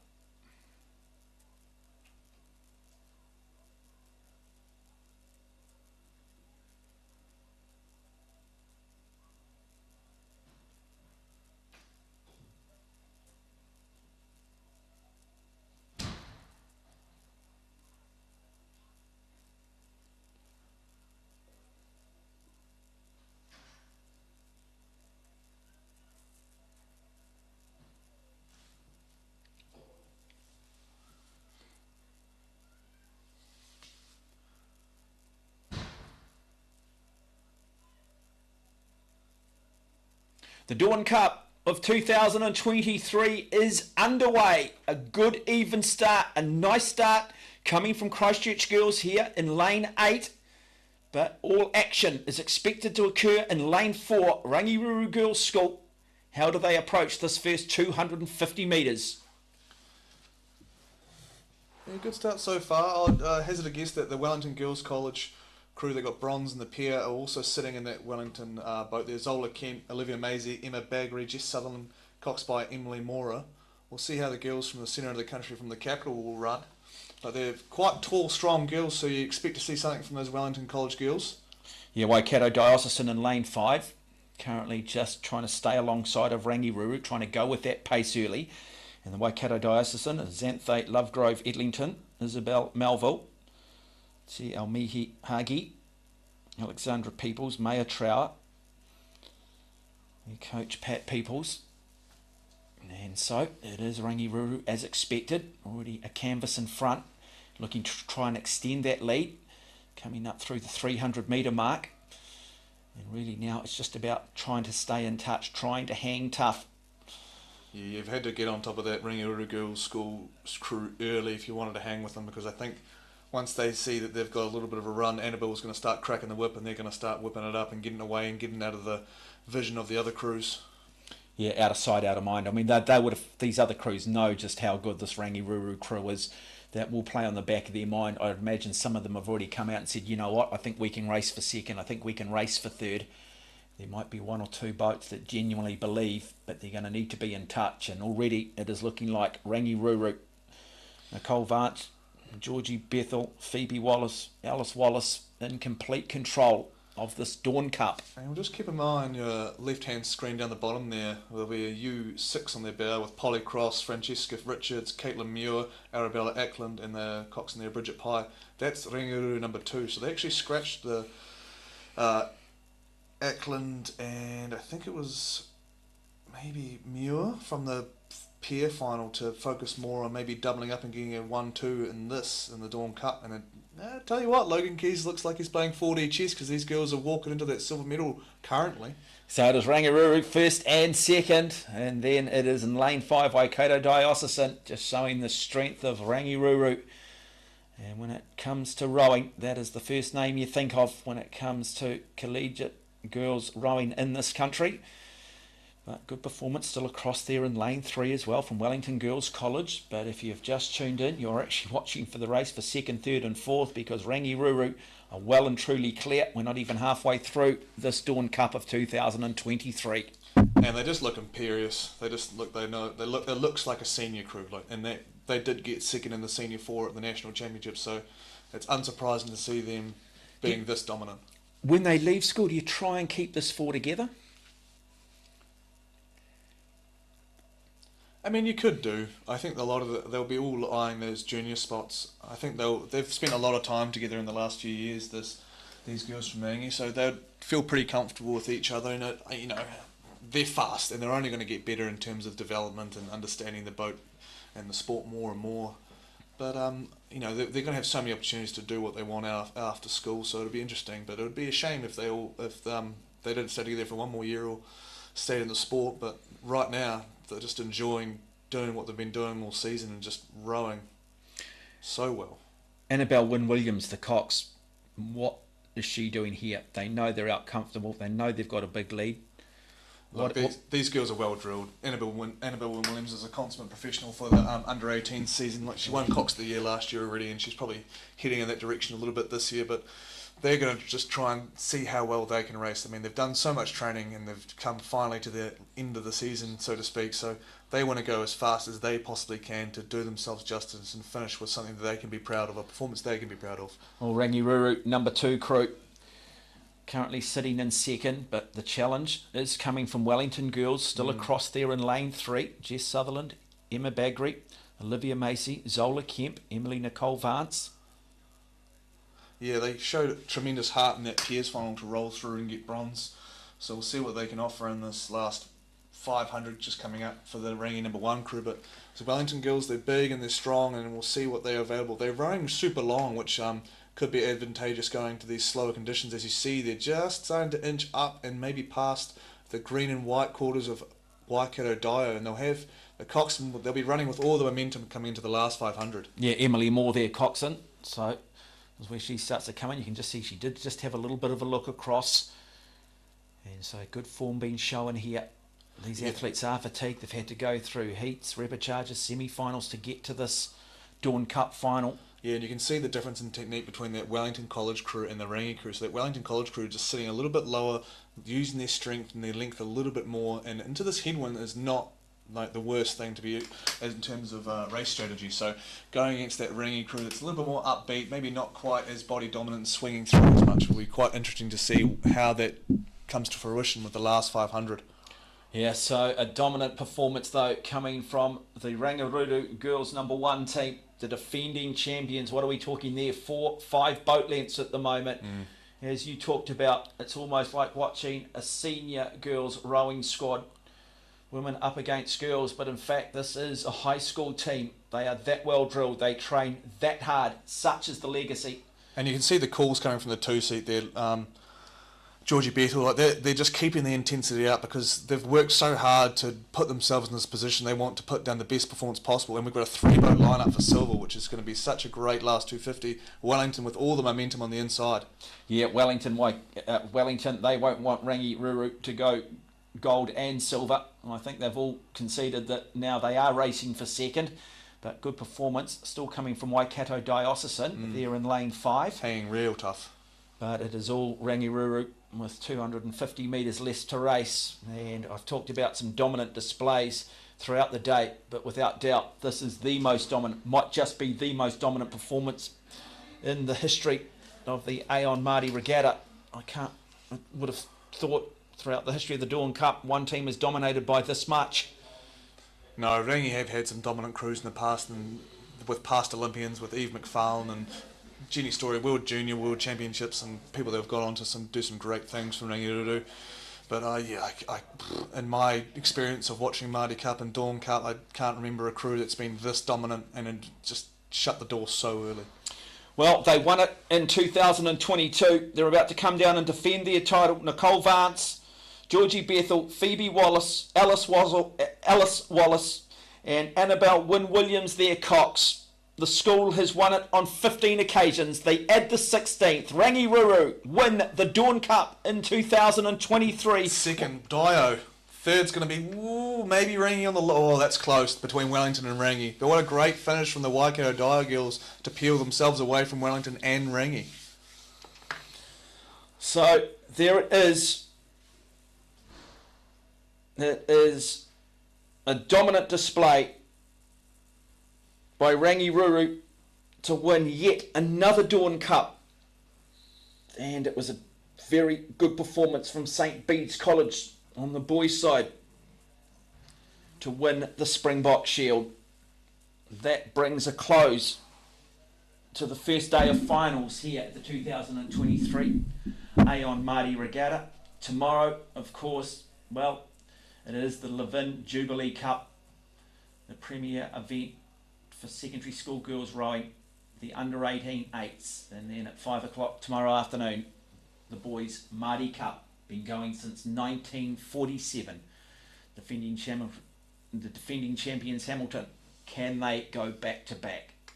That and a lot more action as we pan above the best under-18 Coxford crews in the country in secondary school sports. But Rangiruru have just made a statement. They have taken the sport to another level with that performance. And all that is required now is for them to be presented with yet another Dawn Cup.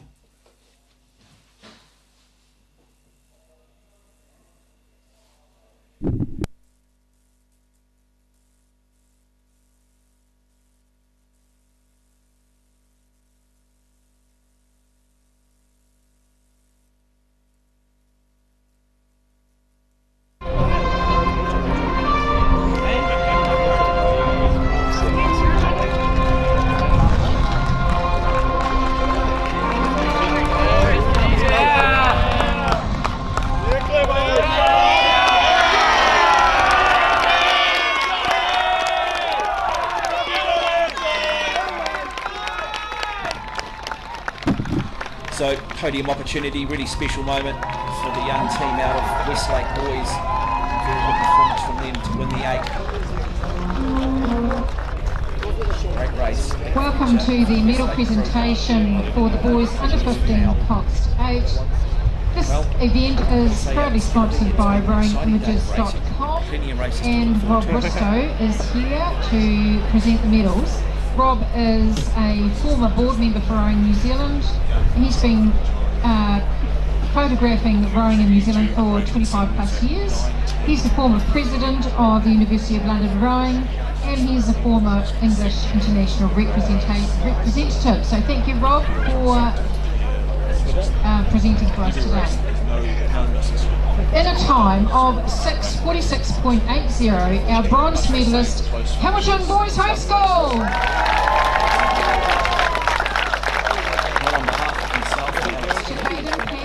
Pleasure having your company. Hope you have enjoyed coverage here on day 5 of the Aon Maadi Regatta. Cash Filippo. Again tomorrow. Countdown. Luke Nicole Swindale. Rory Burke. Mason Bowker. Connor Brownlee. Dylan Cable. And their cox Ezra Scott.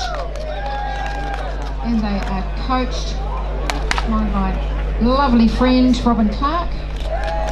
Robin and I rode together at New York High School.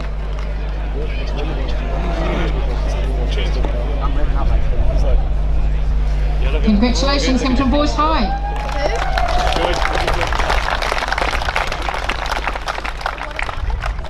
Our silver medalists in a time of 6.41. Christchurch Boys High School.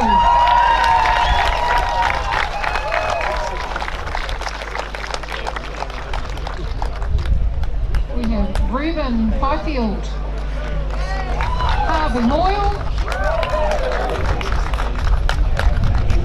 Jack Dennehy, Patrick O'Regan,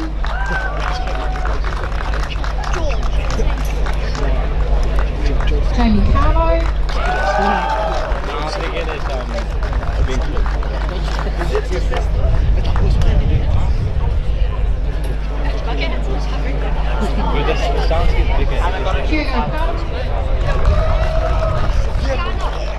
Charlie Greenslade, the stroke Ryan Hong, Cox by Sam Moffat. That has enormous bag of weight that he carries around with him. Coached by Tom Cubbock and Jordan Hicks. Congratulations, Christchurch Boys High.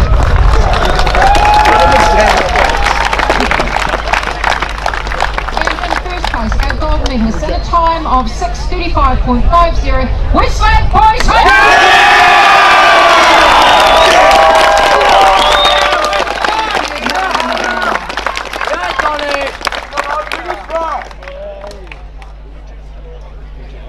George Langley. Yeah! George. Josh McGill. Yeah!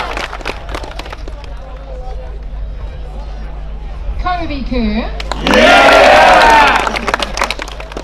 Joshua Morris. Yeah! Adam Lease. Yeah!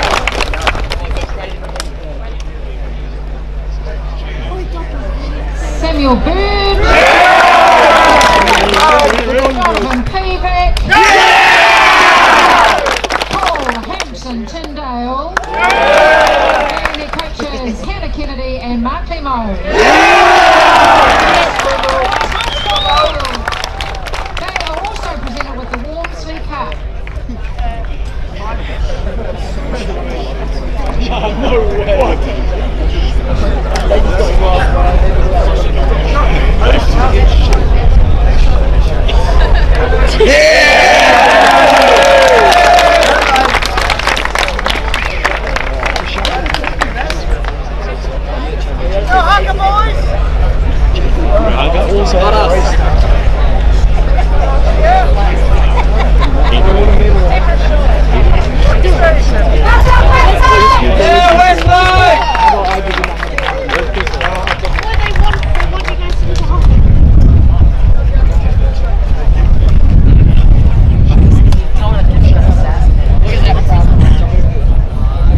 Yeah, Mark! Yeah! Yeah, Mark!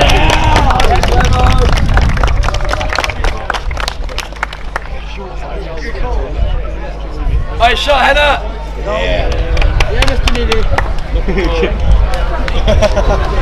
Tip your toes!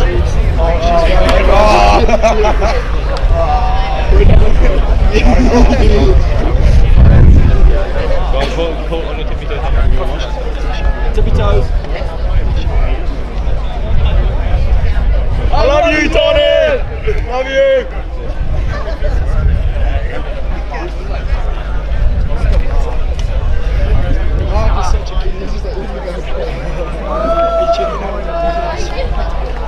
Making sure they look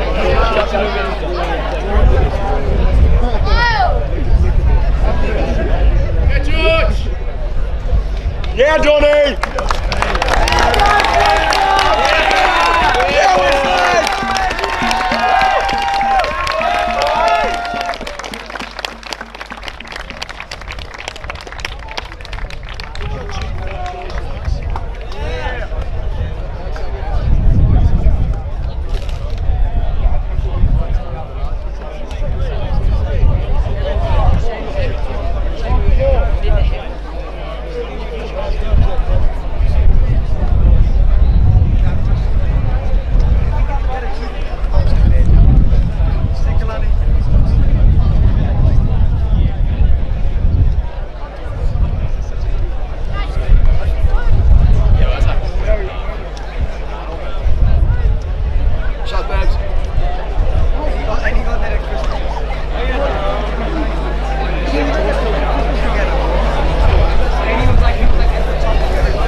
race, maybe some skill will be excited enough to do a passion. I know.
Today, we are reinventing insurance. Designed to help you get the cover you really need without being left in the dark. It's a game changer. Real-time intuition, light-speed empathy, and handshake ID. A real heart, brain, and voice. It doesn't just understand what you're saying, it can feel it. Say hello to an actual human being. Hi there.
Hey, thanks Mandy for wanting to have a chat here at Lake Regatta, beautiful place. I had my first national champs here in 1983, so I've been coming here a few years, and it's certainly put on a spectacular week so far, so wonderful to be here. So, since the Tokyo Olympics, we've been on a 3-year plan with the shortened Olympic cycle, and last year was about preparing the foundation for Paris, and this year's about performing. So 2023 World Champs later this year, doubles as the first qualification regatta for our team. We're looking to select 10 boats this year, so we had 9 boats in Tokyo, 2 boats from each discipline plus our lightweight boats. We believe we've got the depth to select those boats. The stage of the cycle relative to Tokyo is quite a different cycle.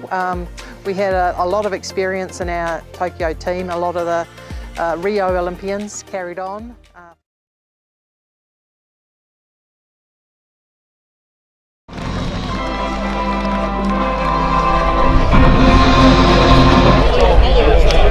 Welcome everybody! Now we're here to congratulate our athletes for the Springbok Shield. This is the boys under 18 cock sport, and our presenter is Lindsay Farr.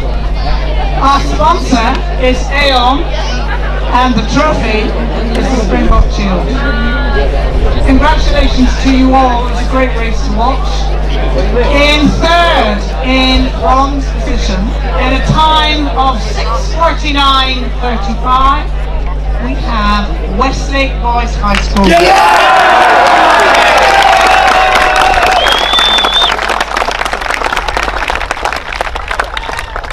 Stroke was Leo Ranson.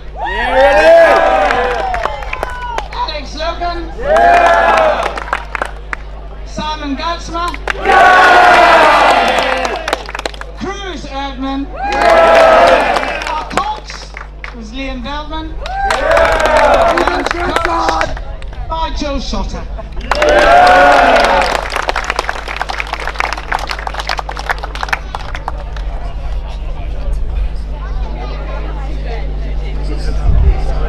Our silver medalists in a time of 6:42.75, Sacred Heart College, Auckland.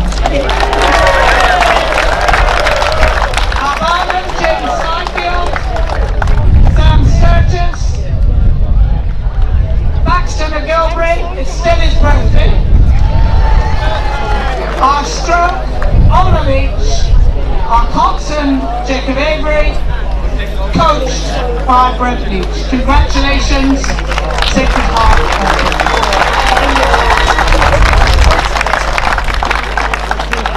And the winners of the very prestigious Springbok Shield in a time of 6:41.93, St Bede's College.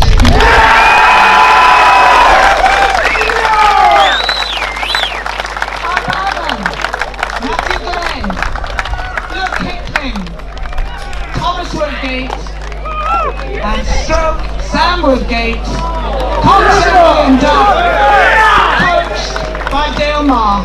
Congratulations to you all and to St Bede's in taking home the Springbok.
your last, girls.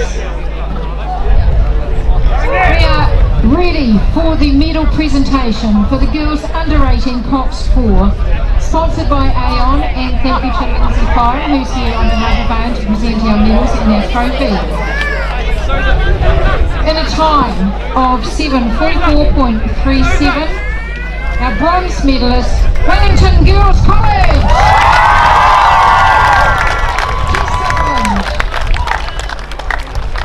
Emma Bagri. Olivia Maisie. Zola Kemp. Stroke. Evelyn Mora. And coached by Catherine Duffin.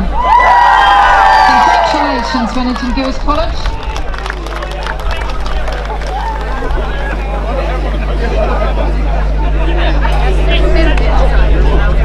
Well, microphones just died.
To read out the names of the Waikato Dio crew. We've got Xanthi Lovegrove Edlington, Isabel Melville, Te Aulu here, Peggy, Alex Peoples, Maya Trower, and coached by Pat Peoples.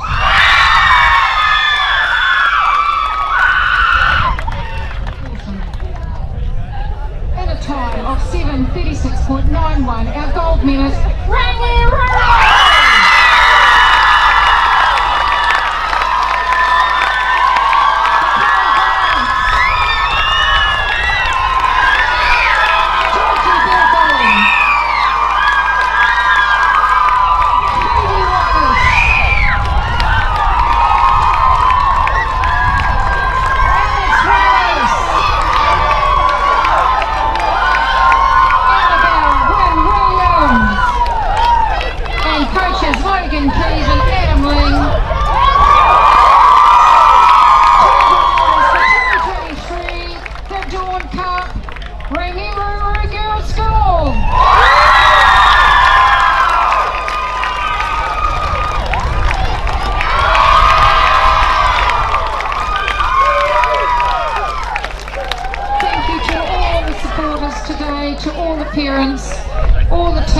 Of the crews who have rowed today, it's your efforts pushing each other up and down your training facility every day, morning and night, that have got these medalists here today.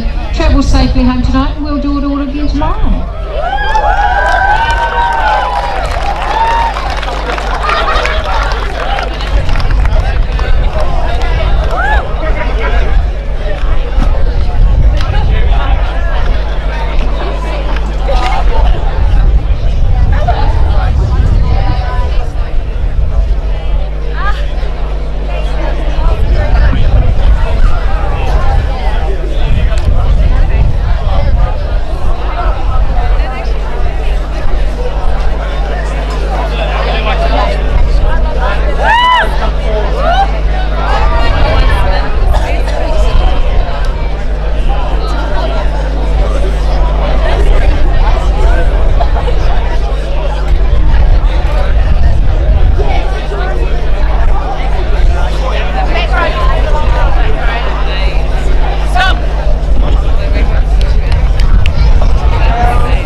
All things are connected and wait for you, John.